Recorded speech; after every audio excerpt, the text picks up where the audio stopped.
What happens when a notorious high school rebel gets banished to the middle of nowhere, only to discover that farm work is 10 times worse than a street fight?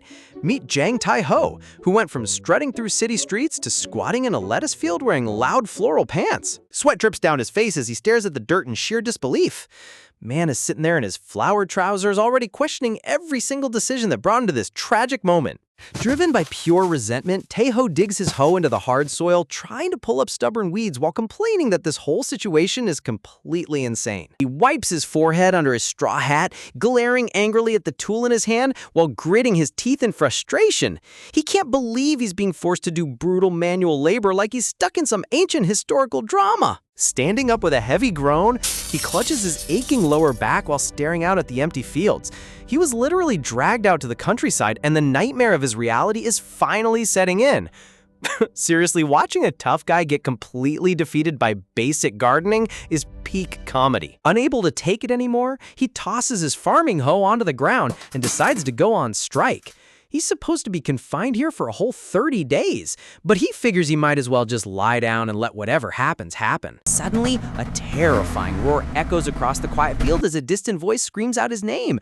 Tae-ho freezes in place, sweating bullets as he turns around to see what kind of madness is speeding toward him. A frantic girl comes charging directly at him behind a roaring red lawnmower, yelling at him to get out of the way. Tae-ho stands there completely dumbfounded, wondering if his life is about to end right here in the lettuce patch. Tae-ho snaps and screams at the top of his lungs toward the sky, completely breaking down over how his whole life got turned upside down over one tiny little mistake. The sheer rage in his voice is priceless. Bro is having a full cinematic existential crisis over a country trip. Flashback to 2 days earlier, high above the peaceful city skyline where the sun is just rising over the apartment buildings. Inside his cozy bedroom, Tae-ho is fast asleep under his warm blanket, totally unaware of the chaotic storm brewing right outside his door. His mom bursts into the room like an angry tornado, shouting at him to get his lazy self out of bed immediately. Tae-ho just groaned softly, begging for 5 more minutes of sleep. Tae-ho opens one eye in surprise as his mom's intense aura fills the entire room, realizing his morning chill time is officially ruined. She gets a closer look at his face and immediately spots a fresh bandage stuck across the bridge of his nose.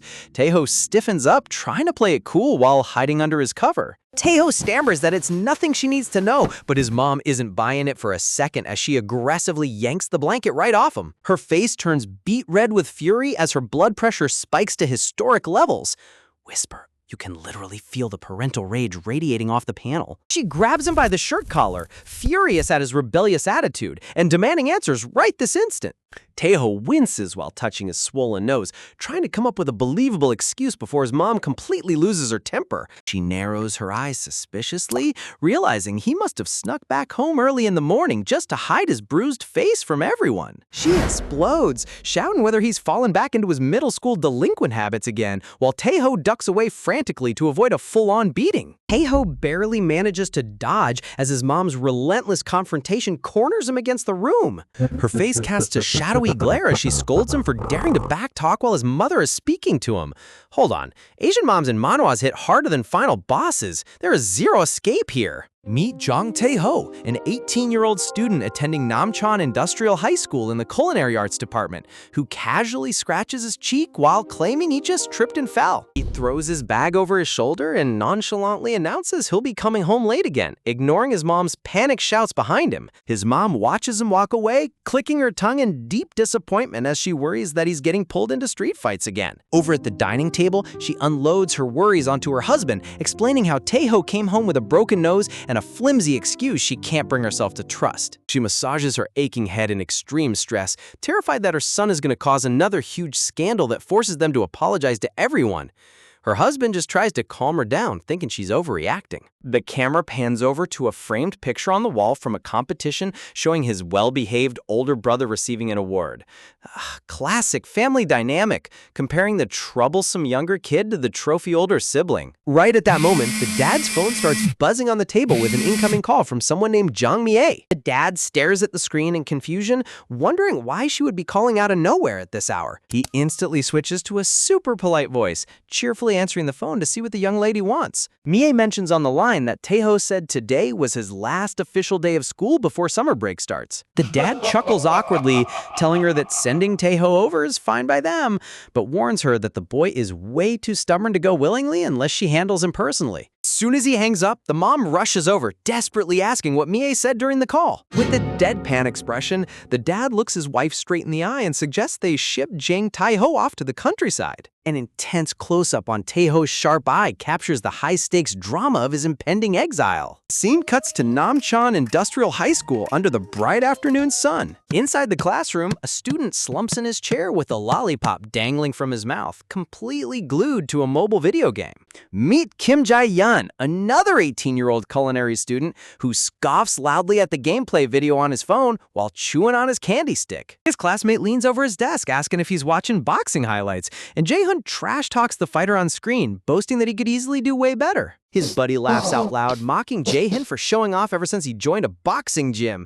But Jae-hoon smugly reminds him how he supposedly beat up Taeho yesterday. His friend instantly calls cap, pointing out that Jae-hoon only managed to graze Taeho's nose once. Jae-hoon gets flustered and claims he was just holding back so he wouldn't send Taeho to the hospital. Look at this guy making up excuses. We all knew a fake flexer like this in high school. Suddenly, Taeho walks into the room with an icy glare in his bandaged nose, commanding both of them to clear out of his spot immediately. Instead of moving, Jae-hoon smirks mockingly from his chair, loudly asking if Taeho's broken nose is feeling all right after getting wrecked yesterday. Jae-hoon arrogantly rests his sandal right near Taeho's chest on the desk, taunting him about surviving the fight while Taeho grits his sharp teeth in rising anger. Jae-hoon gets right up in Taeho's face, mocking his threats with a ridiculous voice while Taeho's veins bulge with pure rage. Before Jae-hoon can even finish his insult, Taeho's hand shoots out like a striking viper and clamps firmly onto Jae-hoon's face. Taeho forcefully squeezes Jae-hoon's lips shut with a vice grip, coldly asking him if he wants his mouth ripped wide open. A terrifying smirk spreads across Taeho's face as he whispers why he usually only uses words when dealing with mouthy idiots. Taeho clutches Jae-hoon's mouth so hard his eyes pop out in utter panic, revealing that the only reason he hasn't destroyed him yet is because he can't afford his hospital bills. Now that is an absolute legendary comeback. Bro held back not out of mercy, but out of financial responsibility. Taeho keeps Jae-hoon pinned by the jaw, warning him to behave unless he wants a trip to the ER and a failed grade. But before Jae-hoon can respond, a furious roar reverberates across the room, demanding to know what all the commotion is about. The classroom door slams open as their teacher glares at the scene with pure indignation. Look at those twitching eyebrows. This teacher's patience just completely evaporated into thin air. Taeho releases his grip instantly, while Jae-hoon drops his lollipop in shock, gasping, gasp as his face turns pale. The entire class breaks into excited murmurs, watching the drama unfold as everyone realizes both guys are in massive trouble. Cut to the faculty room, where we're introduced to the homeroom teacher of Class 2-4 in the Hotel Culinary Arts Department, looking completely fed up with the students' antics. Teachers and webtoons never get paid enough for this daily stress. Sitting across the desk, the teacher slams his hand down, scolding Taeho for engaging in street fights just because Jae-hoon provoked him.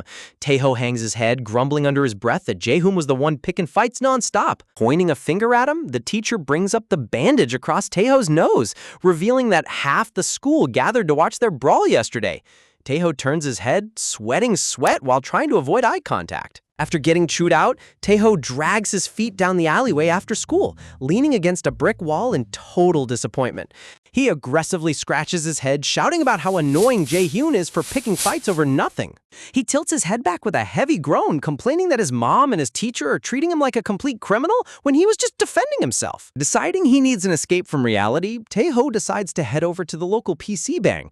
But as he takes a step forward, an expensive pair of leather dress shoes steps into his path. He pauses as three imposing figures dressed in black suits block the narrow alley in front of him. A sharp-looking man wearing glasses and neck tattoos, flanked by two towering bald bodyguards with facial scars, steps forward and calmly asks if he's speaking to young Master Jang Tae-ho. Okay, hold on. Calling a high school kid in torn sneakers young master is top-tier comedy. Taeho raises an eyebrow in sheer confusion, muttering back what in the world young master is even supposed to mean. The man in glasses adjusts his tie, politely explaining that Taeho's aunt personally ordered them to retrieve him and bring him over right away. Taeho stammers in his thoughts, remembering he hasn't seen his aunt since elementary school, while staring at their massive neck tattoos in massive panic. Suddenly, a wave of realization hits Taeho like a bolt of lightning, sending a chill straight down his spine. He glares at the suits, suspecting these scary guys were sent by none other than Kim Jae-hyun. Taeho recalls Jae-hyun bragging in class about his older brother running a loan shark business, convincing himself that Jae-hyun called actual mobsters just because he grabbed his face earlier. The miscalculation trope in manhwas never fails to blow things out of proportion. Sweat drips down Taeho's temple as he calculates that 3 gigantic bodyguards definitely didn't show up just to give him a gentle, stern talking to. Without wasting a second, Taeho spins on his heel and sprints down the alley at full speed, screaming that they've got the wrong guy. The leader's eyes pop out in surprise before he points wildly down the street, shouting at his henchmen to chase him down immediately. Taeho weaves through the alleyways, full-on sprinting while trying to figure out how to escape this insane situation. An arrogant smirk spreads across his face as he runs, boasting to himself that his insane speed is going to leave these slow suits completely in the dust. Suddenly, as he blindly rushes out into an open intersection, a massive cargo truck comes roaring out of nowhere, charging directly toward him. Taeho freezes mid-stride as the blinding headlights illuminate his shocked face. Out of nowhere, one of the bald bodyguards leaps through the air like a superhero, screaming, "Young Master!" as he slams into Taeho to tackle him out of the vehicle's path. Taeho hits the hard pavement, rolling across the gravel from the forceful impact. From an overhead view, the bodyguard slides hard across the concrete, successfully shielding Taeho from getting flattened by the truck.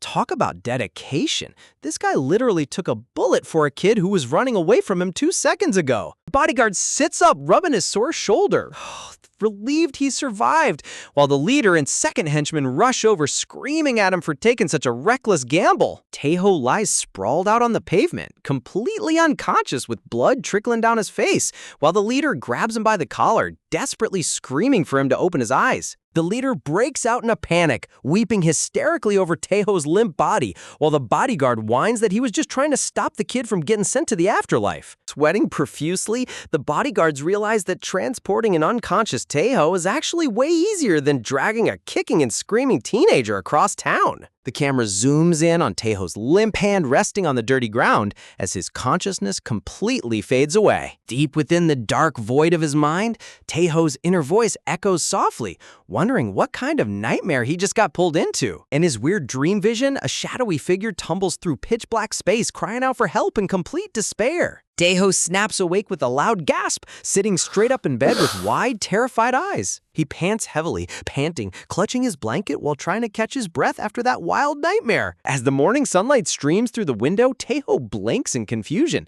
looking around the unfamiliar room decorated with traditional wooden furniture. He scans the walls, realizing with a sudden shock that he's sitting inside his grandmother's rural house. Before he can even process how he got there, a cold metallic gun barrel presses firmly against the side of his head. Taeho freezes in place as a young girl wearing pigtails stands on the mattress, aiming a pink pistol directly at his forehead while asking if he's Jong Taeho.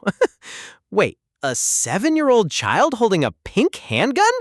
This manhwa escalated from 0 to 100 way too fast. Sunlight sparkles around her as she flashes a creepy, adorable smile while maintaining a ruthless grip on the firearm. Taeho slowly turns his head, sweating bullets as he stares at the armed little girl in absolute disbelief. She stands tall on the bed, towering over him while waiting for his response with total coldness. Taeho furrows his brows in frustration, asking who on earth she's supposed to be and why she's pointing a toy at him. Placing a hand over her chest, she proudly announces that starting today, she is his new official boss. The caption reveals her identity as 7-year-old Min Jua, the daughter of Taeho's aunt, Jong Mie. Taeho pulls his blanket back over his legs, sighing in annoyance, while writing her off as a crazy brat talking total nonsense. Jua's expression turns terrifyingly dark as she narrows her eyes, furious at his disobedient attitude. In a split second, a loud shot ringing out grazes Taeho's cheek, leaving a trailing smoke trail as Taeho turns completely frozen in pure horror. Bro realized way too late that the pink gun was not a plastic toy. Jua smirks villainously while holding her smoking pink firearm, mockingly asking Taeho if her threats still sound like complete nonsense to him now. Taeho stares back with sweat dripping down his forehead, realizing in total shock that the weapon in her tiny hand is an actual lethal gun. Screaming at the top of his lungs, Taeho scrambles off the bed and frantically pounds on the wooden door to escape. He bursts out of the room and accidentally slams right into his elderly grandmother, making the poor woman gasp out in surprise. Poor grandma almost got taken out by her own grandson's panic sprint. Taeho desperately grabs his grandma's shoulders while she blinks in utter confusion, asking why he's throwing such a massive fit the moment he wakes up. Pointing back toward the bedroom in pure hysteria, Taeho shouts at his grandma, demanding to know who that crazy little girl is waving a real gun around. His grandmother calmly explains that the child is none other than Jua, the only daughter of his aunt Jangmie. A sudden flashback reveals a memory from 6 years ago when Jua was just a newborn baby. Realization, making Taeho realize she grew up while he kept skipping family gatherings. Taeho scratches his head in confusion, asking how he even ended up in the countryside when he was just walking home yesterday. Jua strolls into the hallway with total confidence, declaring that she had him kidnapped so she could force him to become her personal subordinate. She places her hands on her hips, explaining that as the heir to her mother's empire, it's high time she stops borrowing underlings and starts building her own criminal crew. A 7-year-old trying to build a mafia syndicate is peak manhwa comedy. Taeho's eyes turn completely blank with sweat dripping down his neck, wondering if this insane child is just playing some ridiculous mob roleplay game. Suddenly, a loud ringtone plays from Taeho's pocket, snapping him right out of his baffled trance. He hurriedly pulls out his smartphone, gasp, seeing his mother's name flashing brightly across the incoming call screen. Answering the call instantly, Taeho screams into the receiver at the top of his lungs, begging his mom to save him from these actual lunatics. Cut to his house, where his dad chuckles evilly while stroking a black cat, telling Taeho that his sole job over summer break is to entertain his little cousin. Hilariously detailed caption introduces Jongi, Taeho's 4-year-old pet cat, noting that stroking him while talking on the phone gives off absolute supervillain energy. The dad holding a dramatic villain cat while sending his son into exile is pure evil. His dad adds that Jua hasn't been back to the countryside in ages, instructing him to take great care of her while Jua flashes a menacing smile. Narrator text reveals that while Taeho's aunt and uncle went abroad on business, his parents anticipated his escape attempts, blocked every exit, and shipped him straight to the rural village. Giant fiery graphics erupt behind Jua as the text notes that Taeho was delivered directly into the hands of a tiny demon waiting for her next victim. Jua casually tells him that starting today he belongs to her. But before she can finish, Taeho bolts past her and leaps out into the courtyard. Sprinting across the stone pavement in bright floral shorts, Taeho screams about how insane it is to babysit an armed child in a computerless village all summer long. He reaches the massive wooden front gate, grabbing the latch while vowing to run all the way back home barefoot if he has to. Suddenly, a thick, coarse rope flies out of nowhere and coils tightly around Taeho's chest. Before he can even react, he gets yanked violently backward, slamming face first onto the hard wooden deck as a shadowy figure stands over him. Whoever pulled that off has superhuman lasso skills. A sinister woman with glowing white eyes and a scarred cheek stares down at him, coldly declaring that he won't be taking another step away from her young lady. A stylish box introduces 27-year-old Ryu Sealhua, the battle-scarred bodyguard of Jua and loyal subordinate of Taeho's aunt. Taeho lies bound on the stone ground like a wrapped parcel, staring up in absolute bewilderment as he tries to process his situation. A dramatic flashback silhouette illustrates the legend of Jangmie, Jua's mother, seated on a mob throne surrounded by top enforcers. Visuals show her terrifying past, revealing that before getting married, she was a feared underworld legend who took down hundreds of gangsters with just a single axe. Former crime boss was so overwhelmed by her terrifying strength that he willingly offered her his throne on the spot. Sealhua pulls out a territory map explaining how Mie and her husband transformed the White Tiger Gang into an unbreakable fortress across the entire city.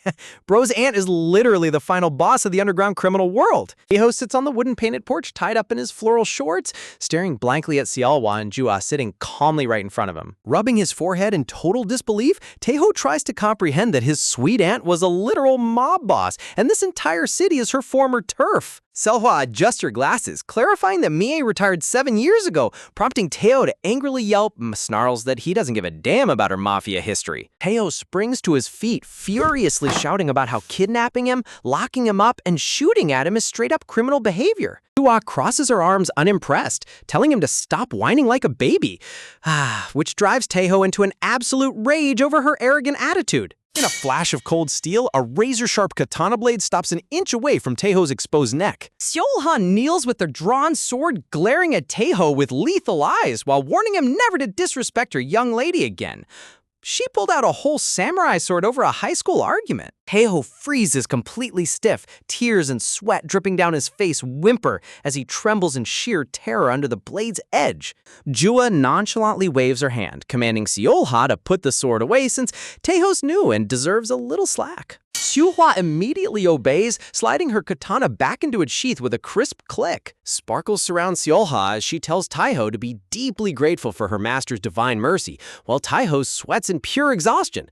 Jua gets up from the porch, telling Taiho to stop standing around like a brainless zombie and get ready to head out, leaving him weeping tears of distress, crying. Flashing a mischievous, villainous smirk, Jua proudly announces that they're heading out on a protection fee collection run across her mother's old territory. Taiho's face drops into a completely deadpan derp expression, his soul practically leaving his body at her absurd statement.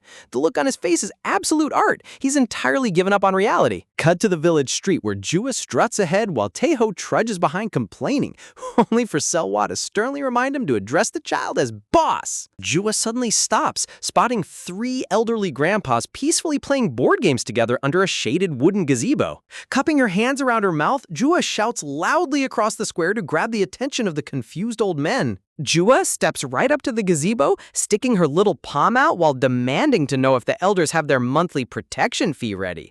Teo stands directly behind Jua with dark, shadowy lines covering his forehead, grinding his teeth as he writes her off as the most ridiculous brat in the entire province for trying to shake down defenseless seniors. A sly smirk creeps onto his face as he chuckles to himself, fully expecting the elderly men under the gazebo to scold her for her awful behavior, only for one grandpa to wave cheerfully and ask if she's little Jua. In a hilarious turn of events, the old men completely surround Jua with beaming smiles, gently patting her head while swooning over how adorable she looks in her little dress, leaving Taiho standing behind them with utter shock written all over his face. Seriously? He really thought the local elders were going to discipline her, but they're basically her fan club. Jua hums a cute tune while counting a thick stack of 10,001 bills, clutching bags of honey snacks and chips in her little arms with absolute delight.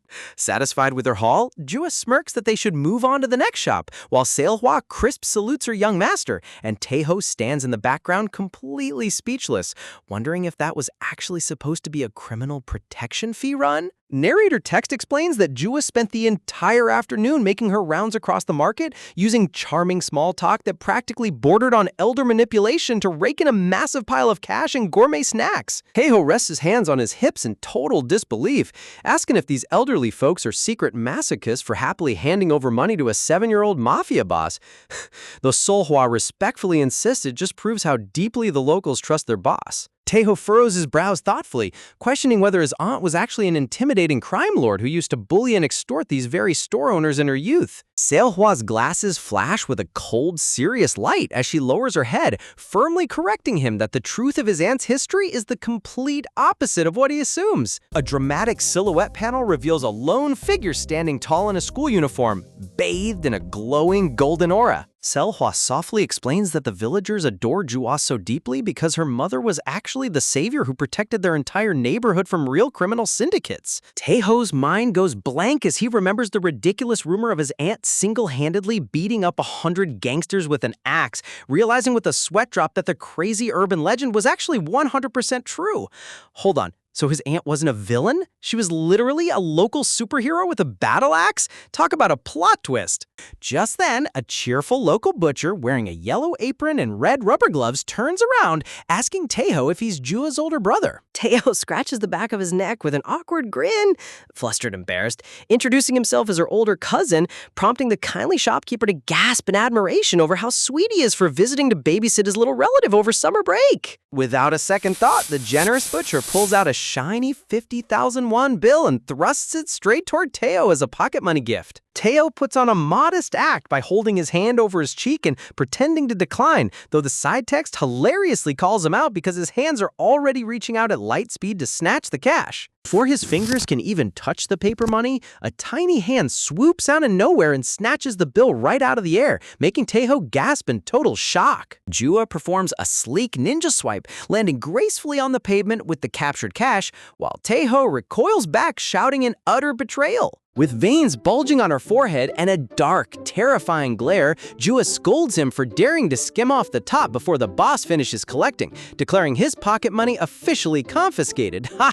She really confiscated his tip like a seasoned corrupt cop. This kid is unreal. Taeho's face turns fiery red as he screams at the top of his lungs, furiously protesting that confiscating his personal gift makes absolutely zero logical sense. In a split second, Seowa appears right beside his ear, coldly pressing the steel barrel of a real handgun against his temple, while announcing that she found the offender. Taeho immediately throws his hands in the air with sweat pouring down his cheeks, panting, begging her to stop pointing lethal firearms at him over high school arguments, while Seohwa sternly orders him to pick up all their heavy shopping bags. Seohwa trots ahead carrying armfuls of present boxes, politely telling her young master to take her time, leaving Taeho standing in the street, trembling in absolute rage and humiliation. Clenching his fist tight as he stares up at the sky, Taeho's anger boils over as he vows that he won't let himself be pushed around like an errand boy for a second longer. Meanwhile, back home, his dad holds up their black cat Jongi with a wicked grin,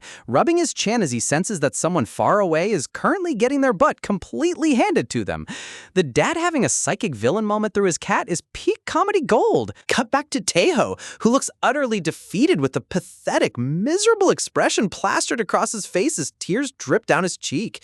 Suddenly, a bright notification tone rings from his pocket, pulling his attention straight down to his phone screen. The notification reveals a limited-time login event for his favorite online game, offering 30 free mystery boxes to anyone who logs in at 3 in the afternoon. Looking up across the street, Taeho notices a massive blue storefront sign reading Daeho PC, realizing to his absolute shock that there's a local gaming cafe right in front of him. Taeho's entire demeanor instantly shifts into a fake, overly friendly smile as he calls out to Jua across the sidewalk. Jua gives him a sharp side-eye, warning him to address her as boss, prompting Taeho to wave his arm frantically while holding all her shopping bags, apologizing with fake sweetness. Rubbing the back of his neck with a smooth, innocent grin, Taeho politely asks if he can pop into the nearby restroom real quick to take care of business. Jua casually grants him permission to go as long as he makes it fast, and Taeho immediately dashes away while waving goodbye with a cheerful promise to return shortly. Seohwa leans down toward Jua with concern, asking if it's safe to let him go alone, but Jua coldly replies that if he values his skull being intact, he won't try anything stupid. The moment he rounds the corner, Taeho breaks into a desperate full-speed sprint, laughing like a madman as he leaves those crazy mobsters far behind. Sprinting up the concrete staircase toward the PC cafe door, roars with joy that he's officially done being robbed and is finally about to get his gaming session. Slamming the door open with pure triumph, Taeho screams at the top of his lungs that it's game time, baby! But the moment he steps inside, the ambient light drops into a terrifying darkness, revealing 3 huge men covered in fresh blood standing over an unconscious guy on the floor. Wait, where are all the computers? A terrifying close-up shows the suit-wearing man lying face down in a pool of fresh crimson blood across the hard concrete floor. Taeho's victorious grin completely shatters as sweat drenches his face, his eyes dilating in sheer, unadulterated horror. Falling straight onto his knees in absolute desperation, Taeho's soul practically leaves his body as he stares at the terrifying scene. His inner thoughts scream in absolute hysteria, panicking over why a sign labeled PC Bang contains 0 computers and an actual bloody corpse. Bro went from running away from a tiny mafia boss straight into a real murder scene.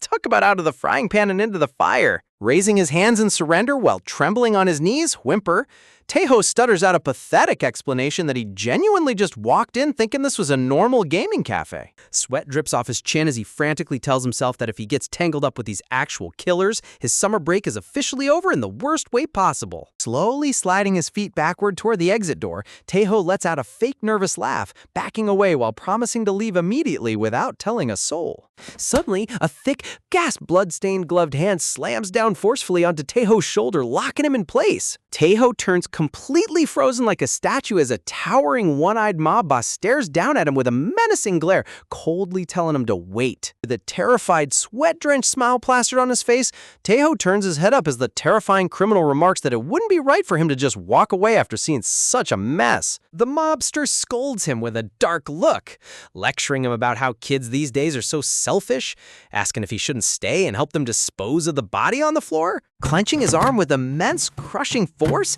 the gangster barks at Taeho to come along, leaving poor Taeho screaming in silent horror as he gets dragged straight into a mob crime scene. Taeho's face turns pale as sweat drips down his forehead, stammering desperately, trying to stammer out a plea to wait while the dark atmosphere closes in around him. The sinister, eye patch-wearing mobster steps over Taeho with a shadowy grin, chuckling menacingly as he looks down at his helpless target.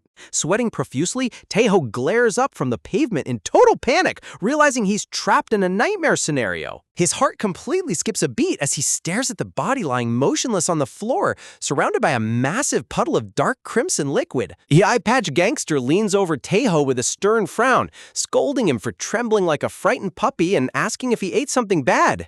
Seriously, this guy talks to a terrified teenager like he's just complaining about an upset stomach. Suddenly, a pair of bright pink rubber cleaning gloves gets tossed onto the concrete floor right in front of Taeho's knees. With a terrifying dark shadow covering half his face, the mobster grins wickedly, ordering Taeho to scrub every single red stain off the floor until it's completely clean. The store butcher steps up carrying a heavy red bucket, remarking that Taeho arrived at the perfect time because they were struggling to handle this mess by themselves. Turning to his boss, the butcher nervously asks how they should handle Taeho, worried that making too much noise might alert that terrifying person upstairs. The eye patch leader coldly dismisses his worries, telling him to just bury the body in secret without anyone finding out, claiming the kid brought this on himself. Taeho's mind spirals into pure hysteria as he gazes at the unconscious guy on the floor, terrified that one minor mistake will turn him into the next corpse. Whisper, talk about the highest stakes imaginable. Panic surges through his veins as Taeho realizes that becoming an accomplice to a murder cleanup will permanently ruin his life and send him straight to the inner core of hell. Sweating through his shirt, Taeho frantically weighs his options, knowing that calling the police right under their noses would get him caught before he can even dial a number. Suddenly, Taeho spots the single glowing light bulb overhead, realizing it's the only source of light in the dark room, and slowly slides his smartphone out of his pocket to smash it. As the butcher turns his back to go fetch a mop, Taeho steals his resolve, knowing this risky throw is his one and only ticket to surviving the night.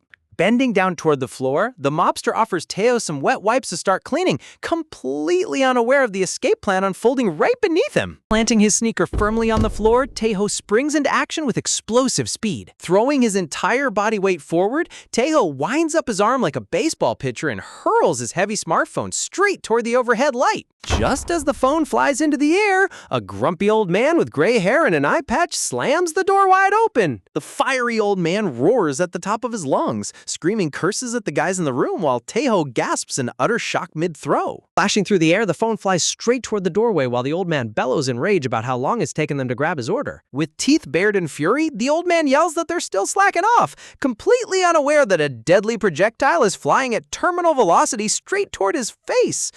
The timing in this webtoon is top-tier comedic perfection. With a brutal smack, the smartphone lands a direct hit right between the old man's eyes. The old man lets out a pathetic groan as his head snaps back from the sheer impact of the phone strike. Losing his balance entirely, the old man tumbles backward right down the steep concrete staircase while the gangsters gape in complete shock. The butcher shrieks in utter agony, crying out for his father as Taeho stands in the corner completely speechless. Dashing out the door to check on his injured dad, the butcher leaves Taeho standing in total confusion, wondering why everyone is calling each other father. Realizing this chaotic distraction is his golden opportunity, Taeho turns to bolt for the exit, but a tight hand suddenly grabs his shoe with crushing force. Taeho's face turns completely white as sweat drenches his skin, his eyes wide with unadulterated terror. Groaning in pain from the floor, the supposed bloody body gasps out a weak plea toward his father. Lifting his red-stained head off the ground with a dark, terrifying glare, the suit guy growls at Taeho, asking what the heck he thinks he's doing. Outside the Blue Gaming Cafe storefront, a legendary high-pitched scream echoes into the open sky as poor Taeho loses his absolute mind. to a sudden splash of icy water hitting Taeho straight in the face as someone screams his name at maximum volume. Taeho violently coughs and gasps on the wooden porch of a traditional house at sunset, while Seohwa sits nearby casually checking his vitals, and Jua holds an empty red basin with an annoyed pout. Stepping forward with a ferocious glare, Jua fiercely pinches Taeho's cheeks together, scolding him for daring to sneak off behind her back. Squished cheeks and all, Taeho stutters in total disbelief, asking if he actually survived or if he's currently experiencing a post-trafficking hallucination. Before he can finish his dramatic monologue, Jua lands a lightning-fast fist straight into his jaw. Taeho collapses onto the floor, clutching his swollen cheek, while Jua huffs in annoyance that his senseless babbling makes her want to punch him even more.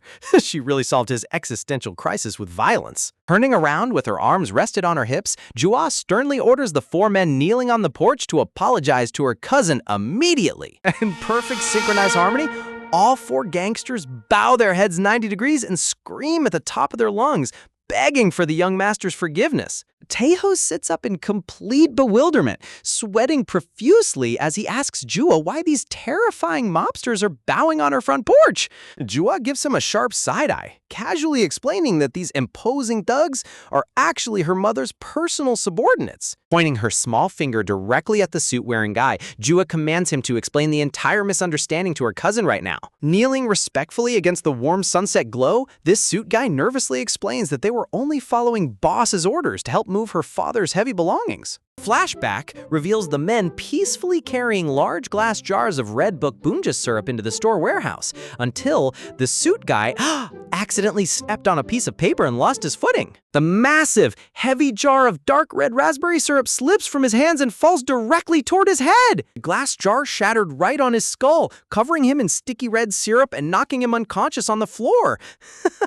So the terrifying murder scene was literally just spilled raspberry juice. Talk about an epic misunderstanding. Glumly lowering their heads, the 4 men apologize for scaring him, while Taeho rubs his head with a sweat drop, finally realizing why the room smelled like sweet juice instead of blood. Taeho's eyes suddenly widen in pure terror as he remembers the poor old man he sniped in the face with his smartphone during his escape attempt. Standing right behind him with a massive eye bandage and a terrifying scowl, 68-year-old Jang Chung-dong, Taeho's own paternal grandfather, who loves pig's trotters and boiled pork, bellows in rage that he was the victim of that phone attack. He knocked out his own grandfather. Summer break is officially ruined. Grandfather roars at Taeho for throwing a phone straight at his face, veins popping out of his forehead as Taeho cowers on the floor in complete horror. Taeho desperately stammers that it was a total accident, but the old man shuts him down, decreeing that his punishment is hard labor on the farm starting tomorrow. Taeho groans in total defeat as Jua stands behind him, giving him a cold, judgy side-eye that says he completely brought this on himself. Turning to her grandfather, Jua politely asks if she can tag along.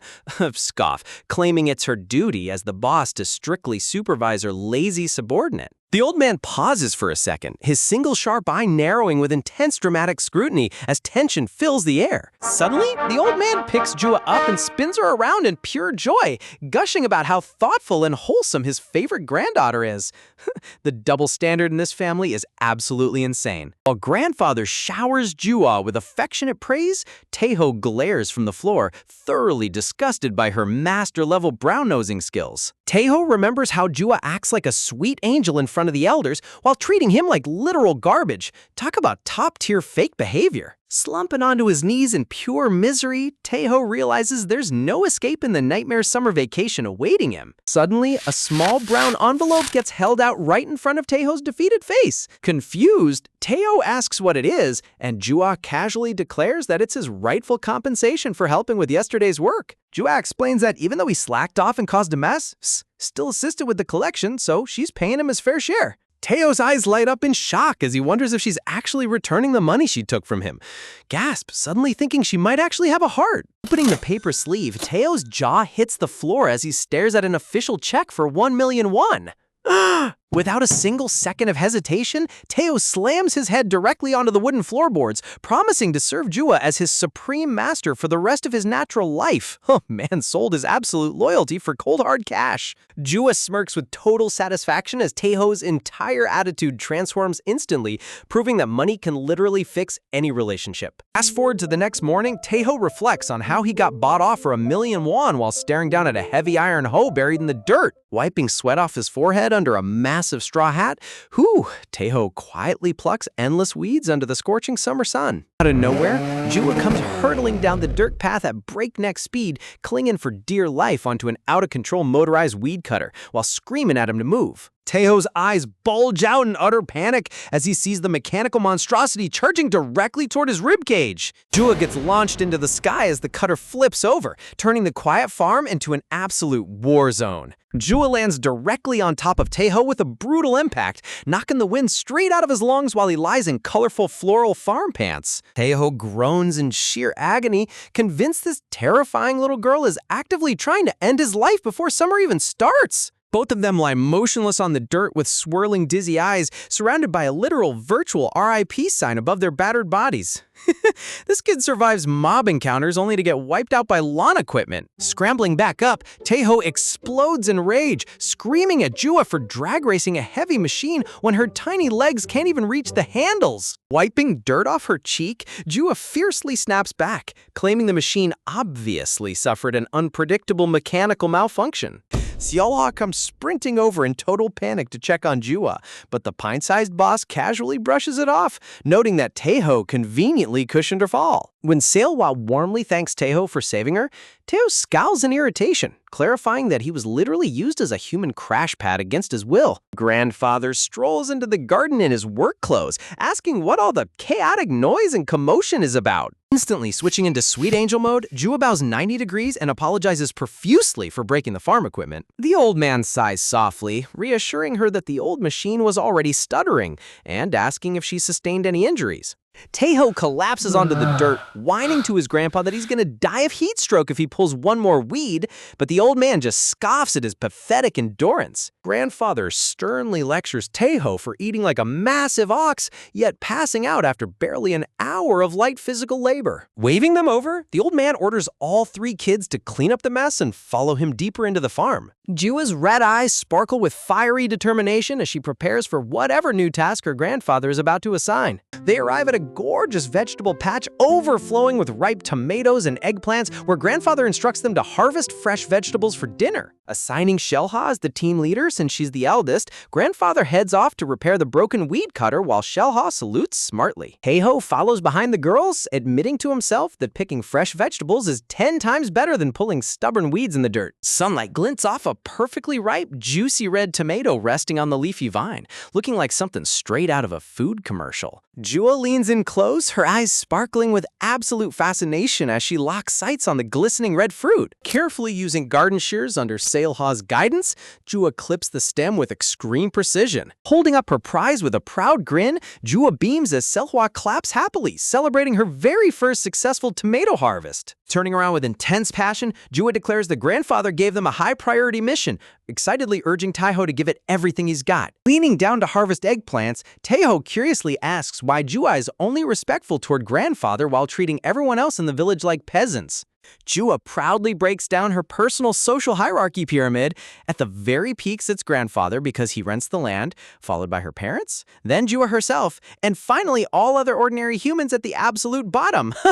Her mental power pyramid is hilariously unhinged. Taeho sweat drops in total disbelief, realizing that her entire family operates on the most chaotic logic imaginable. Holding up a fresh eggplant against the clear blue sky, Taeho takes a deep breath, reflecting on how surprisingly peaceful the countryside actually feels after all these years. Glancing over at Jua, he admits that as long as he ignores getting bossed around by a little kid, summer vacation isn't completely terrible. A sudden thought crosses Taeho's mind as he remembers that 4 full years have passed since the massive family brawl with their relatives.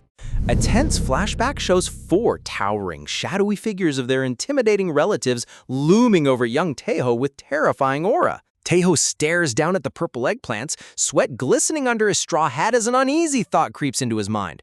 He wonders why his grandfather hasn't punished him yet for yesterday's smartphone accident, knowing full well the old man isn't someone who lets things slip easily. Dropping another fresh vegetable into the woven basket with a soft sigh, Taeho decides not to overthink it. If the old man forgets to scold him, that's a massive victory in his book.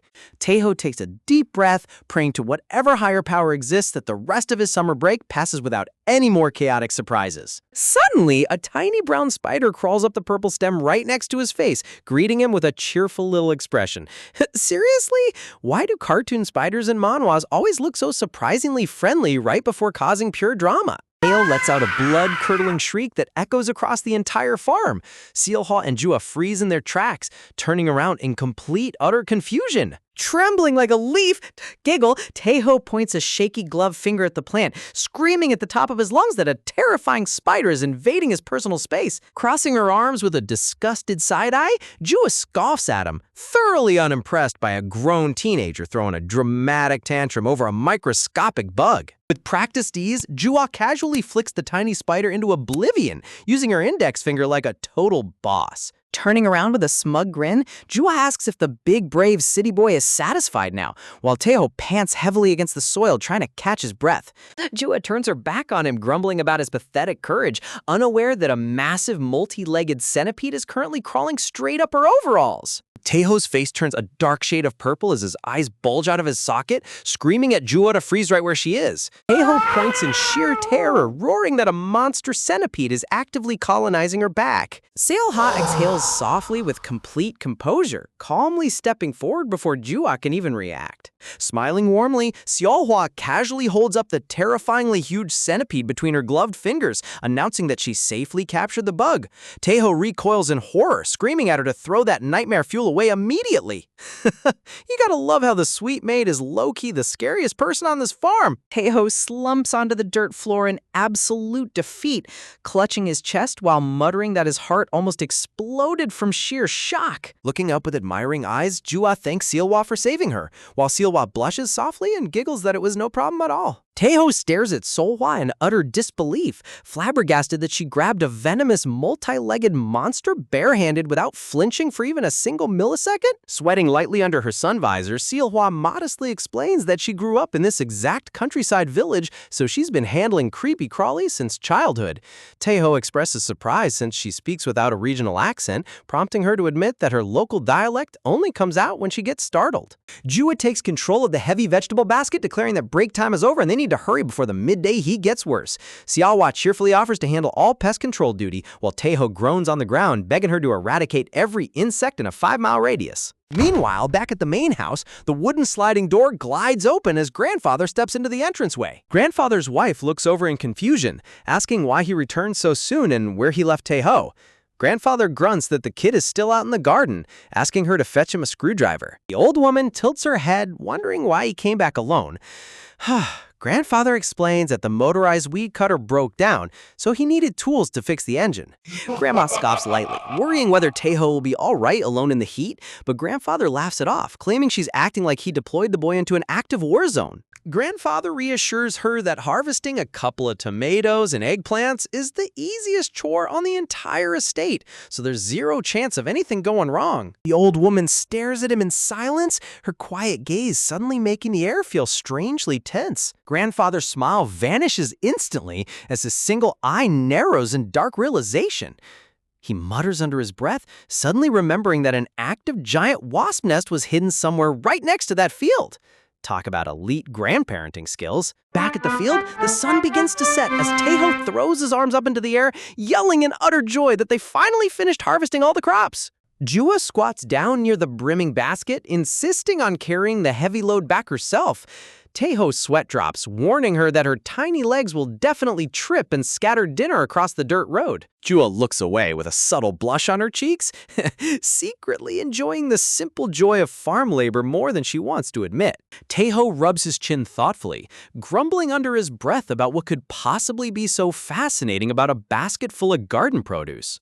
Seolha suggests heading back to the house, but Taeho lifts his shirt to wipe the sweat off his face, casually revealing an insane, perfectly chiseled six-pack abs frame. He announces that he's taken a quick detour to wash up at the nearby stream. Check out the artist casually giving the main guy anime protagonist muscles while picking eggplants.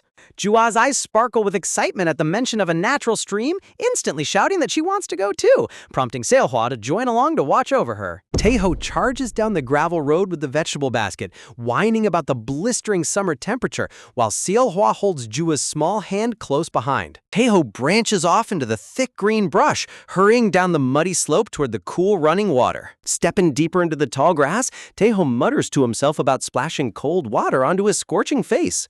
Out of nowhere, Taeho's boot sinks into something soft and hollow under the dirt. He freezes instantly, muttering a confused sound as a low vibrating hum begins to echo through the grass. Taeho slowly lowers his gaze toward the brush beneath his feet as the ominous buzzing grows louder by the second. Chua approaches from behind, asking him why he suddenly stopped moving in the middle of the path. Without losing a single millisecond, breathlessly, Taeho swoops Jua up into his arms, scooping her tiny frame against his chest as he spins around in pure instinct. Seohwa stands paralyzed in shock, watching in complete bewilderment as Taeho cradles the young miss and takes off sprinting at breakneck speed. Stammering in confusion, Seohwa tries to ask what on earth prompted his sudden madness. Taeho's eyes bulge out in pure apocalyptic terror as he holds Jua tight, sprinting down the dirt path like a man running for his life. Taeho screams at the top of his lungs that they are completely screwed as an ominous black cloud rises behind them.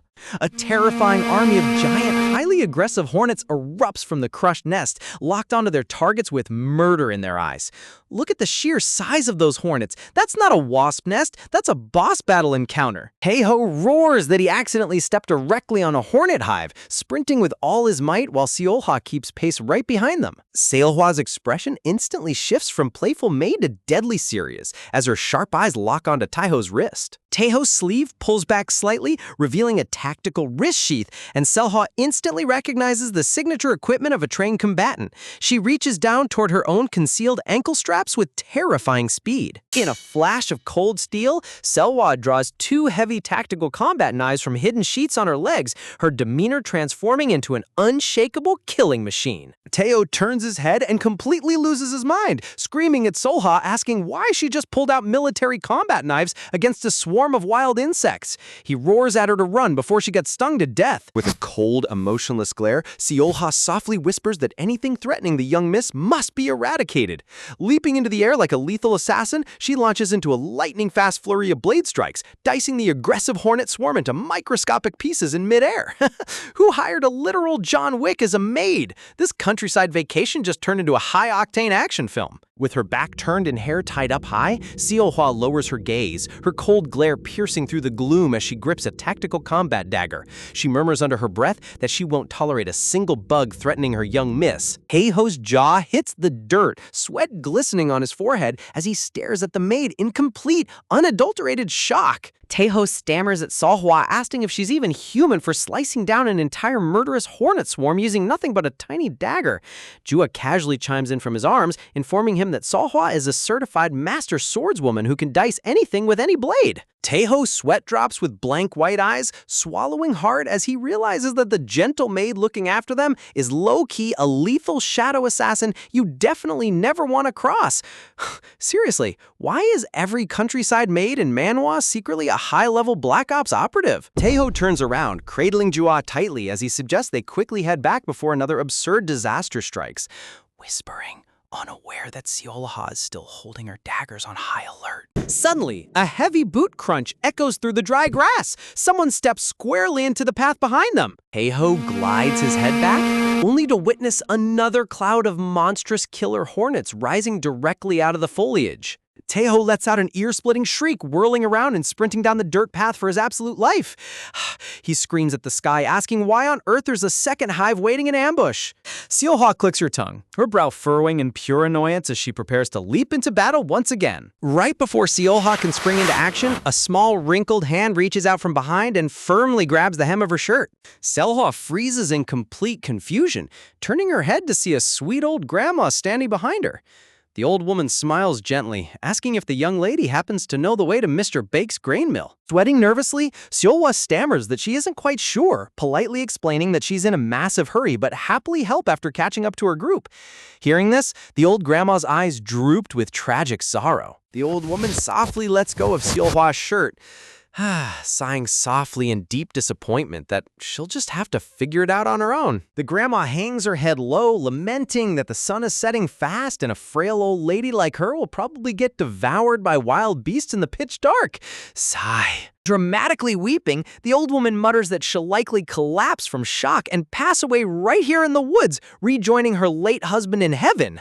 Look at the floating ghost granddad in the background. The emotional guilt-tripping skills on this old lady are straight up legendary. Tremendous arrows of pure guilt pierce straight into Seolhwa's conscience as she groans in agony, completely defeated by the old woman's guilt trap. Meanwhile, down the trail, Taeho's legs burn as he sprints with everything he's got. Sweating profusely while carrying Jua, he realizes his stamina is draining fast and they're gonna get caught at this rate. In the middle of pure panic, a lightning bolt of realization strikes Taeho's brain. He suddenly recalls a safety tip from a wilderness expert on TV, claiming that dipping underwater is the ultimate trick to evade aggressive bees. Spotting the glittering riverbed up ahead, Taeho roars with renewed energy, aiming straight for the water while the vicious hornet swarm nips at his floral pants. Taeho hurls himself into the stream, splashing wildly into the river. Jua gasps in confusion, shouting to ask why he's diving into the water, but Taeho yells back that there's zero time to explain. Taeho grabs Jua by her shoulders, staring directly into her eyes as he frantically asks if she can hold her breath for just 30 seconds. Emerging under the surface together, Taeho counts down in his head as bubbles float around their faces. 1, 2, 3. Holding his breath while tightly holding Jua under the water, Taeho checks his internal timer at 5 seconds, reassuring himself that hornets will surely lose interest and fly away once they lose sight of their target. Looking up through the murky water toward the wooden bridge above, Taeho spots the massive hornet swarm hovering directly over the river surface, refusing to move an inch. 10 seconds pass, and Taeho's eyes bulge out underwater as he panics in horror, wondering why these persistent demon bugs aren't leaving. Suddenly, the memory of the TV expert pops back into his head, revealing the fine print that diving underwater is only a temporary fix, because hornets will simply wait above until you resurface for air. You gotta love how Taeho only remembers the crucial catch after he's already underwater. Hitting 23 seconds, Taeho panics as his lungs burn for oxygen. Meanwhile, on the shore above, Seolhwa comes leaping through the air with the old grandma piggybacking on her shoulders. In a blinding burst of raw combat aura, lethal energy slashes slice through the hornet swarm above. Taeho and Jua burst out of the stream, gasping frantically for air, only to see Seolhwa standing in the river carrying the grandma like an unstoppable superheroine. Seolhwa glares down at Taeho with terrifying assassin eyes, issuing a chilling warning never to pull reckless stunts with the young miss again. Taeho shrinks down in pure terror, squeaking out a meek response. Pointing toward the bank, the grandma happily exclaims she spots Mr. Bake's mill right over there, thanking Seolhwa for the lift while the maid politely offers to set her down gently. Taeho checks on Jua in his arms, asking if she's all right. Blushing softly while wiping water from her face, Jua coughs slightly, admitting she only swallowed a tiny gulp of stream water. Suddenly, a rogue killer hornet that survived the massacre comes buzzing straight toward Jua's exposed neck. Both Seolhwa and Taeho lock eyes onto the flying menace, their faces twisting in utter horror as they realize one bug managed to escape the blade frenzy. The killer hornet swoops downward with its stinger out, closing in on Jua at terrifying speed. Without a single second thought, Taeho thrusts his gloved hand forward, slamming his palm shut around the incoming hornet right in front of Jua's face. Jua blinks in complete astonishment, looking up at Taeho, who holds his fist clutched tightly in front of her. Taeho suddenly breaks into an agonizing shriek, roaring at the top of his lungs that he just crushed a lethal hornet barehanded. Jua's eyes widen, asking in a panicked tone if he got stung. Taeho opens his palm, revealing the crushed bug mess, grimly stating he survived. Jua recoils in disgust, screaming in horror at the squished bug remains. Man switched from heroic knight to total drama queen in 2 seconds flat. Standing in the calm river water, Taeho rubs his head, suddenly realizing that they completely forgot something super important during all the chaotic madness. Taeho's sweat drops, turning to ask Seolhwa what on earth happened to the massive basket of fresh vegetables they spent the entire afternoon picking. Cut to the grassy trail outside where a wild boar is cheerfully munching through their hard-earned harvest. Taeho, Seolhwa, and Jua come sprinting up in total dismay. Taeho shakes his fist in pure rage, screaming at the wild beast to drop the food and scram a immediately. Looking down at the completely empty basket at sunset, Taeho sighs in total defeat, muttering that the wild animals devoured every single crop. Jua crouches on the grass with her head lowered in complete silence, radiating a heavy, dark aura of disappointment. Taeho rubs the back of his neck awkwardly, soft-spoken as he apologizes to Jua for dropping the basket during the hornet panic. Jua quietly replies that it's okay. Jua stands up holding the empty woven basket, explaining in a calm voice that it was an accident and they can always harvest more vegetables tomorrow. Taeho looks at her in surprise. Turning her head away with a subtle blush on her cheeks, Jua sternly remarks that she's only letting his mistake slide because he was surprisingly brave today. Taeho stares at her in awe as her words sink in, realizing that the spoiled young miss actually recognized how he risked his hand to protect her from the hornet. Jua steps closer to him in the twilight grass, her boots crunching softly on the soil. Looking up at Taeho with a bright, genuine smile, Jua proudly declares that a coward who used to cry over tiny spiders caught a killer bee barehanded just for her, making him a total boss in her book. Talk about an absolute peak wholesome moment to end a crazy afternoon. Jua comfortably perches on Taeho's shoulders, admiring the view as they trek down the dusk path while gushing about how great of a ride he provides and declaring she might make riding his back a daily routine.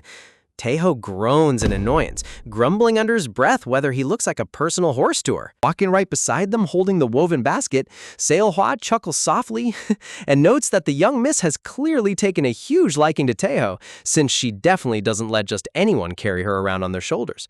Taeho sweats nervously, trying his best not to trip over his own feet while carrying his tiny royal boss. Smugly patting Taeho's spiky red head, Jua huffs that he still has a long way to go before she ever admits to liking him, claiming he's only taken his very first baby step toward becoming a proper subordinate.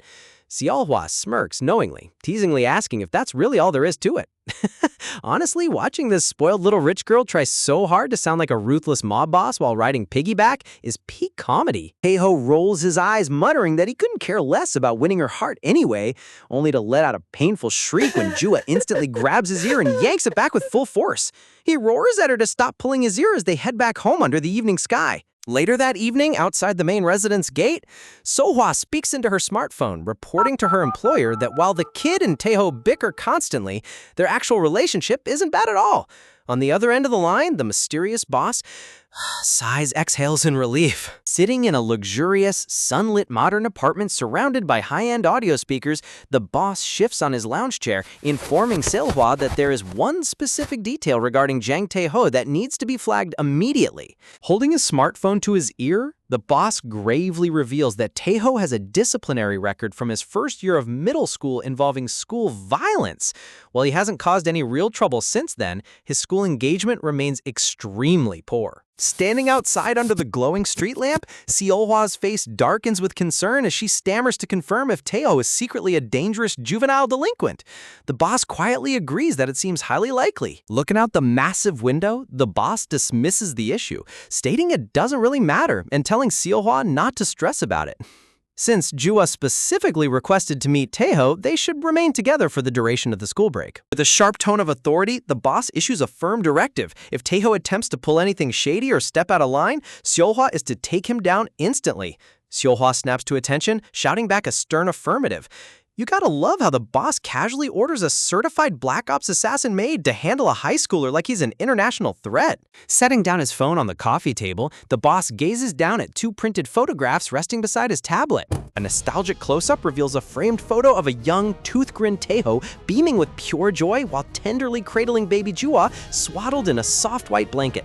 Another photo underneath shows the parents proudly holding the newborn, proving these two are deeply connected since birth. Morning breaks over the traditional countryside estate as bright sunlight bathes the tiled rooftop gates, signaling the start of a brand new chaotic day. Inside that traditional kitchen, Taeho's grandfather calls out, breathy, urgently, shouting for everyone to hurry up and get to the table before that hot breakfast gets cold. Bedhead, spiky hair sticking up everywhere, Taeho twitches groggily under his blankets, his inner alarm system short-circuiting as he suffers through the pure agony of an early morning wake-up call. Sitting at a dining table overflowing with delicious homemade side dishes, Taeho grumbles while rubbing his tired eyes, asking why old folks never seem to sleep in. His grandfather scolds him instantly, telling him to stop whining and start eating already. Glaring at Taeho across the table with narrowed eyes, Jua sternly reminds him that as her subordinate, waking up later than his own boss is completely unacceptable. Taeho chooses food nonchalantly, arguing back that it's totally logical for a growing guy. Without missing a single beat, Jua lunges straight across the table like a feral beast and chomps her teeth right into Taeho's forearm. Taeho explodes into an ear-splitting scream, clutching his arm in utter disbelief. Seriously, this girl doesn't give warning shots. She goes straight for blood over breakfast tardiness. Taeho yells in pure agony, demanding to know if she's completely out of her mind while trying to pry her off. Grandfather slams his chopsticks down, roaring at both of them to show some basic manners on the dinner table. Right in the middle of Grandfather's furious outburst, a faint, high-pitched whimper echoes from near the entryway, causing the old man to freeze mid-sentence in complete confusion. Sliding the wooden panel door open, Grandfather sticks his head into the hallway, asking what on earth that strange noise could possibly be. Squeezing its way through the tiny gap underneath the main front gate, a ridiculously adorable golden puppy wearing a little yellow kerchief wriggles into the courtyard. Taeho, Grandfather, Grandmother, Seolwa, and Jua all poke their heads out from behind the doorframe simultaneously, staring down at the tiny intruder in complete shock as Taeho mutters out loud if that's actually a puppy. Cut to all 5 of them sitting in a dramatic circle on the outdoor wooden platform, folding their arms in complete silence as they hold a full-blown emergency council meeting over one tiny sleeping dog. The contrast between these intimidation tactics and a literal tiny fluff ball is hilarious. Crossing his arms tightly, Taeho wonders where this random little creature came from, while Seolha tilts her head in thought, speculating that the poor pup might have accidentally wandered away from its mother. Turning to his wife, Grandfather asks if the neighbor's dog didn't give birth to a fresh litter of puppies recently. Grandmother nods in agreement, confirming that this little rascal definitely belongs to the family next door. Looking down at the tiny fur ball, Jua asks Taeho what breed of dog it is. Taeho scoffs casually, remarking that there's no fancy breed here, it's just a regular old countryside mutt. As the golden puppy stumbles toward Jua's legs on shaky paws, Jua panics in flustered alarm, pulling her hands back while nervously stuttering for it to hold on. The oblivious little puppy flops straight onto Jua's lap, instantly passing out into a deep sleep, complete with a bubble blowing out of its nose and its tongue sticking out. Jua completely freezes up, her cheeks turning bright crimson as she stares down at the sleeping pup in absolute shock. Seolhoy giggles softly behind her, pointing out how adorable it is that the puppy jumped right into her lap without any fear. Jua stammers in total panic, frantically asking what she's supposed to do now. Taeho glances at her with an unamused expression, dryly telling her that touching a harmless dog isn't going to magically kill her, encouraging her to just pet it. Hesitantly extending her small, trembling hand, Jua gently places her palm over the puppy's silky head and begins to stroke its fur softly. Realizing how surprisingly soft and warm the fur feels, Jua's eyes light up as she aggressively pets the puppy at high speed. The whole family sweat drops in unison as they watch the young miss pretend to be cold-hearted while furiously showering a random mutt with affection. Suddenly, a cheerful voice calls out from the main gate as the neighbor lady peeks her head through, asking Mr. Jang if a runaway puppy happened to wander into their yard. Spotting Jua sitting on the platform holding the little dog, the neighbor lady gasps in delighted surprise, exclaiming that she was wondering where the escape artist went. Jua flinches, clutching the dog tightly to her chest. Walking over with a warm grin, the neighbor lady pats the puppy's back, warmly thanking Jua for babysitting the little troublemaker while she was searching the neighborhood. Grandfather crosses his arms, questioning how such a tiny rascal managed to crawl all the way over here from next door.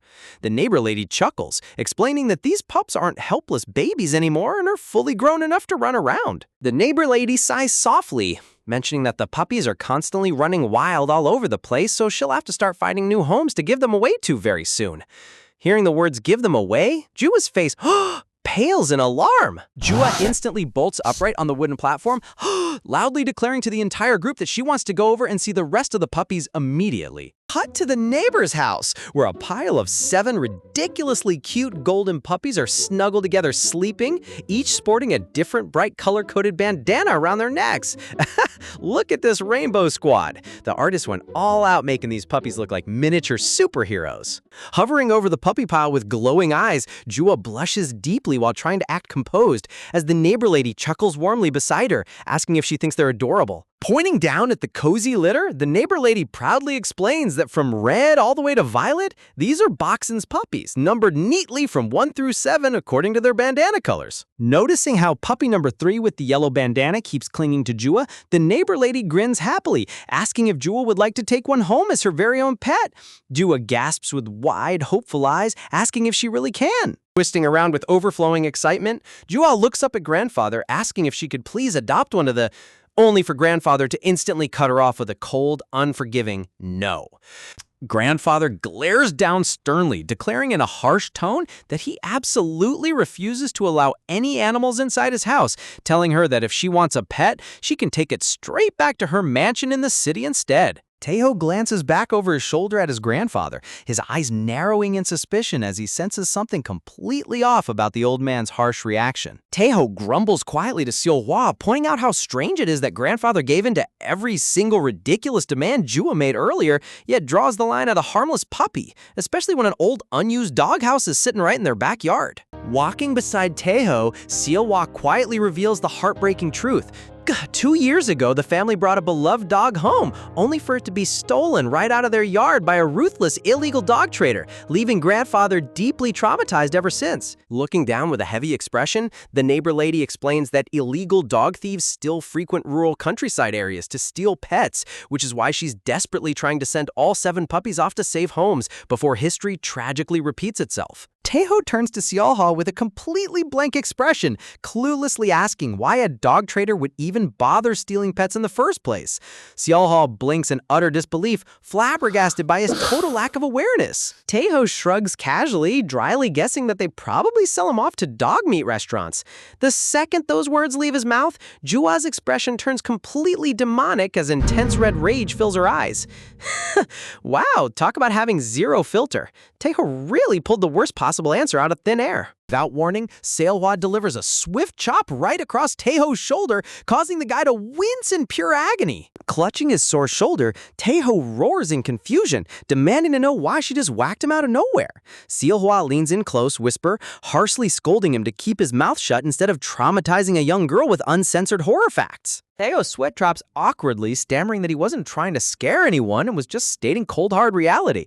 Meanwhile, Jua stands frozen in place, her face shadowed in terrifying silence, as she mutters the words dog traders under her breath. Suddenly, a noisy, blaring announcement rattles through the quiet neighborhood sky, droning out a familiar song about buying up dogs. Everyone in the courtyard freezes simultaneously, staring up toward the street in complete shock. Cut to a pair of massive white megaphones bolted to the roof of a rusty truck, endlessly blasting loud promos asking the locals to sell off their unwanted dogs and black goats. The neighbor lady's face twitches in instant irritation as she scowls toward the main gate, growling out that you can never speak of the devil without him showing his ugly face. Right at that exact second, one of the golden puppies inside the yard yaps out a happy bark.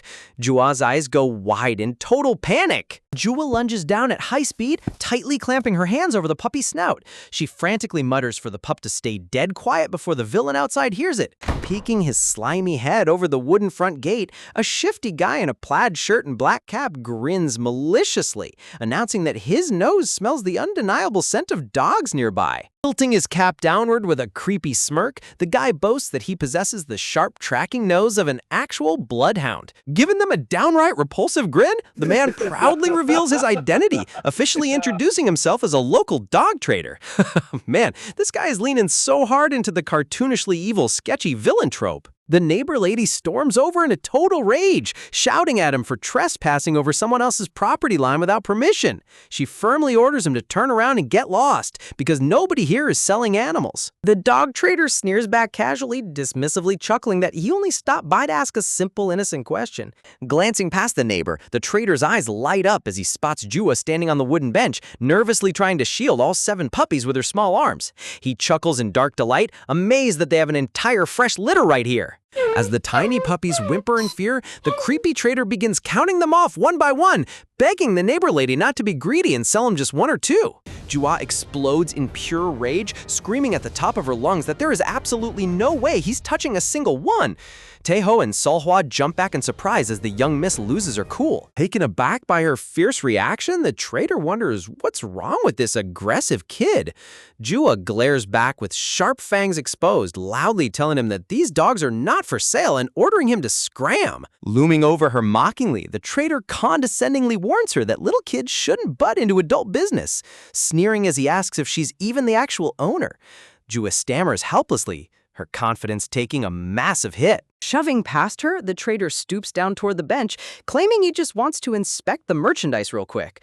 The neighbor lady screams in absolute fury, repeating that they aren't selling. Out of nowhere, a sleek pink handgun slides into frame, cocking with a deadly threatening click. Jua presses the metallic barrel of her pink toy pistol directly between the dog trader's eyebrows.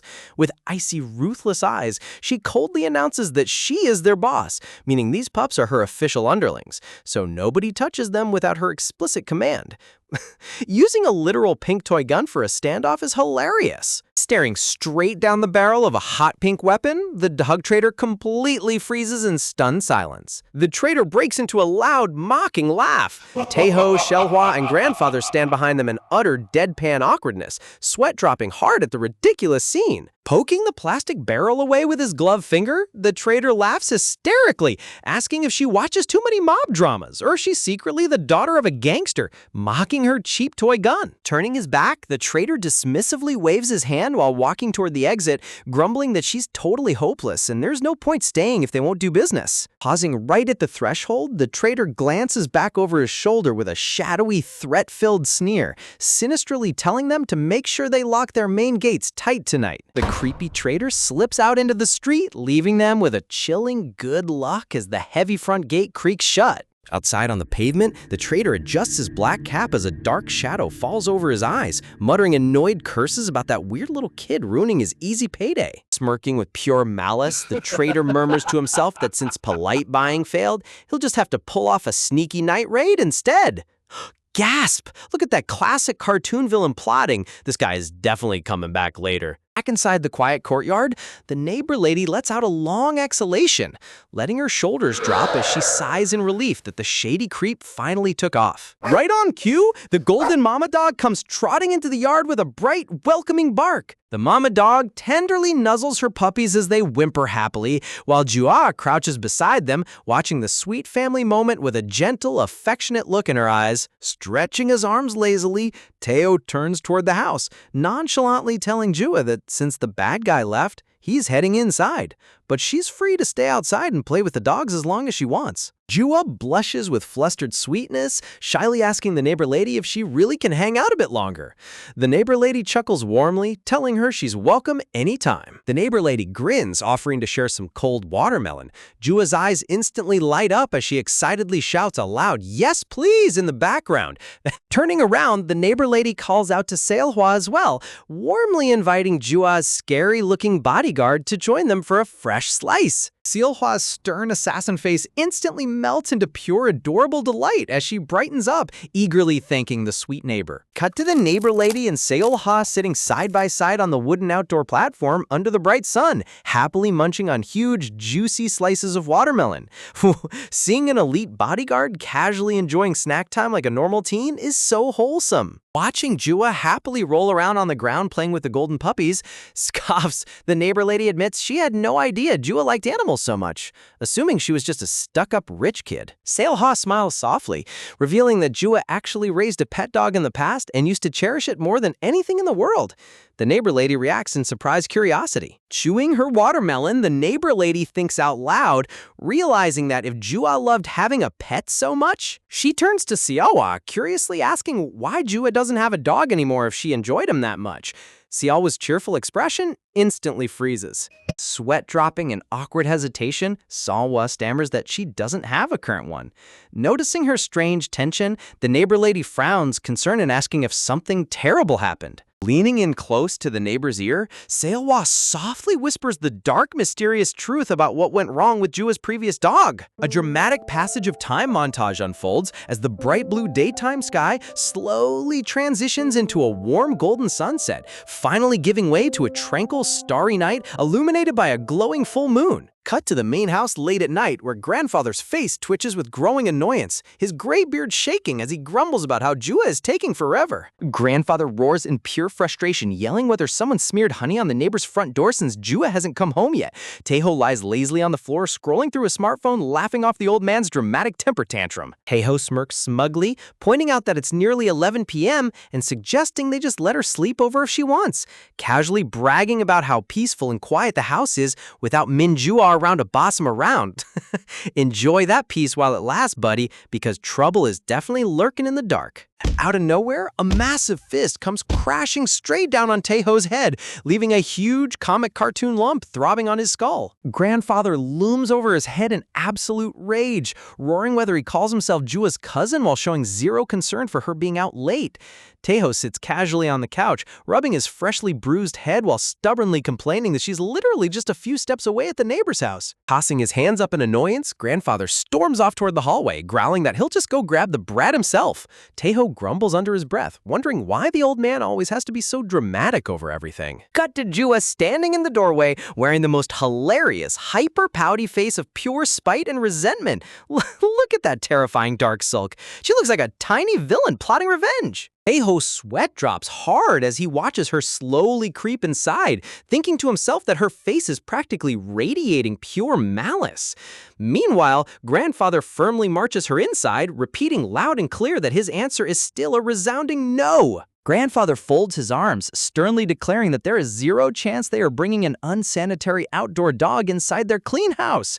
Jua clutches her chest desperately, whimpering out a pitiful plea if they can't even host the pup for just a single night. Clicking his tongue in total disgust, Grandfather glares down at her with terrifying glowing eyes, refusing to budge even a single inch. Seolhwa steps in with a gentle, reassuring smile, softly telling her young miss that they can always come back to visit the puppies tomorrow, urging her to wash up for bed.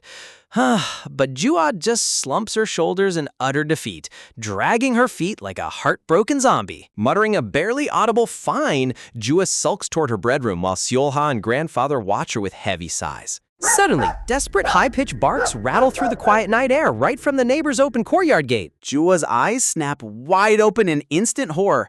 Taeho freezes behind her as she screams out in total shock, realizing something terrible is going down right outside. Sprinting out through the front gates into the dark street, Grandfather and Jua rush toward the commotion as the neighbor lady screams out in pure panic. In the dim moonlight, the shady dog trader's rusty truck speeds away down the empty road, leaving a cloud of exhaust behind. The neighbor lady clutches her face in absolute despair, weeping out that the evil dog napper snuck into her yard under the cover of darkness and stole all the golden puppies. Jua turns to her team with fire in her eyes, furiously shouting that they need to jump into action and chase down the vehicle right now before he disappears into the night. Taeho's sweat drops in complete disbelief, asking if she's out of her mind and how on earth they're supposed to hunt down a speeding truck in pitch black darkness. Exposing her small vampire fangs in rage, Jua screams that if that creep gets away, he's gonna sell those poor innocent puppies to a dog meat market.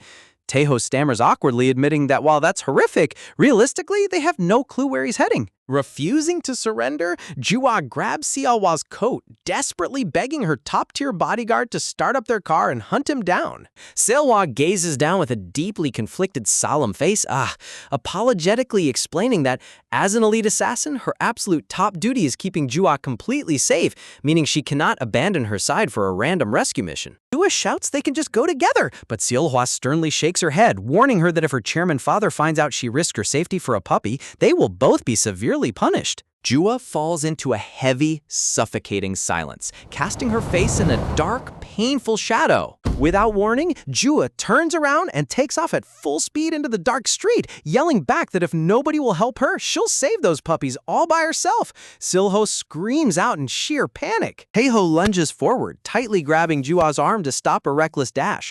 He scowls at her, asking why she's throwing a dangerous temper tantrum over dogs that don't even belong to her. Jua stands frozen in his grip, staring silently quickly at the ground before softly whispering that 2 years ago, she used to have a pet puppy of her own. A sad flashback unfolds as Jua recalls how her mother originally gifted her a tiny, fluffy white pup so she wouldn't feel so lonely as an only child. One quiet night, little Jua snuck the puppy out of her bedroom to play. She tried walking the little dog near the garage shutters, but suddenly slipped up and accidentally dropped the leash. Little Jua reached under the heavy metal shutter, crying her eyes out. But the frightened puppy ran away into the dark, and she never saw her precious pet ever again. Man, that tragic backstory hits so surprisingly hard. Returning to the present, tears glisten in Jua's eyes as she chokes out that when puppy number 3 snuggled into her arms earlier, it reminded her so much of her lost pet, and she refuses to let another dog vanish into the dark. Seolhwa's heart completely shatters as she gazes at her young miss with overwhelming sympathy. Utterly speechless. Taeho stares down at the crying girl, his usual casual, snarky expression instantly shifting into a cold, fiercely determined look. Scratching his red hair in mild annoyance, Taeho lets out a long sigh, grumbling under his breath about how much of a huge hassle this whole situation turned out to be. Turning around, Taeho marches toward his grandfather's vintage red moped, nonchalantly asking if he can borrow the ride for a bit. Grandfather stammers back in total confusion. Taeho swings his leg over the seat, coolly announcing that he's gonna hunt down that scumbag dog trader and bring back the pups. Grandfather explodes in sheer rage, screaming whether he's completely lost his mind, warning him that the trader is a dangerous, slippery criminal and going after him in the dark is total madness. Taeho roars right back at the old man, shouting that since Jua obviously can't go because it's way too dangerous for a little girl, somebody else has to step up. Clenching his teeth, Taeho fiercely vows that he'll lose his damn mind from guilt if he just sits around doing nothing while a little girl cries. Jua's eyes go wide in total shock. Okay, Taeho flexing his hidden big brother tsundere side is genuinely so badass. Glancing back over his shoulder at the stunned Jua, Taeho grunts at her not to get any funny ideas. He smirks with ultimate tsundere energy, telling her he's strictly doing this because he can't stand looking at her pathetic, gloomy face. Setting his eyes on the road ahead, Taeho promises to be back real soon, sneers while the evil trader sneers triumphantly inside his getaway truck. Switching on the bright headlights under the night sky, Taeho gives one last cool glance back, declaring that he'll resolve this in no time. Seolhwa presses her hands to her mouth in anxiety, wondering if he'll really be okay going alone. Grandfather shakes his head in exasperation, grumbling about how unpredictable that kid is. Sitting calmly on the porch, grandmother chuckles softly, telling everyone to relax because Taeho isn't stupid, reassuring them that the boy always acts with a good hidden reason so they should just trust him. Turning around, Seolhwa gently speaks to Jua, telling her that they should head inside and wait for Taeho's return. But when Seolhwa looks down, Jua has completely vanished into thin air, just an empty patch of sidewalk. Seolhwa's face turns deadly pale as her eyes pop out in utter horror, shrieking in absolute shock that her young miss pulled another phantom escape. Meanwhile, cut to the dark open highway where Taeho is full throttling the tiny red moped at top speed down the empty road. Sweating profusely from nervousness, Taeho admits in his head that even though he talked an insanely big game back there, he suddenly slams the brakes at a massive fork in the road, screaming in internal panic because he has literally no idea which path the dog trader drove down. The ultimate aura points lost in a single second. Taeho groans in total embarrassment, realizing if he turns back empty-handed right now, he will never live down the humiliation. Suddenly, a mischievous little voice speaks up right behind his back. Jua pops out from behind his back on the moped seat, holding up her glowing smartphone screen with an evil, smug grin. She proudly reveals that she secretly shoved a digital GPS tracker onto puppy number 3, meaning she has the villain's exact real-time location pinned. Taeho's jaw drops to the floor in pure shock. Taeho nearly leaps out of his skin as he turns around, flabbergasted to see Jua clinging directly to his back. He screams at her, asking how on earth she sneaked on, while the little miss nonchalantly replies that she hopped onto the rear seat the exact second he revved up the engine. Taeho clutches his head in absolute distress, shouting that if her scary bodyguard finds out she sneaked along, he's gonna get executed. But Jua completely ignores his panic, holding up her smartphone and commanding him to take a sharp left onto the highway before the dog trader gets away. Jua narrows her eyes with a surprisingly dignified smirk, softly remarking that she isn't the kind of rotten boss who sends her subordinate all alone into dangerous situations. Clinging tightly to his shirt, Jua proudly declares that a true leader and her loyal subordinate must always face life's dangers together. Taeho glares back over her shoulder, completely flabbergasted by her absurd corporate mindset. Taeho's sweat drops hard, muttering under his breath that for a third grader, she sure knows how to talk a massive game. Shaking his head, Taeho warns her that she better take full responsibility and explain everything to Seolhwa later, because he genuinely doesn't feel like getting assassinated tonight. Jua just crouches low behind his back, urging him to step on the gas already. Meanwhile, down the dark, empty highway, the slimy dog trader hums a merry tune to himself, completely oblivious to the heat coming his way. In the back of his flatbed truck, the helpless golden puppies huddled together inside a rusty wire crate, letting out soft, pitiful whimpers as the truck bounces down the road. The trader chuckles arrogantly, boasting to himself about how he warned the neighbor lady to lock up her yard, but since he's a seasoned professional thief, nothing was gonna stop him. Smirking with slimy self-satisfaction, he taps the steering wheel, completely confident that no one in the peaceful countryside could ever catch up to a master criminal like him. He licks his lips in delight, boasting that tonight he's going to celebrate his easy score with a feast of pig's trotters and ice-cold soju. Man, this villain is so unhinged, it's hilarious. Suddenly, a bright headlight cuts through the dark as Taeho's red moped pulls right alongside the driver's side window. The trader's eyes pop out in total disbelief. Taeho and Jua lean over with the most terrifying demon-like villain grins imaginable. Jua presses her pink toy gun straight against the glass, roaring at him to pull the vehicle over right now. Screaming in absolute terror, the dog trader slams on his brakes, sending the truck swerving wildly across the pavement before skidding to a halt. The truck grinds to a stop on the dark shoulder with Taeho's moped idling right behind it. Imagine pulling off a high-speed highway interdiction on a tiny 50cc scooter.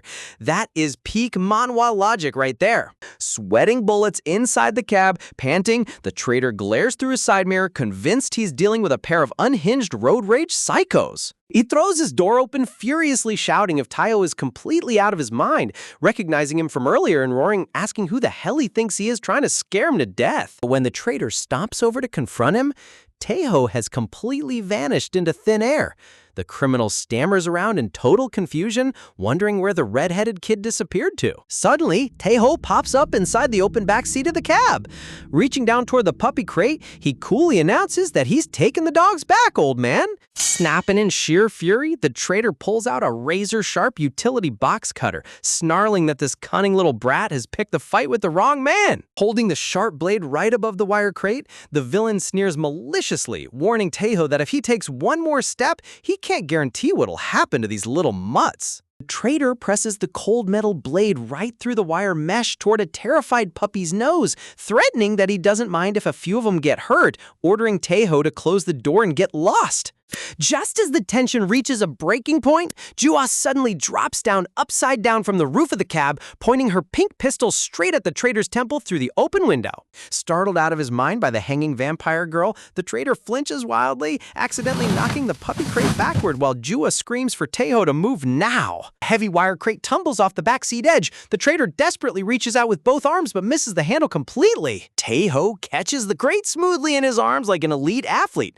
He yells up at the roof that he secured the puppies and tells Jua to climb down now. Jua smiles triumphantly, preparing to jump down, but suddenly a thick-gloved hand lunges out of the cab and grabs her wrist in a vice grip. The enraged criminal growls through gritted teeth, pulling her down while shouting how dare these insolent kids mess with his livelihood. Suddenly, a gleaming steel katana slides quietly under the trader's neck, resting right against his Adam's apple.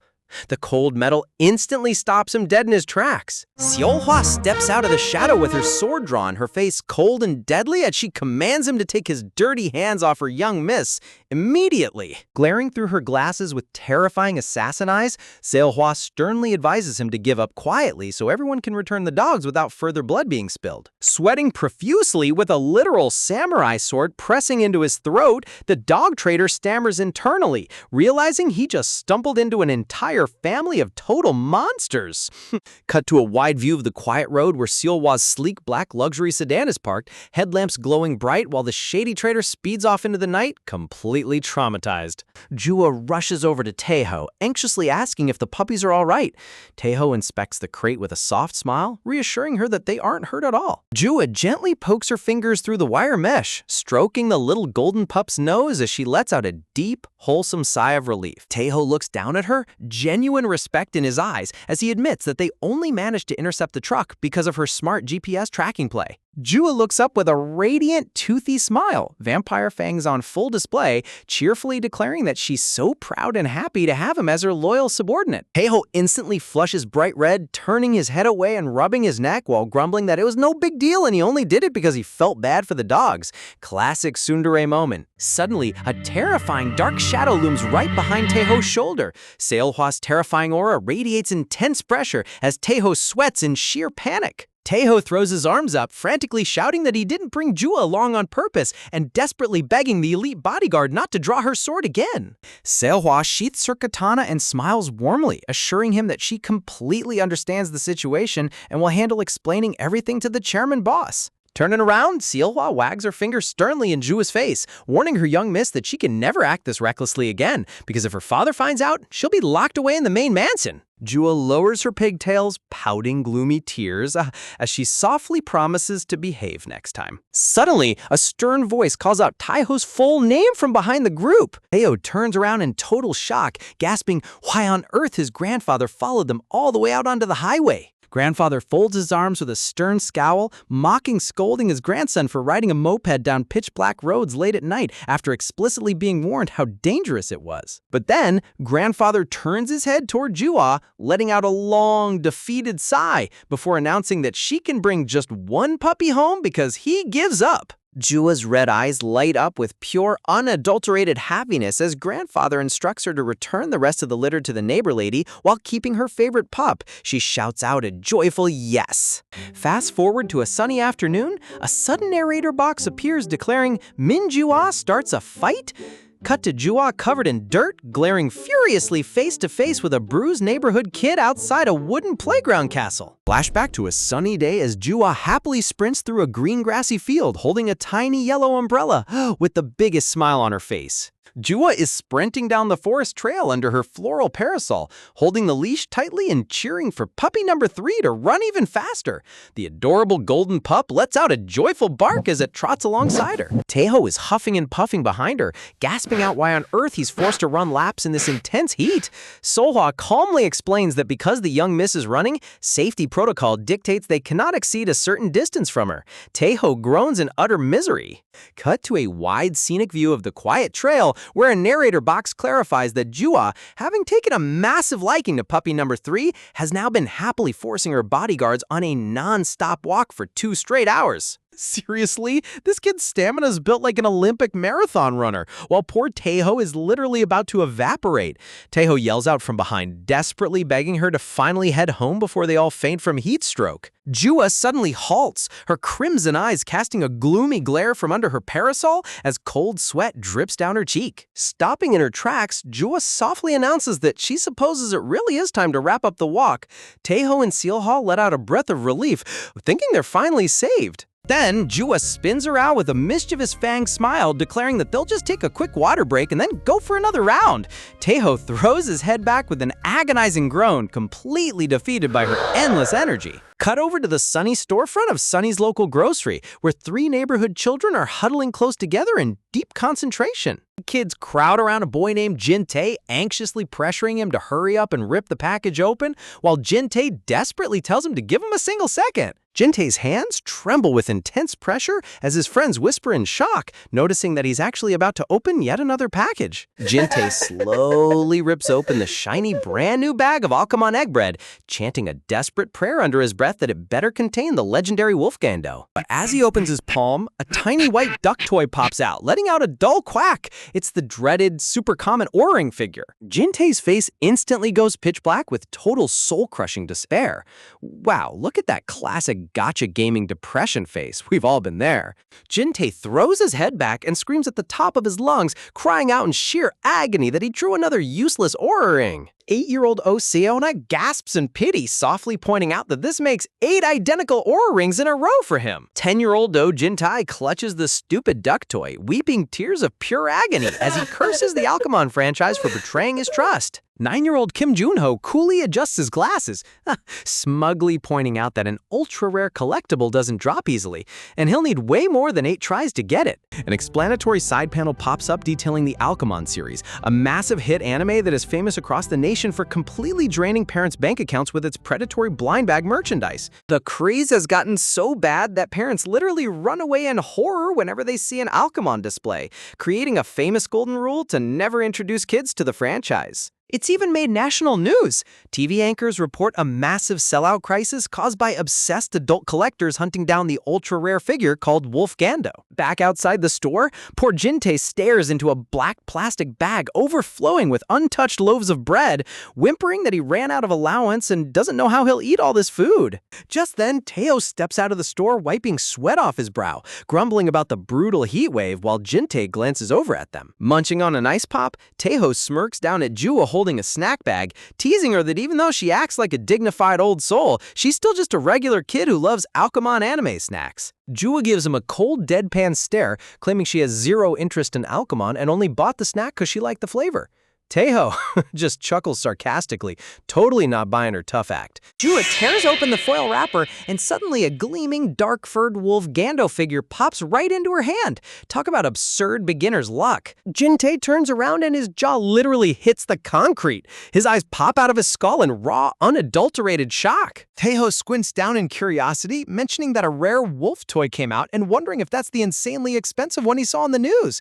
Behind them, the neighborhood kids turn into frozen statues of disbelief. Seohua pulls out her smartphone, quickly searching up the secondary market value and casually announcing that the figure currently resells online for over 500,000 won. Teho screams in utter disbelief. Driven insane by envy, Jinte stomps right up to her, loudly barking at her to hold on, calling her pigtails. Jua casts a dark shadow over her eyes, slowly looking down with a terrifying cold gaze, asking if this random brat is actually speaking to her. Jinte holds up his tiny duck figure with a sleazy, desperate grin, shamelessly offering to trade his worthless Ori ring for her ultra-rare Wolf Gando. Junho nervously whispers into Jinte's ear, desperately trying to drag him away while warning him that there is zero chance this rich girl will ever accept such a scam. Jua narrows her eyes with complete disdain, bluntly asking why on earth she would ever trade her prize for his trashy plastic toy. Jinte stammers nervously, flustered, his confidence instantly evaporating under her fierce stare. Desperate to make his case, Jinte throws his hands in the air and screams that his duck toy is actually way better and infinitely harder to pull. Check out the simplified stick figure art here. It's comedic gold. Jua glances back at her bodyguard to verify his claim. Seohwa stares at her phone with an icy face, confirming that search results show Aura-ring is just a common, utterly worthless character nobody wants. Jua turns back to Jinte with a flat, cold expression, repeating her bodyguard's verdict word for word while Jinte sweats bullets. Jinte points a furious, trembling finger at her, roaring that she literally said 2 seconds ago that she didn't even care about Alchemon. Jua just smirks back with her vampire fangs, declaring that as of right now, she's officially very interested. Jinte completely loses his mind, crying tears of bitter rage as he screams that Wolf Gando is his favorite character in the universe and how he spent his entire life savings buying 10 loaves of bread only to end up with 8 useless ducks. Jua looks down on him like absolute dirt, coldly replying that she doesn't feel a single drop of pity for him, advising him that if he wants it so badly, he should just go buy more bread until he gets it. Man, this girl's savage comeback was lethal. Jinte twitches in absolute rage, dark veins popping on his forehead as his last remaining brain cell snaps. Junho tugs on his shirt, whispering that he warned him it was a terrible idea, quickly apologizing to Jua's group as he tries to pull his crazy friend away. Shadow falls over Jinte's face as he mutters under his breath that if a fair trade isn't gonna work, he has no choice left. With a wild roar, Jinte lunges forward like a ravenous beast, screaming that the only option left is to steal it right out of her hands.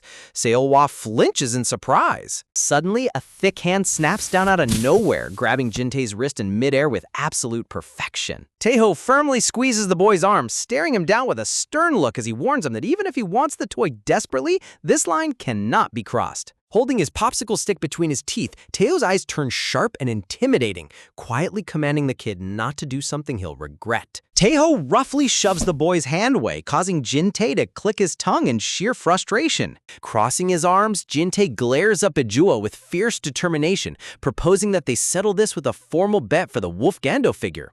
Jua tilts her pigtails, asking what kind of bet he has in mind. Jin-tae proudly announces the terms. If he wins, she must trade her Wolf Gando for his O-ring. But as he tries to name his own loss penalty, he suddenly stammers out in confusion. Everyone gathers around, looking at him like he's completely out of his mind. Jua leans in close, dropping a ruthless ultimatum that if Jin-tae loses the bet, he officially becomes her personal subordinate.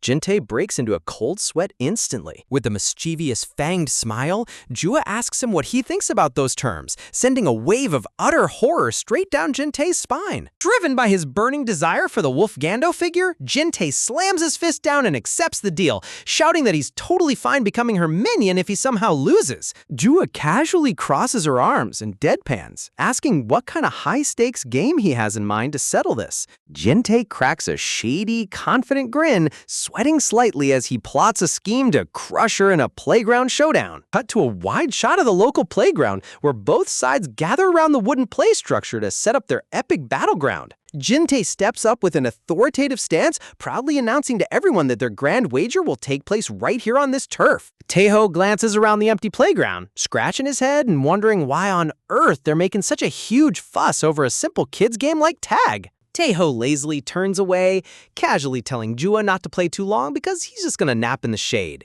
Jua's eyes instantly cast a terrifying dark shadow as she ominously warns him that her organization is currently engaged in a territorial war with a rival faction. Gulp. Taeho sweats bullets. Leaning closer with a cold, fanged smirk, Jua demands to know why her top subordinate thinks he can just sit back while his boss is fighting on the front lines. Man, her boss energy is totally unhinged. Jua narrows her eyes with absolute intensity, making it crystal clear that skipping out on this battle is not an option. Taeho flips out completely, screaming at the top of his lungs why he's being forced to participate in a stupid playground game between elementary schoolers. Holding up her tiny plastic Wolf Gando, Jua sternly corrects him, declaring that this isn't child's play. It's a high-stakes trade dispute between rival organizations. Jua turns her intimidating gaze toward Jin-tae for confirmation, and the terrified kid stammers out an immediate agreement. Jin-tae stares at her in total utter bewilderment, thinking this rich girl is completely out of her mind, while Taeho desperately protests that an adult joining a kid's game is outright cheating. Jin-tae instantly jumps on Taeho's argument, pointing a finger and shouting that having a full-grown adult on her team gives her an unfair advantage. Jua calmly counters his point, flatly stating that having 3 players on his side against just one of her makes it far too advantageous for him. Jin-tae sweats nervously, realizing her logic is actually bulletproof and trying to come up with a fair compromise. Out of nowhere, Jua tightly binds a thick, heavy rope around Taeho's ankles. Taeho stares down at his tied-up feet with a completely deadpan face, wondering what absurd punishment he just got handed. Jua casually explains to the group that because Taeho is so tall, she placed a physical movement restriction on his legs to balance out his physical stats. Talk about real-time RPG handicap balancing. Sail Hua pulls out her smartphone camera with a glint in her glasses, announcing that she will film the entire match to act as an impartial referee. Jin-tae nervously accepts the weird setup, agreeing that as long as Taeho's legs are bound, the game can finally begin. Taeho cries comical anime tears of pure humiliation, realizing that his basic human rights have just been completely stripped away for a toy duck trade. Jin-tae flashes a confident thumbs up, giddy announcing that the game they'll be playing is the classic red light, green light. An explanatory panel pops up detailing the classic rules.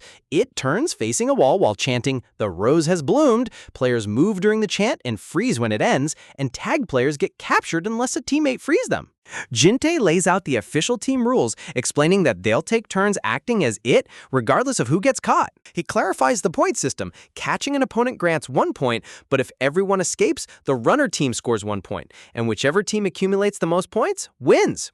Jua smiles deviously, finding the system acceptable and declaring that since she's the boss, she will take 2 turns as it for her team. 8-year-old Oh Sana nervously steps forward, Nervous Whisper timidly asking her big brother if she can play on his team too. Jin-tae glares down at his little sister, nervously sweating at her sudden request. Patting his hair with an embarrassed groan, Jin-tae reluctantly gives her permission, warning her that she better pull her weight. Round 1 begins with Kim Junho selected as the first it. Standing against the slide structure, Junho internally sighs that Jin-tae is way too naive for thinking Jewel will actually honor the trade. Junho covers his eyes against the wall and begins chanting, while Taeho and Jua prepare to make their move. Taeho sweats buckets as he hops forward with tied legs, grumbling in utter misery about getting dragged into this ridiculous nightmare and wondering if Jua will murder him if he intentionally throws the match.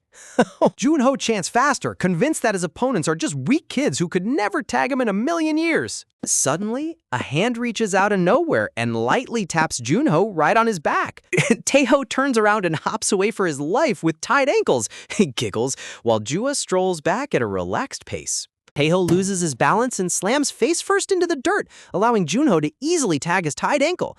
Jin-tae's team takes the lead with 1 point. Jua glares from behind the wall with dark fury, veins popping on her head, quietly vowing vengeance against her useless bodyguard for dropping the ball. Round 2 kicks off with Jua stepping up as it. She turns her back to the wall and begins chanting the phrase in a steady rhythm. A shadowy silhouette bursts forward at blinding speed while Jua's back is turned. Jin-tae sneaks right up behind her with a smug, arrogant grin, successfully tagging her back before she can finish her chant. Jin-tae starts gloating about how he's the undisputed king of red light, green light, when suddenly, gasp, a massive shadow falls right over his head. A massive heavy net drops from the sky, trapping Jin-tae completely underneath. He screams in raw terror as he gets snared like a wild animal.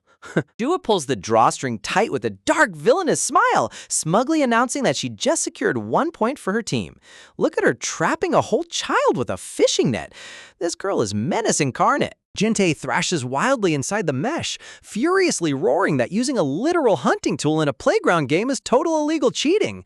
Jua just stares back calmly, pointing out that nobody ever made a rule banning tactical equipment. Jin-tae screams through the net about basic sportsmanship and honor, but Jua just smirks with complete disdain, totally ignoring his pathetic whining. Round 3 begins with little sister saying is it. She stammers out her chant against the wall, but before she can even complete the first sentence, an opponent instantly taps her back. Talk about an instant speedrun tag. Siona dashes out while waving her arms frantically, screaming at the top of her lungs for the opponents to stop right where they are. Reaching the open area, Siona gasps in complete shock upon seeing Taeho and Jua already standing safely inside the designated zone, with Taeho lazily informing her that she's just way too slow. Jin-tae clutches his head in utter despair, aggressively berating himself for letting his little sister join the game in the first place. Drooping her head in deep remorse, Siona softly mutters a timid apology for messing up their team's chances. The board updates for round 4 with Taeho taking his turn as it. Taeho glances back with a nervous smirk, pleading with Jua to stop staring at him so intensely before her glowing gaze literally burns a hole through his skull. Taeho leans against the wooden post and shuts his eyes, steadily chanting the tag phrase out loud. In a lightning-fast motion, Taeho turns around and immediately grabs Jin-tae's wrist before the kid can even react, shouting out that he caught him red-handed. Jin-tae flips out in pure disbelief, shouting at the top of his lungs that Taeho tagged him before he even had a chance to touch his back.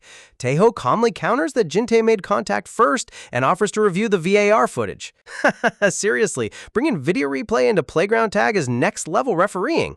Selhwa holds up her smartphone screen, showing a crystal-clear, high-definition photo of Jin-tae's hand making contact with Taeho's shirt first, officially confirming the call. Taeho smugly laughs, flashing a peace sign behind Jin-tae's head, completely mocking the kid while Jin-tae pops an anger vein from pure humiliation. With the scoreboard showing Jua's team leading 2-1, Jin-tae grabs his messy hair in sheer panic, knowing that he absolutely must secure a point in this 5th round to stay alive. Jin-tae slams his forehead against the wall and begins his official countdown for round 5. Jua turns to Taeho, instructing him to approach slowly this time because the heavy rope tied around his ankles is far too distracting to watch. Jin-tae spins around with a fierce roar to catch anyone moving, glaring down the playground structure where Taeho and Jua freeze on the spot.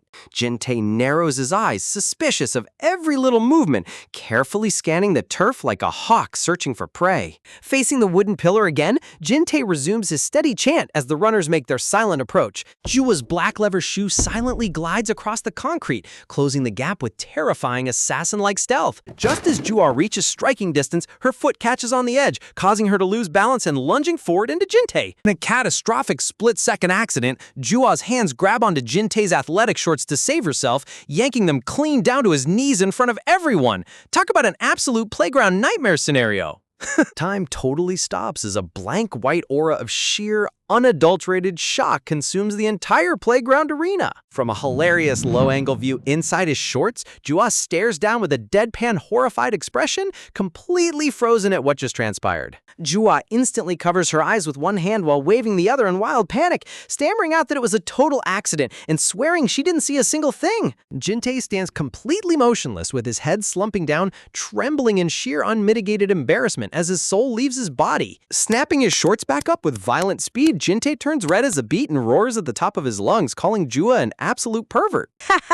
Jin-tae continues screaming that she pulled his pants down on purpose to fluster him so he couldn't tag her, while Taeho and Salwa casually watch from the side like moviegoers watching a trashy drama.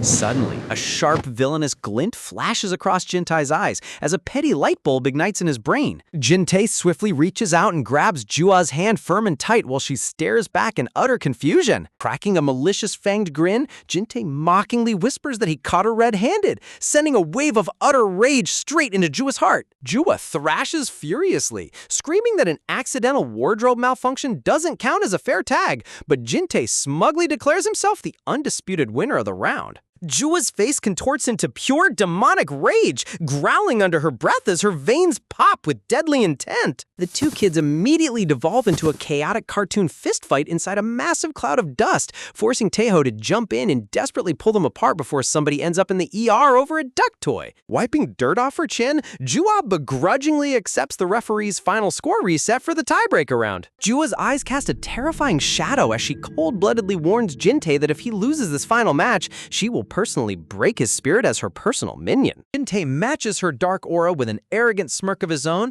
telling her to get ready to hand over that Wolf Gando figure once and for all. Turning to his little sister, Jin-tae coldly instructs Sienna to stay way in the back and move slowly, harshly labeling her as the weak link of their squad. Sienna lowers her head in quiet sadness, timidly agreeing to follow her older brother's strict orders. A single teardrop glistens near Sienna's eye as the painful words trigger a bittersweet memory from her past. A nostalgic flashback reveals local kids surrounding young Jin-tae, complaining that his little sister is far too slow and demanding that she watch from the sidelines. Back then, a hesitant young Jin-tae gave in to peer pressure, sadly telling his sad little sister to just go sit alone on the park bench instead of playing with them. Returning to the present, Sienna slowly plods behind the older boys, carrying the weight of being left behind her entire life. The final showdown commences with Jua stepping up as it one last time against the wooden playhouse structure. Jua begins her final chant while Jin-tae takes a firm, powerful stride forward across the playground concrete. Jin-tae narrows his focus, whispering internally, promising himself that victory and the legendary figure will be his no matter what. Jua rapidly delivers the second sentence of her chant, preparing to whip around at light speed. Suddenly, a small figure completely ignores the game plan and sprints past Jin-tae at full speed, reaching out toward Jua's back. Jin-tae's eyes pop out of his skull in raw horror as he realizes Sienna broke formation, while Jua flashes a terrifying predator smile. Jin-tae internally screams in pure desperation, realizing his sister's impulsive urge to prove herself just doomed their entire team.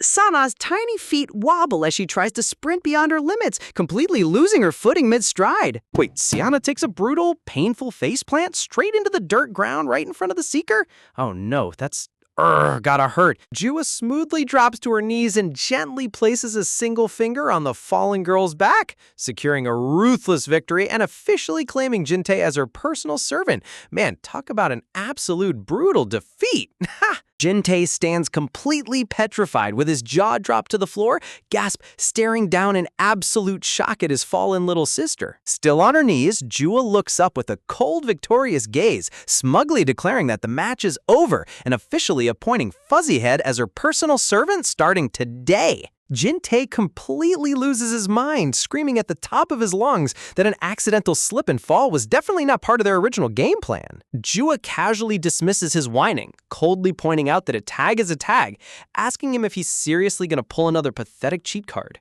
Turning his utter frustration toward his little sister, Jin-tae looks down at Siana with an angry glare, demanding to know why she rushed forward when he explicitly told her to stay in the back. Jin-tae blows a complete fuse, roaring at Siana for ruining the entire game when she sucks at tag anyway, blaming her completely for losing his prized action figure. Man, taking out your anger on a little kid is seriously low. Tears stream down Siana's face as she trembles on the hard concrete, crying out that she only ran ahead because he's constantly ignoring her. Clenching her tiny fist in deep emotional anguish, Sona softly stammers that she just desperately wanted to contribute and do well for once. Losing control of her emotions, Sion screams through her tears, calling her brother out for always pushing her aside and treating her like a complete outcast.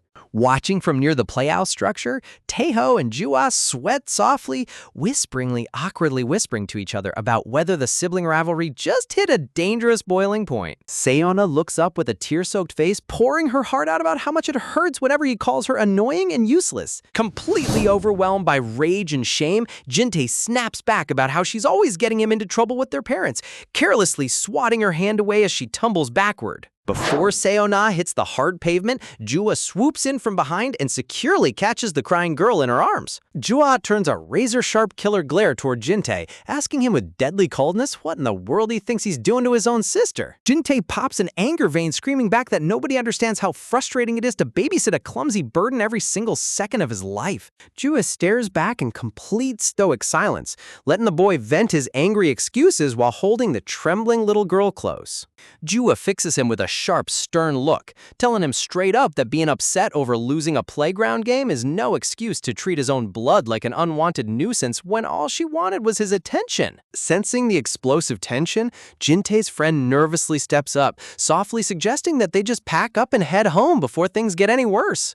Jin-tae turns his head away with a bitter scoff, muttering under his breath about how everything around him is turning into an absolute headache. Jin-tae turns his back and starts walking away alone, coldly shouting over his shoulder that he's going home and doesn't care if Siana follows him or not. Wipe-drying her eyes, Siana stumbles forward while calling out to her big brother, frantically begging him to wait for her. Reaching her hand out into the empty air, Siona's vision suddenly blurs and warps into terrifying dizzy waves. Siana's eyelids flutter in extreme exhaustion, weakly muttering to herself in complete confusion as her surroundings begin to spin wildly. Without warning, Siana's legs completely give out and she faceplants violently onto the hard concrete pavement. Jin-tae halts in his tracks, his eyes bulging out of his skull in pure, unadulterated horror as he turns around. Jin-tae screams his sister's name at the absolute top of his lungs, his voice cracking from sheer panic. Jin-tae dives to the ground and cradles Siana's limp body in his arms, desperately shaking her while screaming for her to open her eyes. Seeing the emergency unfold, Seolhwa immediately rushes over with a serious expression, telling Jin-tae to let her examine the unconscious child. Seolha gently presses her palm against Seona's burning forehead, checking her pulse and temperature. Seolha turns to the panicked group with a tense look, diagnosing it as severe heat stroke and shouting that they need to rush her to an ER immediately. Cut straight to the hospital room where Siana lies motionlessly in a medical bed with an IV drip attached to her arm and a cooling pack draped across her pale forehead. Outside in the sanitized hospital waiting hallway, the entire group sits along the metal bench in dead, suffocating silence. Jin-tae sits with his head slumped low, staring blankly at the floor tile as a heavy wave of crushing guilt washes over his soul. Seolha places a comforting hand on his shoulder, gently reassuring him that the doctors got to her in time and that she will make a full recovery soon. Jin-tae's eyes remain hollow and dark, completely consumed by the agonizing realization of how horribly he treated her right before she collapsed. A sudden painful flashback triggers in Jin-tae's mind, recalling a day from his past when his angry mother held a crying baby Siona while scolding young Jin-tae for neglecting her. Jin-tae remembers his mom screaming at him in the living room, berating him for playing soccer outside with friends instead of coming straight home to watch over his fragile little sister like he promised. Young Jin-tae stood in the hallway clutching his soccer ball, dropping his head in silent shame while receiving the full weight of his parents' harsh scolding. Returning to the present, Jin-tae lowers his head in the waiting room, internally admitting how deeply he resented being forced to act as a full-time babysitter while his parents worked. Jin-tae turns to Jua with a quiet, remorseful voice, explaining that all his neighborhood friends used to exclude him from games because Siana was always dragging behind him. Jin-tae tightly clenches his shorts fabric until his knuckles turn white, his whole body trembling from long-buried frustration. Lowering his gaze, Jin-tae softly confesses that he spent his whole life feeling annoyed by her presence, never realizing just how desperately she loved him and wanted to be part of his world. Haeho listens silently from the side, his typical playful smirk completely gone as he reflects on the boy's heavy emotional burden. Jua glares over with a surprisingly mature, thoughtful expression, gently cutting in to share her perspective on today's match. Jua points out that even though Siana wasn't fast or flashy, she tried harder than anyone else on that field just because she was thrilled to finally play together with her big brother. Jin-tae slowly looks up in shock, taking in every word as Jua delivers a powerful lesson on leadership and family. Sitting up straight like a true boss, Jua firm-handedly explains that as an older brother, he is the leader of her world, and a true leader always takes responsibility and embraces his team's weaknesses instead of casting them out.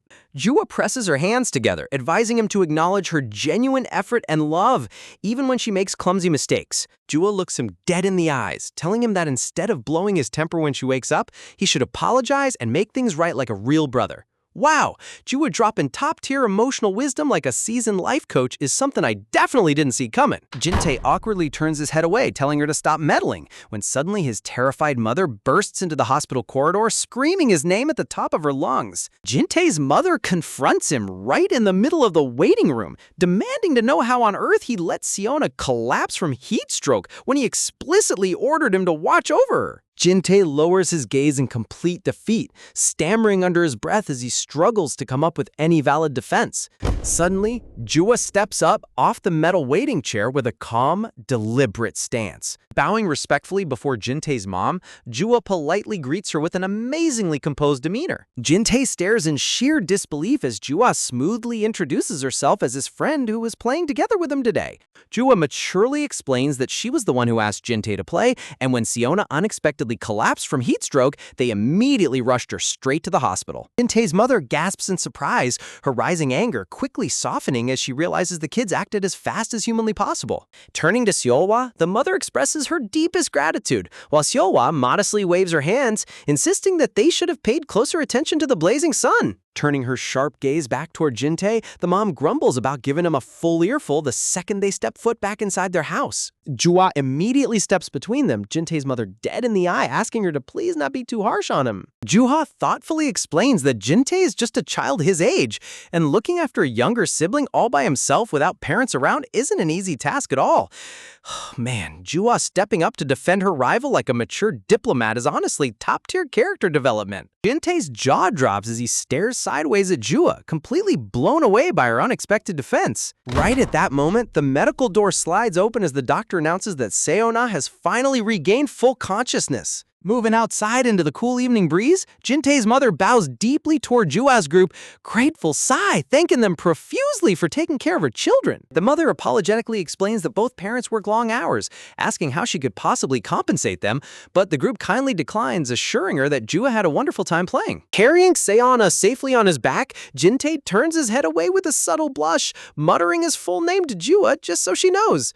Jua offers a gentle, confident smirk, introducing herself as Min Jua, while reminding him to keep her name in mind. Jin-tae scoffs softly, grumbling that even though losing his Wolfgando action figure stings, he wouldn't mind playing with her again if they ever cross paths down the line. Quick stepping after his family, Jin-tae rushes ahead while the bodyguard team watches them head off into the night. Jua's bodyguards bow politely as the family departs, wishing them a safe journey home. Stopping Jintae's mother just before she enters the car, Jua calls out and hands her a small folded note. Cut to inside the vehicle as the mother clicks her seatbelt into place and starts up the car engine. Driving down the road, the mother softly advises Jintae to take better care of his sister during playtime, while Jintae groans for her to stop nagging. Remembering the note, the mother reaches back and hands over the folded pink paper, mentioning that the young girl asked her to pass it along. Jintae takes the paper with a puzzled expression, wondering what in the world Jua could have written inside. Unfolding the letter, he reads Jua's arrogant message stating that today's game was fun and that as his new boss, she's bestowing a special reward upon him with her phone number attached. Jintae squints at the note in deep suspicion, wondering what kind of absurd reward his self-proclaimed boss is talking about. He reaches into the accompanying box and his eyes lock onto the limited edition Wolfgando action figure gleaming inside. Wait, did Jua literally just buy his loyalty with his dream toy? That's a total boss move. Jintae completely loses his mind as his eyes turn pure white from raw, overwhelming shock. Jintae screams at the top of his lungs inside the vehicle, terrifying his mother, while internally vowing to serve Boss Jua for the rest of his natural life. Switching scenes to a luxurious dark office, a loyal subordinate knocks softly on the heavy double doors before being granted permission to enter. A smooth-talking man clad in red silk shirt walks into the room with a confident, knowing smile. Staring at the silver-haired figure standing by the floor-to-ceiling window, the red shirt guy asks if he has completed the secret investigation. He confirms that the young lady's newly appointed subordinate is indeed a relative named Jang Tae-ho. The silver-haired leader mutters Tae-ho's name under his breath, his eyes glowing with dangerous intrigue. The atmosphere grows thick with unspoken tension as the shadowy underworld players prepare their next move against Tae-ho. Overlooking the city skyline from their high-rise office, low voice, the two high-ranking mobsters stand side by side discussing the balance of power. The red shirt guy smirks softly, trailing off as he prepares to tease his superior's dramatic posturing. He flat out tells his leader to stop trying so hard to look cool, bluntly pointing out that the brooding mob leader aesthetic does not suit him at all.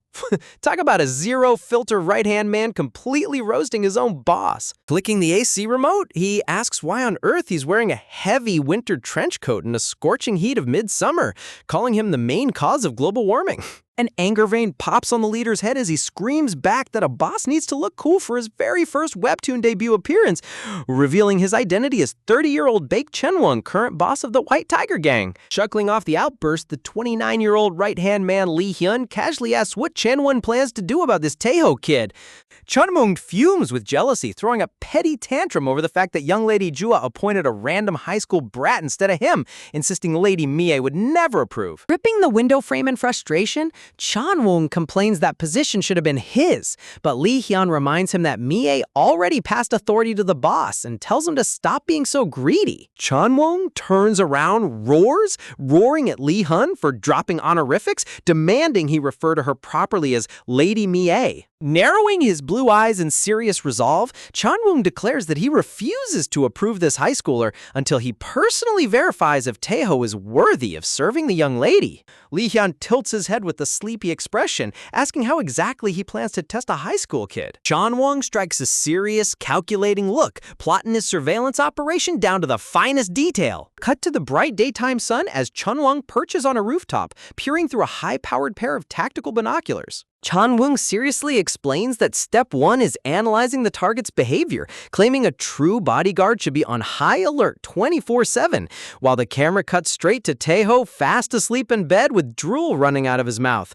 Oh man, this guy's expecting a lethal assassin, but Tae-ho is literally out cold like a log. Lee Hyun lowers his binoculars with an unbothered smirk, casually letting his boss know that their target isn't doing any stealthy training at all. He's literally sound asleep in bed with drool practically pooling on his pillow. Chunwung almost drops his high-powered binoculars in sheer frustration, shouting at the top of his lungs over how a designated bodyguard could possibly be taking a cozy nap while the young lady might be facing danger. Lee Hyun winks back with total nonchalance, reminding him that Selwa is standing right beside her, so absolutely nothing troublesome is going to happen today. Flaring up with comical rage as literal flames burst behind him, Chanwang yells that it doesn't matter if Selwa is on duty or not. A real bodyguard never slackens their guard.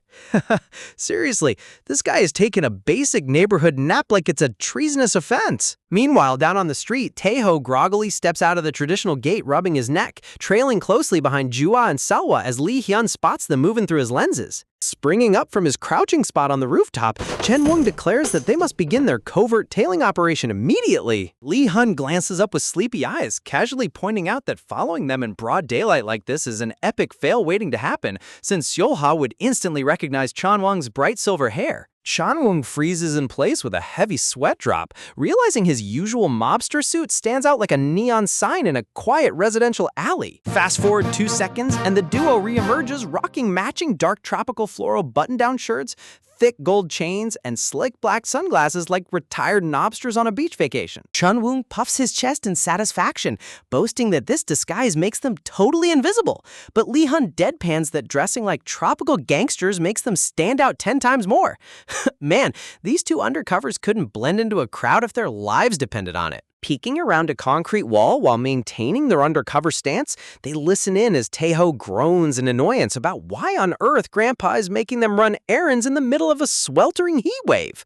Taeho fumes over why he had to be dragged along, but Jua flips her pigtails with a smug smirk, reminding him that a loyal subordinate's primary duty is to follow their boss's every single step. An anger vein pops on Chenwang's forehead as he peeks around the corner, utterly disgusted that Taeho has the audacity to find serving young lady Jua an annoying chore. Chunwoong decides right then and there that he needs to put this high school brat through a ruthless test, just as a heavy delivery handcart stacked tall with cardboard boxes comes rolling into view. Fast motion lines sweep across the road as Taeho walks blissfully unaware of the heavy wooden cart speeding down the asphalt incline directly behind him. Chunwoong grins like a cartoon villain while pushing the runaway cart at maximum speed, roaring for Taeho to try dodging that as Taeho turns his head in absolute horror. Before the cart can flatten him into a pancake, Seolhwa moves in a violent blur, swoosh, scooping Taeho up by his waist with terrifying precision. Chonwong's jaw drops in pure shock as Soha effortlessly neutralizes his trap before it even makes contact. Wow, Soha's reflexes are so fast, she basically makes top-tier assassins look like amateurs. The runaway handcart wheel slams violently into a jagged rock on the asphalt road. A sudden impact flips the heavy green trolley straight into the air, sending a mountain of cardboard boxes raining down directly onto Chuangung's head. Standing serenely while holding Taeho in her arms, Seolhwa calmly advises him that with reflexes that slow, he'll find it extremely difficult to protect the young lady in a real fight. Taeho flails his arms in disbelief, screaming back about how anyone is supposed to dodge a runaway freight train out of nowhere, grumbling that the neighborhood is overflowing with total weirdos. Jua and Solha casually stroll away while Taeho walks alongside them, completely ignoring the giant pile of collapsed boxes lying right on the sidewalk behind them. Deep under the heavy mountain of cardboard, Cheon-woong lies upside down with his sunglasses knocked off, stargazing in complete defeat. The contrast between his mob boss ego and this hilarious physical failure is gold. Lee Hyun crouches down beside the box pile, teasing his boss with an amused chuckle, asking if he wasn't supposed to be testing the kid instead of getting crushed to death. Chunwoong narrows his dark blue eyes in venomous resolve, muttering that since subtle methods failed, he'll resort to every dirty trick in the book to uncover Taeho's weakness. Cue a hilarious montage of failed schemes. First, Chunwoong tries blasting them with a garden hose, but Seolhwa blocks the stream. Next, he drops a classic banana peel, but Seolhwa warns Taeho ahead of time. Finally, he digs a pitfall trap, only to slip and fall straight into his own hole. Chunwoong rests his chin on his fist in deep depression, completely baffled by how every single Looney Tunes trap he sets keeps backfiring on him. Throwing his hands up in frustration, Chunwoong fumes that Solha is way overpowered, complaining that there's a reason she's Lady Mie's top right-hand enforcer. Lee Hun tilts his head, asking why he's stressing so much when Seolhwa's clearly doing an incredible job protecting the young lady anyway. Smirking softly, Lee Hun sees right through his boss's front, calling out Chonung for using Selwa as a cover story when he's honestly just super jealous of Taeho. Called out. You can't hide your petty green-eyed monster from your own right-hand man. Chan Woong scoffs defensive excuses, arguing that young Lady Jua isn't the type to complain or run back to Lady Mie for help. Lee Hun's smile turns thoughtful as he points out that the young lady personally selecting a high schooler as her personal subordinate means there has to be a deeper secret behind it. Chan Woong lowers his brow with serious determination, muttering that finding out that exact secret is the whole reason he's doing this. Pumping his fist in the air, Chan Woong demands to know if there's any other way they can mess with Taeho, while Lee Hyun sighs that he's not even pretending to be professional anymore. Suddenly, Cheon Woong's ears perk up as elevated shouting echoes around the corner of the commercial building. Tucking themselves behind a heavy wall pillar, the two Underworld players peek outward as a heated argument unfolds near a local meat shop. Around the bend, Jua stands pouting with her arms crossed in absolute defiance, Seol-hwa looks completely flustered, and Taeho holds his head in utter exasperation. Chan Woong's eyes widen in sheer horror, gasping flabbergasted that Taeho actually dares to stand there and pick an argument with the young lady? Grabbing Lee Hyun by his shoulders, Chan Woong orders him to go extract the full story directly from Taeho, while he keeps tabs on Jua. Lee Hyun gestures down at his flashy green tropical shirt, asking if he's seriously supposed to walk up and casual talk a teenager while looking like a vacationing cartel member? Cut to Lee Hyun fully transformed into a hilariously accurate street preacher outfit, complete with thick swirly glasses, a red plaid shirt, a heavy backpack, and a religious notebook tucked under his arm. Chan Woong grins widely with an enthusiastic thumbs up, claiming this disguise makes striking up a random conversation 100% natural, though Lee Hyun groans that he looks a million times more suspicious now. The street preacher look caption on top makes this absolute comedy perfection. Refusing to take no for an answer, Chan Woong shoves Lee Hyun forward down the hallway, telling him to stop making excuses and get moving. Hiding behind the wall edge, Chan Woong flashes a discreet thumbs up of encouragement while Lee Hyun's sweat drops in his ridiculous swirly glass disguise. Meanwhile, Taeho walks down the open street alone, grinding his teeth in frustration over how insanely annoying Min Jua can be. Lee Hyun quick steps up from behind, calling out to the red-haired high schooler in his overly polite undercover voice. Holding his brown notebook tight, the disguised Lee Hyun smoothly asks Taeho if he could spare a second to give him some directions. Taeho stops in his tracks, glancing sideways at the strange guy in swirly glasses with an extremely confused glare. Striking a cheesy anime pose, complete with glittering sparkles, Lee Hyun smiles warmly, asking if Taeho happens to know the directions to a student's heart. Oh man, Taeho is either going to punch him or run for his life. What an outrageous way to open a secret interrogation. Taeho doesn't even hesitate for a second before giving him the absolute coldest side-eye in human history, his face practically twisted in utter revulsion.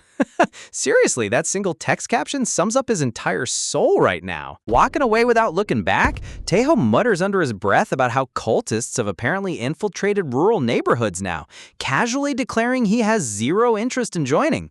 Panicking as his undercover operation instantly crumbles, Lee Hyun turns around and desperately yells after him, claiming he can sense a heavy aura of dark rage rolling off Taeho's shoulders. Lee Hyun leans in with a slick smile, casually probing if the kid didn't just get into a massive fight with someone 2 minutes ago. Feigning deep spiritual insight through his ridiculous swirly glasses, Lee Hyun smooth talks that based on his aura, Taeho definitely clashed with a young girl. But man, seeing Lee Hyun act like a fortune teller is top-tier comedy.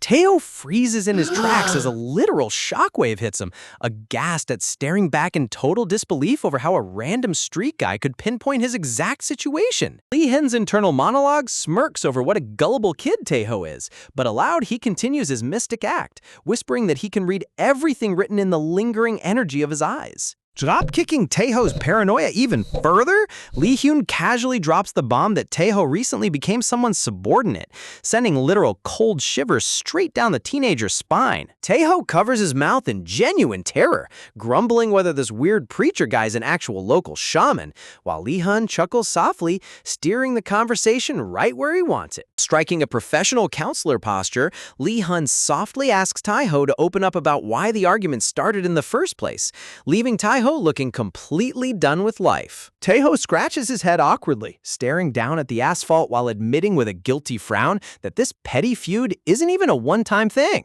Taeho vents his deep emotional trauma over how Jua intentionally breaks off the smaller half of ice cream bars to hand him the leftover stick, while Lee Hyun smiles pleasantly while internally screaming in disbelief if this high schooler is actually a literal grade school kid. Cut to Chien Wong holding his phone up to his ear in his dark Hawaiian button-down shirt, listening intently to Lee Hyun's report from the field. Chun Wong munches on hot meat skewers while processing the intel, repeating back in sheer confusion that the whole high-stakes brawl was over an unequally split ice cream bar. Chunwon deadpans into the receiver that not even a primary school child would throw a tantrum over popsicle portions, gasping, ordering Lee Hyun to wrap up his silly therapy session and head back to base. Chanwon hangs up his phone with a heavy groan, exasperated that he wasted his high-level mafia intelligence network on a literal dessert dispute. Meanwhile, down the market strip, Jua stands with her arms crossed tight, pouting her cheeks with the ultimate stubbornness of a spoiled mafia princess. Shelwa walks beside her with a calm demeanor, listening quietly as Jua huffs about how ridiculously petty Taeho is for talking back over a harmless treat. Smiling gently like a patient big sister, Seohwa softly reminds her young lady that if she didn't deliberately tease Taeho every single time she hands him food, he wouldn't have blown his top. Jua looks away awkwardly with a guilty sweat drop, grumbling about boss privileges, while Seohwa urges that they need to search the market stalls together since they can't just abandon him. Seohwa places a comforting hand on her shoulder, pointing out that when they find him,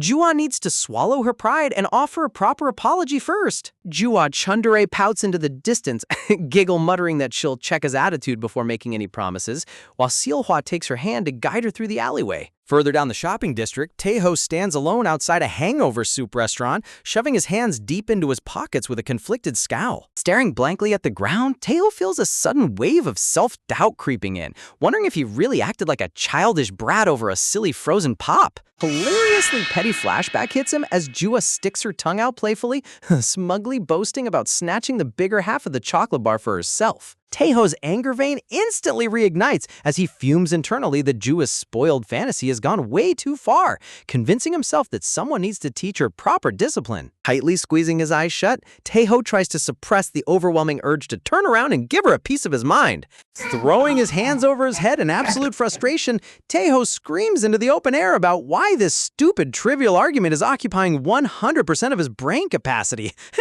Talk about zero emotional management. Suddenly, Lee Hyun reappears beside him in full street preacher disguise, calmly advising the stressed teen that his best move is to go back and reconcile. Taeho snaps his head around in annoyance, demanding why he should lower his head when he's still mad, but Lee Hyun smiles slyly, reading Jua's stubborn personality like an open book. Lee Hyun breaks down high-level psychological advice, explaining that prideful girls like Jua secretly know when they're wrong, but need a gentle runway to apologize without losing face. Lee Hyun squints through his glasses, guessing that Taeho lost his cool and blurted out something harsh, forcing Taeho to look away in guilty silence as he remembers his harsh words. With a warm, supportive smile, Lee Hyun assures him that extending an olive branch first will make her apologize naturally, giving a polite farewell before stepping backward into the crowd.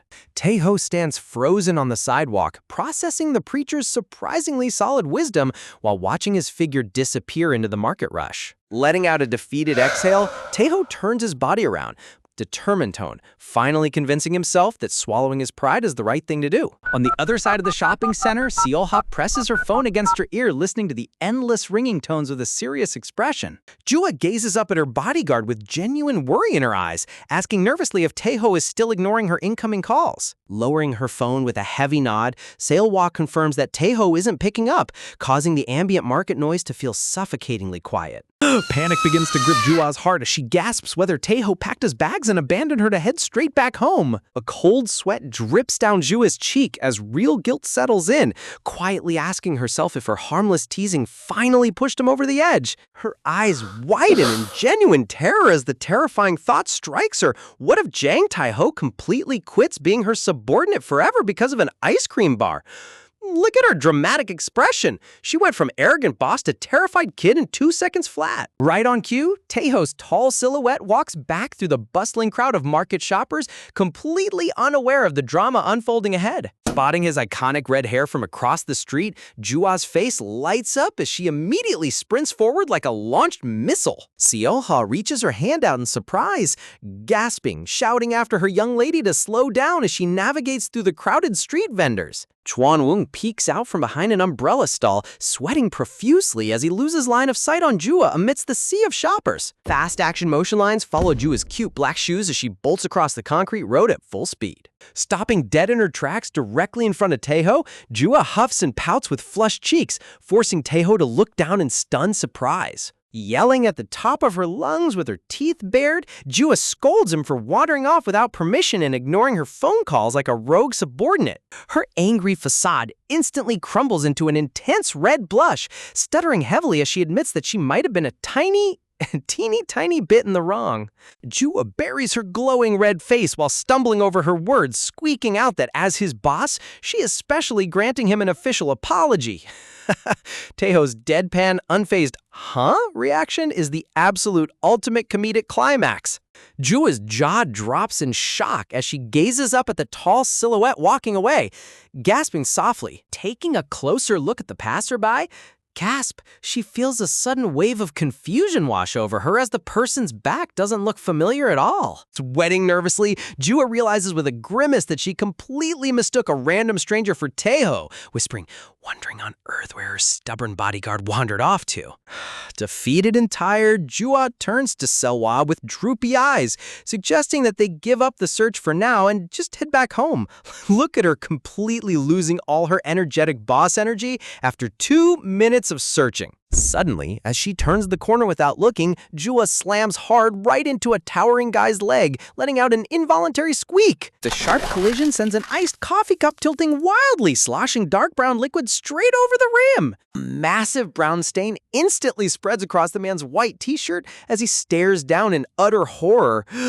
The blonde delinquent glares down with an infuriated, contorted scowl, while Jua looks up in frozen, sweaty panic, realizing she just picked a fight with the worst possible person. The towering guy tightly grips his coffee cup, his face twisting into pure malice as he evaluates the damage done to his shirt. Exploding in absolute fury, the guy shouts at the maximum volume about how his expensive designer tee is completely ruined, leaving Jua flinching at his aggressive loudness. Jua stammers nervously, offering to pay for the dry cleaning bill, but the delinquent leans down with an intimidating snarl, demanding if she really thinks simple cleaning will cover it. Cornering the little girl against the brick wall, he looms over her face with a terrifying expression, making the air around them turn completely suffocating. He aggressively tosses the empty coffee cup onto the concrete pavement, scoffing that she needs to buy him a brand new shirt and demanding where her parents are hiding. Trying to sound tough, Jua insists that her parents are currently abroad and that she's on her own, making the delinquent scoff in disbelief at her answer. The guy rolls his eyes with a disgustingly arrogant smirk,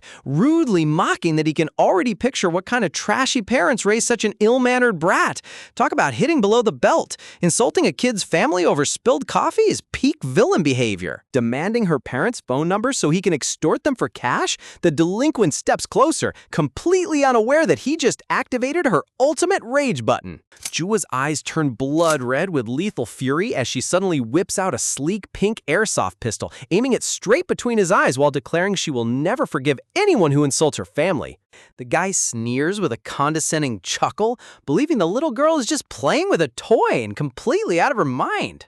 In a split second, the delinquent forcefully swats her arm away, smacking the pink gun right out of her grip and sending it skittering across the asphalt. Jua gasps in shock as he steps into her personal space, growling in disgust about a tiny brat daring to point a BB gun at an adult. Meanwhile, in the main market district, Chunwoong navigates through the crowded stalls, anxiously scanning the area to locate Jua's whereabouts. Sweating heavily from the search, Cheonwing's sharp eyes dart across the shopping street, growing increasingly uneasy by the second. He suddenly spots Sealhua standing alone in an alleyway, cup-handing her mouth while yelling out for the young lady, making Chunwoong realize with a jolt that Jua got separated from her bodyguard. A surge of absolute dread hits Chunwoong as he connects the dots, fearing that Jua wandered into dangerous territory all by herself. Back in the side street, the thug aggressively grabs Jua by her arm, pulling her close while demanding that she stop lying and reveal where her handlers are hiding. Jua thrashes around with all her tiny strength, screaming at him to let go of her immediately. As she struggles against his tight grip,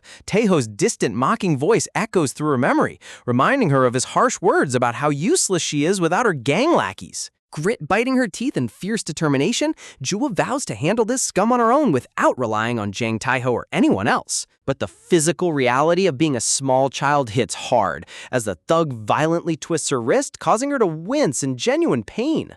Suddenly, out of absolute nowhere, a pair of strong arms effortlessly scoops Jua up into a protective side carry. Jua gasps in utter disbelief as she looks up to see Taeho's sharp, stone-cold profile looking down at her like a guardian knight.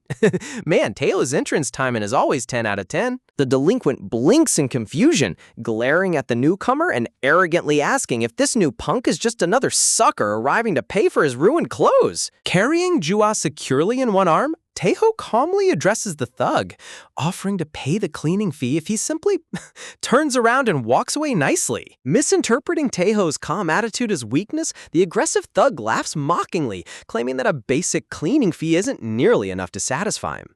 Stepping forward aggressively, the thug repeatedly pokes his finger into Taeho's shoulder, snarls demanding full compensation for the shirt, while insultingly questioning how he's raising his little sister. Before the guy can poke him again, Taeho's hand shoots out like an iron clamp, snatching the thug's wrist in a bone-crushing grip. The thug's arrogant smirk instantly evaporates into a grimace of pure shock as intense pressure surges through his wrist joint. Holding the struggling guy completely immobilized, Taeho repeats his offer in a dead-flat voice, whispers, warning him that he already offered to cover the cleaning costs. Shadow falls heavy over Taeho's face as his eyes glow with a terrifying predatory glare, quietly dropping a bone-chilling query that makes the delinquent's soul leave his body. Scared completely out of his wits by the terrifying killer aura, the thug violently yanks his hand back, stammering in terror that the shirt is too dirty anyway, before scampering away at full speed. Taeho casually carries Jua away from the scene without a scratch, completely unaware that Chanwung has been watching his heroics from behind the street corner the entire time. Lee Hyun sneaks up beside his boss, reporting that he searched the entire market to find him, while Chanwung gazes at Taeho's retreating figure. Chanwung turns around with a subtle approving smirk, calmly instructing Lee Hyun that they can stop tailing Taeho from this point onward, leaving Lee Hyun utterly baffled. Perplexed by the sudden order, Lee Hyun points out that Chanwung heavily disapproved of Taeho being near the young lady just a short while ago. Chanwung smiles with total confidence, stating simply that he has officially verified Taeho's true loyalty and character today. Lee Han tilts his head with a comedic question mark hovering over his hair, still completely clueless about what just transpired in that side alley.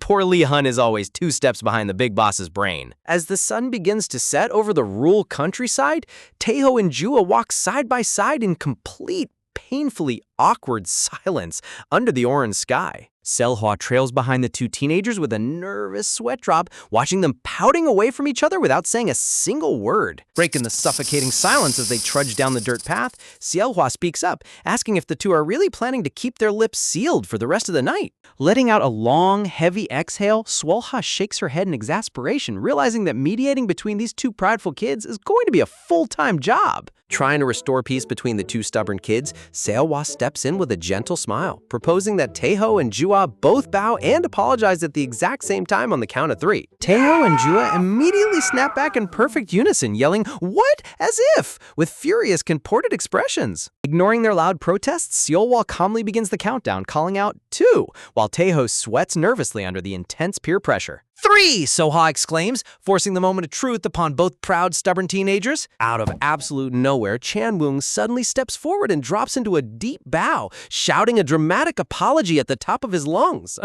Wait a minute, who asked him to apologize? Taeho, Jua, and Swalha stand frozen in complete shock, with huge, hilarious question marks hovering over their confused heads. Chunwung slowly looks up with a dead serious glare, completely ignoring how utterly absurd his sudden bow looked to everyone watching. Lee Hyun steps up beside his boss, giving a casual peace sign while cheerfully greeting Seolwa and the young lady like they just met at a park. Taeho blinks in utter confusion, recognizing Cheon-woon as the weird street preacher from earlier. But Jua reveals that these 2 are actually the high-ranking leaders of the infamous White Tiger Gang. Sweat dripping down his neck, Taeho asks why on earth a top-tier gang boss is bowing down and offering a dramatic apology to a random high school kid. Chun-woon frankly admits that he spent the entire day tailing Jang Taeho in secret just to test if he was truly fit to serve as Jua's bodyguard. With an embarrassed sigh, Chanwon confesses to throwing garbage, splashing water, and strategically placing banana peels on the road as undercover trials, offering a sincere apology for causing so much chaos. Taeho's jaw drops as the shocking reality hits him. His whole day of ridiculous bad luck was actually a masterminded syndicate obstacle course. You gotta give Chanwon credit. Testing someone with banana peels is next level petty. Chanwon looks into Taeho's eyes, noting that while the high schooler was far from the ideal obedient subordinate he originally pictured, he admits with a quiet smile that Taeho is genuinely someone capable of protecting and standing by the young lady, leaving Taeho blushing in flustered embarrassment. Curiously turning toward Jua, Chanwon politely inquires why she specifically handpicked Taeho as her subordinate in the first place. Jua tilts her head thoughtfully, mentioning that besides Seolhwa and her mother, no one else actually knows the real story behind her choice. Smirking with absolute swagger, the tiny gang leader prepares to reveal the top-secret reason behind recruiting her tall bodyguard. The golden sunset casts long, dramatic shadows across the dirt road as the whole group waits in suspense for her answer. With a proud, cheeky grin, Jua loudly declares that her ultimate reason for hiring Taeho was to achieve complete independence from her parents. Taeho deadpans in utter disbelief, question-marking how a 7-year-old child is already making grand plans for early independence.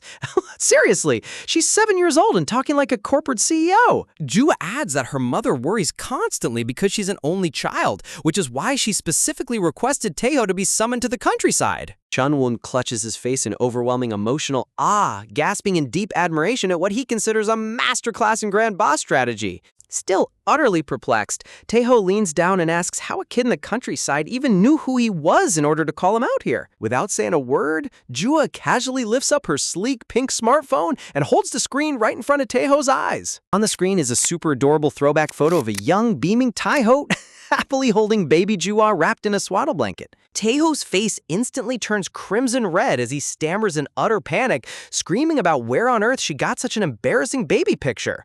Jua smirks mischievously, explaining that she stumbled upon the photo inside an old family album and her mother shared the entire backstory with her. The scene transitions into a heartwarming flashback set inside a sunlit hospital room where a young Taeho sits beside a hospital bed holding newborn baby Jua. Smiling warmly from the bed, the mother gently asks young Taeho if he really likes little Jua that much, and the young boy eagerly answers that he always wanted a younger sibling. Curious, the mother softly asks why he wanted a little brother or sister so badly. Young Taeho looks down at the baby, admitting that he really wanted to earn praise from his parents by proving that he could take great care of someone, especially since he always felt outshined by his older brother. He softly confesses that his older brother is smart, kind, and diligent, so he wanted to beat him at something for once in his life.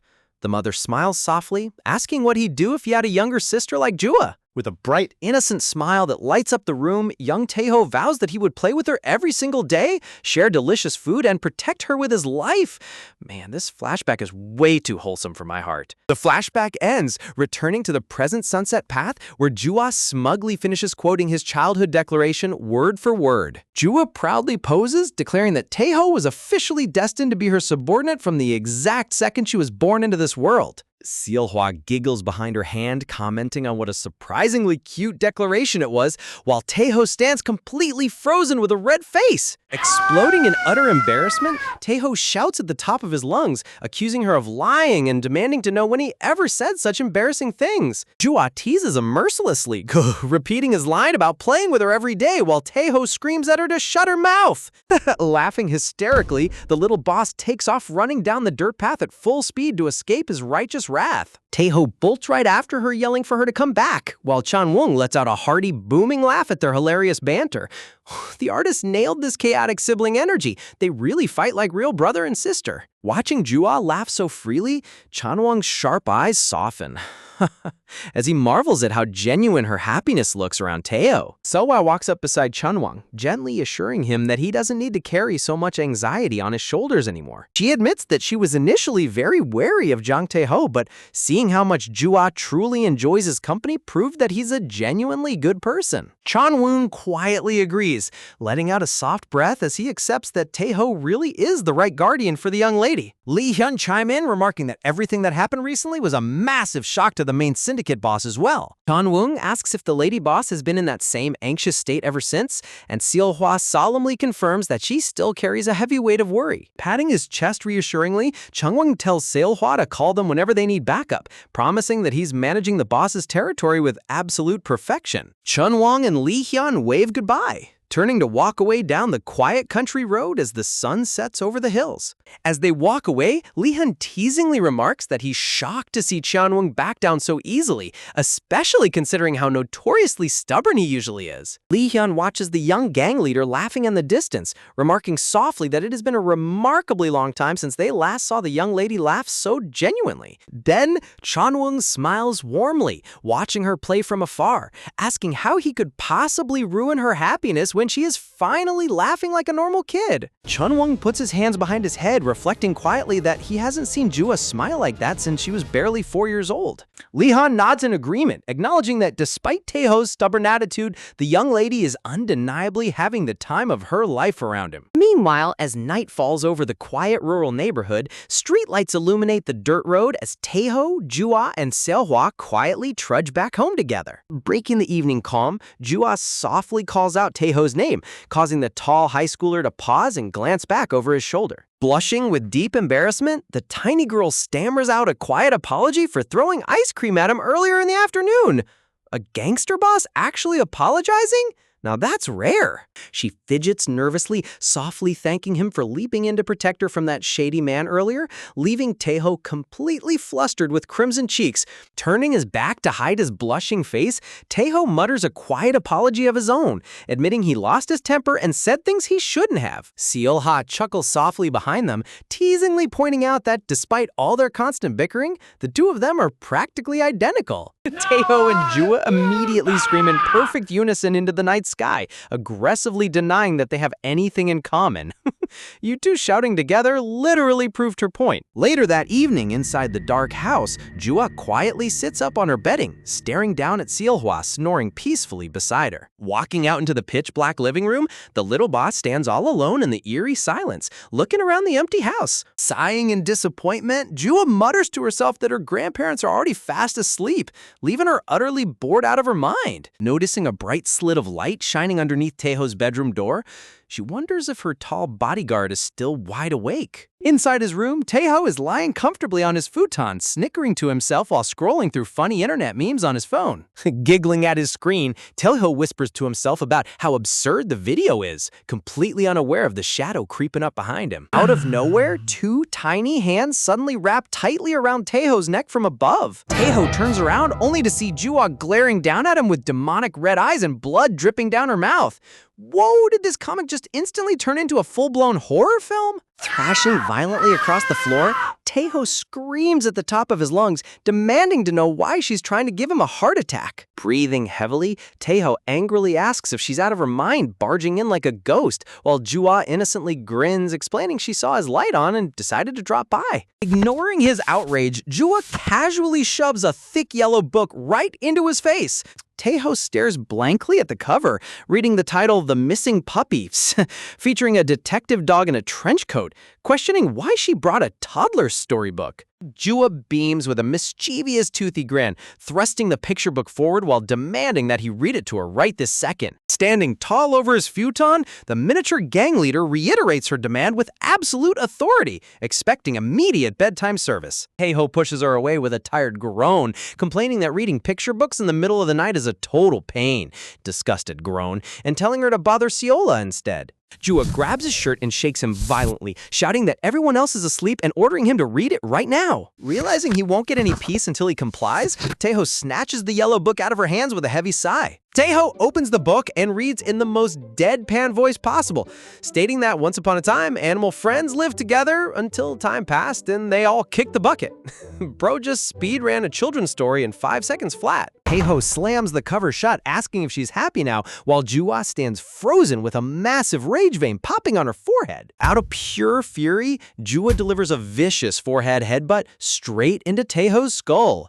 Clutching his forehead as a giant swollen bump erupts on his head, Taeho groans in agony, while Jua scolds him for insulting children's literature. Rubbing his throbbing bump, Taeho yells in frustration, asking what she actually wants from him, and Jua sternly orders him to read the story properly this time. Letting out a defeated exhale, Taeho accepts his harsh reality, realizing the persistent kid won't leave his room until he reads the entire book. Reopening the yellow hardcover, Taeho glances down at the illustration of the trench coat-wearing puppy on the cover. Turning to the first page, Taeho freezes as he sees a squad of intimidating dogs wearing trench coats, standing like a hardened mob syndicate. Taeho's eyes widen in utter disbelief, questioning what kind of twisted children's book features a fully structured, organized crime syndicate. Seriously, who wrote this storybook? The Godfather? He reads aloud as the picture shows 3 puppies holding hands in a circle, describing how the dogs were living a vibrant organizational life.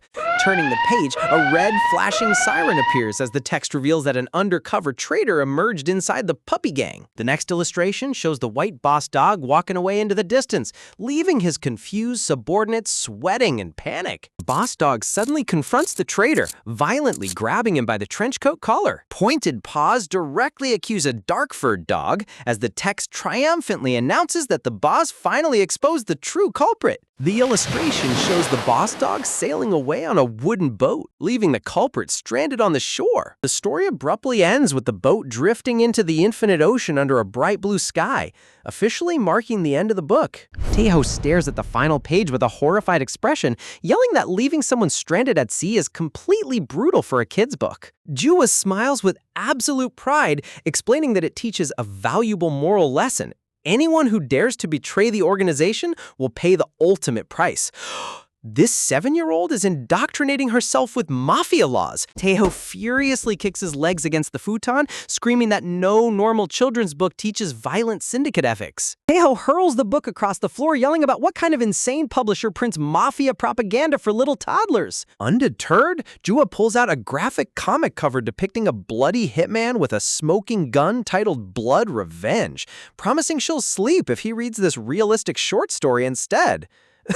She went from puppy mobsters to straight-up hitman assassin novels. Taeho instantly rolls over and buries his face into his pillow, declaring that he's officially going to sleep and telling her not to utter another single word. Taeho rolls over on his futon with a heavy exhale, muttering that he gets it and fine, scoffs. He'll just go to sleep. Glancing back over his shoulder with a twitching eye, Taeho wonders if the little gang leader gave up and left way too easily, questioning if he was being a bit too harsh. Shrugging off his guilt, he buries his face back into his pillow, convincing himself that it doesn't matter anyway since he was planning to crash for the night. Suddenly, the sliding door rattles open, causing Taeho to whip around in complete utter shock. Standing right at his doorway with a sinister fanged grin, Jua gleefully holds up a massive stacked tower of wooden Jenga blocks. The wooden tower stands tall and ominous, clearly signaling that Taeho's peaceful night is officially ruined. Taeho stares in utter disbelief while Jua smirks evilly across the wooden tower, setting up a high-stakes midnight game night showdown. Man, this kid never lets him rest for even 2 seconds. Defeated,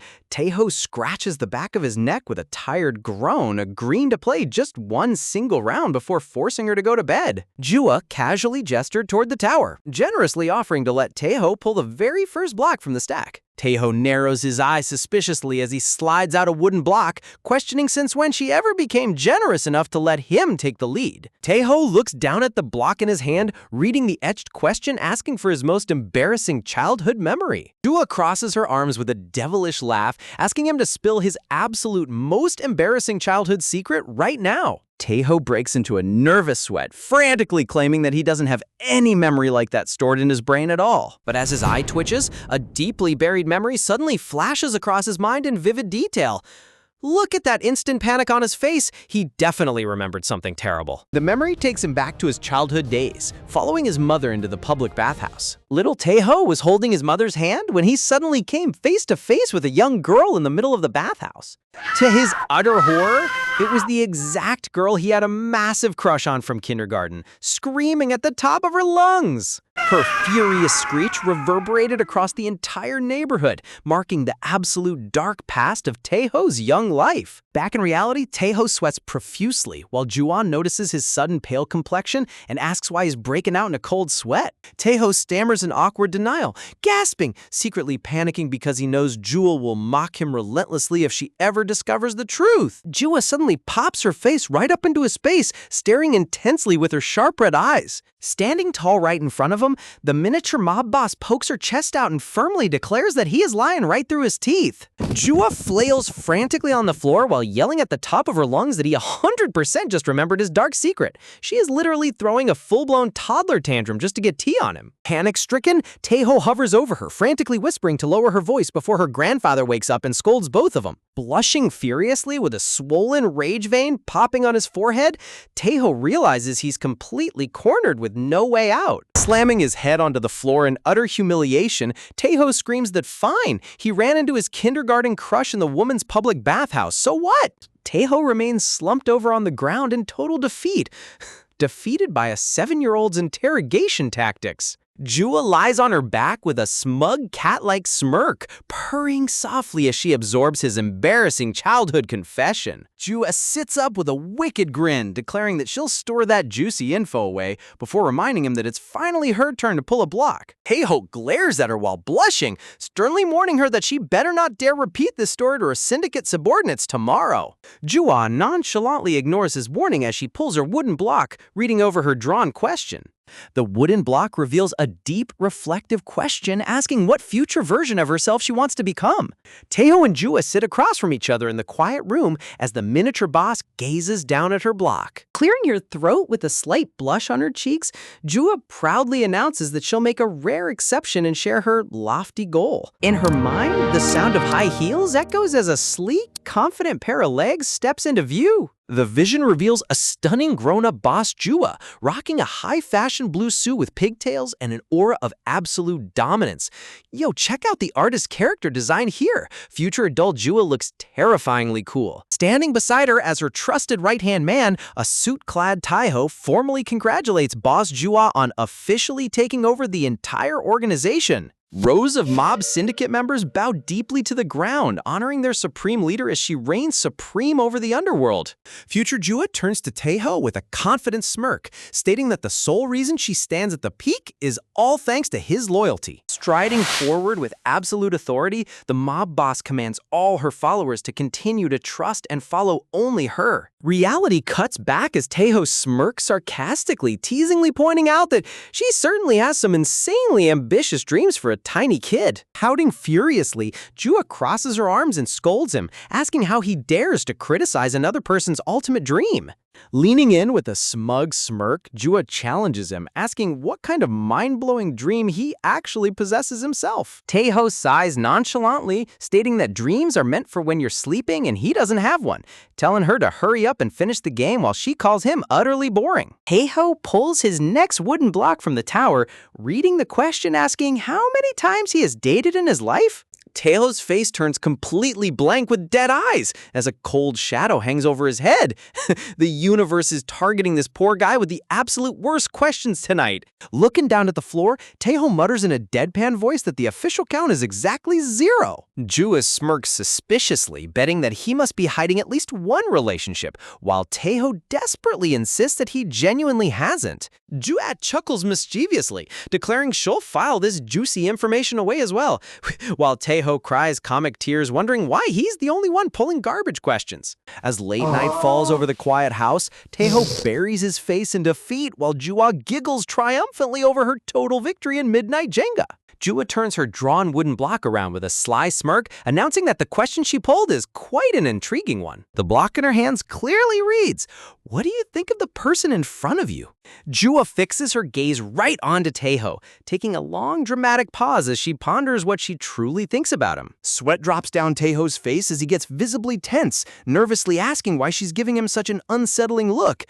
Man, this kid's gaze can make even grown adults sweat buckets. Without holding back, Jua bluntly lists out all his flaws, stating that he's lazy, a huge pain to deal with, and constantly snaps over the smallest things. Taeho screams out in shock at her brutal honesty, but Jua calmly keeps going, adding that he's cold, rough around the edges, and lacks basic friendliness, before pausing with a softer tone. Her eyes soften slightly as she reminds him how he went out of his way to catch that bee for her, even though he was completely terrified of it himself. Taeho listens in stunned silence as she continues, recalling how he jumped in without a second thought to save those helpless puppies, and always steps up to protect her from danger. Jua breaks into a warm, adorable smile with her tiny fangs showing, looking genuinely happy as she expresses her subtle gratitude. Look at that wholesome smile. She might act like a mob boss, but she really adores him. Blushing bright red, Taeho turns his head away grumpily, complaining about how she just insulted him before throwing in compliments, muttering that being cherished by her isn't special at all. Jua smirks triumphantly as she points out how totally obvious it is when he gets embarrassed, while Taeho frantically denies it with a flustered stutter. Taeho reaches for the wooden tower to draw his next block, internally questioning why a simple comment from a 7-year-old is getting his heart flustered like this. Looking down at his hand, the freshly pulled wooden block asks, "What was your most painful moment?" Taeho glances sideways cautiously, wondering how he should answer such a heavy question without giving too much away. To his utter surprise, Jua's head is already drooping down as she snoozes right on the spot, with a tiny light of drool trickling from her mouth. She forced him into a midnight game night only to fall asleep mid-turn. Taeho kneels beside her and gently nudges her shoulder, telling her that she needs to wake up and head to her own room to sleep properly. Jua flops over onto the floor completely exhausted, groaning incoherently in her sleep as she refuses to move an inch. Taeho sighs in exasperation, looking down at the messy Jenga blocks left all over the floor and complaining about how she didn't even clean up her own game. Shaking his head, Taeho reaches down to scoop her up into his arms so she doesn't catch a cold sleeping on the hard floor. As he lifts her up, Jua subconsciously mumbles in her sleep, softly gripping his shirt and whimpering for Taeho not to go. Clinging tightly to his collar, the little gang leader sleep talks that he has to stay by her side forever as her loyal subordinate. Taeho stares down at her in mild surprise, realizing that even in her deepest sleep, she's still bossing him around like a true mob boss, comically holding her out at arm's length like a limp kitten. Taeho briefly considers whether he should just dump her on her futon and call it a night. Seeing how tightly she's grabbing onto his shirt, Taeho lets out a tired exhale. Realizing he's completely stuck, he ends up tucking her safely into bed under his own blanket, muttering that she's insanely stubborn even asleep and is gonna rip his collar right off. Lying awake beside her under the dim room light, Taeho gazes blankly up at the ceiling as quiet thoughts begin to fill his mind. Jua's genuine words from earlier echo in his head, reminding him of how she called him a subordinate she deeply cherishes. His mind suddenly drifts back to his high school days, recalling the moment he walked into his house after school only to hear his mother praising someone else inside. His mother was showering his older brother Minho with overwhelming praise for his academic achievements. Scoff, while Minho humbly laughed it off as mere luck.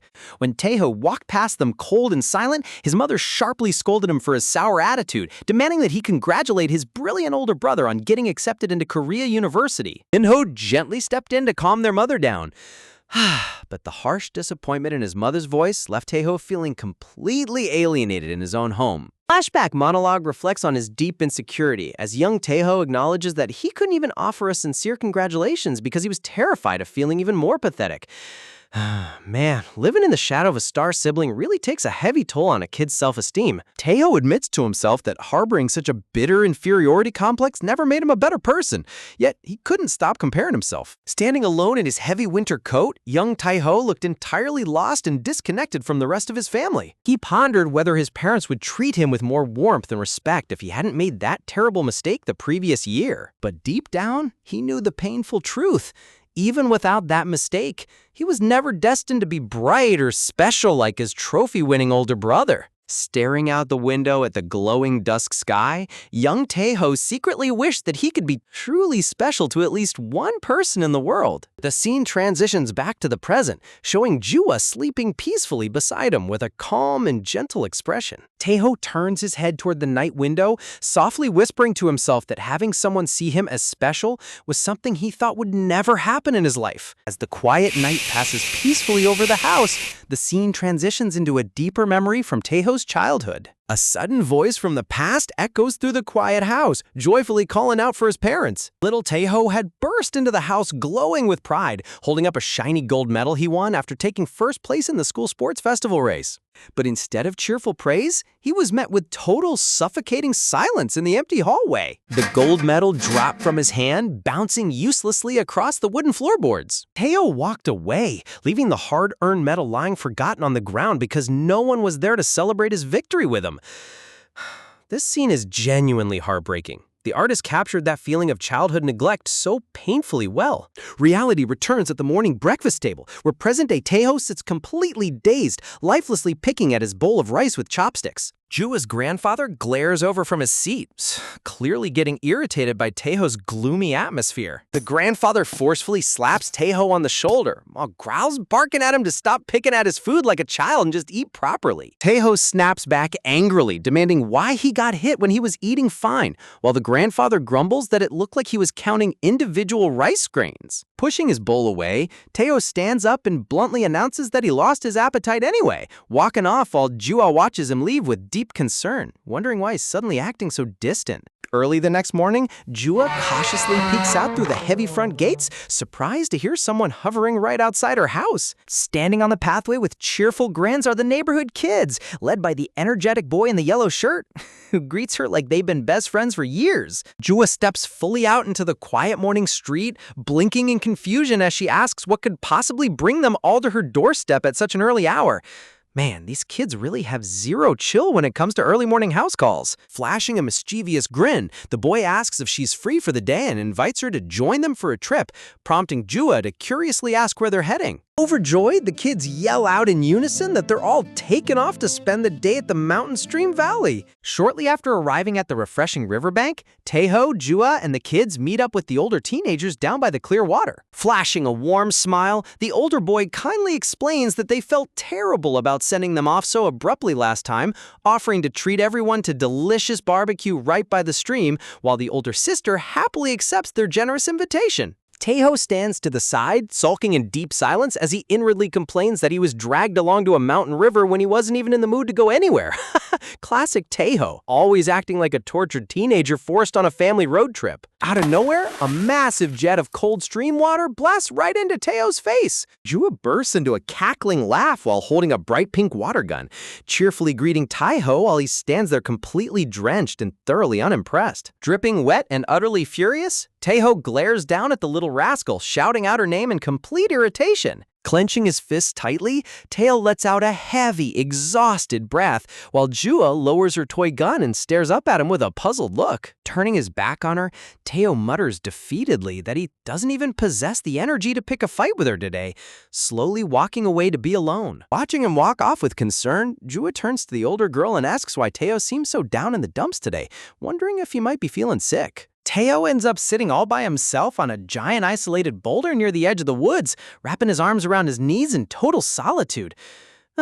Seeing him isolate himself like this after that bad memory is genuinely painful to watch. His mind travels back to a bittersweet childhood memory where young Taeho ran into the house glowing with excitement, shouting to his mother that he took first place in the school sports festival race. But without even turning around from her laptop, his mother gave him a cold, dismissive response, completely undercutting his proud moment. Trying to find approval elsewhere, little Taeho rushed to his father's bedroom to announce his victory, only to be turned away because his father had a headache after working overtime and promised to talk tomorrow. Reality hits present-day Taeho as he gazes up at the blue sky, bitterly realizing that his terrible mood was entirely triggered by that depressing childhood nightmare from this morning. Suddenly snapped back to reality, Taeho blinks in utter confusion as he looks down to see 4 colorful water gun barrels aiming directly at his chest. Without a single second of warning, all 4 kids yell out, "Fire!" and unleash a torrential barrage of water straight at him. Taeho frantically throws his hands up to shield his face, screaming out in utter shock, while Jua stands right in front of him, laughing wildly as she blasts him point blank. Jua's idea of therapy is literally waterboarding her bodyguard with toy guns. Lowering her weapon, Jua scolds him sternly, telling Jang Tae-ho that he shouldn't just isolate himself on a rock and orders him to come play with them. Grabbing his soaking wet hair in frustration, Tae-ho growls back that he already told him he isn't in the mood, insisting that they go play without him. Leaning right up into his face with a smug grin, Chuckle Jua bluntly tells him that playing around when you're in a bad mood is precisely how you start feeling better. The other kids chime in cheerfully, agreeing that water gun fights are infinitely more fun when there's an actual target to shoot at, encouraging him to at least dip his feet into the water. Tae-ho stares down at the group in conflicted silence, sweating nervously as their relentless positivity begins chipping away at his gloomy mood. Realizing there's no escape, Tae-ho sighs and stands up on top of the boulder, dramatic whisper, warning them all that they better watch their backs once he steps into the river. Inner monologue notes that sitting around worrying isn't going to change a single thing, as the scene erupts into cheerful splashing sound effects and echoing laughter. A lively collage captures the total chaos. Jua cackling hysterically while blasting water, the older girl laughing as she dodges, and Tae-ho himself breaking into a genuine toothy smile as he dives into the fun. Look at that smile. He actually broke out of his shell. As the warm orange glow of sunset fills the sky, the whole crew slowly hikes back along the dirt trail after a long day of playing in the stream. Trotting right beside Tae-ho, Jua looks up with a bright, innocent smile and asks if he ended up having a lot of fun today. Tae-ho glances away with a soft blush creeping onto his cheeks, muttering in a quiet voice that it wasn't too bad. Jua teases him with a sly smirk, remarking that it's nice to see his usual gloomy expression finally brighten up for once. Flustered to his core, Tae-ho stutters out whether his terrible mood was really that obvious, to which Jua's hilarious chibi face plainly replies that it totally was.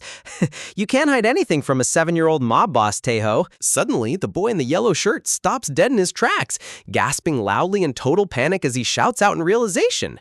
Jua turns around startled, asking what on earth is wrong with him for screaming like that out of nowhere. Holding his hands up in utter distress, the boy confesses that he accidentally left his water gun behind at the riverbank. His older brother immediately scolds him in frustration, reminding him that he explicitly told him to check his belongings before leaving, while the little guy hangs his head in regret. Before anyone can stop him, the boy bolts back toward the trail, shouting over his shoulder that he'll run back and grab it quickly while his brother yells at him to just leave it until tomorrow.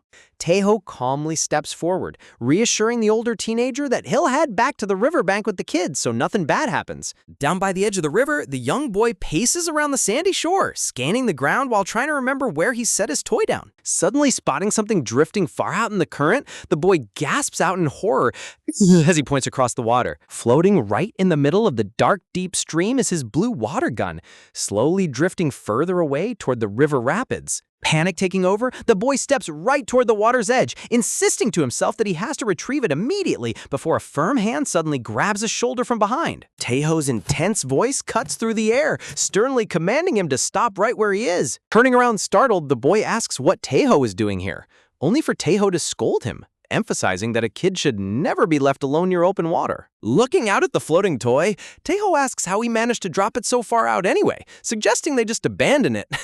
But the kid yells back in comically passionate anger that it's an ultra-rare, limited edition Alcamon water gun. Priorities, man! You can't just abandon a limited edition Alcamon toy. Tae-ho groans in utter annoyance at hearing that ridiculous toy brand name again, while the stubborn kid turns toward the river, insisting he can retrieve it himself since he's wearing a life vest. Tae-ho squints his eyes with a suspicious look, realizing that this reckless kid is about to do something ridiculously dangerous if he doesn't intervene right now.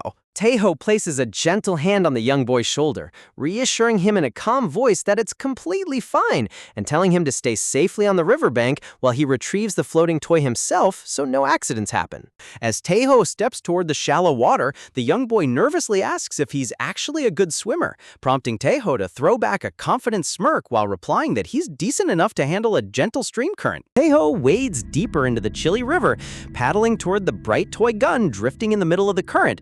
though he quietly notes in his head that the water's surprisingly deeper than he initially anticipated. Holding the blue water gun high up into the sunset glow, Taeho calls out across the riverbank that he safely retrieved it, while the ecstatic little kid jumps up and down on the shore, cheering wildly that Taeho is the absolute best. Taeho stares down at the wet plastic toy in his palm, letting out an annoyed breath as he mutters under his breath about how much unnecessary trouble a tiny, cheap water gun managed to cause. Turning around in the gentle river current, Taeho begins swimming back toward the shore, telling himself that he needs to hurry up and head back to the campsite before the barbecue food gets cold. But out of nowhere, Taeho's body violently jerks in the water, slipping under the surface with a loud splash while the young boy on the beach blinks in utter confusion.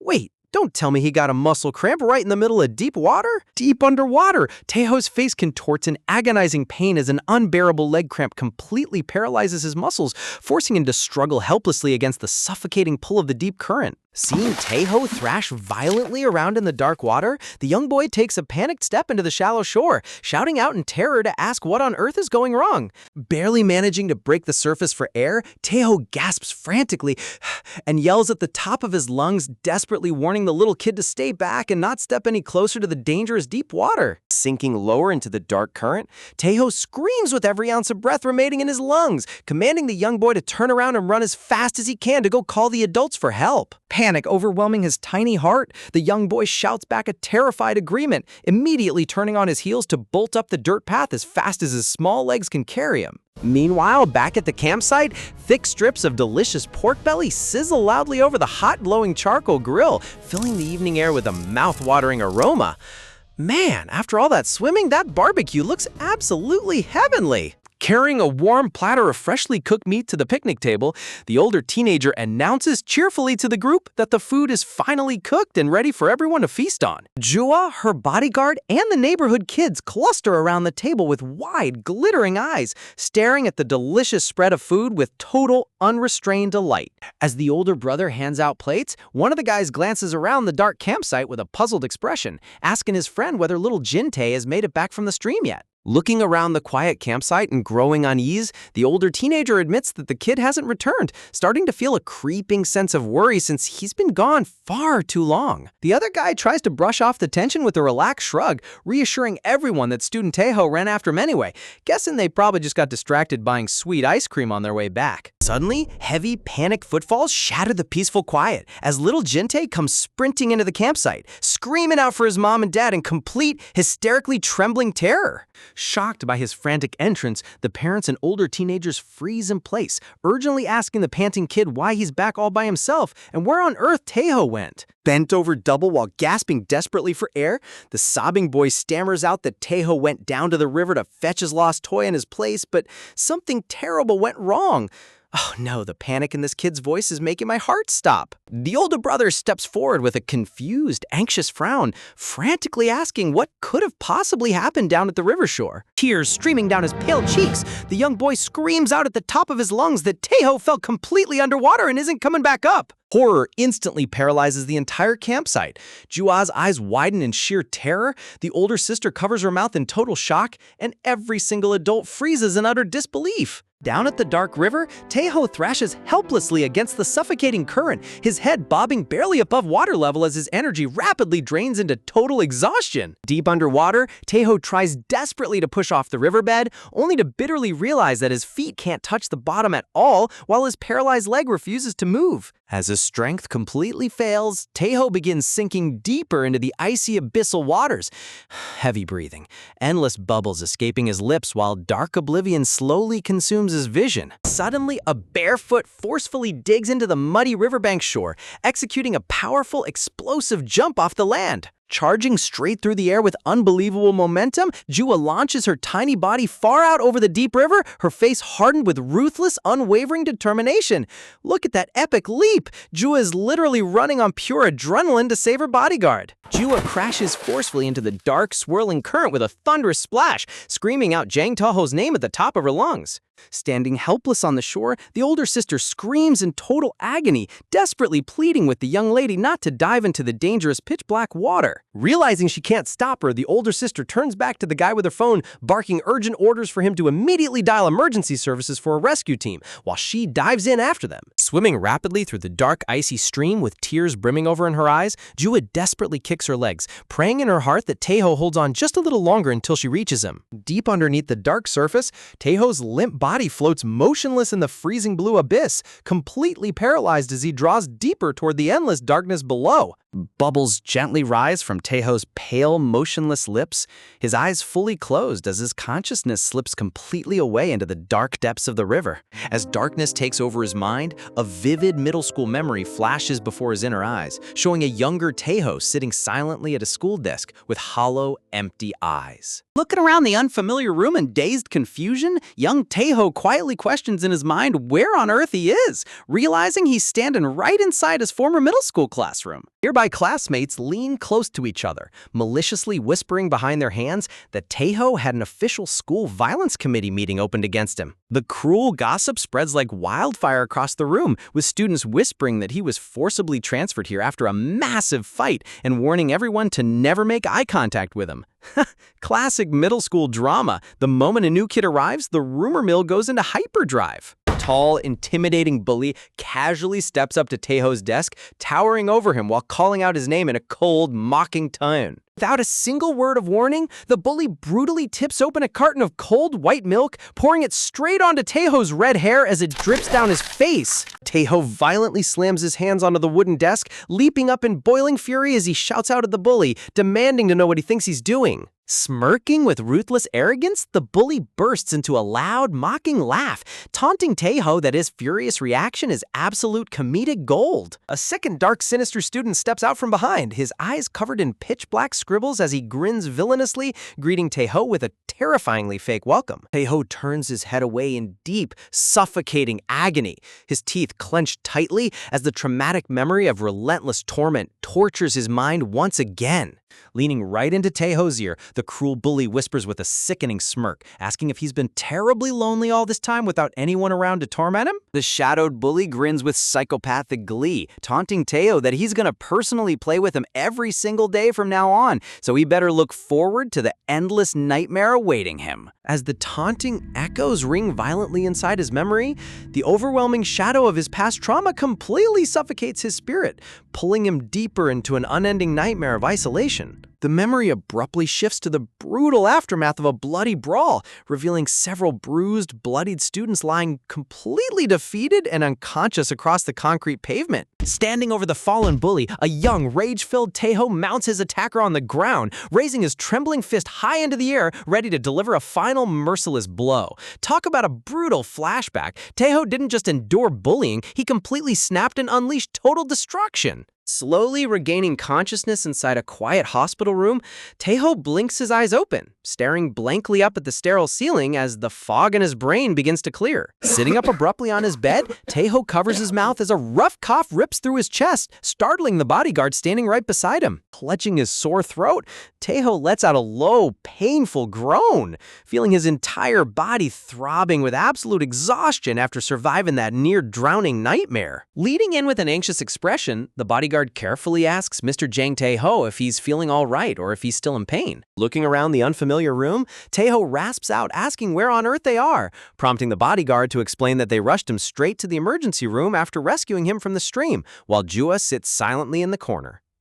Man, look at Jua sitting there with her arms crossed. She looks like a tiny angry boss waiting for a performance review. Taking a deep breath, Taeho's gaze drops as he slowly remembers the horrifying moment his leg cramped up and pulled him beneath the icy current. Taeho glances toward the corner, quietly asking where the rest of the camping group went, only for Jua to huff in annoyance that everyone had to return to the lodging since they couldn't stay at the hospital forever. Cross-legged in her chair, Jua glares sternly at him, demanding to know why he had to be so incredibly reckless by jumping into deep, dangerous waters all by himself. Turning his head slightly away, Taeho mutters under his breath that he obviously didn't plan on drowning or getting a sudden leg cramp in the middle of the river. Jua huffs out a tired breath, boasting that she's totally drained from putting her own life on the line to dive in and save him, asking if he isn't going to express his total gratitude to his boss. Taeho blinks in complete, bewildered disbelief, uttering a confused gasp, staring back at her with a furrowed brow. Taeho asks what on earth she's talking about, causing the bodyguard to sweat nervously and stammer out an awkward explanation. Turning to Taeho, the bodyguard admits that the young lady genuinely declared she was going to rescue her bodyguard and immediately plunged straight into the deep water without a second thought. Clasping her hands tightly, the bodyguard confesses how utterly terrified she was, admitting she genuinely feared both of them were going to drown together in that dark river. Pointing a stern finger at him, Jua commands Taeho to listen carefully and strictly orders him to never make her worry about his safety ever again. But instead of thanking her, Taeho's temper completely detonates as he screams out at the top of his lungs, calling her an absolute idiot. Talk about zero gratitude. He went from patient of the year to full-blown drill sergeant in 2 seconds flat. Horror and utter shock freeze both Jua and the bodyguard in place, their eyes widening into huge circles as Taeho's furious roar echoes off the hospital walls. Taeho continues shouting at the top of his voice, scolding Jua for being insane enough to jump into a deep river where even full-grown adults can't touch the bottom. Completely taken aback by his intense fury, Jua shrinks back slightly, stammers out in a soft, hurt voice that she was only doing it because she was worried about him. Taeho snaps right back with fiery eyes, shouting that he never asked her to worry about him, demanding why a little child would throw herself into a situation that only adults should handle. An awkward, heavy silence falls across room 16 as Taeho sits breathing heavily on the bed while Jua and the bodyguard stand frozen before him. Sensing the boundary being crossed, the bodyguard steps forward with a sharp frown, sternly warning Mr. Jang Taeho to watch his tone with the young lady. Tears of anger and embarrassment welling up in her red eyes, Jua bites her trembling bottom lip, whispering out in a shaky, heartbroken voice that she completely hates him. Taeho's furious expression wavers into sudden confusion, blinking blankly as he asks what she just said. Red flushing across her face in pure fury, Jua explodes into tears, screaming out at the absolute top of her lungs that Jang Tae-ho is the biggest, most colossal idiot in the entire world. Wow, she slammed him with the ultimate middle school insult. And honestly, seeing her throw a full emotional tantrum shows just how much she actually cares. Spinning on her heels, Jua bolts out of the hospital curtain, her pigtails flying behind her as she sprints down the hallway in a storm of tears. Reaching out a helpless hand, the bodyguard desperately shouts after her, leaving Taeho sitting alone on bed 16 with a dazed, conflicted expression on his face. Left in complete silence, Taeho lowers his head, staring down at his lap as a heavy, guilty regret settles deep inside his heart. Later that night, the hum of the luxury car engine fills the dark cabin as the bodyguard drives them back along the quiet rural roads. Sitting in the back seat with his arms tightly crossed, Taeho glances awkwardly over at the front passenger seat, watching Jua's small silhouette. Jua turns her head sharply toward the side window, letting out a sharp, cold huff to make sure everyone knows she's still completely furious. Taeho sweat drops silently, realizing with an awkward sigh that his tiny boss is heavily sulking and refuses to look in his direction at all. As the car continues through the dark night, Taeho's mind involuntarily flashes back to his violent past, recalling the brutal moment he mercilessly beat down his middle school bully on the pavement. Look at that contrast. He used to handle problems with pure violence, but now he's stressing over a kid sulking. Staring out at the passing trees, Taeho grinds his teeth softly, bitterly complaining to himself about having to deal with traumatic nightmares on top of getting chewed out. Arriving back at the traditional estate, the bodyguard calls out cheerfully to the elders as the three of them walk down the illuminated stone garden path. The worried old grandma and grandpa rush out to greet them.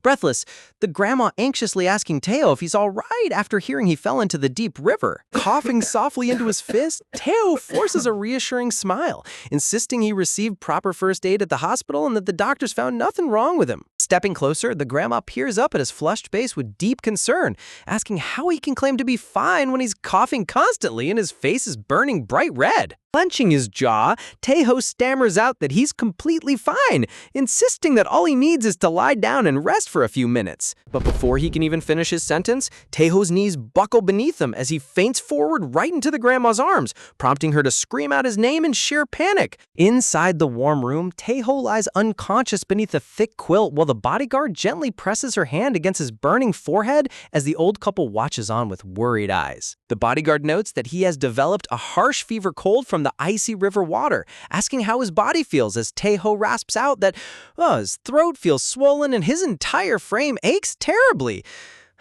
Classic webtoon illness, one dip in cold water and our tough guy bodyguard is instantly bedridden like a tragic main character. Crossing his arms, the old grandpa huffs grumpily, scolding Tae-ho for being a grown man who managed to catch a severe cold just from playing in a little river. Instantly snapping back, the grandma turns around and yells at her husband, telling him to speak nicely since Tae-ho got sick trying to save a little kid's lost water gun. Sweat dropping nervously at the chaotic elder bickering, the bodyguard watches as the grandma continues chewing out her cranky old husband for his terrible temper. Turning back to the bed with a kind, gentle smile, the bodyguard asks Tae-ho if she should prepare some warm rice porridge so he can eat before taking his medicine, though Tae-ho flushed redly mutters that he has zero appetite. Grandma firmly insists that food is the absolute best medicine when you're sick, ordering the bodyguard to follow her to the kitchen so they can cook a fresh batch together. Stepping out into the hallway, the bodyguard suddenly stops in her tracks as she spots tiny Jua lurking nervously around the corner of the door. Noticing her standing there in the shadows, the bodyguard softly calls out to her, "Young lady," causing Jua to flinch in total surprise. Standing under the bright hallway lights, the bodyguard asks what she's doing hiding out here all by herself, while Jua fidgets awkwardly on the wooden floorboards. Looking down at her shoes with an embarrassed pout, Jua quietly asks how Jang Tae-ho's condition is doing, making the bodyguard blink in total heartwarming surprise. Oh, look at that tsundere concern. She screamed that she hated him, but she was standing outside his door the whole time worrying. Bodyguard explains that Tae-ho is suffering from high fever and severe body aches after getting soaked in the freezing river water, so she had him lie down inside his bedroom to rest. Jua lowers her head slightly, muttering out a quiet, hesitant response as she tries her best to look totally unbothered. Noticing the subtle shift in her expression, the bodyguard gently points out that Jua is actually super worried about Tae-ho. Flustered beyond belief, Jua's face turns bright red as she stammers back, shouting that she doesn't care about him at all and that his suffering serves him completely right. Sassy as ever, Jua huffs out a smug laugh, boasting that it's just pure karma hitting him for daring to raise his voice at his employer's kindness. Look at this classic tsundere deflection. She's practically sweating from embarrassment trying to hide her real feelings. Turning around on her heels, Jua commands the bodyguard Seolhwa to take care of the patient while she goes off to wash up first. Walking back down the hall, Jua's mind replays that heated exchange at the hospital, bitterly recalling how Tae-ho called her an absolute dummy even after she dove in to rescue him. Tae-ho's angry warning echoes in her memories, shouting at her that the river was far too deep for any small child to survive. Standing frozen right outside her bedroom door, Jua falls completely silent as the heavy weight of his words sinks in. Meanwhile, inside his quarters, Tae-ho lies under his blanket, coughing painfully into his fist while his face burns with an intense fever. Wiping sweat from his brow, Tae-ho groans in total agony, complaining about how ridiculous it is that a tough guy like him got crippled by a simple fever cold. Suddenly, the wooden sliding door glides open as the bodyguard walks in carrying a fresh tray, proudly announcing that she made him a bowl of homemade porridge. But as Tae-ho looks down, he's greeted by a horrifying glowing purple sludge bubbling like a witch's cauldron. Yikes! Is that porridge or an unholy biochemical weapon straight out of a dark fantasy dungeon? Tae-ho stares down at the bowl with completely dead, traumatized eyes. Sadly, his soul practically leaving his body on the spot. Smiling innocently behind her glasses, the bodyguard scoops up a spoonful of purple death, happily telling him to blow on it before it gets cold. Sweating profusely, Tae-ho rasps out asking if she accidentally mixed up cooking with brewing actual poison, causing her to huff in indignation that anyone can clearly see it's delicious vegetable beef porridge. Tae-ho's eyes twitch violently as he stares back down at the ominous purple bubbles, wondering what universe that terrifying sludge counts as healthy food. Blushing proudly, the bodyguard sheepishly admits that while Grandma did most of the best cooking, she personally loves culinary art and decided to toss in a few extra secret ingredients at the end. Nervously waving his hands in total panic, Tae-ho stammers out that he suddenly lost his appetite, but the bodyguard firmly insists he must finish every bite to protect his stomach before taking medicine. Tae-ho's face turns ghostly pale as he internally screams to himself that dying from an empty stomach sounds 10 times safer than swallowing that toxic brew. You know food is dangerous when a guy would rather suffer fever delirium than take a single bite. Forcing a desperate, sweating smile, Taeho tries one last-ditch effort to decline, promising he'll eat something else way later. But the moment she hears his refusal, gasp, the bodyguard's entire demeanor shatters into utter, heartbreaking despair. Slouching her shoulders as she softly asks if he really hates her cooking that much. Seeing her adorable, guilt-inducing expression, Taeho flinches in complete defeat, realizing he's been backed into a total emotional corner. Caving under the immense guilt, Taeho frantically yells out that he'll eat it all right now, instantly making the bodyguard light up with utter joy. Gazing down at the spoonful of purple sludge, Taeho gulps nervously, praying to the cosmos that he survives swallowing something scraped from the underworld. Closing his eyes tight, Taeho shoves the spoon straight into his mouth and swallows the unknown concoction in one dramatic bite. Leaning in close with big, shiny eyes, the bodyguard eagerly asks him how it tastes and if he can feel the secret ingredients working. A heavy, absolute silence hangs over the room as Taeho sits frozen solid on the mat, completely motionless. In a split second, Taeho's consciousness completely shuts down as his head slams straight face first onto the wooden floor. Oh man, she straight up knockout poisoned her own patient. Someone call an ambulance before she serves some seconds. Outside under the full moon, panicked screams burst across the estate as Grandma and Grandpa shriek in terror over Taeho collapsing for the second time tonight. Later on, Taeho sits safely at his table, rapidly scarfing down a hot bowl of real white rice porridge made by Grandma while sweat pours down his neck. Tears of pure emotional relief stream down Taeho's flushed cheeks, silently thanking the heavens that Grandma exists to save him from chemical warfare. Meanwhile, in the hallway, the bodyguard sits weeping tears of shame while Grandma scolds her for almost sending their patient to the afterlife with her terrible cooking skills. As Taeho catches his breath, the sliding door cracks open slightly, revealing tiny Jua peeking nervously inside the room. Noticing her small shadow, Taeho calls out quietly, telling Minjua that if she has something to say, she should come in instead of lurking outside. Flustered at getting caught red-handed, Jua instantly slams the door shut with a loud click. Taeho blinks in absolute bewilderment, completely baffled by her erratic behavior. Looking down at his tray, Taeho lets out a soft sigh, wondering if she's still deeply sulking over what went down at the emergency room. His mind flashes back to her tearful outburst in the hospital room when she screamed that she completely hated him. Lowering his gaze, Taeho sits quietly in the dim room, a dark cloud of heavy guilt hanging over his shoulders. Taeho scolds himself internally, realizing that he was far too harsh on a little kid who only plunged into the river because she genuinely wanted to save his life. Clenching his fist tightly on the table, he grapples with his internal conflict, knowing he went way overboard with his drill sergeant screaming. Meanwhile, over in Jua's bedroom, the bodyguard gently brushes the young lady's long black hair as she sits cross-legged on the spacious mattress. Noticing Jua's tight, troubled scowl in the mirror, the bodyguard pauses her soft strokes with a look of deep concern. The bodyguard asks softly if what happened earlier is still troubling her heart. Jua snaps her head away with a huff, stubborn as ever, insisting that it doesn't bother her at all and that Jang Taeho is just super annoying. Smiling with tender understanding, the bodyguard gently asks if she's really upset because of the scolding Taeho gave her back at the hospital. Lowering her eyes with a sad pout, Jua softly admits that she only jumped in to rescue him.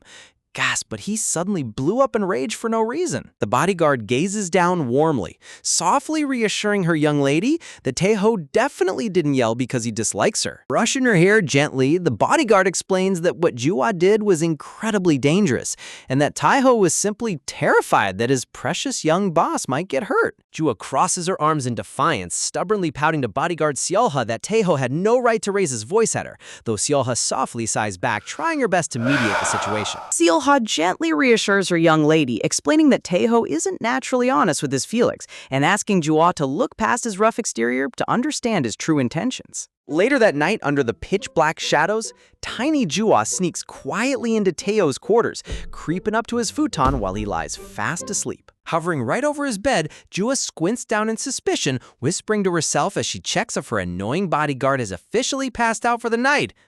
Look at her mischievous little villain pose. She looks like a tiny gremlin plotting world domination. Taeho rests motionless on his pillow, breathing heavily with a bright red, feverish flush painting his sweat-covered cheeks. Watching his labored breathing, Jua lowers her gaze with a conflicted pout, wondering if the idiot is actually suffering from a serious illness. Shaking her head back and forth rapidly, Jua stammers internally, trying to convince herself that she couldn't care less about someone who was so rude to her earlier. But the very next second, a sinister spark flashes in her eyes as she unsheathes a bright blue permanent marker with total malice. Unveiling a terrifying villain smirk, Jua looms over Taeho's unconscious body, declaring dramatic dark revenge for his blatant rejection of her original goodwill. Oh man, this classic anime trope never gets old. Never fall asleep first at a sleepover around a vengeful kid. Taeho sleeps blissfully unaware while his entire face gets covered in high art vandalism, featuring a third mystical eye on his forehead, a curly villain mustache, and a glorious chin beard. Jua bites her lower lip, desperately struggling to hold back an explosion of chaotic giggles as she stares down at her masterpiece. Collapsing onto the wooden floorboards, Jua curls into a tiny ball, silently wheezing with tears in her eyes from absolute hilarity. Wiping her happy tears, Jua eyes the wet cloth in her hands, mischievously pondering whether she should scrub it clean and replace it with cat whiskers next. Leaning in close, she gently wipes the marker ink off his burning forehead with the cool, damp towel to soothe his intense fever. Suddenly, Taeho twitches in his sleep, sending a jolt of panic through Jua as she freezes, terrified that the beast is waking up. Taeho groans softly in the dark, raspy fever delirium, muttering out a heart-wrenching question, asking why he always ends up totally alone. Jua's red eyes widen in total shock, her breath catching in her throat as his lonely words hit her right in the heart. The painful confession triggers a sudden memory, echoing Jua's own past voice asking why she was always forced to stay inside the house. In her mind, she sees a younger version of herself, standing alone at the cold glass patio door, clutching a pink stuffed bunny while staring sadly into the empty sunset. Man, seeing a little kid experience that level of isolation is genuinely heartbreaking. Her mind recalls her mother picking her up into a tender, protective embrace. Kneeling down to look into her eyes, her mother explains that the outside world is filled with dangerous threats, promising that her confinement was only out of love to keep her safe. Hugging her tightly, her mother recalls a terrifying mistake from the past that put Jua in grave danger, swearing to shield her daughter no matter what costs. The morning sun breaks over the horizon, casting warm golden light through the traditional paper screen windows of the estate. Taeho's eyelids flutter open slowly, letting out a soft sigh as the blinding morning glow wakes him from his deep slumber. Sitting up on his futon, Taeho rubs his eyes, groaning softly about how long he slept after swallowing his medicine last night. Squinting down at the mattress, he blinks in total confusion, wondering why on earth he's surrounded by a mountain of plushies. Scattered across his blanket are a wooden duck, a stuffed whale, a pink bunny, and a plush bear, with tiny Jua fast asleep resting her head right beside his bed. Oh, look at that sweet scene. She brought her whole soft squad so he wouldn't wake up feeling lonely. Taeho stares blankly at the surreal pile of toys, completely speechless at the scene before him. The sliding wooden door glides open as bodyguard Sale Hua peeks her head into the room, pleasantly surprised to see her patient awake. Sale Hua asks softly if his fever is broken, to which Taeho nods back, admitting he feels significantly better after a full night of rest. Taeho gestures toward the plushies, asking what in the world happened here and why the young boss is asleep on his floor. Smiling with immense tenderness, Seola explains that Jua was deeply worried all night, sneaking in repeatedly to change his cooling towels and bringing her favorite plushies so he wouldn't feel isolated. Taeho gazes down at the child and he's just, wow, whoa, this toddler, she actually cared for me this whole time? He's completely floored. Seohua's expression softens into mild concern, asking why he lashed out so aggressively at the emergency room when Jua was clearly terrified for him. Looking away with a sheepish rub of his neck, Taeho mutters back that the river incident was extremely life-threatening, so he accidentally blew his stack out of pure panic. Seohua gazes at him intently, calling his name softly with a meaningful smile. Looking over at the sleeping girl, Seohua gently reveals that despite his gruff behavior, Jua genuinely treasures him deeply. Seohua notes that even though they've known each other for a short time, Jua looks endlessly happier residing here than she ever did at the main family estate.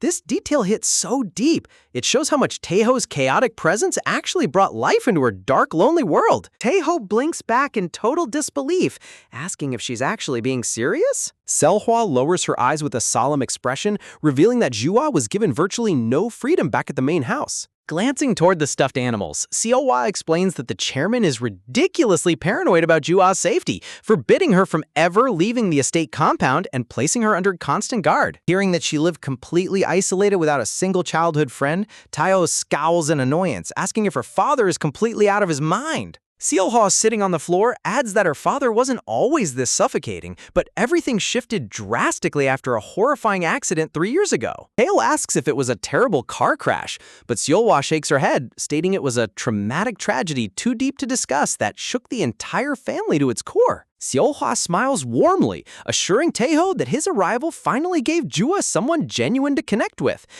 lifting the heavy solitude from her heart. She offers friendly advice, suggesting that the moment Jua wakes up, Taeho should just offer a simple apology so her sulking mood instantly evaporates. Taeho turns his head away, muttering under his breath that his harsh reaction was mostly because he felt incredibly awkward. Taeho reflects deeply in silence, admitting to himself that having someone care for him this fiercely feels like a completely alien concept. Taeho clenches his fist tightly against the white bedsheet, grappling with the foreign warmth of being treated like a valuable, irreplaceable person. Seolhwa watches quietly as Taeho sits in heavy reflection, surrounded by the colorful plush toys left behind by the little girl who refused to let him suffer alone. Taeho suddenly freezes in place, a cold sweat drop forming on his forehead as he stammers internally, wondering why on earth he's letting himself be so unnaturally vulnerable. Jumping up off his futon, Taeho frantically waves his hands around in a total panic, awkwardly blurting out that he was just spouting absolute nonsense. Rubbing the back of his neck with an embarrassed look, Taeho asks Seolhwa to look after Jua for a bit, promising that he'll offer a proper apology once he regains his composure. Kneeling quietly beside the sleeping girl, a hand reaches out and gently shakes her shoulder, calling out her name, soft and sweet. Jua rubs her eyes grumpily, whining under her breath about who dares interrupt her beauty sleep this early. Look at those tiny, angry fangs. She is 100 a grumpy morning gremlin. Opening her eyes, Jua instantly freezes as Taeho's intense face hovers right above her, causing her to gasp his name in complete surprise. Slapping her back against the wall, Jua bares her teeth fiercely, screaming out that she's still totally furious and warning him not to misinterpret her plushy rescue mission. Taeho just turns around casually without getting mad, indifferently telling her to get up and head out for breakfast, while Jua blinks in utter confusion. Sitting alone on her heels, Jua squints back with a big question mark floating over her head, completely lost as to why the hot-headed beast is acting so docile. Resting on the dining table is an absolute culinary work of art, a glistening, mouth-watering plate of shrimp garlic pasta dusted with fresh herbs. Jua's eyes glow with pure delight as a warm blush spreads over her cheeks, stammering out in disbelief as she asks what this magnificent dish is doing here. Standing in his apron beside bodyguard Seolhwa, Taeho deadpans back that it's obviously pasta, trying his best to look calm and collected. Seolhwa instantly jabs her elbow into Taeho's ribs, causing him to yell in pain as she whispers under her breath that the young lady isn't asking because she's blind. Honestly, Seolhwa playing the aggressively helpful wingwoman is the best dynamic in this show. Jua sits in her high chair, leaning forward with sparking anticipation, while Taeho swallows hard, internally sweating as he prepares to spit out the hardest word in his vocabulary. Looking away with a deep red blush creeping up his ears, Taeho lets out a nervous exhale and softly mutters an apology for his explosive behavior yesterday. Continuing his confession, Taeho admits that he lost his temper completely, low voice, but acknowledges that she only acted out of deep worry for him, offering the handmade pasta as a truce. Embarrassed by his own emotional speech, Taeho quickly puffs out his cheeks, scolding her that she still shouldn't jump into deep rivers without thinking. Jua bites back a cheeky grin, whispering to herself that her giant bodyguard is surprisingly soft on the inside when he wants to be. Sparks of victory light up around her as Jua flashes a triumphant grin, smugly asking if he was secretly overjoyed that his amazing little boss stormed in to rescue him. Lifting her fork with royal arrogance, Jua haughtily declares that she'll forgive his past disrespect just once out of absolute benevolence and sample his cooking. Pushing a massive forkful of noodles into her mouth, Jua begins chewing with absolute confidence. Suddenly, an exclamation mark flashes over her head as her eyes expand in shock, the flavor profile exploding on her tongue like a Michelin star masterpiece. Taeho swoops right into her face with a smug grin, teasingly asking if his cooking lives up to her royal standards while she desperately tries to keep a straight face with stuffed cheeks. Swallowing her food, Jua turns her head away tsundere style, huffing that it's merely decent for amateur food, prompting Taeho to snark back, asking if she expected Gordon Ramsay quality from a high schooler. Her tsundere level is over 9,000, but her plate is going to be scraped squeaky clean in 2 minutes flat. Outside the sunlit gate, Jua's voice echoes out, suggesting he make it again tomorrow, while Taeho stubbornly vows never to cook for her ever again. The scene transitions to a quiet city sidewalk, where a neat student with a backpack walks forward with steady, purposeful steps. Answering his ringing phone, the young man speaks softly into the receiver, greeting his mother on the line. Reaching the residential building, he shares his mom he's already right outside the front door, while his mother smiles warmly on the other end, asking if she should come greet him. Keying in the security passcode, the electronic lock chimingly unlocks the front entrance. The door glides open as Taeho's mother claps her hands together with joyful joy, welcoming her sweet son back home. Bending down slightly with a polite smile, the well-mannered boy greets his mother warmly after a long absence. Revealing his face, Taeho's older brother stands out with sleek dark hair, striking blue eyes, and an aura of absolute perfection and quiet elegance. Entering the modern apartment, the two family members face each other as the mother smiles lovingly at her eldest child. Taking his heavy school bag, Mom asks why it's been so impossible to catch a glimpse of him lately, to which he modestly replies that he was simply buried under study sessions and academic competitions. Mom drops her gaze with a guilty sigh, apologizing for dragging him home when he's so busy, explaining that both she and his father are slammed with work responsibilities. The model son reassures her with a gentle smile, expressing that he was eager to visit little Jua anyway, and deeply missed his grandparents as well. Mom brightens up, telling him to relax for the evening and promising to drive him straight to the train station tomorrow morning. Heading toward the hallway, the brother mentions that he'll wash up before dinner, while Mom cheerfully agrees to set the table. Moments like this, it's like suddenly she's a totally different person. She just sort of fades away, lost in her own head. What is going on? Sweat dropping slightly, Mom sighs internally, reflecting on how completely night and day her two sons are compared to Taeho's rebellious nature. Oh man, the classic golden child versus black sheep sibling dynamic. You just know Taeho is gonna lose his mind when he sees him. Back at the estate under the glaring noon sun, an abrupt, horrified shout echoes straight through the heavy wooden gates. Taeho stares wide-eyed in sheer disbelief, shouting out if today is seriously his grandfather's 70th milestone birthday celebration. Sitting in a circle around the traditional floor table, grandfather scowls over, sternly telling the brat that both he and his grandmother need to roll up their sleeves and help host today. Taeho squints his eyes suspiciously, leaning forward to ask if it's just going to be their immediate inner circle attending. Grandfather shakes his head, explaining that his uncle's family is coming over, and since his parents are working, his brother is attending in their place. Taeho's face completely twists in violent panic, screeching out in total outrage about why on earth his brother is coming here. Grandfather grumbles back, asking why he's throwing a massive fit, while Taeho desperately complains that his uncle constantly compares him to his golden boy brother whenever they're together. Frantically scratching his red hair in pure frustration, Taeho groans in agony as grandfather warns him strictly not to start a fight during the family gathering. Sitting nearby with her pigtails, Jua tilts her head in curiosity, asking why he's so ridiculously distant from his own flesh and blood. Slumping onto his knees with an annoyed scowl, Taeho sulks quietly, grumbling under his breath for the little boss to just mind our own business. The pure dread of surviving a family reunion where you're the designated black sheep is universally felt. Curious about the mysterious sibling, Jua tilts her head and asks Grandma what kind of person Taeho's older brother actually is. Grandma smiles warmly, explaining that Minho's 5 years older, attends top-tier Korea University, and is currently studying to become an elite lawyer. Sparkling vision of perfection appears as Grandma gushes about how handsome, kind-hearted, and naturally brilliant Minho has been since birth. Seriously, he's the textbook definition of the overachieving golden child every Asian parent brags about at family dinners. Jua flashes a mischievous smirk, teasingly remarking that Minho sounds like the exact polar opposite of Taeho. Overhearing every single word from around the corner, Taeho pops his head out with popping veins, screaming at the top of his lungs that he can hear her insults loud and clear. Right on cue, the golden boy himself steps into the courtyard with a radiant smile, calling out a sweet greeting to his beloved grandparents. Grandfather and Grandma rush over with open arms, welcoming Minho warmly and asking if traveling so early in the morning was exhausting, though he humbly assures them the train ride was smooth and comfortable. Minho turns his gaze down toward Jua with a remarkably gentle expression, taking in the adorable little boss standing before him.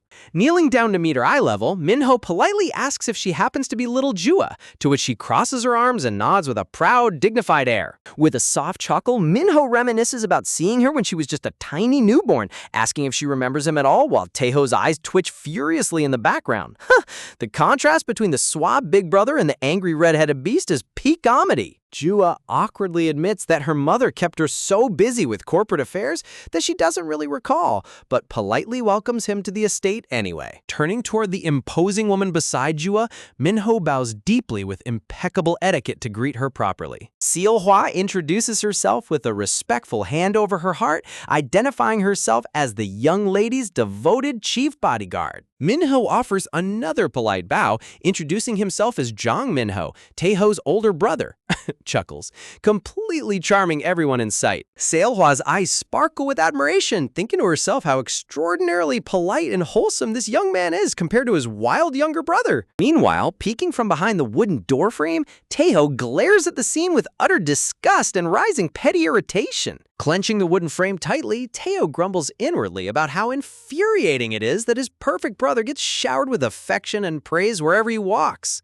The second child resentment is real. You can practically see the dark steam pouring out of his ears. Minho turns back to the elders, innocently asking where Taeho disappeared to, prompting Grandma to sigh that the boy has been sulking in his room all morning like a moody teenager. Refusing to endure another second of family comparison, Taeho marches along the outer balcony, muttering under his breath that he cannot stand how awkward and suffocating this whole environment feels. Spotting the tiled outer wall, Taeho grins as he scales the fence, planning to sneak downtown and lie low until dawn while everyone is distracted by his brother. Just as he prepares to drop down on the other side, Taeho freezes in place as a car door pops open directly beneath him. Taeho's uncle steps out, locking eyes with his nephew perched on the roof and instantly flashing a villainously smug grin. Uncle shouts out at the top of his lungs, cheerfully calling Taeho's name and exclaiming that it's been way too long. Panic explodes across Taeho's face as he desperately presses his finger against his mouth, frantically shushing his uncle before he blows his entire covert escape mission. Uncle, oblivious to the panic, asks why he's scaling walls like a cat burglar and if he got into trouble again, while Taeho continues to beg him to shut his mouth.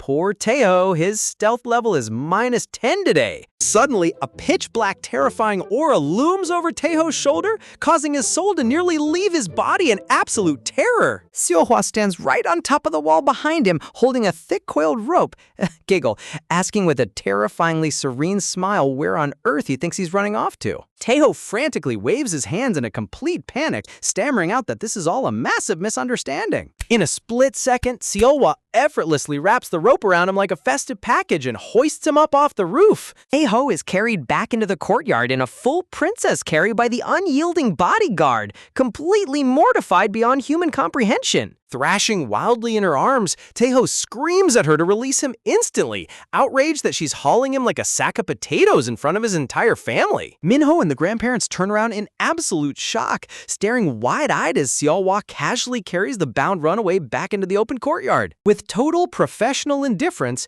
Seolhwa announces to Jua that she successfully apprehended the fugitive Taeho before he could make his escape. A heavy, hilarious silence falls over the entire yard as everyone stares at the stick figure absurdity of Taeho dangling, helplessly bound and gagged. The art style shift into mini stick figures whenever everyone is stunned is an absolute artistic masterpiece. Breaking the awkward silence, Minho offers a polite, sheepish smile, greeting his tied-up little brother with a gentle, "Long time no see." Taeho glares back through his mouth tape with pure, unadulterated venom, wishing the ground would swallow him whole right then and there. Thrashing around on the ground, Taeho screams muffled promises through his gag that he won't flee if she just unties him right now. Seolhwa unceremoniously drops him to the stone walkway, keeping him safely encircled by the rope just in case he tries to pull another stunt. Minho chuckles softly, teasingly asking if Taeho was playing a friendly game of tag with little Jua. Snapping back with defensive hostility, Taeho huffs that he shouldn't act like they're close, turning his back and stomping straight toward the house. Taeho storms inside and slams the front sliding door shut with enough violent force to shake the entire estate. Grandfather sighs heavily, shaking his head as he sternly scolds the empty doorway for Taeho's endless rude behavior toward his own brother. Jua squints suspiciously at the door, silently wondering why on earth Taeho turns into such a prickly, oversensitive hedgehog around his family. Breaking the tense mood, Uncle waves his arm enthusiastically from the gate, calling out to Grandfather that the rest of the family has finally arrived. Spotting Jua, Uncle rushes over with a big beam, marveling at how big the little baby has grown and asking how old she is this year. Before she can process what's happening, Uncle aggressively pinches her chubby cheek while cooing about how cute she is. Oh no, he just broke the golden rule of touching the mob heiress. Jua explodes in violent fury, slapping his hands away while Seolha nearly faints in terror behind them. Transitioning to the kitchen area, Taeho sits tied up with a cooking kerchief on his head and an apron on, glaring darkly as he's forced into prep duty for the 70th birthday feast. Minho and another young helper sit beside him wearing matching aprons, chuckling awkwardly as murderous dark energy pours off Taeho's frame. The whole crew is forced into a floor circle, while Seolha proudly explains that she put out a full emergency distress call to ensure Taeho couldn't slip away. Seolha enthusiastically gushes about how crucial Grandfather's 70th milestone celebration is, begging the elders to let them handle all the prep work, while Taeho stares at her like she's completely unhinged. Taeho's jaw drops as one of the mob bodyguards begins chugging green rice wine straight from the bottle, muttering in disbelief that the idiot is already totally wasted before the party even started. This family reunion is turning into an absolute chaotic circus, and I am 100% here for it. Meanwhile, inside the kitchen area, Minho breaks out into a nervous sweat while wearing his cute yellow headscarf, caught right in the middle of family gossip, as the rowdy uncle hollers about Grandfather's top-shelf liquor from across the room. Uncle turns his full attention straight toward Minho, smirking playfully as he probes about his college life at Korea University, loudly asking if the star student is already thinking about marriage or hiding a secret girlfriend somewhere. Minho chuckles sheepishly while waving his hands politely in denial, assuring his intrusive relative that balancing his senior year workload and preparing for graduation is already more than enough to handle. Uncle chuckles heartily, asking how his recent LEET law school entrance exam went, prompting Minho to modestly explain that the official scores aren't released yet and that he was so nervous during the test he isn't sure if he scored well. Aunt chimes in with an overly enthusiastic grin, boasting that someone from elite Korea University is guaranteed to succeed regardless of test scores. Seriously, leave it to Asian relatives to turn an unreleased exam result into a full-blown bragging parade. Sitting right beside them in his blue apron, Taeho glares darkly at the floor, rolling his eyes in utter exhaustion as he groans inwardly about having to sit through another round of family favoritism. Shifting his target, Uncle suddenly locks his piercing gaze onto Taeho, his friendly tone instantly flattening into a sharp, confrontational interrogation as he calls out his full name. Taeho's eyes flick sideways nervously as Uncle pointedly asks if he's managed to stay out of trouble ever since his notorious middle school days. Taeho turns his head away slightly, deadpan muttering a low, flat response that he hasn't caused any trouble at all lately. Unconvinced, Uncle squints suspiciously at Taeho's ear, scolding him for wearing flashy piercings that make him look like a cheap street thug, while Taeho grumbles under his breath for everyone to just leave him alone. Out of nowhere, Uncle aggressively reaches out and hooks his finger directly into Taeho's cheek, catching the rebellious teenager completely off guard. Forced open by his uncle's heavy hand, Taeho thrashes in shock as Uncle yanks his lip down to inspect the inside of his mouth. Close-up on Taeho's tongue reveals a shiny metal barbell piercing right in the center, causing Uncle to gasp in disbelief and brand him completely out of his mind. Uncle gets right into Taeho's face with a vein popping on his forehead, aggressively shouting that he knew Taeho was lying about being a good kid and calling him an irredeemable hoodlum. Wow, grabbing someone's tongue at a family dinner is a whole new level of unhinged personal space violation. Taeho snaps and forcefully shoves his uncle's hands away, yelling at the top of his lungs that he got the piercing simply because he wanted to and didn't need anyone's permission. Huffing with righteous fury, Taeho argues back, asking why having a body piercing automatically brands someone a gangster, while the mob guard sitting nearby wipes a nervous tear from his eye. Uncle glares back with furious rage, barking that Taeho has no right to act proud considering the shameful scandal he brought upon the entire family 4 years ago. Little Jua tilts her head in pure curiosity, asking what on earth happened 4 years ago, while Taeho breaks into a cold sweat as dark memories begin resurfacing. Uncle turns directly toward the young heiress, eager to spill the family drama as he begins explaining how 4 years ago, Tae-ho completely disgraced everyone. Unable to handle his personal trauma being aired out like a public circus, Tae-ho leaps to his feet and screams at his big uncle to shut his mouth instantly. Suddenly, the heavy sliding door bursts open as grandfather stands in the threshold, his booming voice cutting through the room like thunder as he demands to know why everyone is making such a disgraceful racket. Tae-ho freezes dead in his tracks, sweating profusely as he glares toward the doorway with a mixture of raw frustration and guilt. Uncle's arrogant grin instantly vanishes into a terrified sweat drop, whimpering out a weak denial as grandfather's presence suffocates the entire room. The speed at which tough uncles deflate when the family patriarch enters is purely poetic justice. Grandfather glares down at both of them with cold, terrifying eyes, radiating an absolute authority that instantly silences the entire household. Turning his back with stern disappointment, grandfather strictly orders them never to bring up unpleasant topics on a festive milestone, commanding both men to stop arguing immediately and get back to frying pancakes. Tae-ho lets out a long, bitter sigh, gripping his apron as he stands in silent agony, thoroughly exhausted by his family's suffocating judgment. Min-ho and the other kitchen helper glance over with deep concern, softly calling out Tae-ho's name as the troubled teenager turns around to walk out. Without saying another word, Tae-ho slides the partition shut and retreats toward the outer balcony to escape the suffocating atmosphere. Back inside, Uncle continues grumbling alongside Jua, scoff at how impossible it is for two brothers born from the exact same womb to end up as total night and day opposites. Stepping onto the quiet outer porch, Tae-ho slumps his shoulders under the open sky, muttering bitterly to himself about how every single corner of this house is filled with unbearable hypocrisy. Tae-ho stares out at the garden with a heavy scowl, brooding over how his big brother's arrival only encouraged their relatives to dig up past failures and use them as ammo for harsh comparisons. A close-up of Tae-ho's eyes reveals a deep, painful flicker of trauma as vivid memories from 4 years ago forcefully pull him back into the past. Flashback echoes roar through his mind as harsh, accusatory voices scream out, asking what he could possibly have done to cause such a disaster.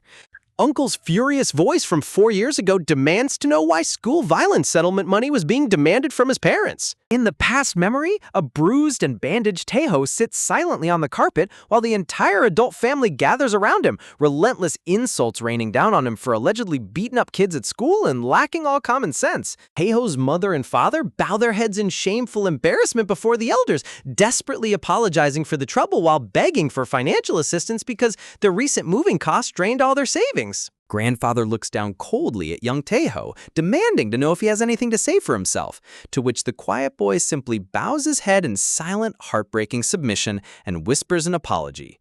Seeing young Tae-ho take the blame alone while everyone points fingers is absolutely heartbreaking. Snapping back to the present day, Tae-ho tilts his head back toward the sky, letting out a sharp, hollow breath as he attempts to swallow the lingering bitterness. Hearing a soft pair of footsteps behind him, Tae-ho's eye twitches slightly as a familiar voice gently calls out his name. Tae-ho turns around to see his older brother Min-ho standing on the balcony wearing his yellow apron, wiping his hands on a towel while gazing at him with an exceptionally gentle expression. Tae-ho glares back with guarded hostility, deadpan asking what on earth he wants from him now. Min-ho offers a warm, comforting smile, softly asking if they can talk privately for just a moment since it has been so long since they last caught up. Tae-ho turns his back with a harsh, defensive scowl, snapping that he has zero interest in talking, and asking why someone as extraordinarily busy as a top-tier law student even bothered showing up to a family birthday. Looking away into the courtyard, Tae-ho's bitter mutterings continue as he sarcastically apologizes for existing and ruining the family's cheerful mood once again. Min-ho softly asks him to bear with the environment for the sake of the grandparents, reassuring him that he will personally speak with Big Uncle to stop the unfair scolding. Disappointed whisper, but Tae-ho bluntly cuts him off and tells him to forget it. Tae-ho turns back with intense irritation, mockingly warning his brother that his fake sympathy only causes Big Uncle to lash out at him even harder behind closed doors. Dark shadows fall over Tae-ho's eyes as he bluntly states that Big Uncle isn't wrong about him, telling Min-ho to stop playing the hero because he truly is nothing more than an irredeemable problem child. Min-ho's warm smile falters into deep worry, softly asking why he considers himself a bad person and if he is still carrying the burden of what happened 4 years ago. Stepping closer with genuine brotherhood, Minho firmly tells Taeho that the past incident was never his fault, praising him for being a genuinely good person who has been working hard taking great care of little Jua. Taeho's neck twitches with a shock of suppressed emotion as Minho adds softly that if mom and dad were here right now, they would be immensely proud of the young man Taeho has become.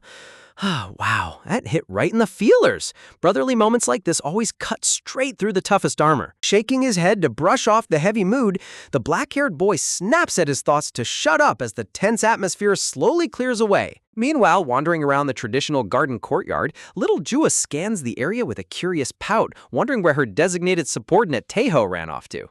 Glancing toward the perimeter fence, her eyes light up as she spots Taeho standing near a large shade tree, deep in conversation with his older brother. A mischievous smirk spreads across her cute face as she decides to creep up on him and pull off a sneaky jump scare. Step by stealthy step, her tiny shoes tread quietly along the wooden deck as she closes the distance. Hiding behind a sturdy wooden pillar, she prepares to pop out with a loud shout, completely oblivious to the conversation happening just feet away. But her cheerful expression instantly freezes as Taeho's harsh voice echoes over, complaining bitterly that living quietly in the countryside hasn't changed his attitude at all. Keeps venting to his brother, stating that he's only staying in this quiet village because their parents practically forced him into it. Hearing him bluntly confess that he despises staying by Jua's side and wants to leave right away, the poor girl's heart completely shatters into pieces.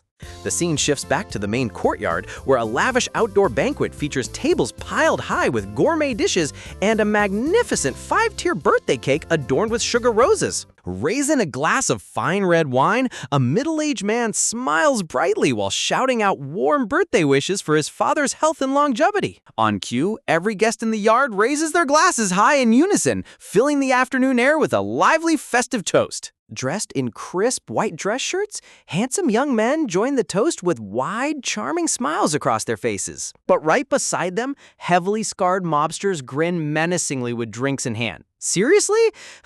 Having hardened gang members clinking glasses at a suburban birthday party is top-tier comedy. Catching sight of those terrifying face scars and menacing glares, the black-haired boy feels a cold drop of sweat trickle down his cheek. Leaning closer to Xiaohua, he nervously whispers to ask who on earth these intimidating guys are supposed to be. Xiaohua casually replies that they're top operatives from the infamous White Tiger Gang attending her grandfather's 70th bash, causing his jaw to drop in total shock.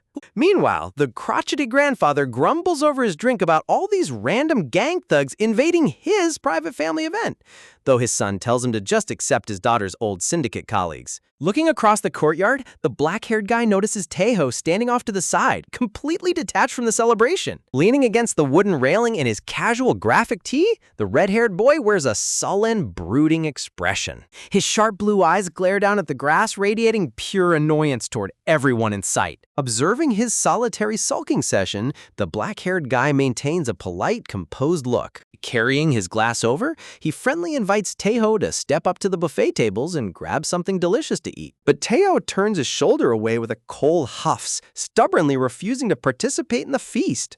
Walking up behind them, Jua stares at him with a disappointed expression. Disgusted sigh, tell him to stop being so difficult when everyone gathered together. Firing back with sudden aggression, Taeho angrily snaps at them to stop nagging him and mind their own business. Swapping topics to ignore his bad attitude, the black-haired guy turns toward Jua and asks if her name was Jang Minho's family member. Jua tilts her head upward, confirming her identity while eyeing his calm posture. With a subtle, calculating, sly smile, she suddenly asks if he has any interest in becoming her personal subordinate instead. Talk about a wild job offer right in the middle of a family party. Completely caught off guard by her random proposal, the black-haired guy stammered back in confusion. Jua casually explains that Taeho used to hold that position, but things are shifting now. Hearing his name tossed around, Taeho turns his head slightly, his brow furrowing in irritation. Shocked by her blunt statement, he glares directly over to see what kind of game she's playing. The black-haired guy presses further, asking what she means by claiming she doesn't need Taeho around anymore. Lifting her chin with an icy smirk, Jua declares that forcing someone to serve her against their will is pointless, scoffs, so she'd much rather hire someone who actually wants to be there. Flustered by her public rejection, Taeho angrily demands to know why she's acting so weird and if she's still sulking over yesterday's minor argument. Staring back with unyielding coldness, Jua replies that this has nothing to do with yesterday. She simply realized staying with him was completely meaningless. Taking a step forward, her small lips tighten as she tells him that he brought this on himself. She stares him dead in the eye, reminding him that he explicitly stated how much he hated being around her and wished he could leave. A massive bead of nervous sweat breaks out on Taeho's temple as panic grips his chest.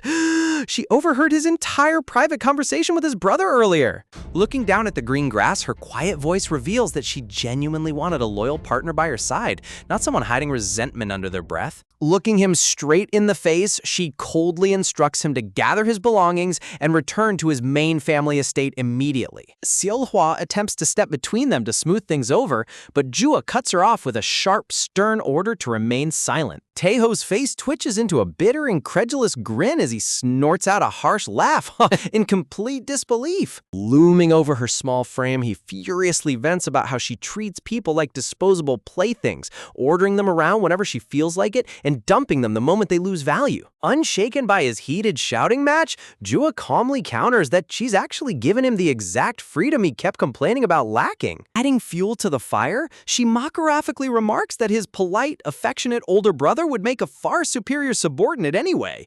Whoa. Talk about delivering absolute emotional devastation with a smile. Completely losing his temper, Taeho screams at the top of his lungs, calling her an insufferable, selfish brat who only throws her weight around because of her mother's syndicate power. Clenching his right fist until his knuckles turn white, he bitterly snarls back that he doesn't need someone like her either. Turning his back on the entire gathering, the enraged boy stomps away down the pathway, leaving their childhood friendship completely fractured in the dirt. Dropping a complete bombshell on the entire courtyard, Taeho turns around and bluntly announces that he is packing up his belongings and heading straight back home.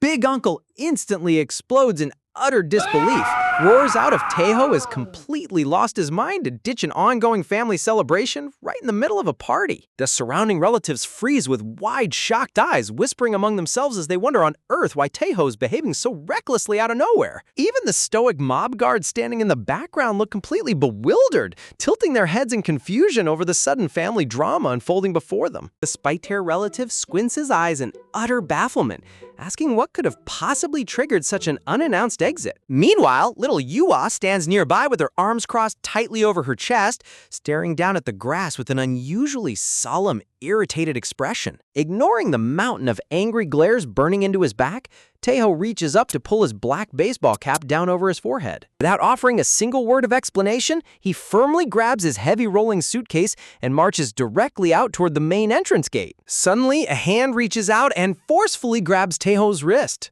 Minho stands right behind him with a deeply distressed look, pleading for his younger brother not to act so impulsively when Grandpa and the relatives are genuinely worried. Overwhelmed by rage, Taeho furiously snaps and forcefully shoves his older brother's arm away, yelling at the top of his lungs for Minho to unhand him immediately. Minho stumbles back while clutching his face, revealing a sharp red scrape across his cheek where Taeho's hand accidentally grazed him during the violent shove. Talk about high family drama. Accidental physical damage during an argument always makes the entire room go silent. Turning his back on the commotion, Taeho aggressively slides open the outer wooden gate and storms out into the evening sunset without looking back once. Spiky-haired uncle points an enraged finger toward the doorway, barking at the top of his lungs that Taeho is an irredeemable punk who hasn't fixed a single bad habit since middle school. Big Uncle quickly rushes to Minho's side, placing a hand on his shoulder as he anxiously asks if his prize nephew's cheek is all right after taking such a blow. Minho gently cups his injured face, giving a soft, reassuring nod, whispers, while quietly claiming that he is completely fine and unharmed. Stepping closer with deep concern etched into his brow, Grandfather sternly asks Minho what exactly transpired between Taeho and Jua to make him storm off so rashly. Minho lowers his hand slightly while rubbing his neck, softly explaining that Taeho merely got into a minor disagreement with little Jua before losing his temper. But as Minho keeps his palm pressed firmly over the red scratch mark,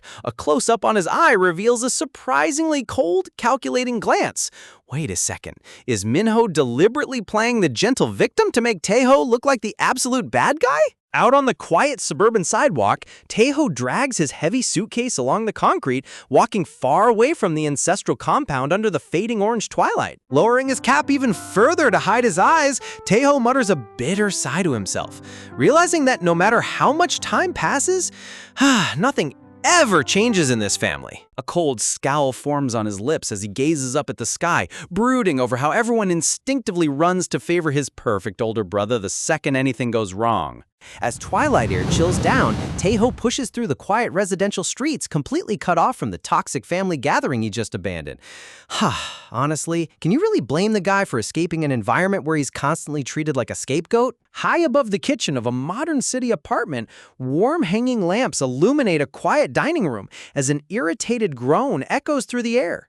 Standing with his arms crossed inside his apartment kitchen, Taeho's older cousin glared with furious exasperation, angrily shouting how unbelievable it is that Taeho ditched a major 70th birthday celebration. Taeho stands silently in the corner with a cold sweat drop trickling down his neck, keeping his mouth shut as the stern lecturing begins. Sitting around the dining table, his elder cousins shake their heads in utter disappointment, asking if looking after one 7-year-old child was really so impossibly difficult that he had to abandon her on a whim?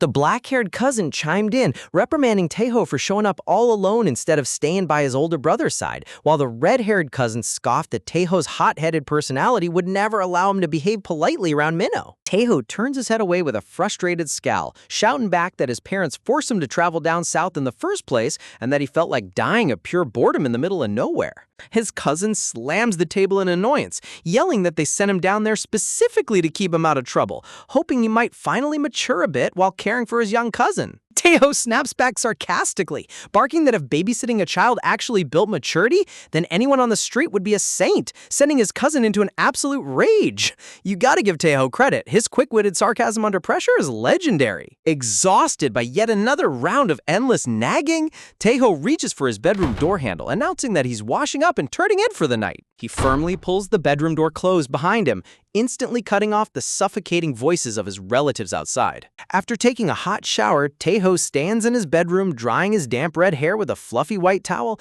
letting out a deep exhale of relief. He completely collapses face first onto his bed, letting out a exhausted groan as the heavy stress of the day finally leaves his body. Flipping over onto his back with a towel wrapped around his head, a genuine, relaxed smile spreads across his face as he marvels at how sweet freedom feels. He imagines little Jua and her intimidating mob bodyguards dressed up as little red-horned demons. Chuckles under his breath that he finally doesn't have to deal with a spoiled heiress or her terrifying henchmen anymore. Raising both fists into the air with triumphant excitement, Taeho cheers out loud that he can finally spend every single day lounging at the PC Gaming Center in total peace. Thrashing around on his mattress like a happy kid, he gleefully shouts that he's going to sleep in till noon and camp out at the internet cafe all weekend long. But right in the middle of his celebration, a sudden memory of little Jua flashes through his mind, her quiet voice echoing how she sincerely just wanted a genuine companion by her side. Taeho's excited expression instantly fades away, his eyes staring blankly up at the ceiling lights in absolute silence. Oh man, even when he gets his long-awaited freedom, guilty conscience hits like a freight train. Turning over onto his side with a bitter scoff, Taeho grumbles to himself, trying to convince his mind he couldn't care less about her silly subordinate games. He turns his head toward the nightstand beside his bed, his eyes locking onto an object sitting right next to his pillow. Resting on the nightstand is his sleek black smartphone, featuring a hilarious custom sticker of little Jua's smirking chibi face slapped right onto the back cover. The fact that he keeps her cartoon face sticker on his phone proves he secretly adores that kid. Meanwhile, miles away under the bright full moon, a tranquil silence settles over the traditional Hanok estate in the countryside. Sitting all alone on the wooden porch outside, little Jua hugs her knees tightly against her chest, staring blankly into the dark courtyard garden. Hearing the quiet creak of a sliding door, her red eyes flick sideways in surprise as someone steps out onto the deck. Minho steps into the warm moonlight with a gentle smile, wearing a neat white shirt with a white bandage neatly applied over his bruised cheek as he calls out her name softly. He walks over and stands beside her, gently asking why she is sitting out in the cold night air all by herself. Jua looks away with a sullen scowl, muttering that she just has a lot on her mind and wants to be left alone, prompting Minho to sit down beside her and softly ask if her heavy mood is because of Taeho. Minho's attempt at comforting her falls flat, as Jua immediately gets defensive, crossing her arms and stammering that she wasn't moping at all, but merely strategizing her grand takeover as the future syndicate boss. Minho simply tilts his head with a mild, polite smile, gently probing if she happened to overhear the intense conversation he had with Taeho earlier before he left. Sitting down beside her on the cool wooden porch, Minho softly urges her not to take Taeho's harsh words to heart, reassuring her that he only lashed out in a fit of rage, even if Taeho blurted out that he genuinely hated being around his older brother. Minho turns his head slightly toward her with a gentle, knowing smirk, quietly observing that despite all her complaints, Jua seems to genuinely like Taeho deep down. Jua's face instantly turns into an angry chibi scowl as she yells out that she absolutely despises him and explicitly booted him out of the house herself, leaving Minho sweat dropping in utter amusement. Man, talk about absolute tsundere energy. She'd rather fight a dragon than admit she actually misses her favorite bodyguard. Clenching her tiny fist tightly, Jua stares off into the dark courtyard garden with a bewildered scowl, grumbling under her breath that Taeho is an utter mystery she can never figure out. Looking up at the traditional Hanak roof under the moonlight, memories rush back into her mind.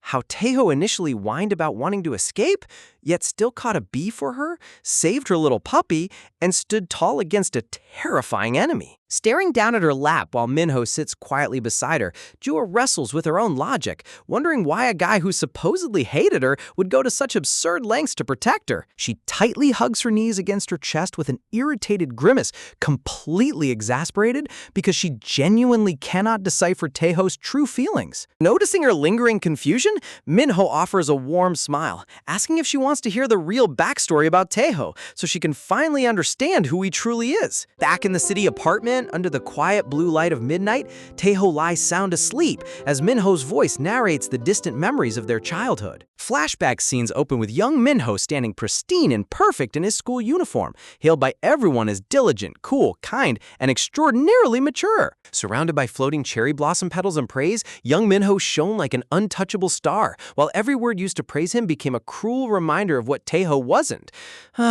Classic golden child syndrome. It really sucks growing up right under the shadow of a flawless older sibling. A young Taeho stands in profile with a sulky scowl and a beige band-aid plastered over his cheek, silently harboring a growing resentment toward the world. Desperate for even a single crumb of parental attention, young Taeho intentionally threw wild tantrums and got himself injured, finding comfort in his mother's harsh scolding because even negative attention felt better than being completely ignored. As his mother walked away after scolding him, young Taeho knelt silently on the floor, realizing that no matter how hard he acted out, the core gap between him and his perfect brother never changed.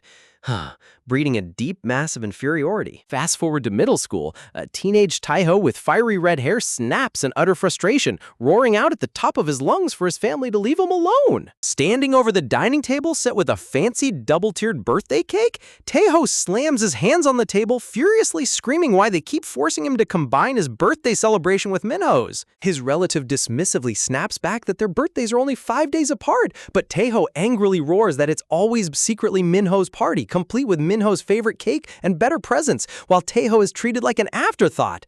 Wow, calling out family favoritism right over the birthday cake takes real guts, but honestly, he was completely right. Unable to handle the hypocrisy any longer, Taeho storms out of the apartment, muttering bitterly on the staircase that it's always his brother first while everyone else acts like he's invisible. Pulling out his sleek black phone as he stomps down the dimly lit concrete stairs, Taeho checks his notifications with a dull, hopeless expression. A text pops up on screen from his best friend Lee Seon-woo asking when his birthday is and what gift he wants, prompting Taeho to dial his number with a rare, soft smile, asking if Seon-woo is home to study together. Walking down the sunny neighborhood sidewalk, Taeho reflects that among everyone in the world, there was exactly one person who managed to liberate him from his suffocating inferiority complex. Turning around at the sound of his name being called, Taeho sees Seon-woo running up with a bright, welcoming presence, serving as the sole companion to a boy who felt completely alone. A close-up reveals young Seon-woo offering a radiant, genuine smile, showing pure warmth without a single shred of judgment or comparison. Abruptly snapping out of the flashback memory, present-day Taeho lies face down in his bed as a heavy black cat sits comfortably right on top of his back. The sleek black cat presses a tiny paw directly onto Taeho's cheek,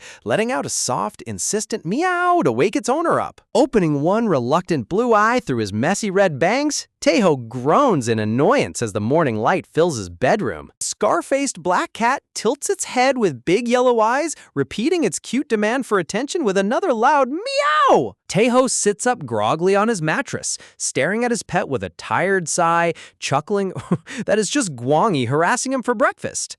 Rubbing his bleary eyes with a frustrated groan, Taeho grumbles to himself, questioning why on earth he suddenly had such a dark, crappy dream about his miserable past.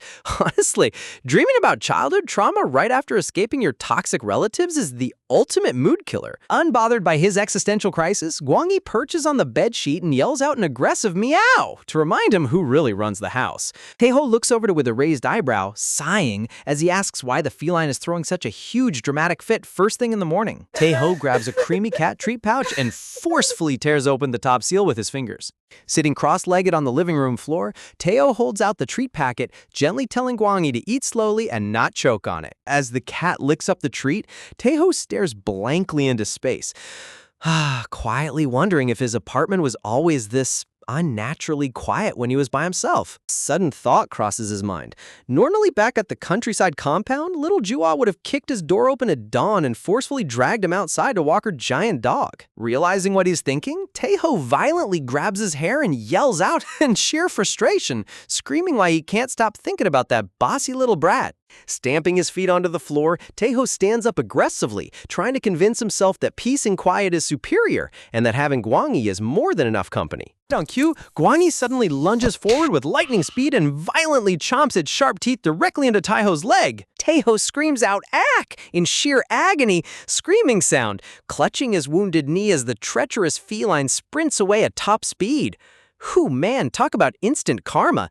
His own pet cat literally bit him for talking too much nonsense. Hiding underneath the wooden coffee table, Gwangi emits a low, grumpy meow, while Taeho whines under his breath about how ridiculously painful the bite was. Suddenly, the loud electronic chime of the front door keypad echoes through the silent apartment hallway. Taeho turns his head in total shock as the heavy door swings open, revealing Minho stepping into the entryway in his pristine white shirt and a white bandage neatly placed over his cheek. Taeho's eyes widen in utter disbelief, his jaw dropping as his older brother nonchalantly announces that he's back home. Minho glides into the living room with an unnervingly calm demeanor, casually remarking that he's surprised to see Taeho hanging around the house. With a soft, guilt-inducing voice, Minho asks why Taeho ran off so recklessly yesterday, adding that grandfather was deeply hurt by his sudden disappearance.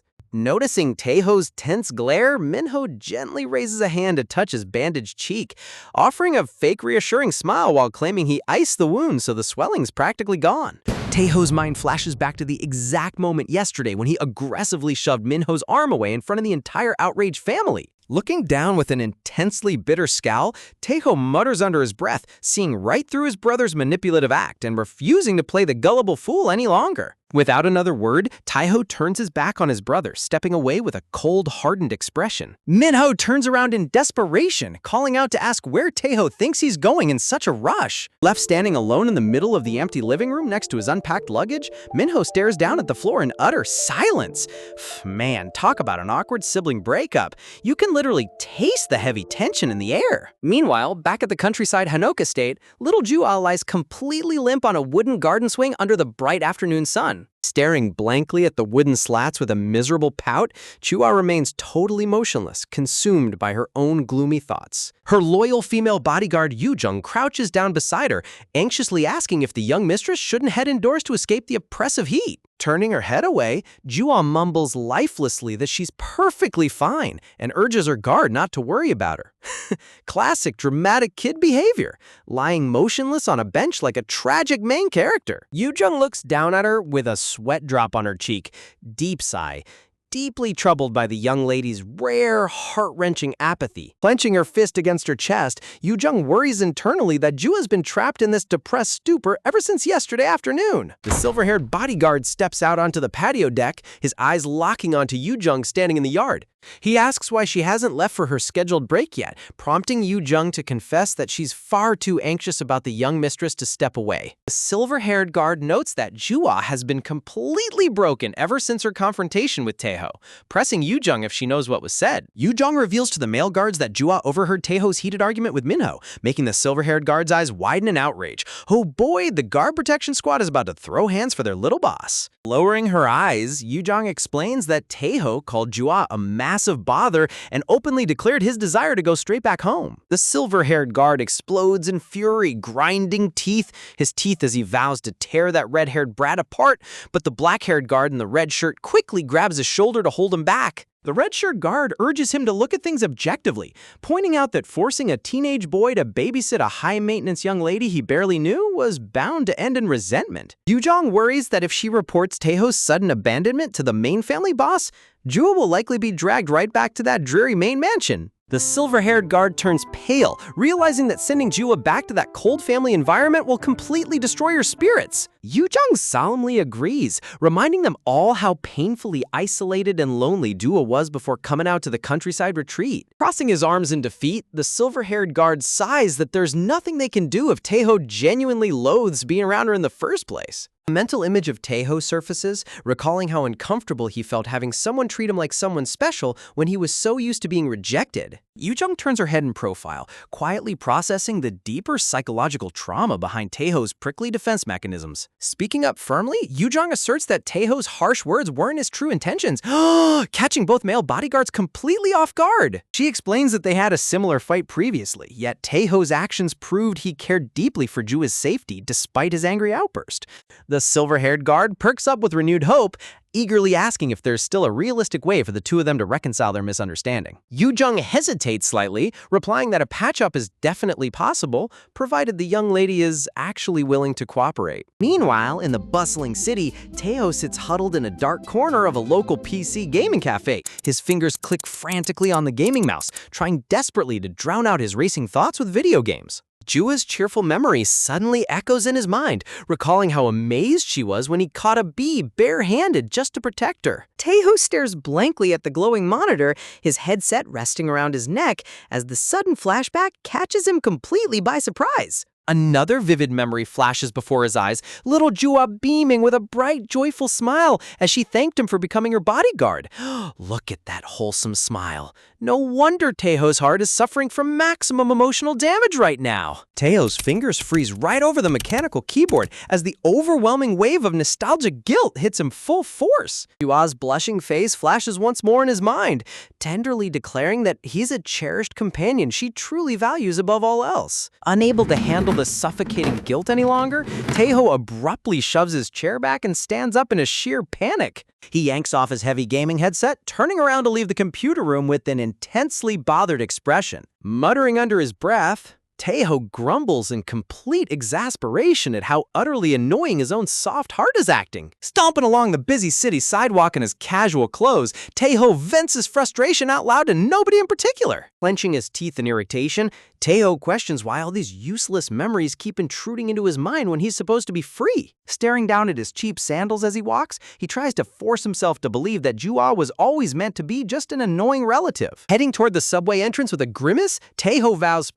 to cut off his lingering attachments once and for all. Back at the Hanok Garden, Jua sits quietly on the wooden deck, gently stroking her sleeping golden puppy in her lap.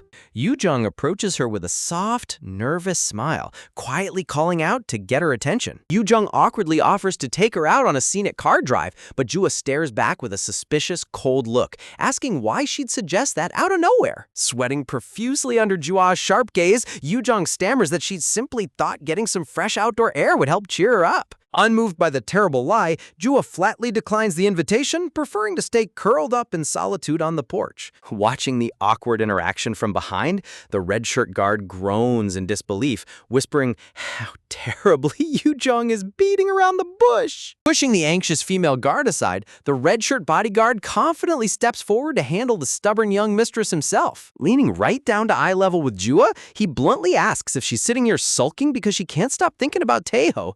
Bro went straight for the throat with zero hesitation. Jua's eyes widen in sheer shock, stuttering in surprise as the red shirt guard casually announces that they already know what's really bothering her. He comes clean with a relaxed smirk, revealing that the drive was a total lie and that they actually want her to go see Taeho and talk things out. The red shirt bodyguard continues pressing Jua, pointing out that watching her rot away in anxiety is killing all of them inside. He reminds her flatly that she obviously hates the idea of being shipped back to the depressing main mansion and whispers what she secretly wants more than anything is to patch things up with Taeho. Standing tall beside the other two guards on the garden patio, the red shirt bodyguard tells her firmly that sitting around pouting isn't going to fix a single thing. He urges the young mistress to stop hiding behind her pride and finally be honest with her own feelings for once in her life. Leaning right down to meet her eye to eye, the bodyguard looks at her with an expectant smirk. He bluntly demands to know what her actual decision is going to be now that all the cards are on the table. Jua breaks out in a nervous cold sweat under his intense gaze, her mind swirling as he lays down the ultimate ultimatum. Either she takes the initiative to go find Taeho, or she packs her bags for a miserable return trip home. Lowering her eyes with a deeply conflicted grimace, Jua voices her biggest fear, worrying that if she goes all the way out there to see him, Taeho will just push her away again and call her an annoying burden. Man, her poor little heart is so fragile right now, she's practically terrified of getting rejected a second time. The bodyguard softens his gaze, reasoning that they can deal with that rejection if it actually happens. He reminds her gently that none of them truly know what Taeho is feeling inside right now, so assuming the worst without trying is just foolish. Hearing his reassuring logic, Jua stares down in heavy silence as her inner resolve begins to solidify. Gasp! You can literally see the determination returning to her eyes. She's not going to give up on her favorite bodyguard without a fight. Meanwhile, miles away in the bustling city, the sun is completely set as Taeho sits all by himself at an outdoor table in front of a quiet street cafe. Taeho takes a slow, mindless sip from his iced coffee through a straw, completely lost in his own head as the cold liquid does nothing to lift his low spirits. Looking up at the dark evening sky with a weary sigh, Taeho mutters under his breath in quiet surprise at how quickly the entire day slipped away while he was brooding. Slumping over his small cafe table, Taeho stares blankly at his drink, gloomily calculating that his older brother has probably already made it back to their shared apartment by now. A painful pang of guilt pierces through his chest as a mental image of Minho's bandaged cheek flashes in his mind, making Taeho acknowledge to himself that his aggressive shove must have seriously hurt his brother yesterday. Talk about an emotional internal mess. This guy acts so tough on the outside, but his conscience is eating him alive. Before he can drown deeper in his self-pity, a polite calf worker steps outside, kindly informing Taeho that they need to pack up the outdoor patio tables for the night. Taken aback, Taeho quickly apologizes for overstaying his welcome. Standing up from his seat, Taeho watches the worker wipe down the tables, quietly convincing himself that it's finally time to head back home and face reality. As he trudges through the brightly lit city streets, Taeho resolves in his mind that once he gets back to his room, he'll swallow his massive ego and send Minho a proper apology text message. Arriving at his apartment door, Taeho reaches out his hand, tapping his personal passcode onto the glowing digital lock keypad. The lock unlocks with a soft chime, and Taeho pushes the heavy door open, stepping inside while mindlessly calling out that he's back home. Out of nowhere, an enraged voice screams his full name, Jang Taeho, right in his face, making Taeho flinch back in utter horror. Staring in complete shock at his mother standing right in the entryway with a furious glare, Taeho stammers in frustration, asking why on earth she's suddenly screaming at him like he murdered someone. Pointing a trembling finger right at his chest, his mother explodes in sheer rage, screaming at the top of her lungs to demand what he did to Minho's face. Meanwhile, Minho sneaks up behind her, wearing a pathetic, injured expression with a huge white bandage pasted across his cheek. Taeho's eyes widen in sheer disbelief as he looks at his brother sneaking behind their mom. Seriously, look at Minho playing the perfect helpless victim here. This guy deserves an Academy Award for Best Manipulative Drama Queen. Ignoring everything else, his mother berates Taeho relentlessly, demanding to know what he thinks his older brother is to him. She venomously asks if he has zero respect left in his body, questioning if he can only feel satisfied when he acts out like a violent thug. Minho gently places a hand on his mother's shoulder, putting on a fake angelic voice to plead with her not to yell, claiming Taeho definitely didn't hit him on purpose. But his mom isn't having any of it, furiously shouting back that mocking tone, it wasn't an accident at all. She reveals with burning eyes that Taeho's uncle already called her and spilled every single detail about what went down yesterday. Grinding her teeth in utter embarrassment, she yells that the entire family knows Taeho aggressively slapped his own brother right in front of all the respectable relatives. Taeho's heart shatters into a million pieces as his mother glares down at him with pure disgust, spouting the ultimate soul-crushing sentence, wondering aloud how she could have ever given birth to a disgraceful monster like him. Ouch, that is an absolute lethal blow right to a kid's soul. Minho gasps in fake horror, calling out to his mom as if trying to restrain her brutal verbal assault, playing his sympathetic role to absolute perfection. Split in a moment of chaotic tension, Minho feigns concern while his mother remains completely consumed by raw, unbridled fury, both of them staring down at the silent red-haired boy. Taeho lowers his head in complete exhaustion, muttering a faint, cynical scoff under his breath. Hearing his quiet reaction, his mother steps closer, sharply barking at him to spit out whatever foul nonsense he's whispering. Lifting his head with a cold, deadened stare, Taeho defensively fires back that she already knows he's always been a messed-up bad kid. He nonchalantly claims he only shoved Minho once because his annoying brother was getting on his nerves. His mother gasps in complete shock, her face twisting in utter disbelief at his stubborn, unapologetic attitude. Turning his icy glare directly toward Minho, Taeho mockingly asks his brother if running back home to tattle like a cowardly baby makes him feel powerful. He venomously calls Minho out for pretending to be a saint while constantly hiding behind their parents to fight his battles. Bam! Before Taeho can even finish his sentence, a massive hand smacks across his face with violent force, turning his head completely to the side. Taeho's father stands over him with a terrifying, vein-popping scowl, his palm still raised after delivering the brutal slap to his youngest son's face. Veins bulging on his forehead, his father glares down at Taeho like he's absolute scum, growling under his breath that he's nothing more than a disrespectful, worthless punk. Standing frozen in the entryway, Taeho slowly raises a trembling hand to touch his stinging red cheek, sharp breath feeling the burning physical mark left by his own father's palm. Staring into the blank wall ahead with hollow, emotionless eyes, Taeho keeps his palm pressed against his bruised face, completely numbed by the crushing realization that nobody in his family will ever listen to his side. Without uttering another word, Taeho turns his back on his family, opens the front door, and steps right back out into the cold night, letting the latch click shut behind him. Trudging mindlessly down the dark, empty street under a single glowing street lamp, Taeho walks with his shoulders slumped, completely abandoned by the world. Painful emotional memories crash into his mind simultaneously, echoing Jua's cold declaration that he's no longer her subordinate. Whispering overlapped with his mother's tragic, harsh words, questioning why she gave birth to him. Jua's tearful voice echoes once more, commanding him never to talk to her as if he knows her ever again.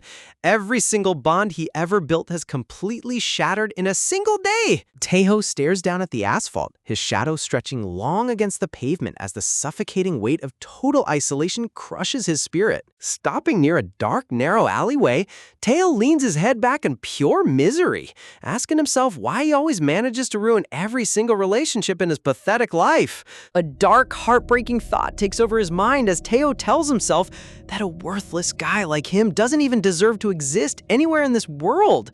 Hold on, someone give this poor boy a hug before he completely spirals into the dark side. Suddenly, noisy voices chatter nearby as Taeho mindlessly walks past a pair of sketchy hooligans hanging out in the dark alleyway. Thud! Wandering blindly without paying attention, Taeho violently slams his shoulder right into the muscular chest of one of the sketchy guys. The spiky-haired thug turns around with an annoyed scowl, aggressively shouting to know what Taeho's problem is. Taeho barely even registers the threat, softly apologizing in a completely dead, emotionless voice. A dramatic close-up highlights Taeho's dull, lifeless blue eyes, showing a complete lack of fear or survival instinct, because he simply doesn't care what happens to him anymore. Leaning down closer to scan Taiho's indifferent face, the spiky-haired guy cocks his head in sudden curiosity, squinting his eyes as a bizarre realization hits him. With glowing yellow eyes, a scar running down his temple, and a dangerous smirk spreading across his face, the thug leans right into Taiho's face, asking if he isn't the infamous Jung Taeho. Wait a minute, who is this sketchy guy, and how does he know Taeho's name? Talk about jumping straight out of the frying pan and into the fire. Taeho tilts his head back in cold confusion, taking in the sketchy guy's unexpected greeting, as the thug asks if it's really been that long since they last saw each other. The scarred thug smirks down at him, his yellow eyes gleaming in the dim alley light as he smugly calls out Taeho's full name to confirm his identity. Leaning in closer with an arrogant tilt of his head, the guy flashes a dangerous grin, declaring that it's been an extraordinarily long time since their paths crossed. Taeho's face pales as memory suddenly kicks in, stammering out the thug's name, Kim Byung-woo, in total shock. Man, Taeho really could not catch a break tonight. Trouble seems to follow this guy like a magnetic force. Byung-woo's smirk widens as his gang members cluster behind him in the dark corridor, mockingly boasting that Taeho must be absolutely thrilled to run into an old friend. He gestures toward the shadow right behind him, revealing a helpless, beat-up boy with a face full of bandages being roughly pinned in a tight neck chokehold by one of his goons. Taeho's eye widens to maximum size, his pupils trembling as complete horror washes over his frozen face. Byung-woo sneers maliciously, suggesting the two old pals say hello after all these years, while Taeho stares back with rising fury as he recognizes the bloodied boy being tormented. Oh man, things just took a turn for the absolute worst. Suddenly, a harrowing memory rips through Taeho's mind as rain falls heavy over a dark, forgotten alleyway 5 years ago. In the vivid recollection, a young Taeho stands panting over the motionless body of his friend lying face down in a pool of dark blood on the drenched pavement. Rewinding 5 years prior, the story shifts back to a quiet residential building under a clear blue sky before everything went completely off the rails. Inside the dining room, a hot dish of delicious braised short ribs sits on the family table as a sudden outburst shatters the peaceful meal. Leave it to a teen to lose his mind right in front of a top-tier home-cooked feast. At 13 years old, young Taeho freezes with his spoon halfway to his mouth, staring across the table with furious wide eyes. His parents nonchalantly drop the bombshell that the family is moving away in the fall, meaning Taeho will have to start middle school in a completely foreign neighborhood. Taeho explodes in protest, shouting that he's the only one being ripped away from his life without any time to adapt. His mother sighs, casually shooting back that moving homes doesn't mean cutting ties with his friends, asking why he's throwing a massive tantrum over nothing. His father pops food into his mouth without looking up, indifferently explaining that the new location is closer to Minho's high school and far more convenient for their jobs. Clenching his jaw in anger, young Taeho snaps back that nobody ever gives a damn about his situation or how he feels. Bam! Slamming his hand onto the table with full force, Taeho furiously yells that he's skipping dinner entirely. Storming off toward his room, Taeho ignores his mother shouting after him to eat, while Minho watches his younger brother from across the table. Seriously, this family's communication skills are completely in the gutter. No wonder Taeho built up so much resentment. Minho lowers his gaze. A quiet, heavy look passing across his face as he hears Taeho's footsteps retreat down the hall. Moments later, Minho slowly pushes Taeho's bedroom door open, peeking his head inside to ask if his little brother is doing all right. Standing in the doorway, Minho apologetically explains that he tried his hardest to convince their parents not to move, but they wouldn't listen to him either. Sitting at his desk with his back turned, young Taeho coldly cuts him off, telling his brother to get out and leave him alone. Minho quietly retreats, leaving Taeho standing in the silent darkness of his room. Taeho lowers his head, bitterness consuming his mind as he mutters to himself that his parents never take his feelings into account. Thud. Slumping his head onto his wooden desk in complete defeat, Taeho groans in utter frustration over his helpless situation. Look at young Taeho's dramatic angst. He was already a master of brooding back in middle school. Fast forward to the start of the new semester at his new school. The homeroom teacher smiles brightly at the podium, instructing the students to check the seating chart to see who their desk partner will be. Resting his chin lazily on his hand, young Taeho sits in his suit uniform, glaring coldly at his desk while the surrounding classmates chatter away excitedly. Watching the other kids group up and make friends effortlessly, Taeho's eye darkens with deep detachment. Female students laughed together by the back lockers, completely oblivious to the brooding transfer student in the corner. Letting out a long, exhausted exhale, Taiho stares down at his empty desk, completely detached from the energetic environment around him. He grumbles internally that he doesn't know a single soul in this stupid place, wishing for nothing more than to pack up and go straight home.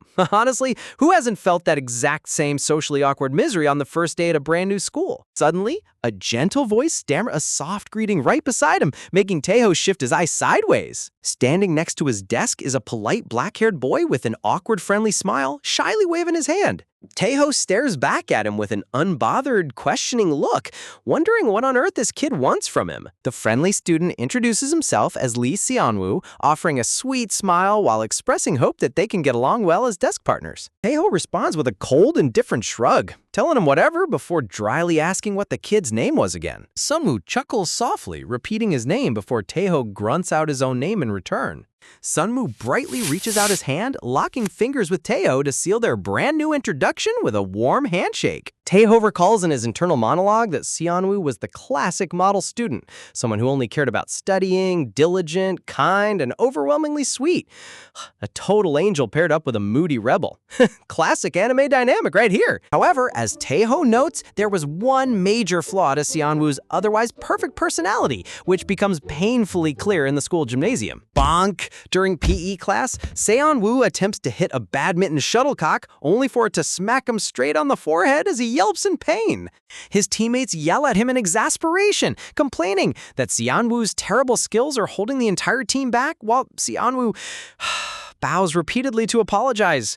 Watching from the sideline, Taiho shakes his head, thinking to himself that Seonwoo is an absolute hopeless klutz at sports despite his brilliant academic grades. Taiho stands leaning against the gym wall by the staircase, keeping to himself during the free practice period. Suddenly, Seonwoo calls out Taiho's name while running over, making Taiho glance up in mild surprise. Taiho raises an eyebrow, asking what he wants now. Holding his racket with flushed cheeks, Seonwoo sheepishly asks if Taiho could please practice badminton with him during lunch, confessing that he's about to fail his PE test miserably. Seonwoo flatters him with wide, idolizing eyes, pointing out that Taiho easily has the best athletic ability in their entire class. Taiho turns his head away without a second thought, coldly barking at him to forget it and go bother someone else instead.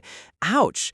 Taiho's cold shoulder is absolutely ruthless. Taiho keeps his back turned with a cold shoulder, completely brushing off the badminton request and leaving poor Seonwoo standing alone with his racket in the huge gym. Fast forward to lunchtime. Taiho sits by himself in the cafeteria, quietly sipping his milk box, when a shadow suddenly looms over his dining tray with a sharp. Looking up, Taiho sees Seonwoo standing right across from him, timidly holding his lunch tray while asking if he can sit in front of him. Taiho rolls his eyes with an unbothered glance, telling the kid to do whatever he wants before going back to his meal.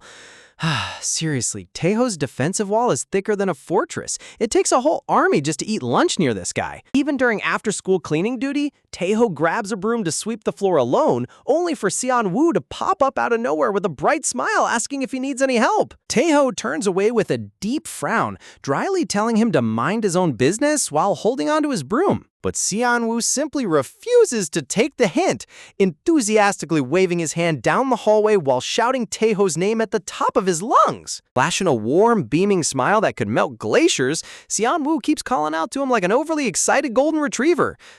You gotta respect Seonwoo's pure persistence. This guy's on a personal mission to befriend the school's biggest lone wolf. Clenching his jaw, Taiho mutters under his breath that this overly friendly kid is starting to get completely on his nerves. Cornering Sanwoo outside near the school courtyard, Taiho furiously demands to know why he keeps following him around when he's made it crystal clear to back off. Sunwoo lowers his head shyly, softly stammering that he just genuinely wants to become close friends with Taiho. Glaring back with sharp blue eyes, Taiho harshly asks why on earth he's so obsessed with being friends with someone like himself specifically. Oh, it's critique time. Taiho really thinks everyone has an ulterior motive because of his bad home life. It's low-key heartbreaking to watch. Xianwu hesitates for a second, sweating nervously as he stammers out his explanation. Hesitantly looking up, Xianwu confesses that he wanted to reach out because Taiho looked so familiar to his own situation. He admits that ever since Taiho transferred to the school, he noticed Taiho was always sitting by himself. And truth be told, Xianwu was completely alone as well. Xianwu gently explains that he also had to relocate due to his parents' circumstances, making him a total stranger in class, and his introverted personality made making friends nearly impossible. Looking directly into Taiho's eyes, Xianwu warmly reveals that when seating arrangements were picked, he saw Taiho's face and felt an instant connection, hoping they could lean on each other. Oh, look at this wholesome bond forming. Talk about two lonely souls finding each other in a crowd. Realizing he might have overshared, Xianwu nervously chuckles that it was probably just his foolish hunch, only for Taiho to interrupt him, quietly admitting that Xianwu was actually spot on. Taiho rubs the back of his neck in awkward defeat, softly admitting that he also ended up completely isolated after moving to this town. Taiho sighs that Xianwu has shockingly good instincts, admitting he originally wrote him off as just another clueless goody two-shoes. Turning his head away, Taiho bluntly adds that Xianwu gets top grades and he personally despises kids who excel at studying. Wow, talk about a super specific pet peeve. Bro holds a serious grudge against academic overachievers. Xianwu flashes a confused, awkward smile, gently asking why good grades would make Taiho hate someone so much. Taiho's expression turns bitter, revealing that smart kids constantly remind him of his older brother Minho, and his parents treat Minho like royalty while treating Taiho like invisible trash. Staring down at the concrete, young Taiho bitterly mutters that he's terrible at schoolwork and nowhere near as impressive as his perfect brother. Senmu freezes in silence, breathing, taking in the heavy weight of Taiho's deep-seated emotional pain and neglect. Turning on his heel, Taiho mutters that he doesn't even know why he dumped his tragic backstory on him, telling the goody two-shoes to buzz off and leave him alone. Suddenly, a hand reaches out and tightly grabs Taiho's sleeve, stopping him right in his tracks. Taiho glances back in shock as Xianwu holds on firmly, stating that they don't necessarily have to jump straight into being friends right away. Leaning forward with a bright, hopeful smirk, Xianwu enthusiastically asks if Taiho would at least join a two-person study group with him instead. Man, Xianwu is an absolute master negotiator. He completely pivoted his pitch like a seasoned salesman. Cut to a local cafe where the two middle school boys sit side by side at a wooden counter facing the large front window. Taiho aggressively sips his orange juice through a straw, grumbling internally in total disbelief over how he let himself get dragged into this ridiculous situation. With a smooth slide on the table, Xianwu pushes an open notebook over, encouragingly explaining that studying in pairs makes learning 10 times easier. Raising a finger with a confident grin, Xianwu preaches that study groups benefit both the teacher and the student equally. Slumping over his juice cup, Taiho groans that he's hopeless at academics, and this whole study session is a massive waste of time. But Xianwu counters that the worse Taiho is, the more helpful it actually is for Xianwu to review. Taiho shakes his head in exasperation over how stubborn his classmate is, while Xianwu enthusiastically explains that repeating lessons out loud cements the material in both their brains. Lowering his eyes gloomily, Taiho whispers that even if he studies hard, he'll never reach his brother's level, contemptuous, the whole effort pointless. Until Xianwu cuts him off with a firm, serious tone. Sunwoo looks Taiho dead in the eye, sternly reminding him that he and his brother are two completely separate people, so he needs to stop comparing himself to Minho immediately. Smiling with warm, gentle sincerity, Sunwoo softly adds that as long as Taiho becomes better than the person he was yesterday, that is more than enough. Taiho's blue pupil expands to maximum size as those powerful words echo through his head, completely shattering his self-loathing mindset. Wow, that line hit Taiho right in the soul. Xianwu really gave him the emotional validation his parents never did. A fleeting memory flashes across Taiho's mind of someone gently patting his head, evoking a feeling of pure warmth he thought he had lost forever. Taiho stares down at his uniform tie, thinking internally that if he can just improve his grades even a little, maybe his parents will finally look at him with a sliver of pride. Letting out a long, defeated exhale, Taiho finally gives in, agreeing to give the study sessions a shot. He blushes slightly while turning his face away, setting one strict condition. if his test scores don't noticeably jump by the very next exam, he's quitting the study group for good. Hearing those words, Seon-woo's face explodes into the most pure, radiant smile imaginable, practically glowing with pure delight. Seon-woo pumps his hands with boundless passion, promising to tutor Taeho like a drill sergeant, while Taeho stares back in stunned silence at his insane energy. Look at Seon-woo's face. He looks like he just won the lottery over securing a study buddy. From that afternoon onward, the two boys spent every single day after school hitting the books inside the cozy cake cafe. Staring down at heavy textbooks, Taeho struggled through difficult equations and unfamiliar concepts, but Senhyu patiently guided him through every single mistake without a single judgment. Weeks later, on exam results day, Taeho nervously unfolds his graded test paper. His hands trembling, breathes heavily as he scans down the page. Seeing his score, Taeho's usual scowl completely melts away, giving way to a gorgeous, breathless smile of absolute joy and pride. The test paper reveals bright red circles and high marks stamped across the top. Taeho reflects in his monologue that for the first time in his entire life, he studied with everything he had, harboring a tiny spark of hope that his parents might finally recognize his worth. The classroom quieted down as the teacher called out Taeho's name to collect his official exam report card. Walking back to his desk with heavy footsteps, Taeho stared down at the crisp white sheet resting in his hands, his heart hammering against his ribs. Holding the paper up right in front of his face, he hesitated to glance at the printed scores, muttering internally that he couldn't even bring himself to check the grades beforehand. Single blue eye peeked nervously over the top edge of the document, his hands trembling with an uncharacteristic wave of anxiety. Later that evening, Taeho waited at the front entrance when his mother arrived home exhausted, unbuckling her shoes with a weary groan before he blurted out her name. Staring at him in complete surprise, his mother gasped as Taeho nervously extended the official transcript toward her, timidly asking her to take a look. She frowned in skepticism, assuming he was pushing another failed exam in her face, but Taeho quickly raised his voice, insisting that he actually performed well this time. Reading down the official report card, her eyes widened in shock as she realized he earned an average score of 89, ranking 20th out of 175 students across the entire grade. Look at Taeho's tiny, proud smile. This boy worked his tail off and finally got the recognition he deserved. Clenching his fists with excitement, Taeho repeatedly asked if she saw how well he did, while his mother stood completely stunned by his sudden transformation. She offered a warm, approving smile, telling him he did great and encouraging him to share the amazing news with his father when he got home, making Taeho beam with pure bliss. That night, Taeho relaxed in bed, wrapped in his blanket, dialing Sunwoo on his phone to share the glorious breakthrough. Blushing bright red, Taeho averted his eyes awkwardly while softly whispering a sincere thank you into the receiver. On the other end of the line, Seon-woo smiled warmly, expressing his immense relief and joy upon hearing that Taeho's hard work finally paid off with his family. Taeho quietly admitted that without Seon-woo's constant guidance and patience, he would have failed miserably and remained completely invisible to his parents. Sunwoo gently pointed out that all that effort was undeniably worth it, causing Taeho's eyes to widen in quiet realization. With soft encouragement, Seon-woo reminded Taeho that he possessed incredible potential, urging him to stop comparing himself to his brother as they keep growing together.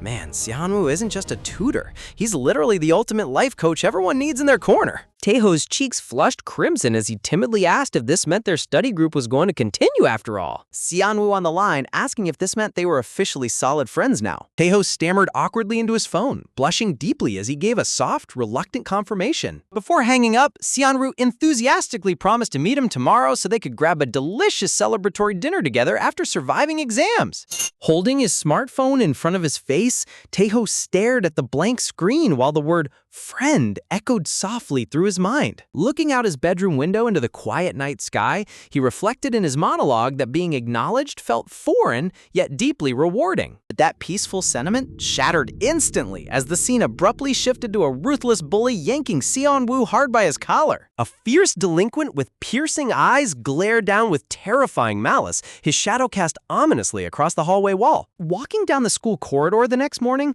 Taeho stopped dead in his tracks as his sharp blue eyes locked onto an aggressive disturbance ahead. thick crowd of students blocked the hallway, gathered around a heated altercation taking place near the classroom doors. Early the following day, Tae-ho strolled down the silent hallway by himself with his backpack slung over his shoulder. Letting out a massive yawn, he rubbed his sleepy eyes while complaining under his breath about how exhausted he felt from studying. Suddenly, a sharp wave of loud murmuring reached his ears, causing him to perk up in total curiosity. Up ahead, a dense circle of students stood packed tightly together, whispering anxiously amongst themselves while watching a fight unfold. Tae-ho pushed his way closer through the crowd, whispering, wondering internally why everyone was gathered in such a tight cluster. A brutal voice hissed out vicious curses as dark, menacing eyes burned with intense rage. It was a terrifying black-haired bully violently hoisting poor Seon-woo off his feet by his tie, snarling him to open his eyes when walking. Seriously, why does every high school manhwa have that one aggressive student who looks like he eats rust for breakfast? Clenching his hands around the bully's tight grip, Seon-woo winced in pain, desperately stammering an apology for bumping into him. The dark-haired delinquent leaned in close with a terrifying scowl, mocking Seon-woo by asking if an apology could magically fix everything. Clenching his free hand into a tight fist, the bully snarled that Seon-woo ruined his uniform, raising his arm to strike. Out of nowhere, Tae-ho stepped forward and caught the bully's raised fist in midair with an iron grip. Glaring right into the delinquent's eyes, Tae-ho coldly demanded to know why he couldn't just talk things out like a civilized human being. With a swift, aggressive motion, Tae-ho swatted the bully's hand completely off Seon-woo's uniform collar. The angry bully turned around, revealing his identity as Kim Byung-woo, snaps as he snapped at Tae-ho, demanding to know who the hell he thought he was. Tae-ho scowled back defensively, warning him not to start throwing punches regardless of what happened, while Byung-woo spat curses under his breath. Before things escalated into an all-out brawl, another student rushed over from the back, urgently warning the group that a teacher was heading down the hall. Just then, a firm hand clamped down onto Byung-woo's shoulder, pulling him back from initiating a violent fight. Byung-woo's blonde companion gripped his shoulder tightly, urging him to drop the issue and get back inside the classroom. Glaring back with intense yellow eyes and a sharp scowl, Byung-woo held Tae-ho's gaze in an uncomfortable silence. Leaning close to Seon-woo's ear, Byung-woo issued a chilling whisper, warning him that he would remember his face. A dark, twisted smirk spread across Byung-woo's face as he promised to target every single one of them, terrifying poor Seon-woo. Whoa, this Byung-woo guy has major main villain energy.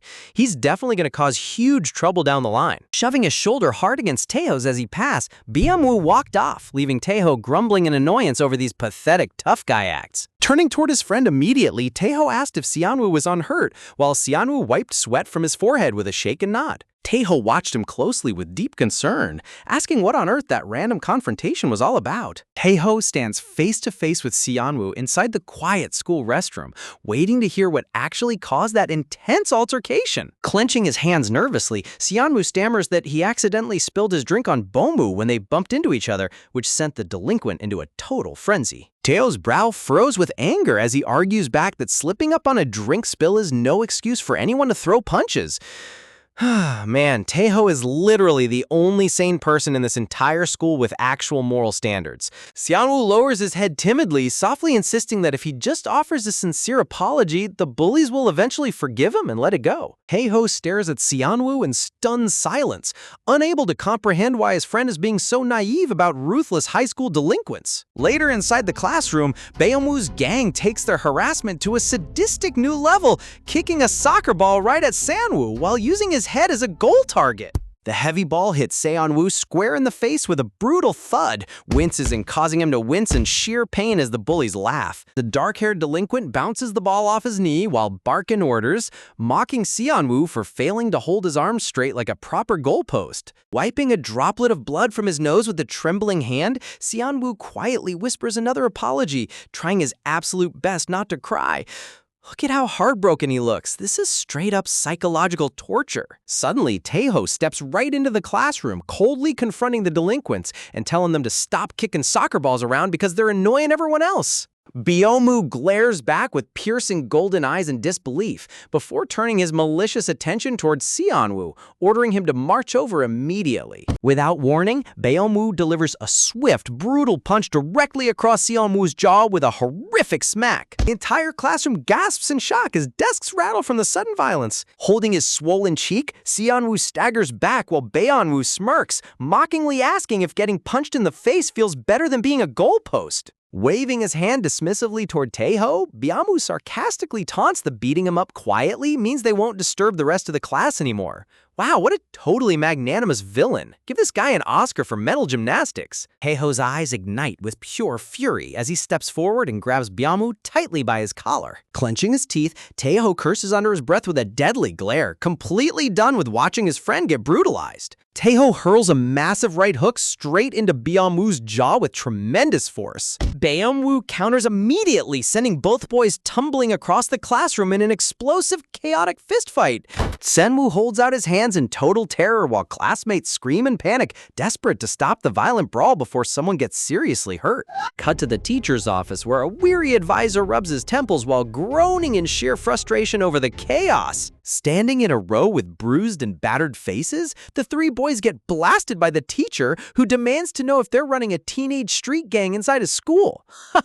Look at Taeho's angry face compared to Seonwoo's depressed puppy look. Crossing his arms, the teacher strictly warns them that the school year just started, threatening severe consequences if another fight breaks out on campus. Bowing his head with a bruised face, Taeho grumblingly apologizes, while the teacher dismisses all three of them from the office. The wooden door slides open with a rat as the three beat-up students walk out into the hallway in tense, awkward silence.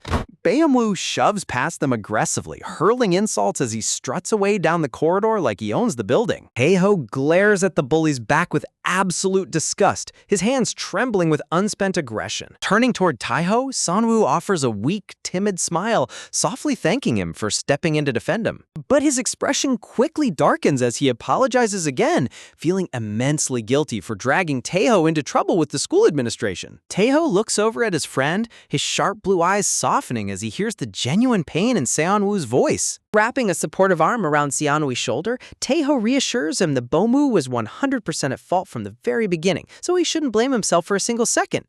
Man, Taeho is truly the ultimate ride-or-die bestie. Clenching his fist with determination, Taeho promises to crush Byeonwoo if he ever tries anything again, but Seonwoo immediately cuts him off with a desperate shout. Seonwoo turns away with a deeply burdened look, begging Taeho not to escalate the situation any further. Taeho recoils slightly in total confusion, wondering why Seonwoo is so terrified of fighting back against their tormentors. Seonwoo explains that even the homeroom teacher clearly saw who the victim was, yet still punished everyone equally, proving that the school system won't protect him anyway. He stares at the floor, quietly confessing that he's been bullied so many times before that he knows the only way to make it stop is to stay quiet until they lose interest. Taeho's heart aches as he whispers Seonwoo's name, realizing just how much hidden trauma his friend has been carrying all alone. With a painful smile, Seonwoo asks Taeho to start walking home separately and put their study group on hold so Taeho won't get targeted as well. Without waiting for a full answer, Seonwoo turns and walks away down the silent hallway, leaving Taeho standing completely isolated in the corridor. Taeho grinds his teeth in sheer frustration, unable to accept that his friend is choosing to suffer in silence just to protect him. Days pass, and the scene shifts outside to a secluded wooden gazebo where Taeho finally loses his composure. Taeho yells at the top of his lungs, pointing out that several days have passed and Byeonwoo's merciless bullying hasn't slowed down for a single second. Senwoo stands timidly inside the shelter, stammering for Taeho to lower his voice before someone hears him. Taeho turns around with blazing eyes, shouting how on earth he's supposed to stay calm while watching his closest friend get abused every single day. Taeho's sharp blue eye trembles with a mix of anger and grief as he asks how anyone could expect him to just sit by and do nothing. Man, Taeho's emotional growth is so genuine. He cares way more about Seonwoo than himself. Seonwoo keeps his mouth shut, covered in fresh bandages, unable to offer a single counterargument to Taeho's rage. Then, Taeho steps closer, directly asking if Seonwoo really intends to spend his entire high school life submitting to cowardly bullies. Seonwoo gazes toward the ground with a heavy, sorrowful expression, his silence speaking louder than words. In a barely audible whisper, Sunwoo softly asks Taeho if he has ever actually been the helpless target of systematic bullying himself. Taeho freezes in total shock, the words striking him like a physical blow as he realizes he never truly understood the paralyzing fear of being a victim. What a chilling cliffhanger. This reality check hit Taeho right in the heart. Standing inside the quiet wooden pavilion, Seonwoo continues pouring out his heart, explaining that whenever victims report bullying to school authorities, teachers rarely handle it with actual care. Instead, administration usually tries to quietly cover up the entire incident to keep the school's reputation clean, leaving helpless victims to face even harsher retaliation in secret. Holding his bruised arm tightly, Seonwoo confesses in a choked voice that he's survived throughout his life by simply bowing his head and enduring every single beating. He knows from experience that if he just keeps silent for a whole year, the tormentors eventually drift away. The two friends stand in uncomfortable silence under the shelter, surrounded by the quiet school grounds as Taeho processes the heartbreaking reality of Seonwoo's traumatic past. Sunwoo turns his gaze slightly away, whispering that once enough time passes, delinquents always end up getting bored and moving on to something else. Man, hearing someone talk about systematic abuse like it's just a regular weather cycle is so depressing. Looking up with a gentle, band-aid covered face, Seonwoo offers a soft smile, admitting that despite everything, he genuinely wants to help Taeho as much as possible. His voice softens further as he explains that Taeho is the very first real friend he managed to make after transferring to this school, making their bond truly special to him. Lowering his head again, Seonwoo murmurs a sincere thank you, admitting with deep envy that Taeho possesses a strong, brave spirit that he wishes he had himself. Honestly, Seonwoo's self-worth is completely broken right now. Someone give this poor guy a massive hug. Without waiting for a response, Seonwoo turns on his heel and quietly walks out of the gazebo, heading back toward the main building alone.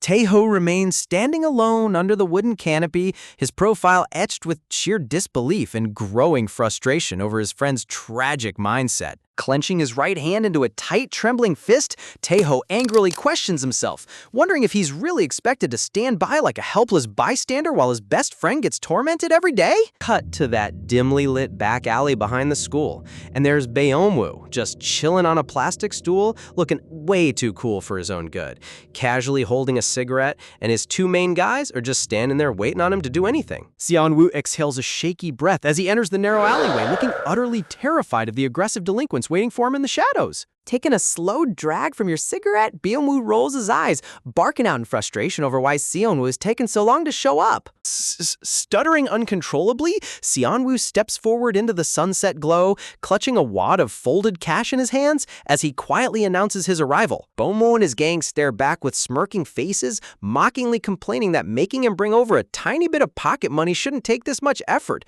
Mocking tone. Wow, extorting money from timid kids like a local mob boss? Talk about peak petty criminal behavior. Without a shred of gratitude, Baeomwoo reaches out and aggressively snatches the paper bills straight from Seonwoo's trembling palm, sarcastically complaining about how hard it is to shake him down. Seonwoo squeezes his eyes shut nervously, while Baeomwoo's blonde lackey quickly counts the stack of cash, whistling in surprise as he remarks that Seonwoo turns out to be pretty loaded after all. Fanning through the bills with satisfaction, the delinquent smirks, noting that the extortion collection for today is surprisingly decent. Baeomwoo turns his side profile toward the alley, casually declaring that he'll decide to let Seonwoo off the hook for today's payment. Sweat drips down Seonwoo's pale cheek as Baeomwoo suddenly calls out his name in a low, ominous tone. Leaning in uncomfortably close until their faces are inches apart, Baeomwoo glares into Seonwoo's eyes, asking if he seriously knows nothing about Jang Taeho's background. Senwoo recoils slightly in total confusion, stammering back to ask why Baeomwoo is suddenly bringing up Taeho's name out of nowhere. Baeomwoo's brow furrows with intense irritation,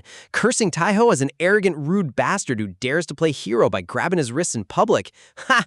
Look at how butthurt Baeomwoo gets when someone actually stands up to his childish power trips. Flashing a wicked, predatory grin, Baeomwoo taunts Seonwoo, pointing out how Taeho constantly butts into their business whenever they try to mess with him. Sunwoo drops his gaze in silence, sweat pouring down his face as he desperately tries not to say anything that could put Taeho in the gang's crosshairs. Seeing no reply, Beomu's piercing golden eye widens with cold, psychotic malice. Without an ounce of hesitation, Beomu hurls a vicious, open-handed slap across Seonwoo's face with a loud smack, snarling that remaining silent is the wrong answer. Holding his stinging, swollen cheek with a trembling hand, Seonwoo fights back tears while Beomu coldly pressures him again, asking if he regularly hangs out with Taeho after class. A twisted smile spreads across Beomu's face as he asks Seonwoo if he knows any convenient way to lure Taeho out into an isolated area. In that terrifying moment, a sudden flashback flashes across Seonwoo's mind,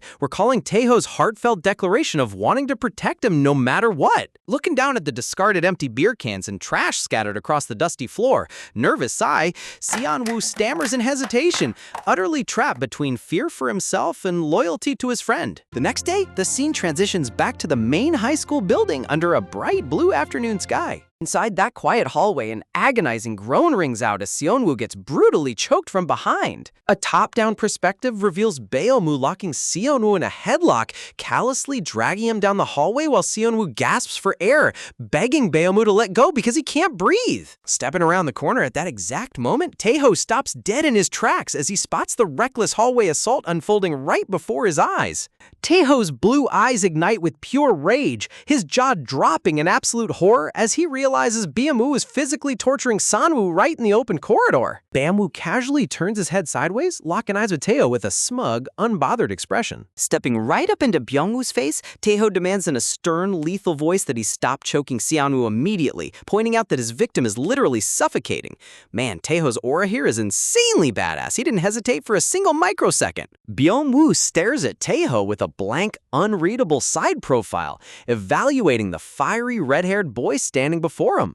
Raising one hand in a fake gesture of compliance, Beomu surprisingly released his grip, nonchalantly claiming that he'll stop the bullying right here. But as he steps back, Beomu raises an eyebrow and mockingly asks if Taeho and Seonwoo are really as tight-knit as everyone says they are. Keeping his sharp glare locked on the delinquent, Taeho firmly confirms that they are close friends. In a lightning-fast motion, Beomu grabs Taeho's collar, yanking him forward until their faces collide, tauntingly asking just how far Taeho is willing to go for Seonwoo's sake. Taeho's blue eye shrinks in utter shock, stunned by the delinquent's sudden aggressive leap. A dark, twisted grin breaks across Boo's face as he whispers close to Taeho's ear, proposing a little deal. Standing chest to chest in the empty school corridor, Beomu offers a wager. If Taeho can beat him in a fair one-on-one fight, he promises to never touch Seonwoo ever again. Seonwoo and Taeho both gasp in shock, completely shocked off guard by such a dramatic challenge. Beomu tilts his head with glowing yellow eyes and a cocky smirk,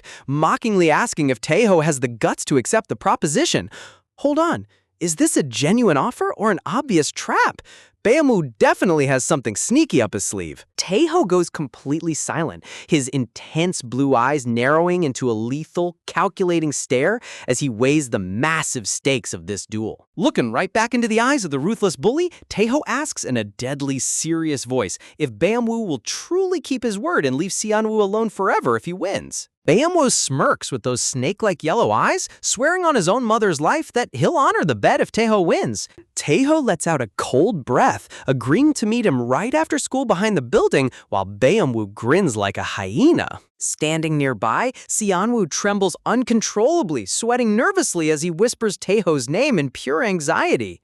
Beomu hums a playful melody, utterly amused by how easy Taeho took the bait without questioning a single thing. Walking down the hallway, Taeho turns his back, silently convincing himself that if this duel can permanently end Seonwoo's nightmare, then it's worth taking the risk. His blue eyes narrow into a deadly focused glare as he vows to put an end to Kim Bum-woo once and for all. Crouching down in the locker room, Taeho tightly straps his white sneakers, getting his body completely ready for combat. Slinging his heavy school bag over his shoulder, he stands tall, preparing himself to walk into enemy territory alone. Taeho marches forward with a razor-sharp profile, his expression completely devoid of fear. Man, Taeho is walking into this fight like an absolute anime protagonist. Arriving at the secluded construction site, Taeho is greeted by Byung-woo, who waves wildly while holding up his phone to record everything like a cloud-chasing streamer. Unbothered by the spectacle, Taeho casually drops his bag on the dusty concrete, coldly demanding they finish this quickly since he doesn't have time to waste. Byung-woo chuckles mockingly with his hands shoved in his pockets, teasing Taeho for being so ridiculously impatient before they even exchange greetings. Raising his hands into a sharp boxing stance, Taeho snaps at him to cut the senseless chatter and start fighting already. Pretending to surrender to Taeho's hostility, Byung-woo smirks slyly, raising his hands as he steps forward. Taeho catches a sudden movement in his peripheral vision, but before he can even finish calling out, whack! A vicious surprise blow slams straight into the side of Taeho's head from behind. Gasp! Wow, shocker! The cheap shot bully didn't actually play fair. The momentum knocks Taeho straight onto his knees, forcing him to brace himself against the cold asphalt. Dazed and bleeding, Taeho turns his head sideways, trying to make sense of what just happened. Looking up in utter shock, he finds himself completely encircled by 5 hostile delinquents instead of just 1. A 4-on-1 ambush? Byung-woo really is the king of cowards. Sang-woo stutters in a panic from behind the crowd, desperately trying to apologize and explain that he never wanted this to happen. Byung-woo bares his sharp fangs with a psychotic smirk, taunting Taeho by asking when he ever promised this was going to be a clean one-on-one fight. Before Taeho can regain his balance, the entire gang jumps him at once, raining down a barrage of brutal strikes. Taeho tries to swing back, but a vicious roundhouse kick slams into his ribs, sending him staggering backward into another thug strike. Pain surges through his entire body as Taeho groans in agony, stifled groans, spit and blood flying from his mouth. Watching the brutal beatdown from a safe distance, Byung-woo looks almost impressed, admitting he expected Taeho to drop after the very first hit. Laughing in disbelief, Byung-woo marvels at how Taeho is somehow still standing after taking a full-force 4-on-1 beatdown. Taeho's durability stats are genuinely off the charts right now. Covered in cuts and bruises, Taeho fixes a death glare straight onto Byung-woo, rasping out for him to keep his side of the bargain. Blood drips down Taeho's chin as he fiercely vows that once he knocks every single one of these bastards out, Byung-woo better never touch Sang-woo again. Seon-woo freezes in sheer horror, his eyes wide as saucepans as he watches his only friend bleed out just to protect him.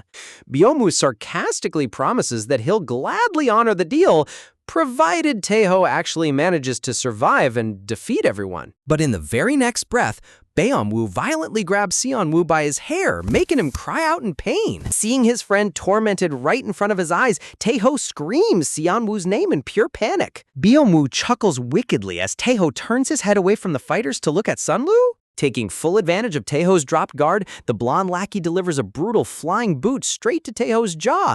Man, this fight is so frustratingly dirty. They keep exploiting his concern for Senelu. Taeho crashes heavily onto the hard pavement, his body completely exhausted from the non-stop punishment. Senmu squeezes his eyes shut, trembling in fear as Bomu continues pinning him by his hair. Lying face down in the dirt, Taeho breathes heavily, blood pooling onto the ground beneath his mouth. Suddenly, a hand reaches down and aggressively snatches a handful of Taeho's red hair. Aomu yanks Taeho's head upward, sneering down at his battered face, while mocking him for ending up like a broken doll over a helpless loser. Leaning down until his mouth is right next to Taeho's ear, Bumwoo whispers in a chilling, dark tone that Seon-woo was actually telling the truth. Bamwoo reveals the cruel reality. Seon-woo was the one who told him that using himself as bait was the guaranteed way to bring Taeho running right into a trap. Wait, what? Don't tell me Seon-woo actually set Taeho up from the start. Forcing Taeho's face against the gravel, Bamwoo admits he thought a few quick punches would make him surrender. Dramatic scoff, but Taeho turned out to be far tougher than anticipated. Smirking with disdain, Byung-woo asks what Seon-woo could have possibly ever done for him that would make Taeho throw his life away like this. Laughing hysterically, Byung-woo asks if they're secretly dating, but Taeho ignores the insult, gritting his bloody teeth as he mutters that Seon-woo is his precious friend. Taeho swallows back the iron taste of blood in his throat, his jaw set in stubborn defiance.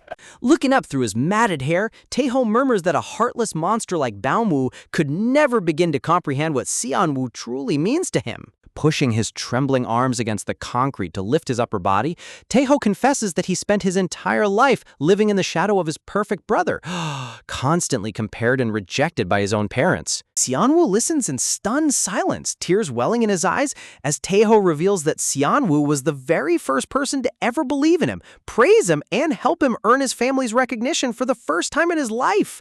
Man, this emotional backstory hits right in the feels. Seonwoo literally gave Taeho a reason to keep going. Blood dripping down his face, Taeho repeats with unbreakable conviction that Seonwoo is his true friend who changed his entire life. Glaring up with blazing blue eyes that refuse to back down, Taeho delivers a chilling ultimatum, ordering Beomwoo to never lay a single finger on Seonwoo ever again. Beomwoo looks down at Taeho in absolute disbelief, unable to wrap his mind around why anyone would endure this kind of torture for a guy like Sanwoo. Grabbing Taeho by his hair, Beomwoo sneers, warning him that Seonwoo is nothing but a spineless coward who will betray him the moment things get rough. Bleeding and battered, Taeho stares right back into the bully's arrogant eyes, coldly spitting that a bottom feeder who only picks on the weak could never understand true loyalty. In a sudden burst of pure adrenaline, Taeho drives a brutal left hook straight into Beomwoo's jaw. Following up with lightning speed, Taeho lands a crushing right cross that sends Beomwoo spinning backward. Whoa! Talk about an insane comeback punch. A vicious combination sends the bully crashing onto the dusty ground, leaving the rest of his gang completely stunned. Standing tall despite his bleeding wounds, Taeho catches his breath, declaring that a pathetic coward like Beomwoo will never comprehend what it means to protect something truly valuable. Lying motionless on the cold concrete, Beomwoo gasps for air, his smug smirk completely shattered by Taeho's explosive counterattack. The remaining thugs stare in disbelief, shivering in shock as they realize their lead bully just got knocked out by a half-dead guy. Look at their faces, they thought this was going to be an easy win. Realizing they're in big trouble, the remaining 4 delinquents rush forward together, desperate to overwhelm Taeho before he regains his composure. Taeho ducks under a wild swing as the thugs try to swarm him from all angles. Channeling years of repressed anger, Taeho mutters to himself that he no longer gives a damn about being inferior to his perfect brother. Whirling around with lethal precision, Taeho plants a brutal elbow straight into a thug's face, shouting that he doesn't care how his parents judge him anymore. Taeho unleashes a ruthless sequence of punches, sending another delinquent airborne before crashing onto the hard pavement. Taeho is literally entering demon mode right now. His bright blue eyes flash with terrifying resolve, completely locked on to finishing every single adversary standing in his way. Heavy rain begins to pour down onto the alleyway, rain as Taeho stands surrounded by the quiet hum of falling water. Wiping a mixture of rain and blood from his bruised jaw, Taeho takes a ragged breath. His body battered but unbowed. In an incredible display of pure grit, all 5 delinquents lie completely unconscious on the wet asphalt around Taeho. He actually wiped out an entire gang by himself. That's absolute legendary status. Watching from the shadows, Seonwoo trembles uncontrollably, whispering Taeho's name in utter awe and heartbreak. On the ground, Beomwoo stirs back to consciousness, his bloodied face twisting into a demonic, hateful scowl. Clenching his trembling fist around a heavy, solid concrete brick on the floor, Beomwoo mutters a lethal curse against Taeho.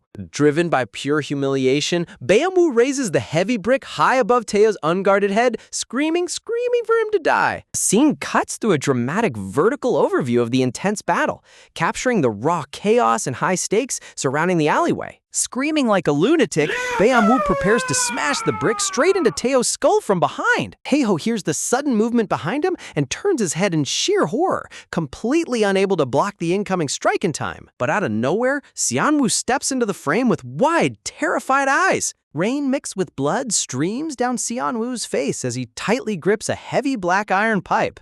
Whack! In a desperate bid to save his friend, Seonwoo swings the iron pipe with all his strength straight into Beomwoo's head. Holy crap! Seonwoo actually snapped and fought back! The sheer momentum of the blow snaps Beomwoo's head sideways, instantly knocking his knees out from under him. Face planting onto the wet asphalt, Beomwoo collapses into an unmoving heap right at Taeho's feet. Standing over the fallen bully, Seonwoo stands frozen in time, the heavy iron pipe still trembling in his blood-stained hands. Tears burst from Seon-woo's eyes as he screams at the top of his lungs, begging the bullies to just stop tormenting him already. Overwhelmed by years of built-up trauma, Seon-woo's mind completely breaks as he glares down at the unconscious tyrant. Driven into a psychotic frenzy, Seon-woo brutally bashes the iron pipe into Byung-woo's body repeatedly. Crying hysterically, Seon-woo screams for Byung-woo to die, totally lost in a fit of uncontrollable rage. Man, watching a gentle kid completely lose his sanity due to severe bullying is so painful to see. Horrified by the brutal spectacle, Tae-ho lunges forward and shouts at Seon-woo to stop before he actually kills him. The heavy rain washes over the silent construction site, leaving Byung-woo lying motionlessly in a growing pool of crimson blood. Seon-woo suddenly snaps out of his dark trance, gasping for breath as tears wash away the blood on his pale cheeks. Shocked by his own brutal actions, Seon-woo opens his hands and lets the heavy iron pipe fall onto the concrete with a loud metallic clatter. Looking down at Byung-woo's bloody, motionless head, the reality of the situation settles over the secluded alleyway. Seon-woo grabs his own face in utter horror, stuttering in pure panic as he realizes he might have just committed murder. Sudden flashing blue and red lights illuminate the dark rain as a patrol vehicle screeches to a halt right at the alley entrance. A stern police officer steps out of the car, shouting at the teenagers to freeze and keep their hands where they can see them. The officer announces that they received an emergency call reporting a violent group assault in progress. Seon-woo gasps in total terror, his eyes wide as saucers as his whole life flashes before his eyes. Talk about absolute worst timing imaginable. The cop showed up right when the bully's lying half dead. Collapsing onto his knees on the wet pavement, Seon-woo sob cries that his life is completely ruined and he's going to prison forever. Stepping forward, Tae-ho firmly grabs San-woo by his collar, forcing his hysterical friend to look him straight in the eyes. Looking down at his terrified friend, Tae-ho speaks with absolute calm, telling Seon-woo that he will take full responsibility for what just happened. Tae-ho insists that Seon-woo has been the victim all along, declaring that he will tell the police that he was the one who hit Byung-woo with the iron pipe.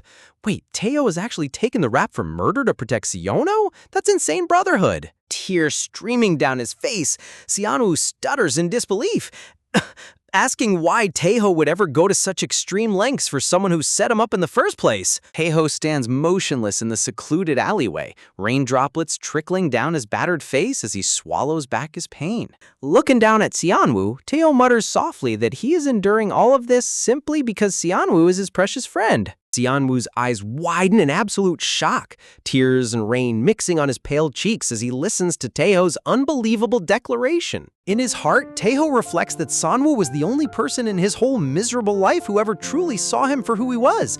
Man, the loyalty Tae-ho has for his friend is so deep, but watching him take the fall like this is heartbreaking. Raising his head with unbreakable resolve, Tae-ho glares through his rain-soaked hair, ready to accept whatever brutal consequences await him. The scene shifts to an interrogation room where a stern investigator sits across the desk from a student. Uncapping his mechanical pencil, the officer instructs him to remain calm, deep breath, and tell the absolute truth about the alleyway brawl. The official explains that every single teenager present during the incident will be interrogated, as the severe injuries forced the school to convene an emergency violence committee. Adjusting his glasses, the investigator warns firmly that lying during questioning will only obscure the facts and complicate the final disciplinary decision. Whisper, you can already tell this investigator isn't taking any teenage excuses today. Sitting across the table, Seon-woo nods nervously. Cold sweat dripping down his neck under the intense scrutiny. Pressing his pencil once more, the official announces that the formal questioning will now begin. Seon-woo stares silently at the desk, his heart beating out of his chest as the pressure mounts. Reading directly from the police report, the officer notes that a heavy metal pipe covered in Byung-woo's blood was recovered at the scene, adding that Byung-woo suffered a concussion and requires 4 full weeks of medical recovery. Staring up at the acoustic paneling on the wall, the officer emphasizes that no matter how severely Byung-woo bullied them, striking someone with an iron rod is a clear act of criminal violence.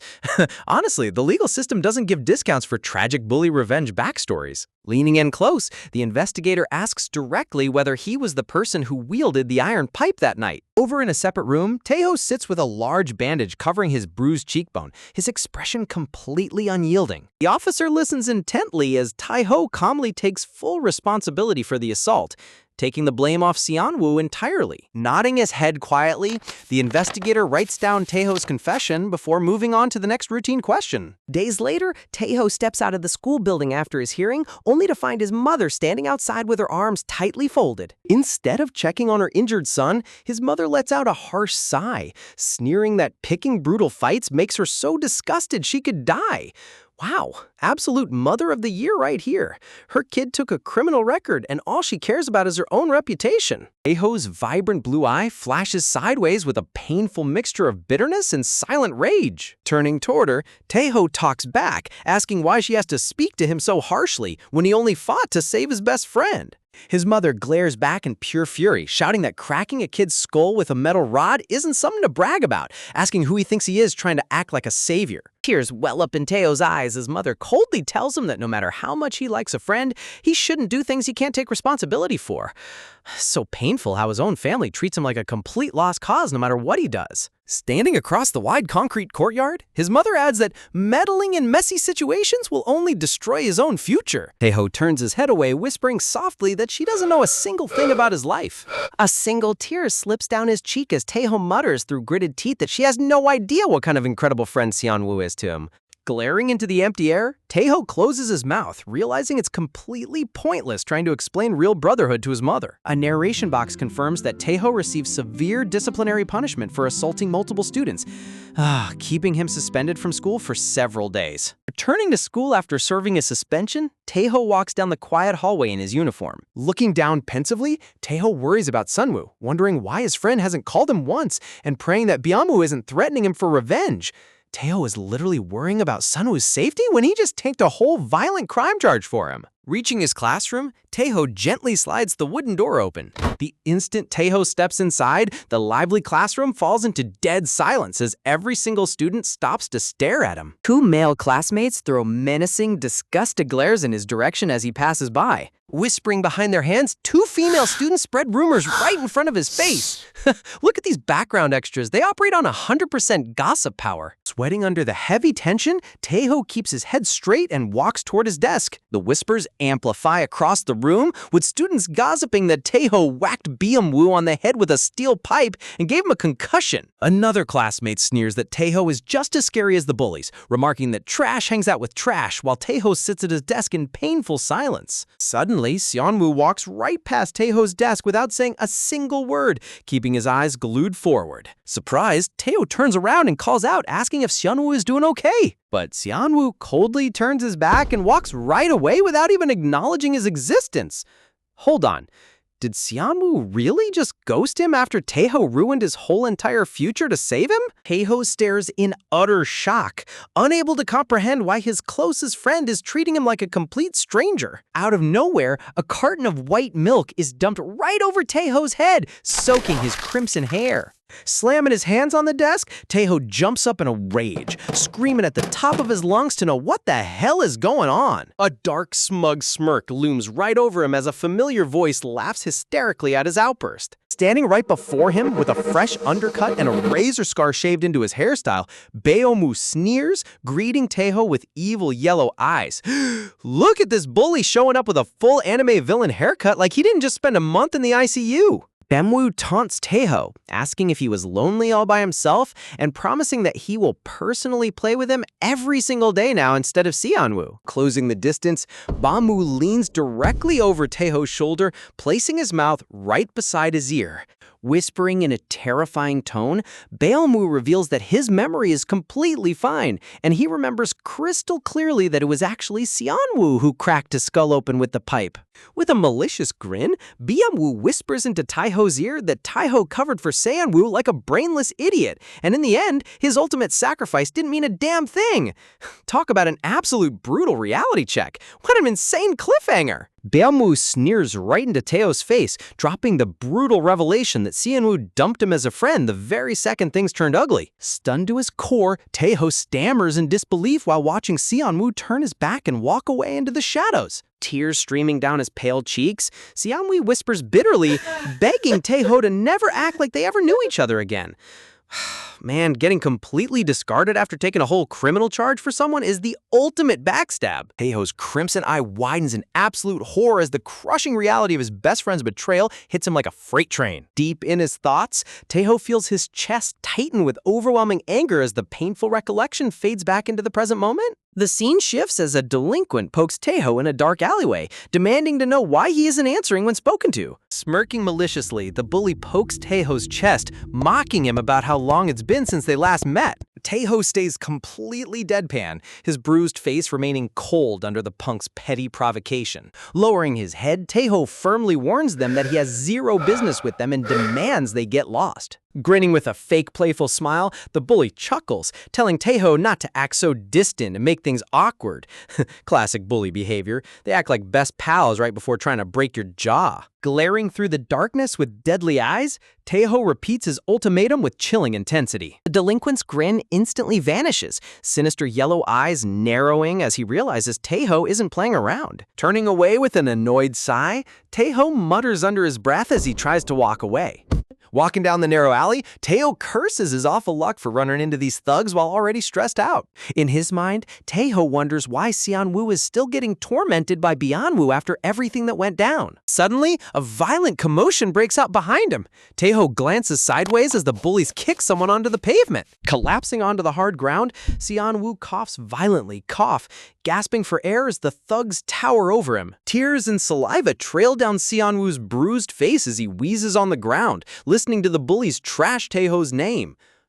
Seeing Seon-woo back at rock bottom after all that sacrifice is so frustrating to watch. Leaning over with a disgusting grin, Byeon-woo taunts Sen-woo, calling him an unlucky piece of trash. Taeho's feet come to a complete halt on the concrete floor. Taeho tries to convince himself to keep walking, rationalizing that Sen-woo's miserable life isn't his problem anymore. Turning his gaze forward, Taeho reminds himself that getting involved with these scum will only destroy his own future. Without mercy, a thug rears back his fist and strikes Seon-woo directly across the jaw. Grabbing Seon-woo tightly by his hair, the thug yanks his head up while Seon-woo, gasping, cries out in absolute agony. Snot and tears spill down Seon-woo's face as he covers his head, completely powerless against the assault. Looking down with total disdain, Byeon-woo scoff laughs, calling Sam-woo completely useless for dropping after a couple of light punches.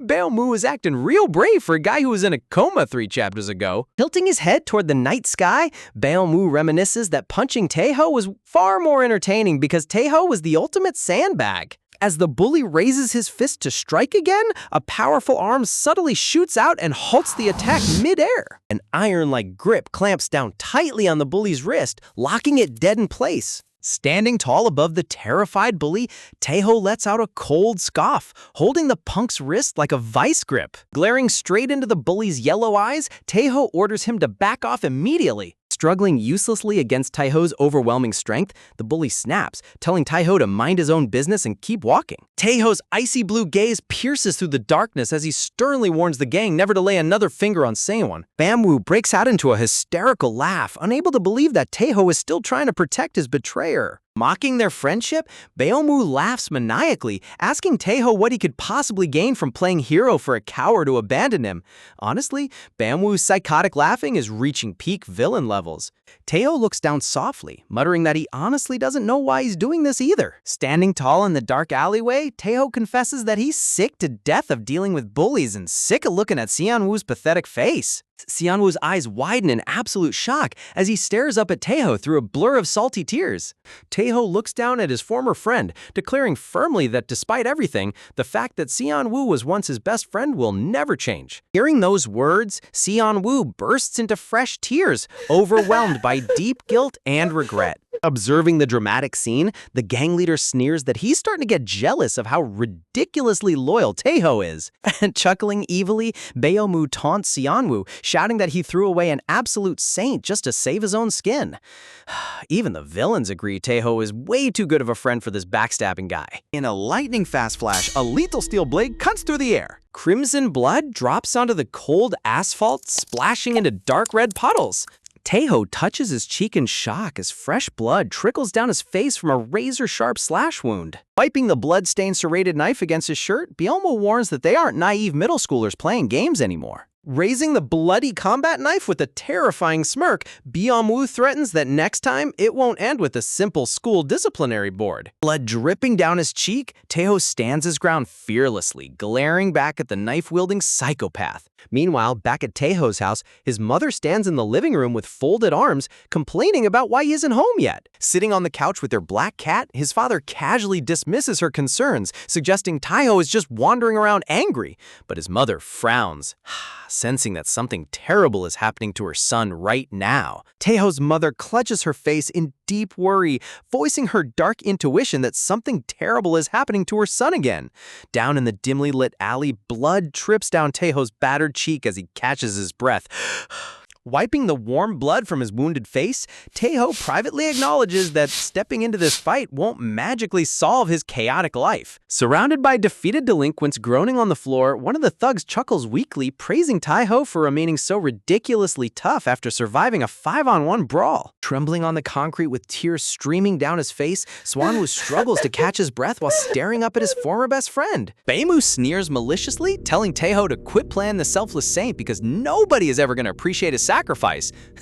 Baemu is really giving a PhD lecture on villain philosophy right now. Pointing towards Seonwoo, Byung-woo taunts Taeho, insisting that Seonwoo is a two-faced coward who feels nothing but relief that someone else has taken the beating for him. Leaning in with a cold, sinister smile, Byung-woo drops his grim outlook on reality, reminding Taeho that in this cruel world, everyone ultimately walks their path alone. Glaring directly back at the bully, Taeho hears Byung-woo scoff that he should have minded his own business instead of jumping into other people's messes. Unshaken by the harsh words, Taeho lets out a bloody grin and quietly admits that Byung-woo might actually be right. Byung-woo's smug expression instantly wavers as Taeho tells him to pause and actually think about what he just said for a single second. Smiling through his bleeding cuts, Taeho turns the insult right back on him, mocking Byung-woo that thinking like a cynical loser is precisely why he lives such a pathetic life.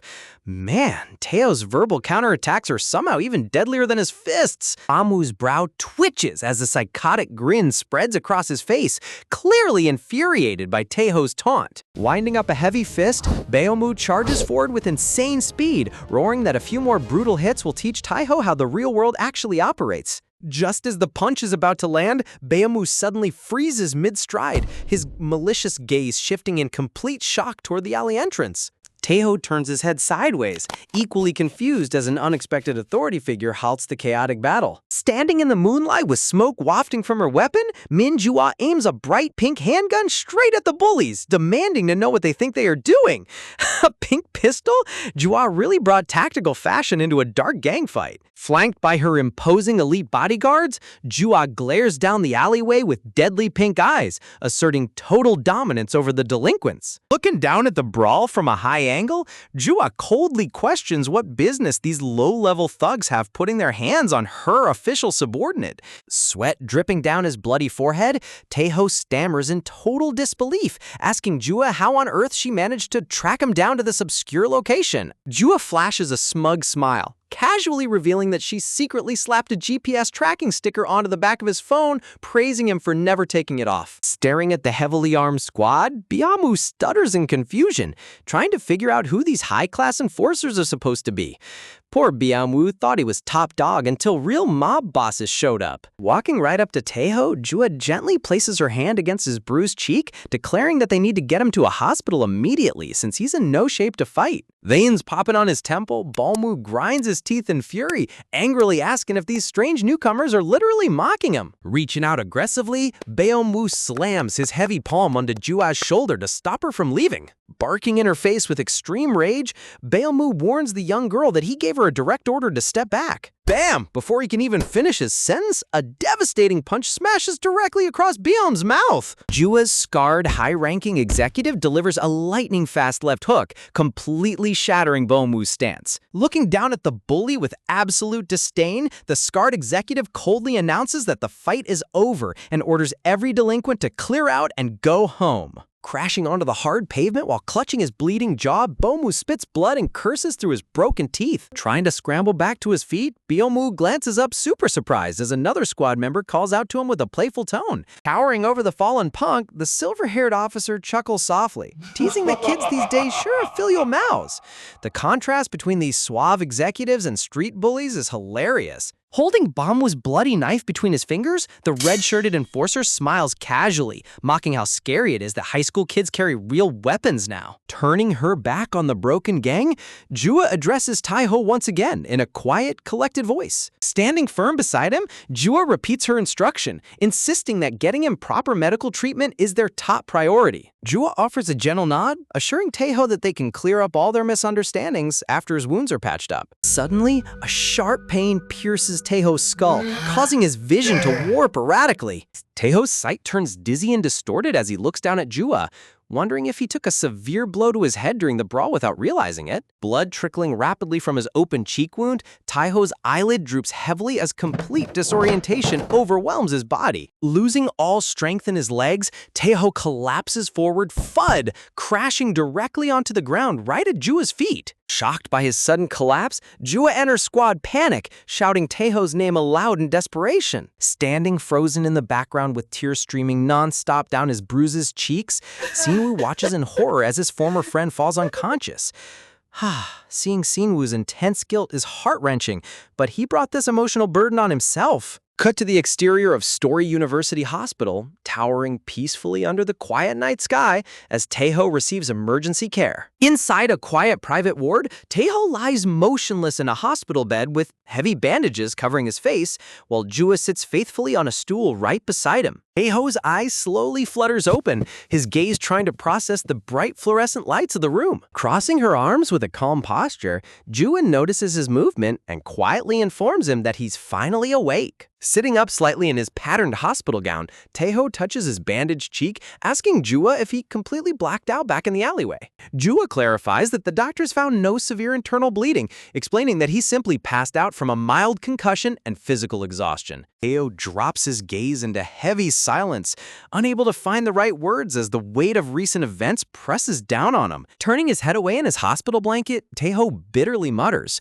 asking why she bothered visiting him when she was the one who claimed she didn't need him around anymore. Jua glares at him from the side, asking softly if he truly believes she meant those harsh words. Talk about an intense emotional payoff. Will Taiho finally accept help from those who actually care about him? Jua crosses her arms, reminding Taiho of how he claimed he wanted to get away from her forever. Taiho's eye widens in sheer panic, caught completely off guard by her direct tone. Looking down with a melancholic gaze, Jua quietly confesses that on her way over, she kept wondering if she should just turn back, terrified that he actually meant those cold words. Taiho turns his head away awkwardly, muttering that none of that should matter to her, but Jua instantly cuts him off, stating firmly that it matters deeply to her. Leaning right into his personal space, Jua gazes straight into his eyes and casually drops the ultimate bomb, admitting that she actually likes him. Taiho's eye twitches in absolute disbelief, his brain completely short-circuiting. Man went from surviving a 5-on-1 gang brawl to surviving an unexpected romantic confession. Stuttering through his bandages, Taiho stammers out in shock, asking her if she seriously just said she likes him. Covering his bruised face in shame, Taiho self-deprecatingly argues that he's just a useless guy who constantly gets into dirty fights, asking what someone like her could possibly see in him. Unfazed by his negative self-talk, Jua looks him dead in the eye and reminds him that today, he put his life on the line just to protect his best friend. Right on cue, the hospital door creaks open, revealing Sianwoo standing awkwardly in the doorway with a bruised face and a deeply guilty expression. Taiho turns his head sideways in surprise, startled by Sianwoo's unexpected arrival. Stepping into the quiet private ward, Sianwoo lowers his head respectfully, explaining that he followed them to the hospital because he desperately needed to apologize. Tears brimming in his eyes, Sianwoo bows his head deeply, pouring his heart out in sincere gratitude and remorse for letting Taiho take the beating for him. Taiho sighs softly, reassuring his old friend that it's totally fine and that he never fought those thugs just to force an apology out of him. Clenching his fist tight, Sianwoo swears under his breath that he won't let Taiho's selfless sacrifice go to waste ever again. Turning on his heel, Sianwoo quietly exits the room, leaving Taiho and Jua back in their private conversation. Jua turns her attention back to Taiho, bringing up how he claimed she didn't know anything about the real him. Taeho tilts his head in confusion, asking what she means by that cryptic statement. Jua gives him a sweet, heartwarming smile, gently telling him that the only person who doesn't realize how kind and selfless he is Taeho himself. Taeho freezes in total shock, her gentle compliment hitting him deeper than any physical blow ever could. Blushing bright red beneath his facial bandages, Taeho looks away flustered, stuttering excitedly, sheepishly apologizing for acting like a selfish jerk earlier. Scratching the back of his neck awkwardly, Taeho mutters under his breath that watching her be this sweet is totally out of character. Taeho's tsundere defense mechanism is operating at maximum capacity right now. Rubbing his heated neck, Taeho grumbles that her sudden honesty is forcing him to admit his own fault in their fight. Stuttering over his words, Taeho stammers that while she was annoying when they first met, he never actually hated her presence. Looking directly back at her with a flustered blush, Taeho softly asks her to forget those harsh words since he only snapped in the heat of the moment. Jua's eyes light up with joy as she cheekily asks if this means they're officially making up, while Taeho's chibi head blushes in quiet agreement. Bam! Without warning, Jua lunges forward and tackles Taeho into a massive, suffocating victory hug. Taeho screams out in agony as her embrace crushes his freshly beaten injuries, while outside the door, her elite bodyguards weep emotional tears of joy. The bodyguards acting like proud parent fans in the hallway is pure comedic gold. Squeezing him tight on the hospital bed, Jua beams with absolute bliss, finally getting her beloved subordinate back by her side. Outside the room, a flashback narration reminds us of the advice given to Jua, telling her to always treat Taeho well because his tough exterior hides a good heart. Gently holding Taeho's face in her soft palms, mellows, wistful, Jua remembers being told to have the courage to reach out to him. Holding his cheeks with a radiant smile, Jua reflects on how right those words were, knowing deep down that Taeho is truly a wonderful person. Meanwhile, back in the dark alleyway, one of Byamu's beaten henchmen lies groaning on the cold pavement as a dark figure commands him to stand up.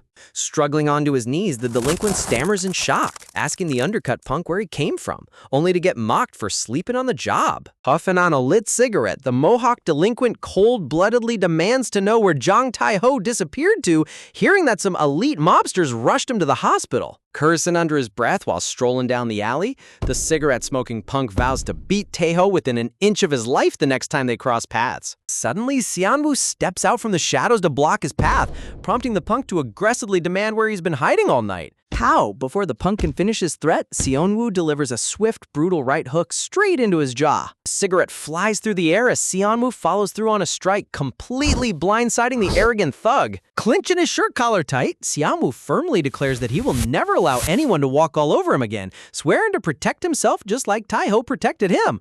Look at Seonwoo finally getting his major character development moment. Glaring with murderous intensity, Seonwoo warns the punk that if he ever dares to lay a hand on him again, casting a terrifying dark shadow over his face, Seonwoo vows in a chilling voice to completely destroy their lives by any means necessary. Covered in cold sweat and trembling in sheer panic, the thug stares up at Seonwoo in absolute horror, realizing the meek punching bag is officially gone. Cut to the next morning as warm sunlight bathes Taeho's quiet high-rise apartment building under a clear blue sky. Standing outside his front door, Taeho wears a sweat-dropping, nervous smile with white bandages pasted all over his face. Inside the apartment, Taeho's mother, father, and brother freeze in place, their jaws dropping to the floor in total, unadulterated shock. Camera zooms in closer on the family's hilarious, wide-eyed expressions, completely paralyzed by the horror in front of them. The artist's comedic, exaggerated faces never fail to deliver. Taeho steps inside the entryway with a quiet greeting, facing the silent judgment of his petrified family members.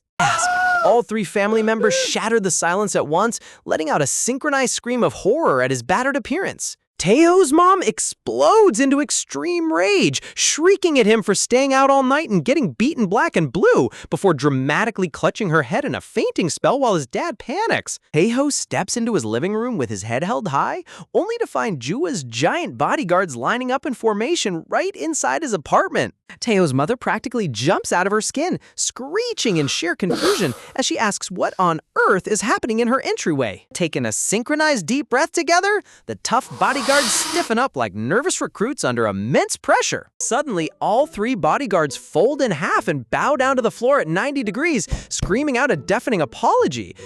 Talk about over-the-top corporate protocol. They're treating a family living room like an imperial trial. Hey-ho, his mom and his brother stand completely frozen with sweat drops, utterly lost for words as an imaginary bird flies over their bewildered heads. Stepping forward with a modest posture, Jua bows her head respectfully in front of Teo's mother, softly apologizing for the chaos. Looking down with an ashamed expression, Jua takes full responsibility, explaining that she got cornered by thugs yesterday and Teo got battered saving her. Teo's mother blinks in total disbelief, gasping, asking what kind of crazy situation she's actually listening to right now. Turning to the weeping bodyguards who wipe their tears with tissues, Mom asks if that story's true, receiving eager nods as they confess they let their guard down.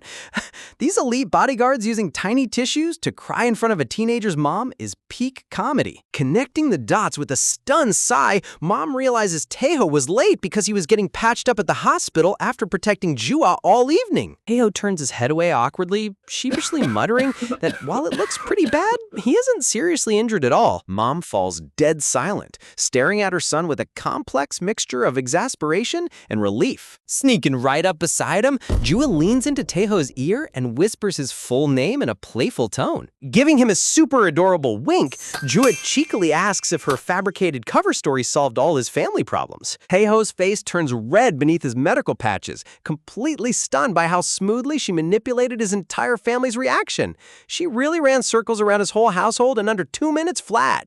Later, inside the quiet bedroom, Teo's older brother steps up to him, gently asking if he's truly doing okay after such a rough beatdown. Teo looks down at his lap, softly calling out to his brother with a heavy tone. Teo sits on the edge of the mattress while his tall brother stands over him in solemn silence. Examining the painful swelling on Teo's face, his brother asks with deep concern if he managed to report those violent thugs to the police.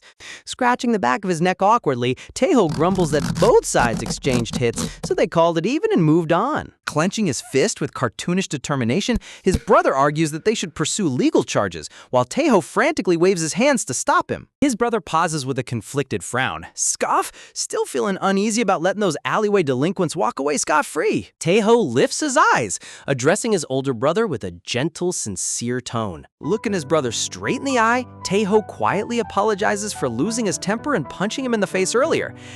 The ultimate tsundere brother is actually delivering a heartfelt apology. The character growth is insane. Teo's brother recoils in sheer, unadulterated shock, his eyes practically bulging out of his socket. Teo tilts his head, asking why he's reacting like he just saw a ghost, as his brother stammers in absolute disbelief. Flustered to his core, Teo's brother stutters out that this is literally the first time in his life he's heard Teo apologize, leaving Teo grumbling under his breath. Breaking into a warm, affectionate smile, his brother softly reassures him, saying he knows Teo never truly meant those harsh words. Turning his head toward the window, his brother remarks on how fundamentally Teo has transformed ever since Jua entered his life. Taking a seat right beside Teo on the mattress, his brother notes that Teo never used to open up or express his true feelings that honestly. Resting his arms on his knees, his brother curiosity asks how things are going between them, noting how strongly Jua seems attached to him. Teo rolls his eyes affectionately, complaining that all kids are identical. Riley loud, stubborn, and constantly refusing to listen to simple instructions. Teo pauses mid-sentence, his gaze softening as he looks down at his bandaged hands. A faint, gentle smile touches Teo's lips as he softly admits that, despite her annoying quirks, she wholeheartedly relies on him. Watching his younger brother soft launch his genuine affection, the older brother beams with quiet pride. Smiling brightly, his brother expresses immense relief, admitting he always felt guilty for being unable to support Teo, but is glad Jua is there for him. Look at this wholesome brotherly bonding moment. The artist really nailed the emotional warmth here. Teo shakes his head, muttering that his brother has nothing to feel bad about since he was caught right in the middle of their family drama anyway. Standing up from the bed, Taeho mentions that he's heading back down to the countryside since Jua keeps nagging him to hang out for the rest of the break. His brother gives him an encouraging nod, telling him to go enjoy himself, while reminding him to stay out of trouble. Given a gentle parting promise, his brother suggests grabbing a great meal together the moment school break ends, as the morning sun shines on the apartment building. Cut to the back seat of a sleek luxury car, where Taeho sits buckled up next to a beaming Jua. Jua hums a merry tune happily, while Taeho rests his head on his hand, glancing sideways at her carefree expression. Leaning back against the leather seat, Taeho dryly asks Jua why she looks like she just won the lottery today. Jua stretches her tiny arms out in complete celebration, cheering that she gets to spend every single remaining day of summer vacation playing with him. Taeho lets out a soft, amused chuckle, completely unable to hide his fondness behind a sarcastic front. Reaching over with a gentle hand,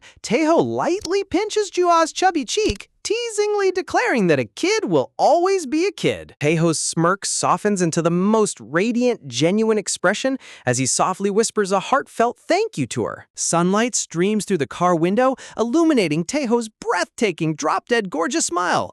Oh man, the art quality in this frame just spiked through the roof. He looks like a shoujo romance lead. Jua freezes in total shock, staring at his radiant smile with wide, trembling eyes as her heart completely skips a beat. Ow! Jua's entire face turns bright red like a ripe tomato, holding both cheeks while steam blows out of her head in total romance overload, leaving Taeho super confused.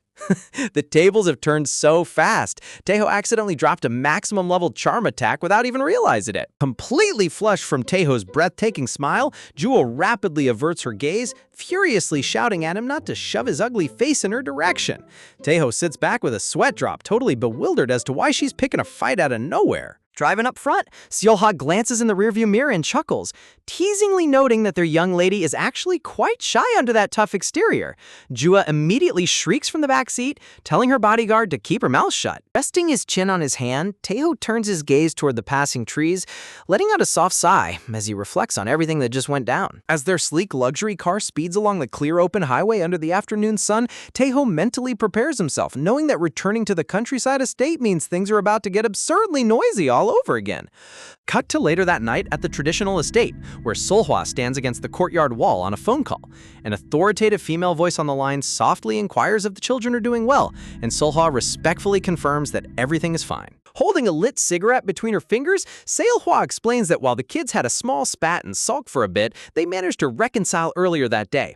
Jua's mother takes a quiet breath on the receiver, expressing relief that neither Taeho nor Jua got hurt. Looking out across the dark mountain backdrop, Seolha softly adds that the young lady seems to be growing brighter with each passing day, noting how deeply she's attached herself to Taeho. Inside a luxurious modern penthouse, Jua's mother pauses mid-sentence, her voice dropping into a cold, intrigued tone as she asks if that's truly the case. Seolha exhales a faint plume of smoke, only for Jua's mother to deliver a chilling response, stating that her daughter's growing attachment isn't good news at all.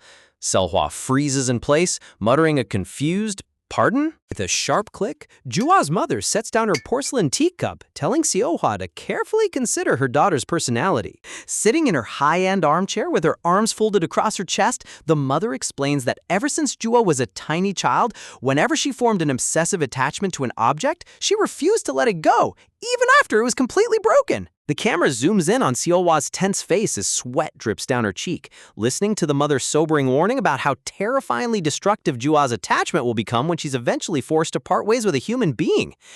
The scene splits to show Taeho sleeping peacefully with bandages covering his wounds, contrasting with Jua sleeping soundly with a gentle smile. The mother, shudder grimly, concludes that once summer vacation ends, Jua might never be allowed to see Taeho ever again. Talk about major death flag foreshadowing. Quick meta pause while the Scanlation recruitment art pops up, showing cute cartoon chibis firing water guns. Even in the middle of dramatic family suspense, the artist loves throwing in these hilarious bonus sketches. The next morning dawns bright and golden over the traditional roof tiles of the countryside estate, as Grandpa's booming voice echoes through the courtyard, calling everyone to wake up for a grand breakfast feast of samgyetang. Taeho blinks his eyes open in total surprise, staring blankly into the morning air as he wonders why on earth they're eating high-end chicken soup at dawn. Meanwhile, Juwa's eyes sparkle like fireworks, utterly overwhelmed with excitement at the thought of a massive morning feast. camera reveals a steaming mouth-watering pot of samgyetang, stuffed with whole chicken, ginseng, jujubes, and fragrant herbs glistening in rich broth. The entire household gathers around the dining table, packed with side dishes. Taeho leans back, dryly asking why they suddenly have such a lavish banquet, prompting Grandpa to grumble that he thought the kids would throw a tantrum after their fight and never come back. Feeling a sudden pang of guilt, Taeho lowers his eyes, flustered, embarrassed, softly apologizing for ruining the family's celebration earlier. Grandpa closes his eyes with a gruff sigh, reassuring Taeho that he has no intention of scolding him over spilled milk. Serving a plump, juicy chicken leg straight into Jua's bowl, Grandpa warmly tells her to eat up, causing Jua to clap her hands in absolute joy while squealing her thanks. Grandpa's sharp eyes narrow slightly as he looks down at the remaining chicken leg, muttering under his breath about who gets that second prize piece. With a smooth gesture, Grandpa places the second drumstick directly into Taeho's soup. Taeho's eyes widen in sheer shock, completely caught off guard by the unexpected gesture. Flustered, Taeho tries to push the bowl back, arguing that Grandpa should eat the meat instead. But Grandpa immediately shuts him down with a stern look, barking that when an elder gives you food, you don't talk back. You shut up and eat. Holding the warm ceramic bowl in both hands, Taeho gazes down at the simmering soup in complete, heavy silence. The camera zooms into Taeho's shimmering blue eyes, capturing the emotional realization that behind his grandfather's harsh demeanor lies a genuine, unspoken care for him. Cut to late that evening in the dimly lit kitchen as Taeho downs a cold glass of water, letting the cool liquid soothe his throat. Setting the glass down, Taeho lets out a long, heavy exhale, staring into the darkness of the hallway. Suddenly, Grandpa's gruff voice breaks the silence behind him, commenting on how unusual it is for Taeho to treat his brother so gently. Taeho pauses, listening attentively. Sitting in the adjacent room under soft lamplight, Grandpa clips his fingernails with a steady rhythm, quietly reflecting that Taeho has always had a soft, sensitive heart ever since he was a little boy. Continuing to trim his nails, Grandpa observes that a soft-hearted child needs proper parental guidance to grow straight, but sadly, no one ever provided that guidance for Taeho. Standing frozen in the dark doorway, Taeho listens as Grandpa bluntly points out that his parents only paid attention to the talented older brother, completely ignoring Taeho and letting him grow up twisted and covered in emotional wounds. Grandpa looks down solemn, muttering that Taeho is already carrying so much pain, asking why anyone would possibly pile more hardship onto his shoulders.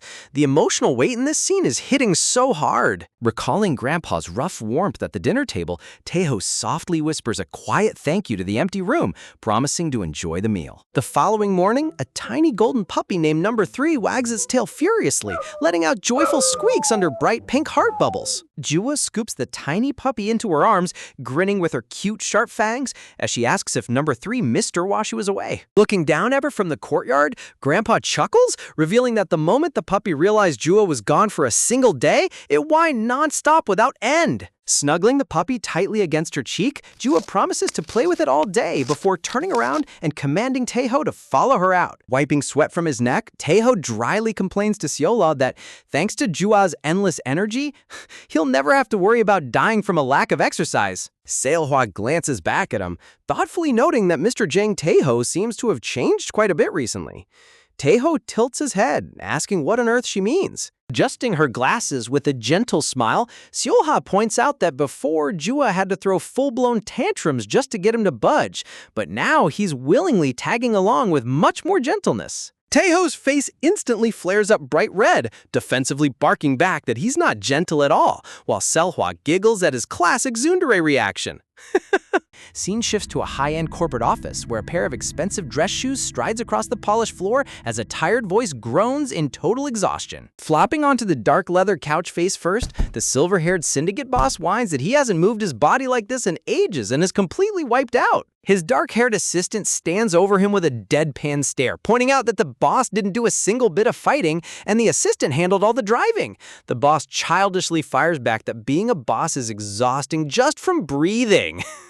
Dropping a massive, towering stack labeled Mountain of Paperwork onto the desk with a heavy slam, the assistant informs him that work piled up exponentially during his absence. Peeking over the back of the sofa, the silver-haired boss dryly asks who called, only for the assistant to lower his voice and mention that a call came in from that person. The assistant turns his head, revealing the identity. It's Mie Nuna's mysterious benefactor. The silver-haired boss snaps his eyes wide open in sheer shock. The assistant adds that the benefactor announced they would be dropping by briefly today to greet everyone since it's been a long time. The boss instantly bolts upright, realizing that with such a massive player arriving, there's absolutely no time to be slacking off. Back inside the high-end office, the silver-haired boss shouts at the top of his lungs, ordering everyone to clean the chaotic mess immediately and line up the kids. His assistant just stares blankly from behind the modern glass window, letting out a dry scoff at how ridiculous his boss looks when he panics. Cut to later that evening out on the tranquil countryside trail, where Taeho, Seohwa, and little Jua sit side by side on a wooden park bench under the warm sunset. Down on the dirt path, tiny puppy number 3 is peacefully slurping water straight out of its little travel bowl. The adorable little pup laps up the cool liquid with its tiny pink tongue, looking completely refreshed after their long afternoon stroll. Wiping the glistening sweat off his neck, Taeho turns to Jua with an exhausted gaze, dryly questioning how on earth she's not totally wiped out after walking for so many hours. Jua leans forward with a pouting frown, protesting that she's actually sad the walk ended so soon and could easily go for 2 more laps if it weren't for them slowing her down. Seriously, where does a tiny kid even store that much endless battery power? Taeho groans softly, muttering that children genuinely possess an insane level of boundless stamina. Beside him, Seohwa barely manages to squeak out a breathless, "I'm just a language model and can't help with that." The camera zooms in on Seohwa's completely drained face as sweat drips down her cheek, her soul practically leaving her body while her adult stamina hits absolute rock bottom. Talk about relatable content. Trying to keep up with a hyperactive child will age at 10 years in an hour. Suddenly, an elderly village grandma comes strolling along the dirt path, bending her back slightly as her sharp eyes catch sight of the group sitting on the bench. Stopping right in front of them, the grandma tilts her head, thoughtfully inquiring if Jua is the exact same young girl she encountered earlier in the village. Seohwa blinks in recognition, bowing her head respectfully as she greets the elderly woman. Taeho glares over in confusion, asking Seohwa if she actually knows this random grandma. Seohwa turns to Taeho, casually reminding him that this is the very same elderly lady who gave him a piggyback ride to safety back when he was getting viciously chased by a swarm of angry bees. Taeho instantly gets a humiliating flashback of himself crying on the grandma's back, flustered, embarrassed, flushing red as he stammers out a defensive, quiet gasp. Bending over her knees, the grandma chuckles softly, asking the group what they're doing out on the trail so late in the evening just to walk a small puppy. Seohwa gently answers that they just wanted to catch some crisp evening air before total darkness sets in. The grandma's cheerful smile slowly fades as her expression turns solemn, sternly warning them to head back inside the house immediately, because once the sun dips below the mountains, dangerous wild beasts roam the woods, and sometimes you even end up seeing eerie things. Seohwa's face instantly pales, stuttering out a terrified, "Things?" Bringing her clenched fist up to her mouth, the grandma clears her throat with a chilling rasp, ominously murmuring that she wasn't planning on bringing this subject up, but they really need to be careful. Darkness washes over the grandma's face as her eye widens into a terrifying stare, whispering that as soon as night falls around these mountain woods, countless villagers report terrifying ghost sightings. Taeho and Seohwa completely freeze in sheer horror, their eyes bugging out in panic, while little Jua sits right next to them looking totally unfazed and thoroughly bored. Cut to a dark, haunting visual of a legless monk wandering through black fog, repeatedly beating a wooden temple drum. The grandma ominously explains that because many souls perished in these woods during the Korean War, people frequently spot a legless monk wandering the shadows, and whenever you hear the rhythmic tapping of his wooden drum, he appears right behind you. Suddenly breaking into a lighthearted chuckle, the grandma turns around and nonchalantly walks away, cheerfully telling them to hurry back inside and watch their step on the dark path. Taeho rubs the back of his neck, grumbling annoyed that they aren't naive toddlers anymore, questioning why on earth an old lady is going out of her way to spook them with ridiculous local urban legends. Right on cue, a sudden sharp rustling noise erupts from the dense green bushes right behind their bench, causing Taeho and Seohwa to jump out of their skin. Screaming in absolute pure terror, Seohwa instinctively leaps forward and buries her face into Taeho's chest, grabbing his shirt for dear life. Taeho's eyes widen into huge saucers, his cheeks exploding into a fiery dark red blush as his heart completely skips a beat. Out steps a small, harmless stray cat from behind the leaves. tilting its head while letting out a gentle, adorable meow. Jua's face lights up with joy, pointing at the furry creature while shouting that it's just a harmless little cat. Still clinging tightly to Taeho's arm, Seolhwa lets out a long, trembling sigh of relief, mumbling embarrassed that it was just a stray kitty all along. Man, her fight-or-flight instincts are operating on a complete delay. Tiny puppy number 3 trots over to the cat, panting happily with its little tongue hanging out, completely oblivious to feline social cues. A pitch-black void consumes the background as dramatic text flashes above. Territory violation. The stray cat narrows its yellow eyes into a cold, merciless death glare. Arching its back violently with its fur standing on end, the stray cat unleashes a ferocious, terrifying hiss straight into the puppy's face. Scared out of its mind, number 3 lets out a series of high-pitched squeals and instantly bolts into the dark forest path at top speed. Jua gasps in complete shock, reaching out her hands as she screams the puppy's name into the dark woods. Seolhwa and Taeho stand frozen in disbelief, realizing their peaceful evening stroll just turned into a high-stakes search party. The camera pans back across the darkening sky as crows fly over the silhouetted mountain trees, leaving the group stranded on the twilight path with a giant dramatic cliffhanger text. Cut to deep inside the eerie, pitch-black mountain forest, where Taeho, Seolhwa, and Jua trek cautiously beneath the towering green canopy as night fully settles in. Cupping her hands around her mouth, Seolhwa shouts at the top of her lungs into the gloomy wilderness, desperately calling out for the young lady to slow down. Running up behind Jua, Seolhwa frantically warns her that venturing any deeper into the unlit woods is extremely dangerous, begging her to head back down to the estate first and wait until sunrise. Turning her head back with tears brimming in her crimson eyes, Jua fiercely shouts back that they can't possibly abandon number 3 all alone in the dark forest. With her voice trembling in panic desperation, Jua cries out, asking what will happen if a vicious wild animal devours her tiny puppy while they're sitting comfortably inside. Taeho steps forward with a stern expression, exasperatedly arguing that even if she wants to search, wandering around a pitch-black mountain without a single light source is total suicide. Suddenly, a blinding beam of intense white light cuts through the darkness, striking Taeho directly in the face and forcing him to squeeze his eyes shut. Standing tall with a deadpan, hyper-prepared look, Seolhwa calmly holds up a heavy-duty tactical flashlight, plainly stating that if light is the problem, she's got it covered. Taeho's jaw practically drops to the floor. Seriously? Does this bodyguard carry a whole survival kit in her suit jacket at all times? Adjusting her glasses, Seolhwa shines the powerful beam into the thick brush, declaring that since they have proper light, they have no choice but to push forward and locate the pup.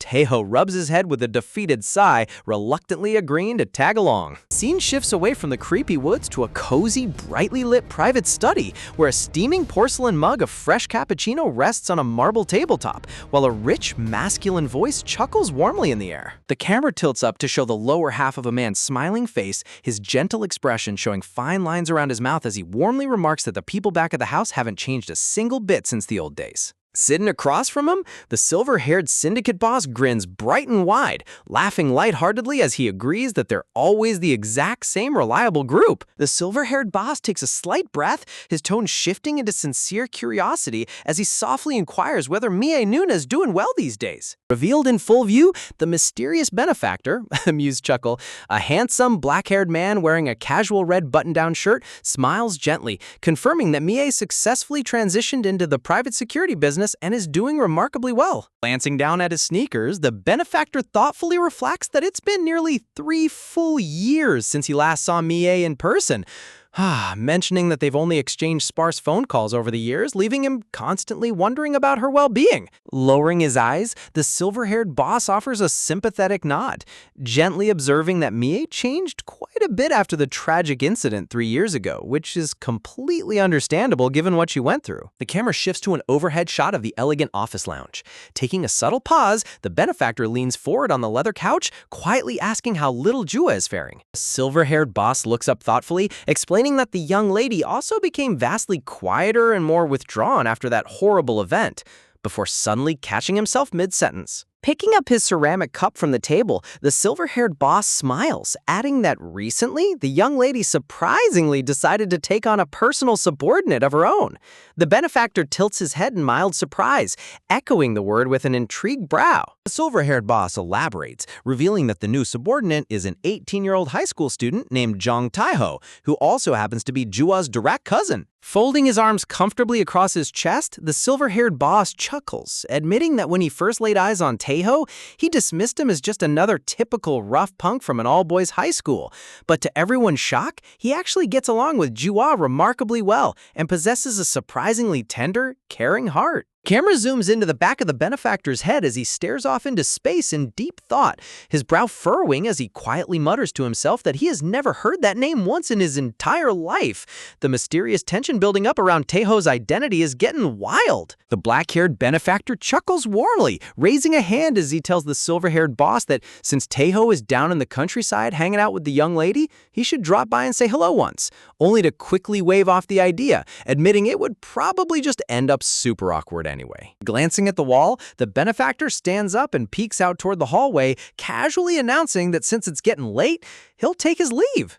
The silver-haired boss turns in surprise, offering an escort since the mountain roads get pitch black at night. Smiling gently, the benefactor waves his hand in dismissal, lightheartedly reminding him that he's lived in this region for years. He assures the old boss he's totally overreacting and that he can easily find his way home safely. The soft click of the door, the mysterious benefactor steps out into the night, bidding a warm farewell.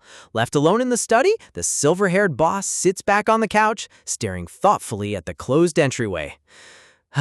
Deep out in the countryside, dark purple twilight settles over the mountain canopy as blackbirds fly across the darkening sky. Taeho's cheeks burn a fiery crimson, stammering out a timid gasp as he realizes his current situation. Clinging tightly to Taeho's arm like a frightened koala, Seolhwa refuses to let go. Taeho shines his tactical light ahead, sweat dripping down his face as he desperately begs her to stop hugging his arm already. Trembling behind him, Seolhwa mumbles terrified that she can't help it because that creepy ghost story about the legless monk completely broke her courage. Taeho rolls his eyes with a defeated sigh, grumbling under his breath that for a tough adult bodyguard, she's a total scaredy cat. Cupping her hand beside her mouth, little Jua shines her light into the dark trees, shouting at the top of her lungs for number 3 to answer her calls. Seolhwa tries to match her energy, cupping her ear while yelling out into the pitch-black wilderness, desperately calling for the tiny puppy to quit hiding and reveal itself. Taeho shouts out into the woods as well, sternly calling for number 3 to stop making everyone worry so they can finally pack up and head back home. Out of nowhere, a blood-curdling, terrifying shrieking roar echoes right from the dense trees ahead.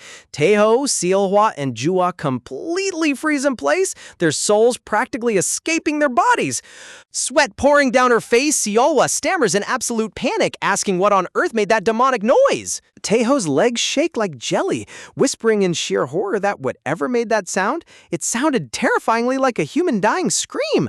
Man, the ghost legend is hitting a little too close to home. Suddenly, a goofy-looking Korean water deer prances into the beam of light, its long, vampire-like fangs sticking out as it lets out a pathetic little squeak. An awkward, deadpan silence consumes the forest while chibi birds float above their heads. Taeho stares at the harmless, buck-toothed creature in complete disbelief, dryly asking if that silly deer was what had them shaking in their boots. Text pops up explaining that water deer are everywhere in the Korean countryside. The little deer bounds away into the darkness with a goofy bounce, leaving the 3 standing there looking like lifeless stick figures. Taeho wipes the cold sweat off his forehead, sighs deeply, relieved that it was just a goofy deer, though he mutters that this mountain search will give him a heart attack before they even find the dog. Glancing at Seolhwa, biting her nails in fear, Taeho notices she's terrified out of her mind. Jua twitches her ear, catching a faint sound coming from further up the dark path, wondering if it could finally be her missing puppy. Without waiting a single second, Jua bolts forward into the unlit woods, shouting number 3's name as Taeho watches in disbelief. Seolhwa panics instantly, yelling out for the young lady to stop running off into the dark woods alone. Reaching out, Taeho abruptly grabs Seolhwa by the shoulder, telling her to freeze right where she is. Taeho's expression turns deadly serious, his voice trembling as he asks if she hears that rhythmic wooden tapping sound echoing through the trees. Seolhwa's face instantly drains of all color. Tak, tak, Tick-tock. The chilling sound of a wooden temple drum reverberates right behind him, matching the exact creepy detail from the grandma's ghost story. Sweat trickles down Taeho's tense jawline as the wooden drum tapping grows louder and closer with every passing second. Pitch black smoke swirls across the screen as ghostly Buddhist sutra chants echo through the air. Out from the shadows steps the terrifying silhouette of a wandering monk clad in traditional robes. The dark aura intensifies as the monk ominously chants the Heart Sutra. Taeho and Seolhwa stand back to back, their eyes bugging out in sheer horror as the urban legend unfolds right before their eyes. Cut to a dark graphic of the legless monk from the local legend. Everyone in the village swears that whenever you hear the rhythmic beat of the wooden drum, the legless phantom appears behind you without fail. Screaming at the absolute top of their lungs, Taeho and Seolhwa instantly throw sanity out the window and sprint for their lives, sending the tactical flashlight flying into the sky. Taeho grabs Seolhwa's arm, dragging her along as they bolt through the unlit mountain path at warp speed. Their shrieks of pure terror echo across the entire forest canopy as they run like their lives depend on it. Kya! Hearing the frantic screams behind her, Jua stops in her tracks and turns her head, completely confused as to why Taeho was howling like a maniac. Out of nowhere, Taeho zooms past like a freight train, effortlessly scooping up little Jua under his arm like a football without even slowing down. Talk about top-tier flight instincts. Jua flails in midair, furiously asking why he suddenly grabbed her and lost his mind. Taeho screams back at the top of his lungs to just shut up and keep running. Bursting through a set of massive wooden gates, the trio stumbles into a brightly lit traditional courtyard, skidding to a sudden halt. Panting heavily for air, Taeho looks around at the ancient wooden pillars and tiled roofs, realizing they just blindly barged into a Buddhist temple. Deep inside the empty temple courtyard, the eerie chanting of the Heart Sutra continues to resonate through the night air. Taeho holds Jua tightly as Seolhwa glares into the dark interior. Tired of being pushed around by local urban legends, Seolhwa's eyes narrow into cold steel as she draws her shining katana, declaring that ghost or human, she's done holding back. Taeho almost drops Jua in panic, gasped, yelling at Seolhwa to calm her crazy ass down before she accidentally slaughters an innocent person. Tightening her grip around the hilt, Seolhwa's stance hardens, cold-bloodedly stating that if anything dares threaten the young lady's life, ghost or demon, raising her gleaming blade high above her head in an overhead strike, Seolhwa lets out a fierce battle cry, swinging down with lethal force to execute the intruder. A blinding flash erupts as metal slams against metal with a deafening impact. To everyone's absolute shock, a pair of heavy brass knuckles effortlessly catches Seolhwa's deadly katana blade in midair. A calm, playful voice chuckles warmly, praising her impressive swing. Stopping the razor-sharp sword with ease, the mysterious figure smirks, teasing Seolhwa that she still completely loses her mind whenever she gets scared. Revealed in full view, the monk is actually a cheerful, elderly female monk wearing heavy brass knuckles on both fists, smiling warmly as she introduces herself as Hyun Chol. Wait, a battle monk grandma wearing brass knuckles? Now that is legendary character design. Monk Hyunchul smiles softly, reiterating her name to ease their lingering panic. Seolhwa's jaw drops in utter shock, stuttering out, "Monk!" while Taeho stares in total bewilderment behind her. Turning her gentle gaze toward the side, Monk Hyunchul smiles brightly, asking little Jua what brought her all the way up to the temple at this hour. Still tucked safely under Taeho's arm, Jua tilts her head in utter confusion, her big red eyes blinking in shock. Panning overhead, Monk Hyun-chul stands outside the temple gate with a welcoming smile, casually asking what the frantic group is doing out in the woods so late at night, leaving Taeho and Seolhwa thoroughly exhausted. Taeho wipes the nervous sweat off his neck, glancing over at Seolhwa while trying to explain that they only came up here because Jua's missing puppy ran into the temple grounds.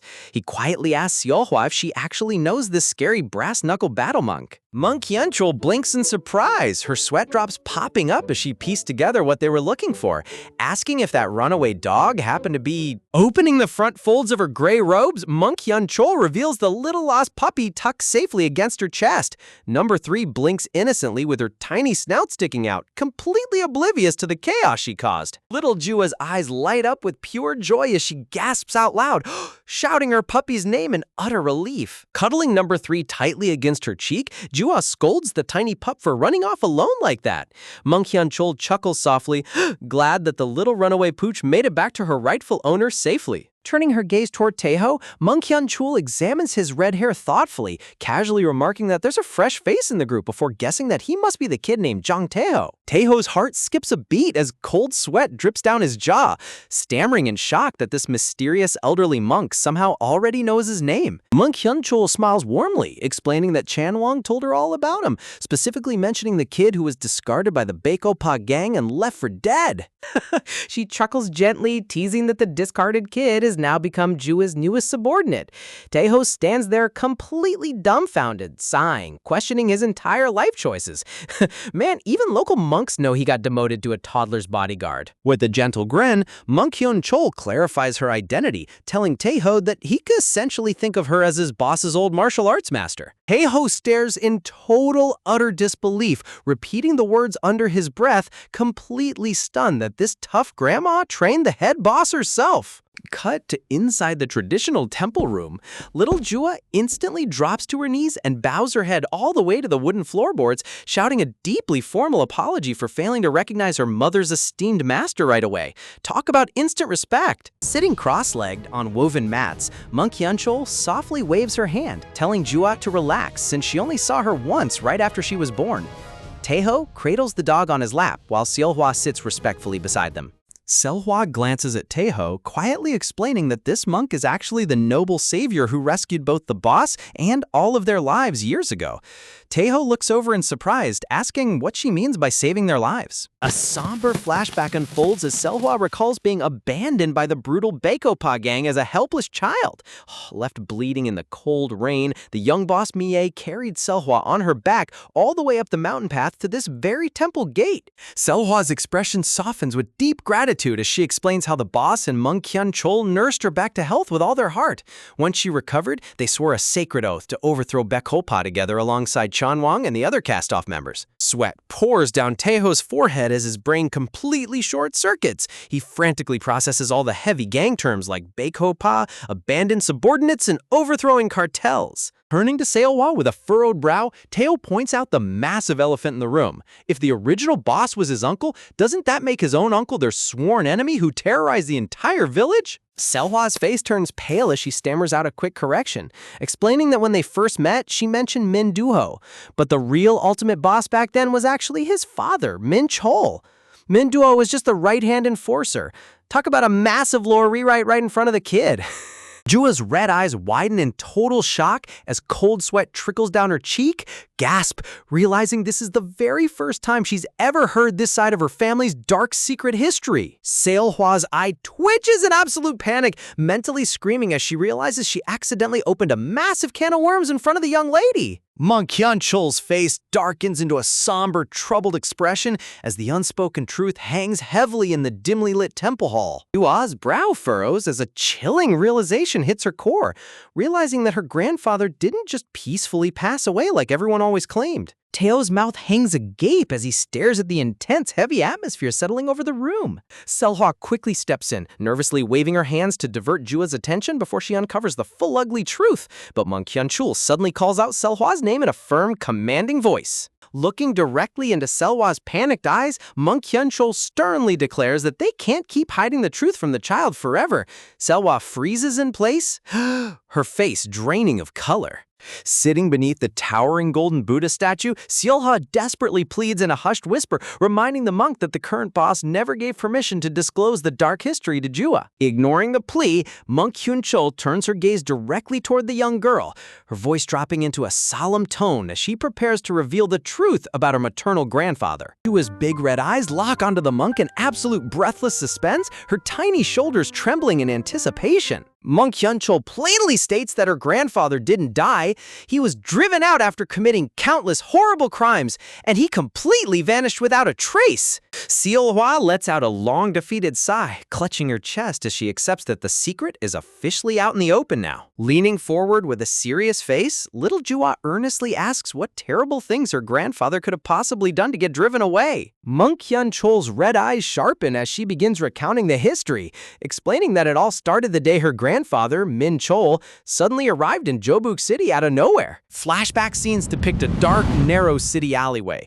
Rumors spread that Min Chol had been exiled by a ruthless syndicate from a neighboring city, leading him to build his own criminal network right here. Visuals show ruthless thugs shaking down local market vendors. Min Chol's gang extorted protection fees and seat money from every small business, driving terrified residents out of town one by one. Seriously, classic low-life mafia tactics.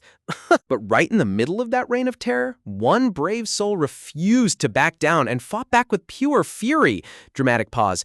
Jua's mother, Mie. An elderly vendor wipes tears from her face while young Mie blindly hurls her fists at the thugs.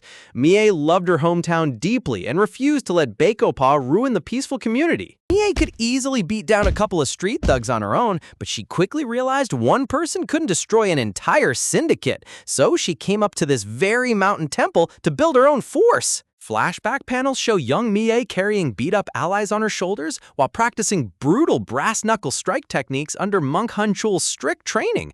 Talk about an epic battle monk training montage. Standing victorious on top of defeated syndicate bosses, young Mie holds an axe high in the air alongside young Cheonwang and Seolhwa.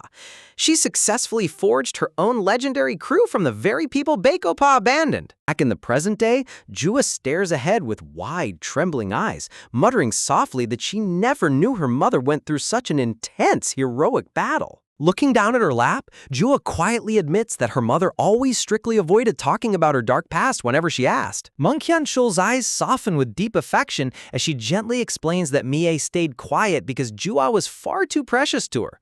The moment Jua was born, her mother completely abandoned the violent gang life forever. She smiles warmly, assuring the young girl that right in the middle of that exhausting, bloody underworld life, Jua appeared like a light, bringing her mother true happiness. Monk Hyun-chul whispers softly, reminding Jua that her mother simply wanted her to live a bright, normal life without being chained to her parents' dark past.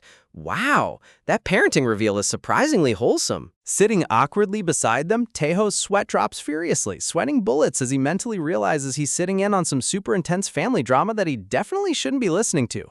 Looking up at the darkening sky outside the wooden courtyard, Monk Hyun-chul casually changes the subject, telling the tired trio that since night has fallen, they should all sleep over at the temple. Reaching out, little Jua gently tugs on Monk Hyun-chul's orange sleeve, her voice trembling as she begs her to share more stories about her mother and father. Looking up with searching, tearful eyes, Jua softly admits that she desperately wants to know how her parents truly lived back then. Jua's eyes glisten with emotional longing as she whispers that her parents never tell her anything, constantly warning her to never be curious about their past, leaving the night heavy with quiet emotion. Jua stands there silently, staring down at the wooden floorboards as she whispers under her breath that even if her parents were keeping secrets to protect her, hiding everything still feels like far too much to carry. Taeho wipes cold sweat off his forehead, completely overwhelmed by the Dark Gang backstory, while Seolhwa nervously calls out to the young lady, worried that the heavy history is too much for a child her age. Softening her expression, Monk Hyun-chul smiles warmly with absolute grace, softly telling the child that she completely understands her deep curiosity. Reaching out with a gentle, loving hand,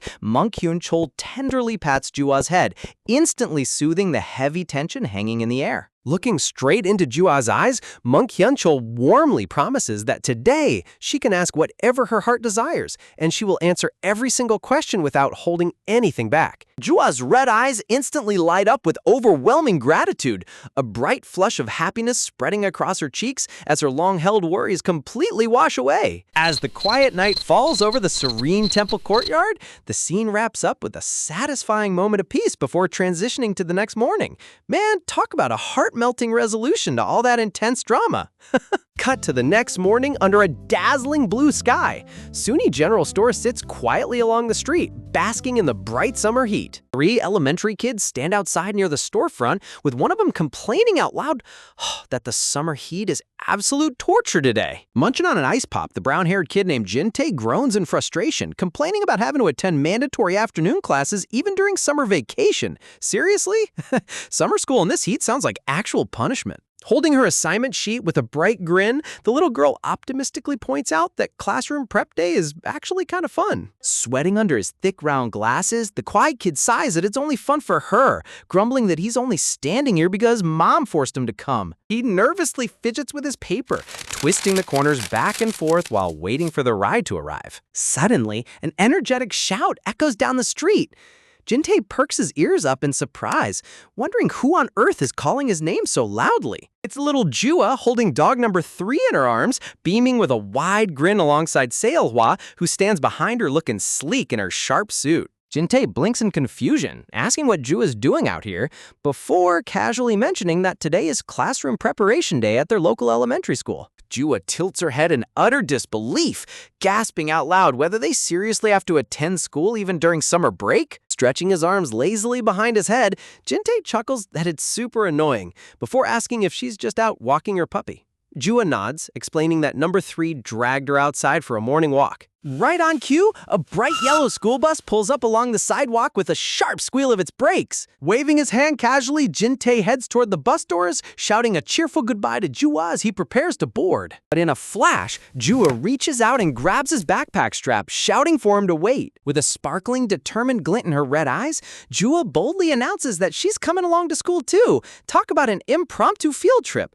This kid has zero chill. Arriving at the campus gates, Jua's eyes widen in sheer amazement as a blush coats her cheeks, marveling out loud at the massive playground. The camera pans up, revealing the sprawling elementary school building complete with a huge dirt soccer field right out front. Jua shouts in pure excitement, cheering that this is her very first time ever stepping foot inside a real school ground. Beside her, the glasses kid mentions it's his first time here too. Looking around, Jin-tae turns to Jua with a curious brow, asking where her red-haired bodyguard brother is since those two are usually glued at the hip. Jua casually explains with a smirk, flashing a hilarious mental image of Taeho passed out face down under a heavy duvet, telling him that Taeho flopped straight back to sleep the second she mentioned taking a morning walk, so she just abandoned him. Poor Taeho lost his bodyguard job to a snooze button. Shifting her focus, Jua eagerly asks which room belongs to their class, ready to march right inside. The glasses kid sweat drops nervously, reminding her that she's a total outsider who doesn't even attend this school. Jua turns her head slowly, hitting him with a terrifying, razor-sharp death glare that could pierce solid steel. Puffing her cheeks out angrily, Jua huffs that being an outsider shouldn't stop her from looking around, scaring the poor kid into stammering a quick apology.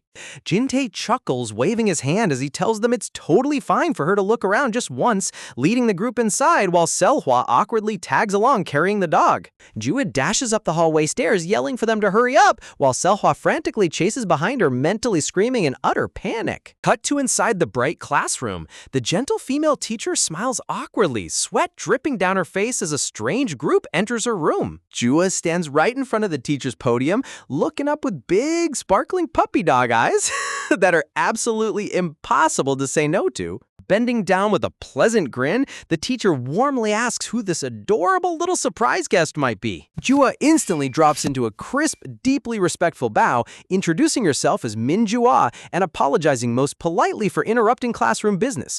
Wow, look at those elite mob heiress manners coming out. Looking up with angelic innocence, Jua politely asks if it would be possible for her to sit in and observe today's lesson. The teacher falters with an awkward laugh, stammering out that school regulations strictly forbid outsiders from participating in official classes. Hearing the rejection, Jua's lower lip begins to tremble uncontrollably as her red eyes fill with massive, glistening tears.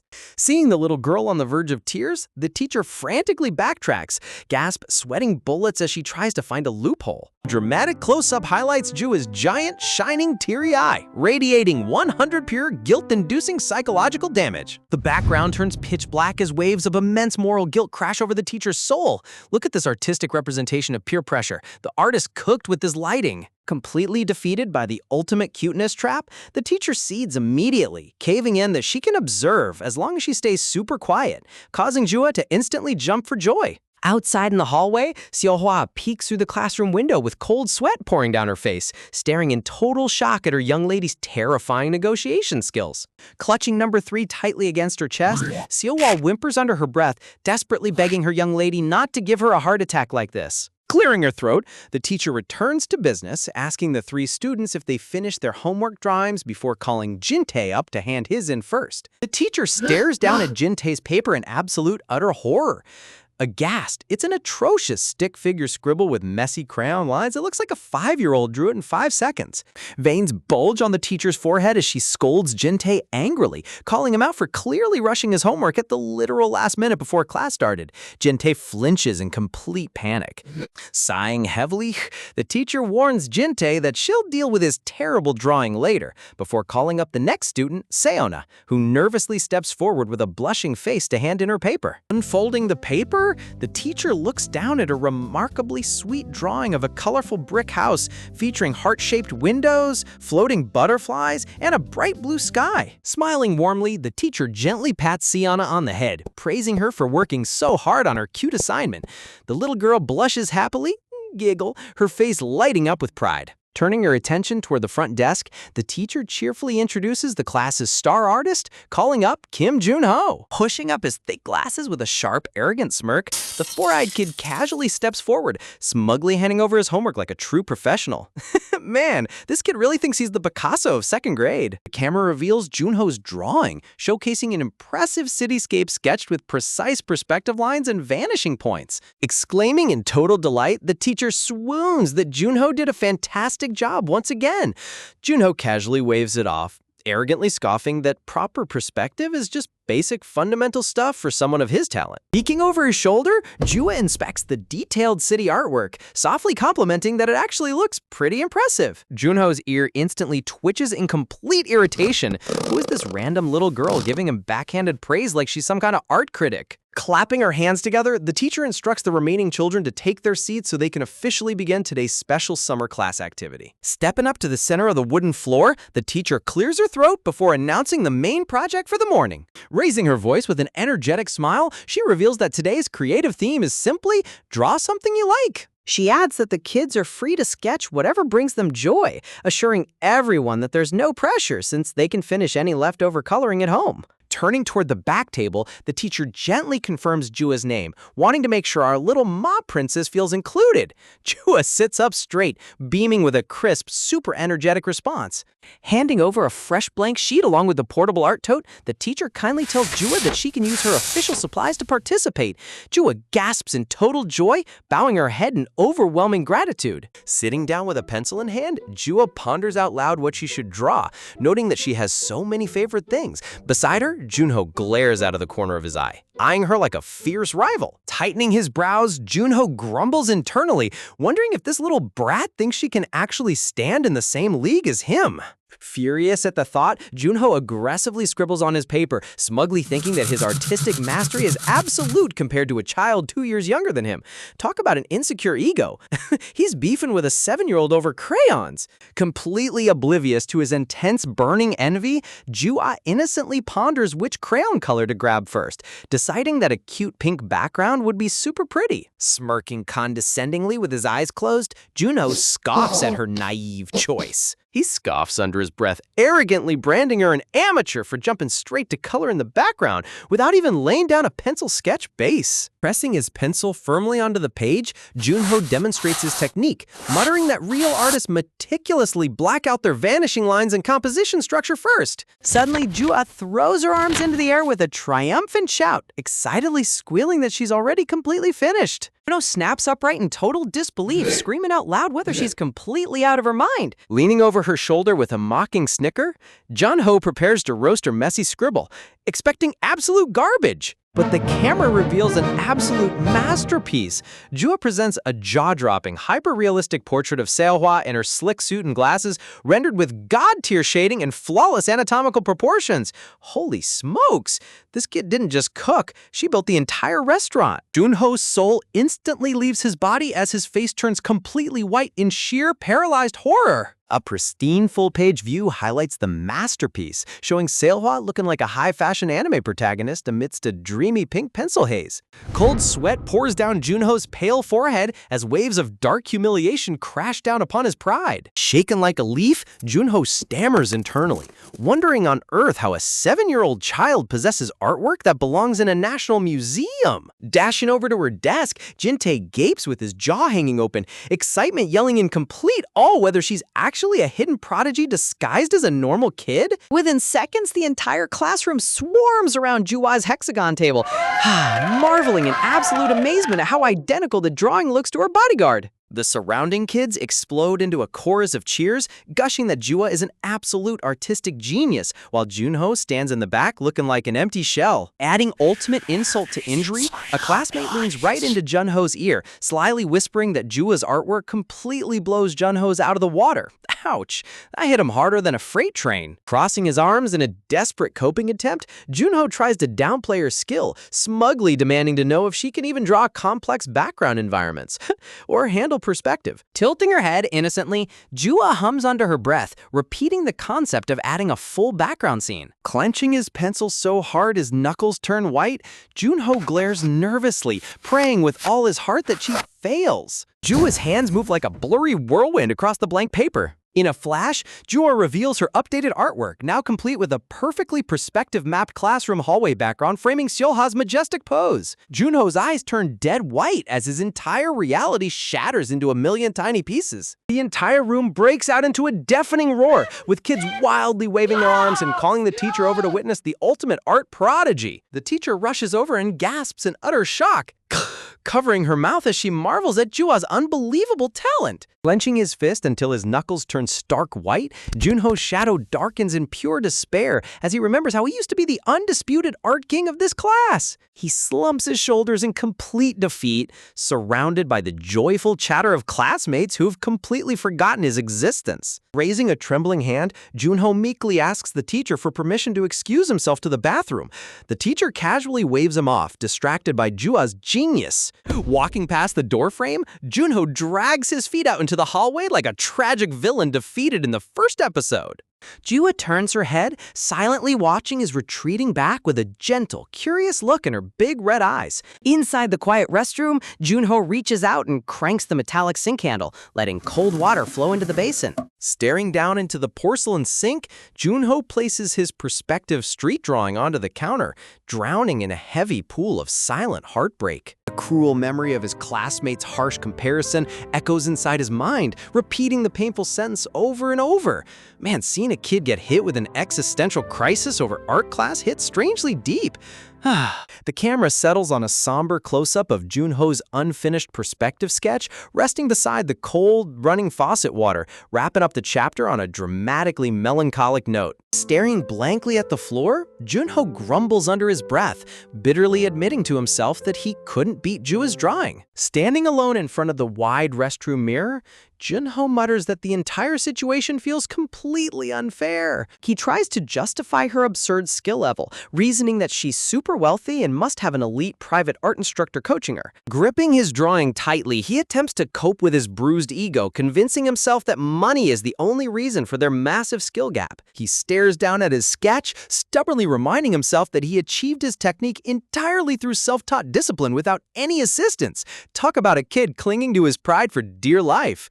Yet, despite trying to rationalize it, a dark cloud of gloom settles over him as he admits she's still vastly superior. Imagining waves of rival kids surrounding him, Junho shudders as he realizes that outside his tiny elementary world, endless young prodigies exist who can draw circles around him. Pushing open the heavy restroom door, Junho drags himself out into the hallway, thoroughly defeated. Suddenly, Jua leans against the hallway wall with her arms crossed, asking him with a completely straight face if he's finally done in there. Flinching in total shock, Junho demands to know why on earth she followed him. Jua casually replies that he looked upset, so she decided to tag along. Cold sweat drips down Junho's cheek as her sharp intuition hits him right where it hurts. Leaning right into his space, Jua gets uncomfortably close, bluntly asking if he's in a bad mood just because she draws better than him. Wow, she really dropped a nuclear truth bomb with zero hesitation. Turning his back in absolute denial, Junho storms away, grumbling that her artistic talent has nothing to do with him. Jua casually strolls beside him, revealing that she actually never studied under any fancy, expensive art teacher either. Junho abruptly pauses mid-step, looking back at her with wide, bewildered eyes. Jua explains that she simply draws constantly on her own, simply because she spends most of her days isolated at home and isn't allowed to play outside. Junho's eyes widen in sheer disbelief as he realizes she reached top-tier master level under the exact same isolated conditions as him. He bristles internally, refusing to accept that someone could naturally reach god-tier art status just by practicing as a hobby. Shouting with raw frustration, Junho vents that he's worked his butt off, secretly studying anatomy and perspective against his parents' wishes while practicing croquis non-stop. Tears well up in his eyes as he chokes out that he should be the one who's better after putting in all that painful effort. Seeing a second grader suffer a full-blown existential crisis over perspective lines is both hilarious and surprisingly heartbreaking. Watching his emotional breakdown quietly, Jua tilts her head, softly asking him what his actual future dream is. Taken aback by her unexpected question, Junho stammers nervously that he wants to become a professional illustrator. Jua listens attentively before casually declaring that her ultimate dream is to become the supreme boss of a mafia syndicate. She explains that no matter how good she gets at drawing, it has nothing to do with her boss' dream art. It's just a fun hobby for her. Whereas for him, it's his life's true passion. Junho gasps softly as her surprisingly mature words wash over his anxious heart. Jua steps closer and rests a comforting hand on his shoulder, softly telling him that he doesn't need to compare himself to anyone else. Smiling warmly into his eyes, she reassures him that as long as he creates his own personal best work, that is more than enough. Looking down gloomily, Junho hesitates, asking what the point even is if no one ever acknowledges his efforts. He stares down at his sneakers, whispering that his own parents look down on his passion because drawing doesn't generate money. Offering a confident smile, Jua promises him with absolute certainty that she will personally acknowledge his artwork for real. Leaning in close to his ear, Jua whispers that whenever drawing feels too difficult, he can always come find her, since it's far too early for him to give up. Flushing with sudden motivation, Junho snaps back, angrily asking who said anything about giving up. Clenching his fists with burning determination, Junho vows he's going to study 10 times harder until his drawings leave her jaw on the floor. Jua grins playfully with her arms crossed, cheerfully accepting his rivalry challenge. Man, Jua just casually converted a hater into her loyal, lifelong rival in under 5 minutes. Later that afternoon, back at the mansion, the wooden sliding door clicks open as someone cheerfully shouts that they returned. Taeho scratches his bare stomach with a lazy yawn, greeting Jua casually as she steps into the living quarters. Bright pink blush spreads across Jua's cheeks as she shyly hands over a folded paper, announcing that she brought a special gift just for Taeho. Unfolding the sheet, Taeho gapes in total shock, asking if she drew this incredible portrait herself. Jua smirks smugly, telling him he better treasure it forever. Looking at her in confusion, Taeho asks where on earth she suddenly got the chance to practice drawing today. The camera reveals a heartwarming close-up of Jua's crown portrait, showing Taeho beaming with a wide, toothy smile against a bright blue backdrop. Meanwhile, the scene shifts abruptly as time passes into the quiet hours of the night. Taeho's eyelids flicker open as dark red locks fall over his forehead, signaling his slow return to consciousness. He groans in painful disorientation as his blurry vision gradually begins to clear up. The camera pulls back to reveal Taeho tied up completely with heavy industrial ropes, bound tightly to a chair inside a shadowy room. Panic erupts as Taeho wildly thrashes against the bindings, screaming out loud in utter confusion about what on earth is happening. Sitting calmly right across from him on the sofa, Solha looks up with cold blue eyes, dryly noting that Taeho is finally awake. Taeho glares furiously, shouting why Seolha pulled this kidnapping stunt again and demanding to know where they are. Remaining entirely unbothered, Seolha instructs him to calm down, explaining that they are currently sitting inside Baekhopa's private headquarters office. Biting his lip in extreme anger, Taeho demands to know the secretive reason behind abducting him like a prisoner. Leaning forward with an intensely sharp gaze, Seolha ominously prepares to reveal the dangerous truth behind his operation. Hold on, did Sealha really just kidnap his own ally just to hold a private meeting? This guy's communication skills are absolutely unhinged. Chunwung narrows his eyes with absolute gravitational seriousness, formally announcing that the entire purpose of this urgent top-secret meeting is to prepare for the young lady's upcoming birthday party. Taeho blinks blankly, staring at him with a total deadpan expression as he sits tied up in industrial ropes. Seriously? You kidnapped a guy just to announce a toddler's birthday party plan? Once freed from his bindings, Taeho adjusts his necktie, slicking his hair back as the scene shifts to the main executive boardroom. Sitting at the head of the conference room with his eyes closed, Taeho takes a deep breath, trying to mentally prepare himself for whatever ridiculous drama is about to unfold. The camera pans across the massive corporate assembly table, revealing a full room packed with stern, high-ranking mafia enforcers all sitting in dead silence. Scars, bald heads, and lethal stone-cold glares fill the room, making it look like a high-stakes underworld war is about to be declared. Taeho breaks into a cold sweat, thinking to himself that every single mobster in here is taking a second grader's birthday party way too seriously. The atmosphere feels heavier than an actual funeral. Chunwung taps the podium and commands everyone's attention, declaring that he will now present the official tactical blueprint for Minjua's birthday celebration. A massive presentation screen lights up behind him, displaying bold letters that read, "The young lady's birthday, August 10th, giving them a strict 2-day deadline. Chunwung holds up 2 fingers, emphasizing that within these crucial 48 hours, their primary mission objective is to execute a birthday party that will bring absolute pure joy to her heart. He continues explaining that pulling off a masterstroke like this requires key operational assets, which is why he personally summoned 4 of Jua's direct elementary school subordinates, plus 1 extra special guest. The doors burst open to reveal Jua's young classmates marching into the room clad in custom-tailored black mafia suits, with one kid happily cradling their golden retriever puppy. Taeho violently leaps out of his chair in pure astonishment, shouting at the kids to ask why on earth they're attending a secret syndicate council meeting. The lead boy gives a confident thumbs up, cheerfully explaining that they received custom-fitted suits and wouldn't miss Jua's birthday for the world, while the kid with glasses whimpers softly, admitting he's actually low-key terrified.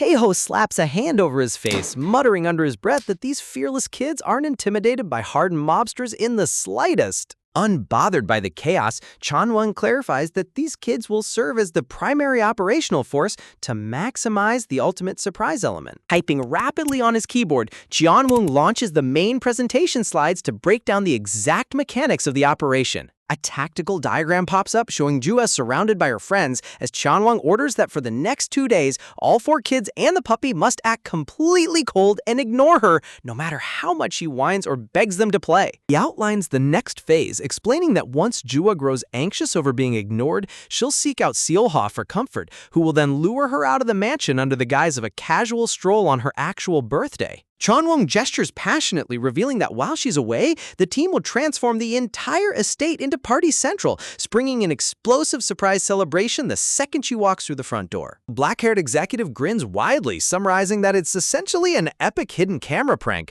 prompting a loud, energetic shout of agreement from the kids and a happy bark from the puppy. Raising a cautious hand from across the long table, Taeho interjects, asking the director to hold on for just a moment. He voices his legitimate concern, warning that while surprising her sounds nice, lying and ignoring Jua for 2 straight days might just make her furious instead. A scarred mafia enforcer instantly slams his hands on the desk, bellowing at Taeho for daring to talk back to the boss, sending Taeho stammering in quick defense. Man, these mobsters take hierarchy way too seriously. Chunwung waves a calm hand to pacify his overzealous guard, admitting that Taeho actually raises a valid point. Taeho elaborates further, noting that whenever they presented Jua with expensive material gifts in the past, her reaction was always lukewarm, proving that material luxury doesn't mean much to her. Points out that receiving a genuine, heartfelt birthday party organized by her closest childhood crew and number 3 would guarantee her genuine happiness regardless. Resting his chin comfortably on his hands, Chunwung smiles warmly, agreeing that a normal party's great, but hitting her with a massive dopamine rush through a surprise reveal is where the real magic lies. Chunwung claps his hands loudly, officially dismissing the assembly while ordering everyone to prepare their outfits, gifts, and cover stories immediately. Walking outside the mansion gate while holding the puppy in his arms, Taeho mutters anxiously to himself, wondering how on earth he's supposed to act cold toward a tiny kid out of nowhere. Suddenly, a sharp voice shouts out his name from behind, causing him to freeze in his tracks. Jua stomps over with her hands resting angrily on her hips, demanding to know where Taeho sneaked off to with number 3 without telling her, warning him that Sailwa won't let it slide. Staring closely at his slick-back hairstyle, Jua cocks her head in suspicion, demanding to know why he applied hair gel for a simple morning walk. A vivid flashback flashes in Taeho's mind, recalling Chanwang sternly whispering that under no circumstances must Jua discover the surprise party. Panicking internally, Taeho adopts a hilarious simplified stick figure persona, defensively huffing that it's none of her business why he styled his hair. Jua blinks in complete confusion, staring at him like he's lost his absolute mind. Retreating inside the mansion, Taeho slides the paper door shut, letting out a heavy sigh as guilt begins to weigh heavily on his chest. Sailhwa greets him near the entryway, adjusting her glasses as she notices his deeply troubled expression. Taeho groans in distress, huffs asking if they really have to commit to this ridiculous prank because acting fake toward Jua feels so awkward he could die on the spot. Sailhwa sighs softly, admitting she tried reasoning with Chanwang too, but once he gets hyperfixated on a dramatic plan, there's no stopping his stubbornness. Taeho rubs the back of his neck in sheer frustration, grumbling about how completely exhausting this entire situation has become. Suddenly, Jua pops up right behind him, aggressively yelling out his full name at the top of her lungs. Looking up at him with big, vulnerable eyes, Jua softly asks if she did something wrong to make him treat her so coldly. Sweat drips down Taeho's face while Seolwa panics in the background, leaving Taeho screaming internally that he has no idea how to pull off this cold act. Talk about a top-tier acting fail under pressure. Forcing himself to stay stern, Taeho turns his back and walks away, coldly stating that he's simply not in the mood to speak with her right now. Shockwaves explode behind Jua as her mind goes completely blank, utterly devastated by his sudden cold rejection. Walking down the corridor, Taeho winces with intense remorse, whispering an apology in his mind for hurting her feelings. Jua slumps her shoulders in complete defeat, staring blankly at the floor right in front of Seolhwa like her entire world just shattered. Whispering sadly under her breath, Jua glances over at number 3, who sits quietly beside the wall, watching her with droopy eyes. Jua crouches down and extends her arms gently, softly calling out for number 3 to come over to her for a warm hug. Reaching her hands out toward number 3, Jua expects a fluffy embrace, but the golden puppy suddenly pulls back into the room and retreats out of sight. Jua freezes on the spot, her mind completely short-circuiting from the sudden puppy betrayal. Standing completely frozen in the hallway with wide, empty eyes, the little young lady processes the fact that even her own loyal golden retriever just dumped her. Her knees buckle beneath her as she collapses straight onto the floor with a heavy thud, completely overwhelmed by existential dread. Sweating nervously in sheer anxiety, Jua clutches her chest, coming to the terrifying realization that something is fundamentally wrong with everyone in this house. Look at her dramatic face. This girl is having a full-blown existential crisis over a hidden camera prank. Clinging to the doorway with cold sweat dripping down her cheeks, her voice trembles softly as she mutters under her breath that something deeply ominous is happening. Dropping down onto all fours on the tatami mat, she hangs her head low, completely consumed by the crushing weight of utter rejection. Crawling slowly across the floor towards Seolhwa, Jua looks up with desperate, trembling eyes, quietly asking if she accidentally did something wrong lately. Seolhwa breaks into a cold sweat, forcing a nervous chuckle, while assuring her that she didn't do a single thing wrong. Raising a suspicious eyebrow, Jua demands to know why Taeho and number 3 are treating her like radioactive waste.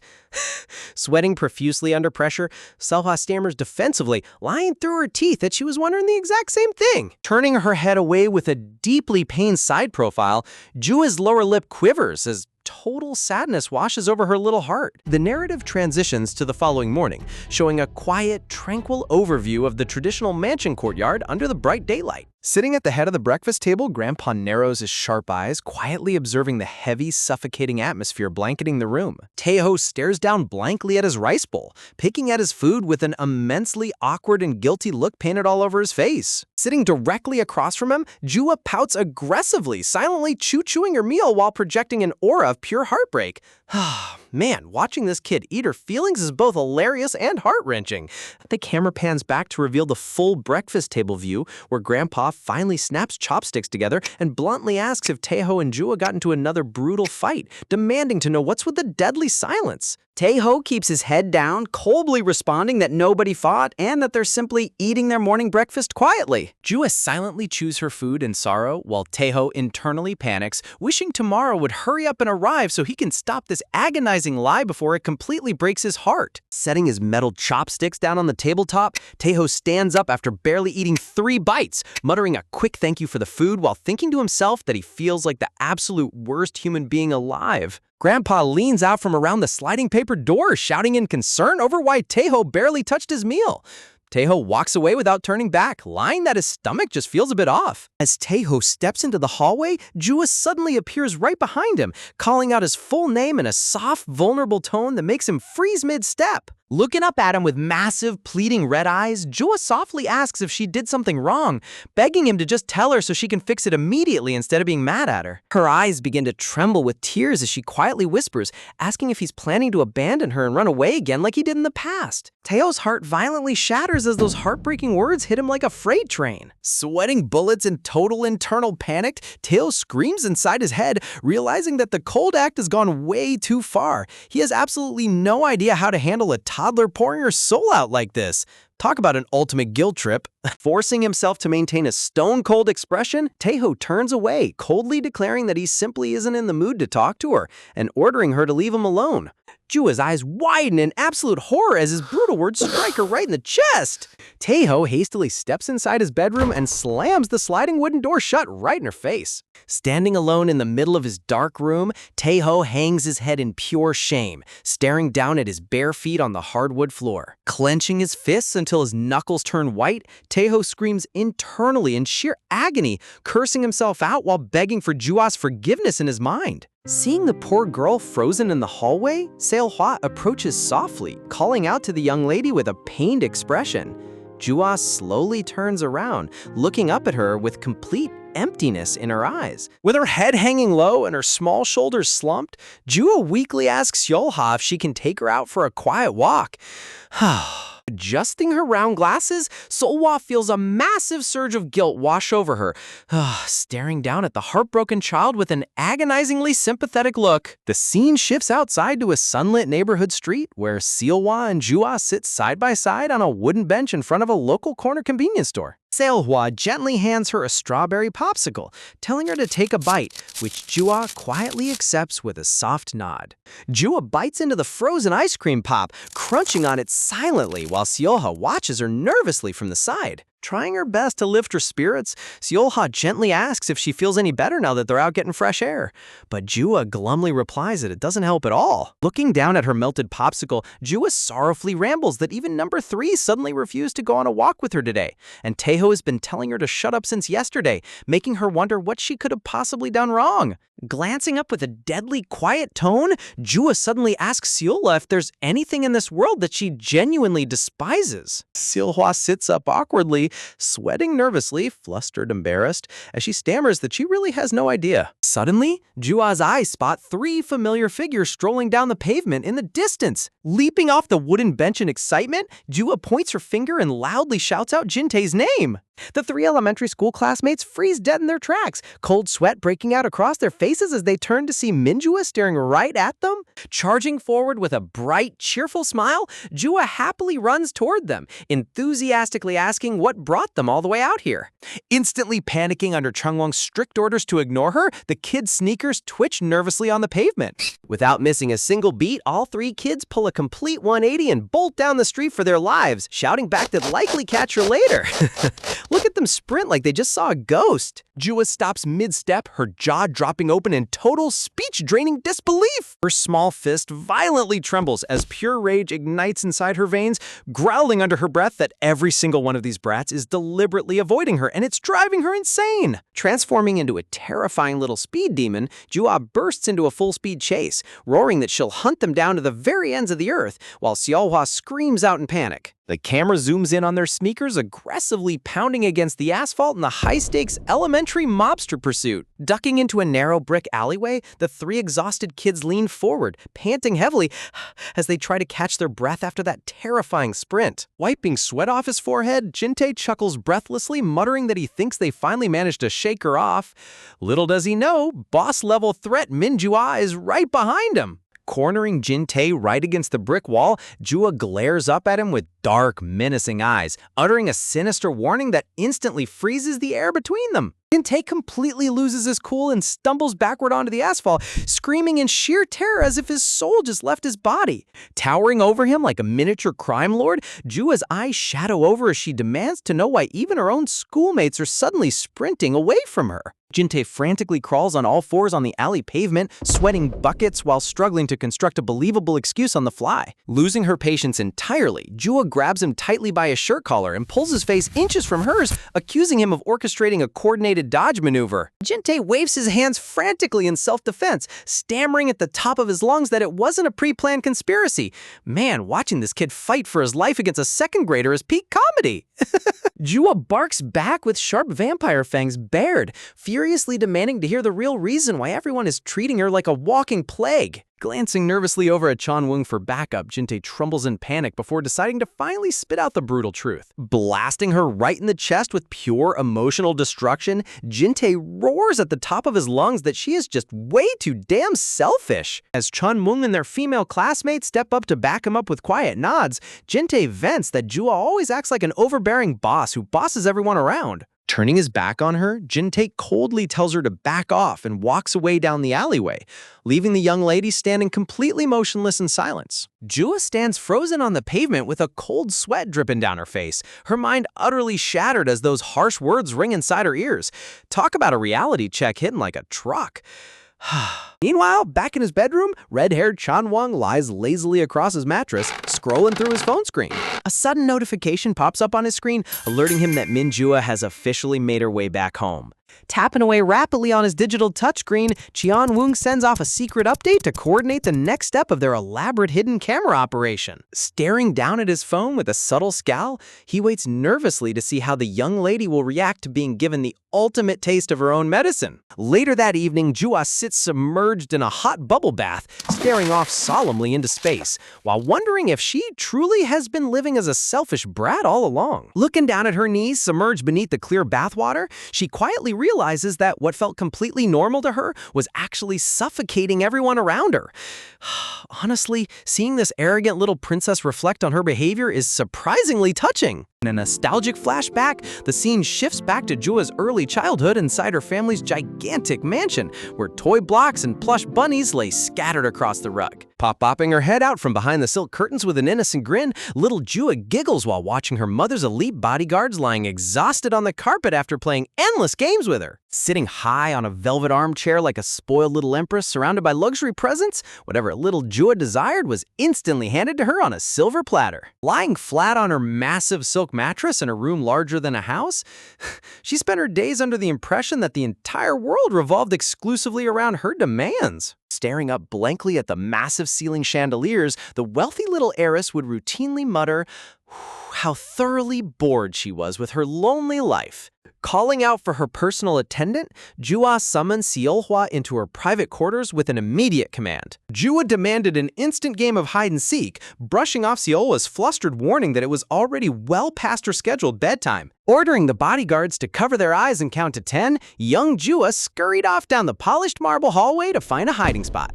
Covering her eyes behind her round glasses, Seol-hwa dutifully counted out loud, calling out in a gentle voice that she was coming to search for her young lady. Walking slowly down the wide grand staircase, Seol-hwa played along with total dedication, exaggeratedly calling out to ask where her little master could possibly be hiding. Approaching the giant floor-to-ceiling drapes, Seol-hwa noticed a tiny pair of feet sticking out beneath the heavy fabric fold. Pretending to search near the window, Seol-hwa gasped playfully as Jua threw open the curtains and shouted "Boo!" with a huge smile. Clasping her hands together in dramatic shock, Seol-hwa praised her incredible hiding skills, while little Jua giggled happily.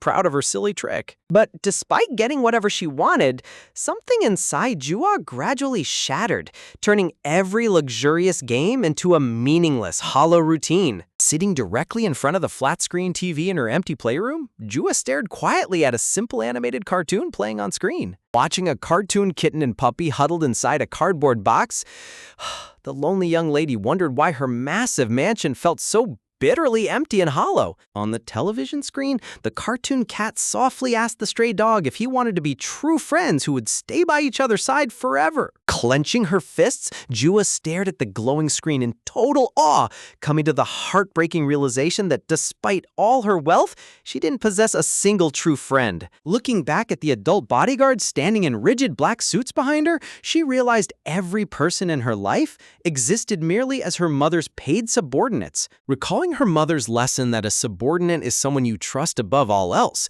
young Jua secretly wished for a loyal friend of her very own. Flash forwarding to the fateful day she first met Chan Woong, little Jua cornered the bruised boy with a pink toy gun, declaring herself as his brand new boss. Having only ever learned how to give strict orders, she mistook bossing someone around as the only true way to make a lasting friend. Man, that backstory makes her current confusion make complete sense. Opening her weary red eyes as the morning sunlight streams through the paper-sliding screen, Jua slowly wakes up from her deep, reflective slumber. Sitting up on her traditional floor futon, she rubs her groggy eyes while muttering that another morning has already arrived. The sliding wooden door glides open softly as Seol-hwa steps into the room with her usual cheerful morning greeting. Sitting on her white bed sheets with heavy dark circles under her eyes, Jua quietly inquires if Tae-ho has already come by for his morning meal. Turning her profile away with a guilty sweat drop, Seol-hwa forces a gentle nod, lying that Tae-ho already finished his breakfast and moved on. Jua lowers her gaze in heartbreaking silence, the crushing cold distance from her brother hitting her harder than ever before. Looking up with a subdued, calm expression, Jua requests to go out for breakfast together with Seol-hwa instead of eating alone inside the house. Seol-hwa brightens up immediately, eagerly agreeing to take her out to a nice local cafe so they can both relax and grab something delicious to eat. Turning around with a warm smile, Seol-hwa hurries out to fetch a nice outfit, thrilled to see the young lady finally asking to leave her room. Walking out into the hallway with her formal shoes clicking against the floor, Seol-hwa whispers into her communication phone that everything is proceeding smoothly according to plan, ordering everyone to gather up for the grand finale. Over at the traditional estate, the heavy wooden gate glides open with a creak as the old grandfather pokes his head out, squinting in complete bewilderment while asking what on earth is going on so early in the morning. Spotting a squad of silver-haired agents and bodyguards standing outside his front entrance, the old man groans in frustration, complaining that having them all show up at once makes his head spin before he's even had his morning coffee. Bowing politely, the lead silver-haired operative offers a courteous smile, explaining that they've dropped by to set up a surprise birthday party for his beloved granddaughter, Min-jin-ah. Hearing the sudden revelation, the grandfather gasps in shock, while the young boy beside him yawns, realizing that today is indeed the young lady's big day. Man, talk about almost forgetting the most dangerous birthday on the planet. Turning his attention toward red-haired Tae-ho, the suave operative gives him an approving look, praising the young boy for doing a fantastic job staying at the estate. Flashing a confident grin, the operative rallies everyone together, reminding the kids that they are the true stars of today's event and that they need to pull out all the stops to make it unforgettable. Meanwhile, over at a cozy downtown cafe, Jua sits quietly in her bright red dress, staring off to the side before calling out to Seol-hwa in a soft, subdued voice. Glancing up from across the table, Seol-hwa responds with an eager smile, waiting to hear what the young lady wants to talk about. Dressed up in her ruffled red gown with matching hair bows, Jua looks insanely adorable, though her melancholy expression completely contrasts her charming outfit. Look at how gorgeous the artist made her look here. Pure royalty vibes. Waving her hands in a flustered panic, Seol-hwa chuckles nervously, explaining that she helped dress Jua up nicely in hopes of brightening her gloomy mood. Lowering her eyes toward the table, Jua mutters quietly that she doesn't really mind the extra effort, though her heavy heart clearly remains unchanged. An awkward silence settles over the cafe table as both of them sit motionless, lost in their own thoughts. Sweating nervously, Seol-hwa lets out a silent sigh, praying inside her head that once this elaborate hidden camera surprise finally wraps up, the young lady will snap out of her sadness. Honestly, watching Seol-hwa sweat under the guilt of this prank is hilarious.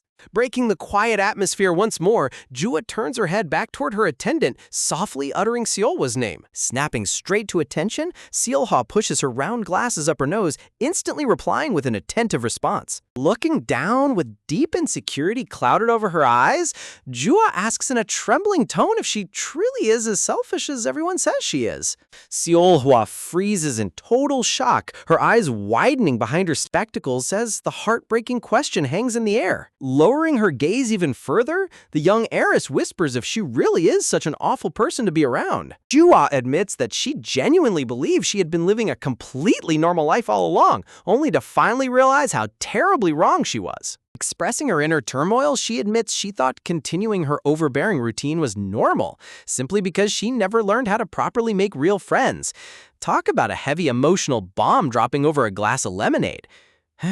Seolhwa gazes at her little master with profound sorrow, her heart aching to see the usually fierce princess reduced to such raw vulnerability. Gently reaching across the marble tabletop, Seolhwa places her hand reassuringly over Jua's small hand, softly asking why she's bringing up such sad thoughts out of nowhere. Jua bites her lower lip, trembling as she wonders out loud if Taeho and her schoolmates will end up hating her forever. Seolhwa's eye zooms in tight as she absorbs the crushing weight of the young lady's words, realizing just how deeply Jintai's harsh reality check shattered her spirit. Staring down with tearful eyes, Jua solemnly questions if she is doomed to end up completely alone all over again. Slumped over her seat at the cafe table, the tiny heiress rests her chin near her drink, convinced that genuine connection will always remain far out of her reach. Looking at her with unconditional warmth, Seolhwa speaks up in a gentle tone, addressing her young lady with deep respect. Stroking the back of Jua's hand with gentle comfort, Seolhwa firmly assures her that her fears couldn't be further from the truth. Seolhwa encourages her, explaining that even if she moves overseas, she'll easily make wonderful new friends, and that she can always visit Korea to meet up with Taeho whenever she wants. Turning her head away with a bitter expression, Jua quietly questions if her mother would ever actually allow her to return to Korea. Seolhwa stammers in surprise, taken aback by how maturely the young lady is reading the situation behind the scenes. Looking directly at her attendant with sharp red eyes, Jua states that despite her young age, she understands everything, knowing her mother is fleeing abroad out of fear of raising her in Korea. Recalling the traumatic events of her past, Jua adds that her mother is terrified of losing her again, just like that horrific day years ago. Man, this kid's emotional intelligence is off the charts for a second grader. Slumping back into her chair, Jua stares down at her drink, confessing that every single day she spends here currently feels so immensely precious to her. Clenching her fists, she laments over why she kept making stupid mistakes and wasting her limited happy days by constantly picking petty fights with everyone around her. Seolhwa sits completely speechlessly, her heart breaking into a million pieces as she listens to the young lady's heartbreaking self-reflection. Sighing softly, Jua pushes her chair back and suggests that it's time for them to head back home. Meanwhile, as the warm golden sunset bathes the traditional tiled roofs of the estate, the stage is officially set for the grand finale. Inside the courtyard, the kids are dressed to the nines. Taeho sports a stylish vest and tie, Seolhwa's female classmate wears a fancy yellow dress, and Chanwung rocks a sharp black tux while holding a cute puppy. Taeho sweat drops, amazed by how extravagant the decorations are. Gathering together on the lush green lawn, the female classmate gushes with excitement over the flashy venue, while the little boy in the tux cheers that dressing up in fancy clothes feels like an awesome role-play game. The lead silver-haired agent claps his hands together loudly, drawing everyone's attention to order. Flashing a bright grin, the agent announces that the young lady is scheduled to arrive at any second and commands everyone to get into position. He instructs the squad that the moment Jua steps through the wooden gate, everyone must pop their party poppers and scream "Happy Birthday" at the top of their lungs. Standing right by the giant wooden entrance, Taeho, Chanwing, and the rest of the crew line up in anticipation, holding their poppers with serious faces. Look at these tiny mobsters taking a birthday party like an S-rank military operation. Taeho leans down toward Chanwung to double-check if he's fully prepared, and the boy with glasses nods back with total confidence. Suddenly, the heavy wooden courtyard door begins to slide open with a slow creak, catching Taeho's immediate attention. Poking her head through the doorway, a gloomy Jua steps inside with a tired sigh, muttering a lackluster greeting that she's finally home. Bang, bang! Party poppers explode into the air, showering colorful confetti and streaming ribbons all over Jua as she gasps out loud in utter shock. "Happy birthday!" roars the entire courtyard in unison. Bodyguards in sharp suits, silver-haired agents, and all her schoolmates burst into loud applause, throwing hands up to celebrate the young lady. Jua stands frozen in place with wide, dilated eyes while confetti settles on her hair, completely dumbfounded by the overwhelming surprise as she stammers in total confusion, asking what on earth is going on. What a perfect, heartwarming payoff to cap off her ultimate reality check.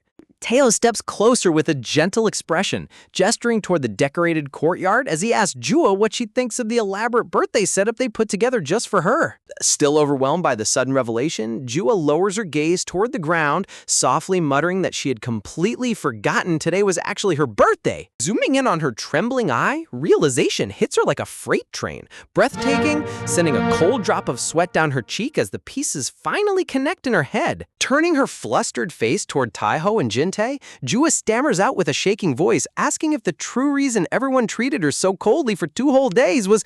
Flashing a bright, friendly smile, Taeho gently pats Jin-tae's head, cheerfully confirming that the entire cold shoulder act was just a covert cover story to prepare this massive birthday surprise. Jua's jaw drops in utter disbelief, her eyes widening as she whispers, in sheer confusion, asking if they really weren't angry over her previous mistakes after all. Stepping forward with a gigantic, freshly decorated cake topped with glowing candles, the lead silver-haired agent cheers with excitement, urging the young lady to quickly blow out the flames before the wax melts. Honestly, this guy's enthusiasm's top tier, but he clearly has terrible timing. Jua's shadow completely covers her face as her posture stiffens, her tone suddenly dropping into an icy, pitch-black chill as she utters a single word. Tilting his head in complete confusion, the silver-haired operative leans down with an awkward smile, asking the young lady to repeat what she just said. "I hate all of you," screams Jua at the absolute top of her lungs. The sudden burst of pure rage sends the silver-haired operative flinching back in sheer horror. Swipe! With a violent shove, Jua brutally slaps the birthday cake straight out of his hands. Gasp, sending it crashing face down onto the stone pavement in a ruined heap. Horror takes over the courtyard as the lead agent drops to his knees, crying out in pure heartbreak over the slaughtered dessert, while Seol-hwa stands paralyzed behind her young master. Clenching her trembling fists until her knuckles turn pale, Jua glares downward with intense rage, accusing everyone of brutally deceiving her and forcing her to suffer an agonizing misunderstanding for 2 whole days. Sweating profusely from the sheer guilt crushing her chest, Seol-hwa weakly stammers out her young lady's name, completely helpless against the heiress's emotional storm. Turning her fury toward her loyal attendant, Jua cries out with a breaking voice, calling out Seol-hwa for pretending to be clueless, even though she knew full well how limited her remaining time in Korea truly is. Talk about a hidden camera prank backfiring into total emotional carnage. Looking around at her stunned classmates in yellow dresses and fancy tuxedos, Jua angrily demands to know if they honestly expected her to be thrilled by this trick, asking if anyone even cared to consider how soul-crushing it feels to be intentionally left out. Turning her back on the entire crowd, the tiny heiress marches stiffly toward the inner hallway, coldly commanding everyone to clean up the mess and clear out of her house immediately. Stopping right in front of the main residential entrance, Jua keeps her back turned toward the courtyard before calling out the names of Seol-hwa and Taeho. Looking back over her shoulder with a sharp, terrifying red glare, the furious princess delivers a final absolute warning, forbidding either of them from even daring to set foot inside her room. As her bedroom door slams shut behind her, an unbearable, awkward silence falls over the courtyard, leaving every bodyguard and schoolmate standing like frozen black silhouettes against the golden sunset. Taeho stands completely speechlessly with a nervous sweat drop, while right beside him, the silver-haired lead operator literally turns into a gray, soul-drained stone statue from shock. Seriously, watching an S-rank agent get emotionally annihilated by a second grader is peak comedy. Later that evening, a firm hand knocks softly on the wooden sliding door, calling out Jua's name in a calm, gentle tone. Standing together in the quiet hallway, Jua's grandfather and the young silver-haired boy stand outside her room, with the old man calling out for her to drop her anger and come out for dinner. Silence hangs in the hallway as the old grandfather waits for a response, his brow furrowing with growing worry when not a single sound comes from inside. Sweating nervously, the little boy lets out a heavy sigh, lamenting over how completely furious the young lady is and wondering on earth what they should do to fix this mess. Over in the living room, the old grandfather bursts through the doorframe, yelling furiously at Seol-hwa, Taeho, and the silver-haired operative for executing such a stupid, unnecessary surprise prank in the first place.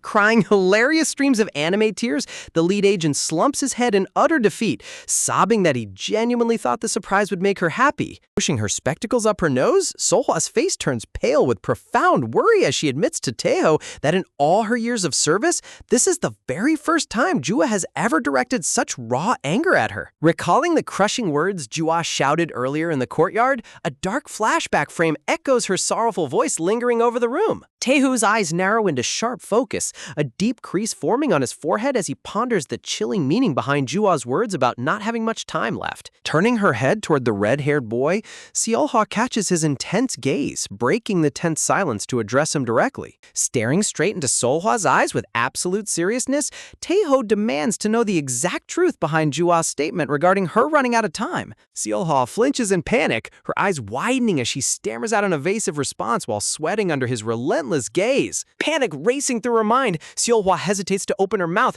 terrified of revealing the confidential family secret entrusted to her. Waving her hands back and forth in a frantic hurry, Seolhwa loudly refutes Taeho's sudden horror theory when he asks if Jua is secretly battling some terminal illness. Wow, Taeho went straight to K-drama tragedy mode.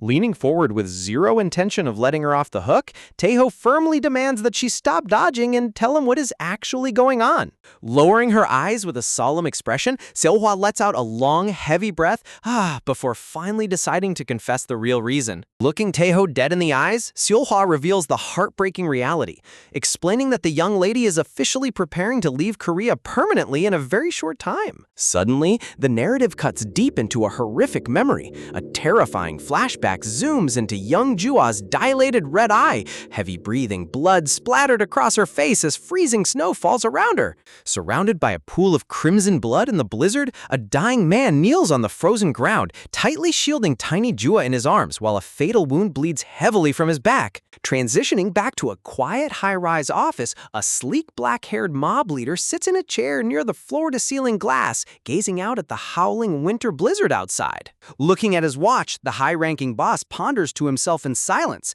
assuming little Jua is simply running late due to heavy traffic caused by the sudden snowfall. Bang! The office door bursts open violently as a female operative rushes inside in sheer breathless panic, screaming out for her boss. Dropping to her knees in a deep bow, the panting subordinate gasps for air, prompting the boss to sternly reprimand her for bursting in without knocking first. Trembling uncontrollably from sheer terror, the operative looks up with wide, horrified eyes, desperately trying to spit out the terrible news regarding the young lady. The mob boss's face freezes in total shock, a cold drop of sweat rolling down his cheek as a horrible premonition takes over his chest. Out in a bleak, deserted shipping yard surrounded by towering rusty containers, snow-heavy blankets and isolated wooden chairs sitting right in the middle of the alleyway. Tied tightly to the chair with thick ropes, tiny Jua sits completely blindfolded, shivering from the biting cold as she panics in dark confusion. Shaking with fear, the helpless little heiress whines quietly inside her head,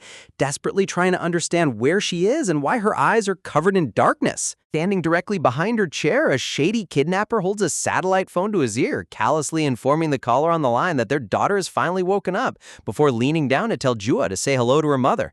What a brutal cliffhanger to wrap up this tragic origin story. Rough hands violently push a satellite phone right up against little Jua head, forcing her to listen while snow silently falls across the shipping yard. With an arrogant smirk twisting his face, the shady kidnapper sneers down at his helpless hostage, coldly commanding her to speak up and talk to her mother on the line. Over in her high-rise office, Jua's mother clutches her phone with a trembling grip, cold sweat dripping down her face as her daughter's tiny voice echoes through the speaker. Panicking in sheer terror, the mob boss mother desperately asks if her sweet girl is safe or hurt, while blindfolded Jua whimpers that she's freezing cold and wants to know where her mommy is.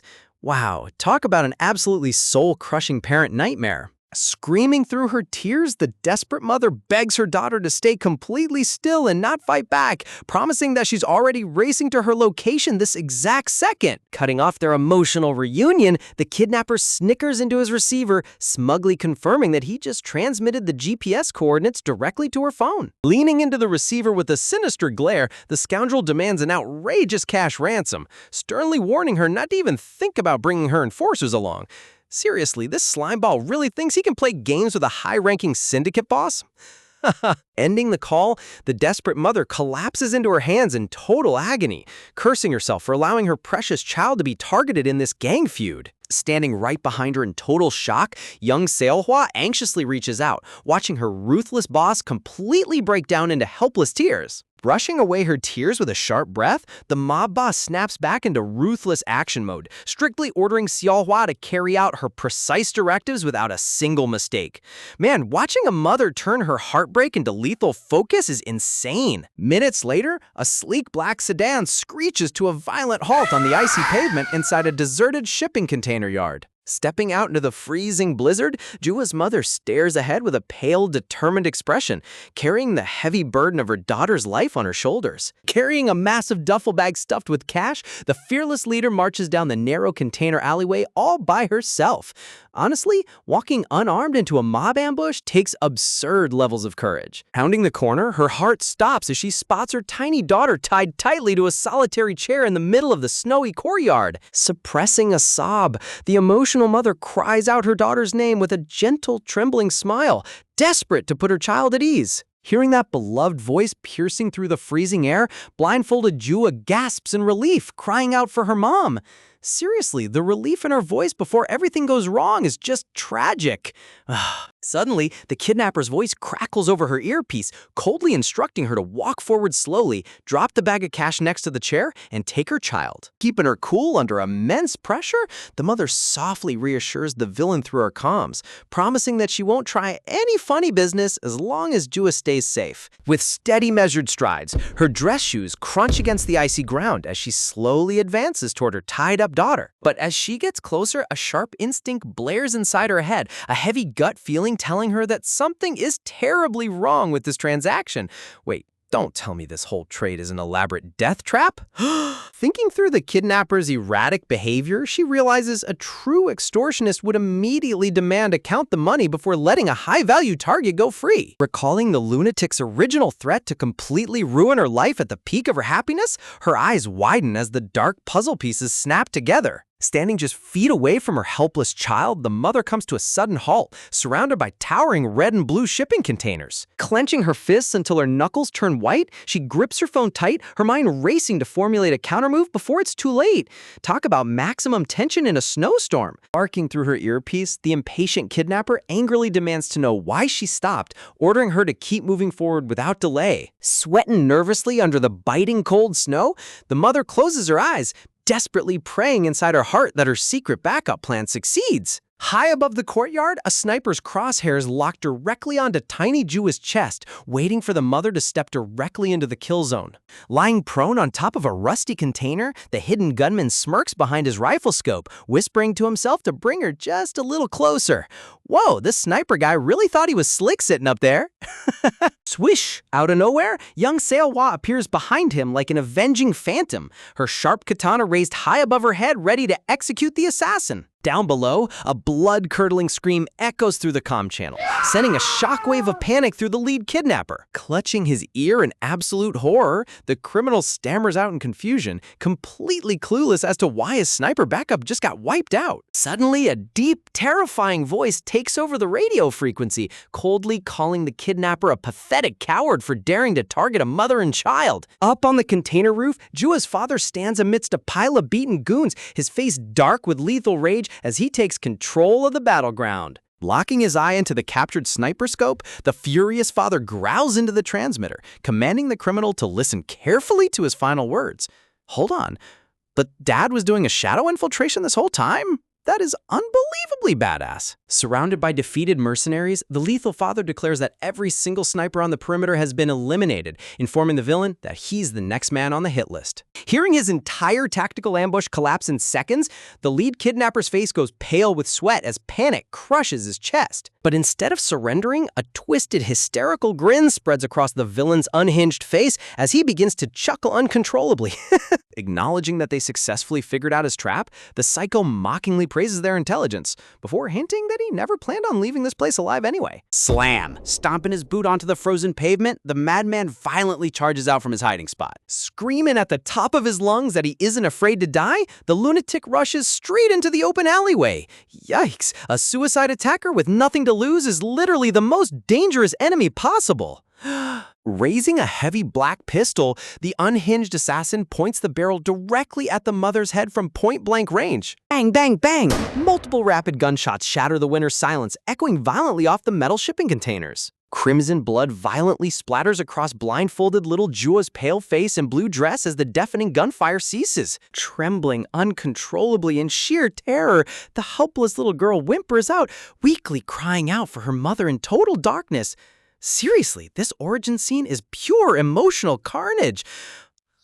Softly touching her daughter's shoulder, a gentle hand cradles her head as her mother's soothing voice whispers that everything is okay and she's untying her right now. Swoosh! With a soft rustle, the thick binding ropes slide off the wooden chair, releasing the terrified child. Collapsing forward, the mother pulls tiny Jua into a tight, desperate embrace, completely hiding the fatal gunshot wound, gushing blood from her lower back. Hugging her mother tightly, little Jua's eyes widen under her blindfold as she feels a thick, warm liquid rapidly soaking through her clothes. Pulling her small hand back, the little girl stares in paralyzed horror at her palm, completely drenched in fresh, dark crimson blood.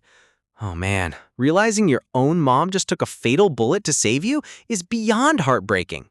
Ripping off her blindfold, young Jua gazes downward with dilated, terrified eyes, blood splattered across her face as she realizes her mother just sacrificed her life to protect her, ending this tragic backstory on a heartbreaking note. Fresh, dark crimson pools across the frozen pavement as a lifeless hand falls limp against the biting snow. That brutal realization hits like a physical impact. That fatal shot didn't miss, and the mother took the entire blast straight to her back to shield her precious child. From down the shipping container alleyway, panicked screams echo through the comms as her loyal subordinates watch their leader lose her balance. Even as her consciousness fades, her arms remain locked around tiny Jua, protecting her from the harsh world until her very last breath. With a tragic crash, the fearless mother collapses onto the freezing ground, a wide crimson stain expanding rapidly across the white snow. Man, watching a powerful, untouchable syndicate boss lay dying on the cold asphalt just to save her child is utterly heart-wrenching. Desperate to wake her up, young Jua gently shakes her mother's unmoving shoulder, her small voice trembling as she stammers out for her mommy to open her eyes. Blood splatters across her pale face, but the agonizing silence on the snowy ground offers no answer. Staring down at the heavy crimson pool soaking into the snow, the poor girl's mind completely freezes in sheer shock. She can barely comprehend why the warmest person in her life is suddenly turning icy cold beneath her tiny hands. Her dilated red eyes fill with overflowing tears as horror completely consumes her shattered heart. Seriously, check out how the artist rendered the raw trauma in her eyes here. The shading and red tint instantly explain how this sweet, innocent heiress turns into a hardened, ruthless villain later in life. Gathering every ounce of breath in her small lungs, little Jua lets out a soul-shattering cry that pierces through the freezing winter air. Her agony echoes off the massive metal containers, forever cementing this bloody afternoon as the exact moment her childhood died.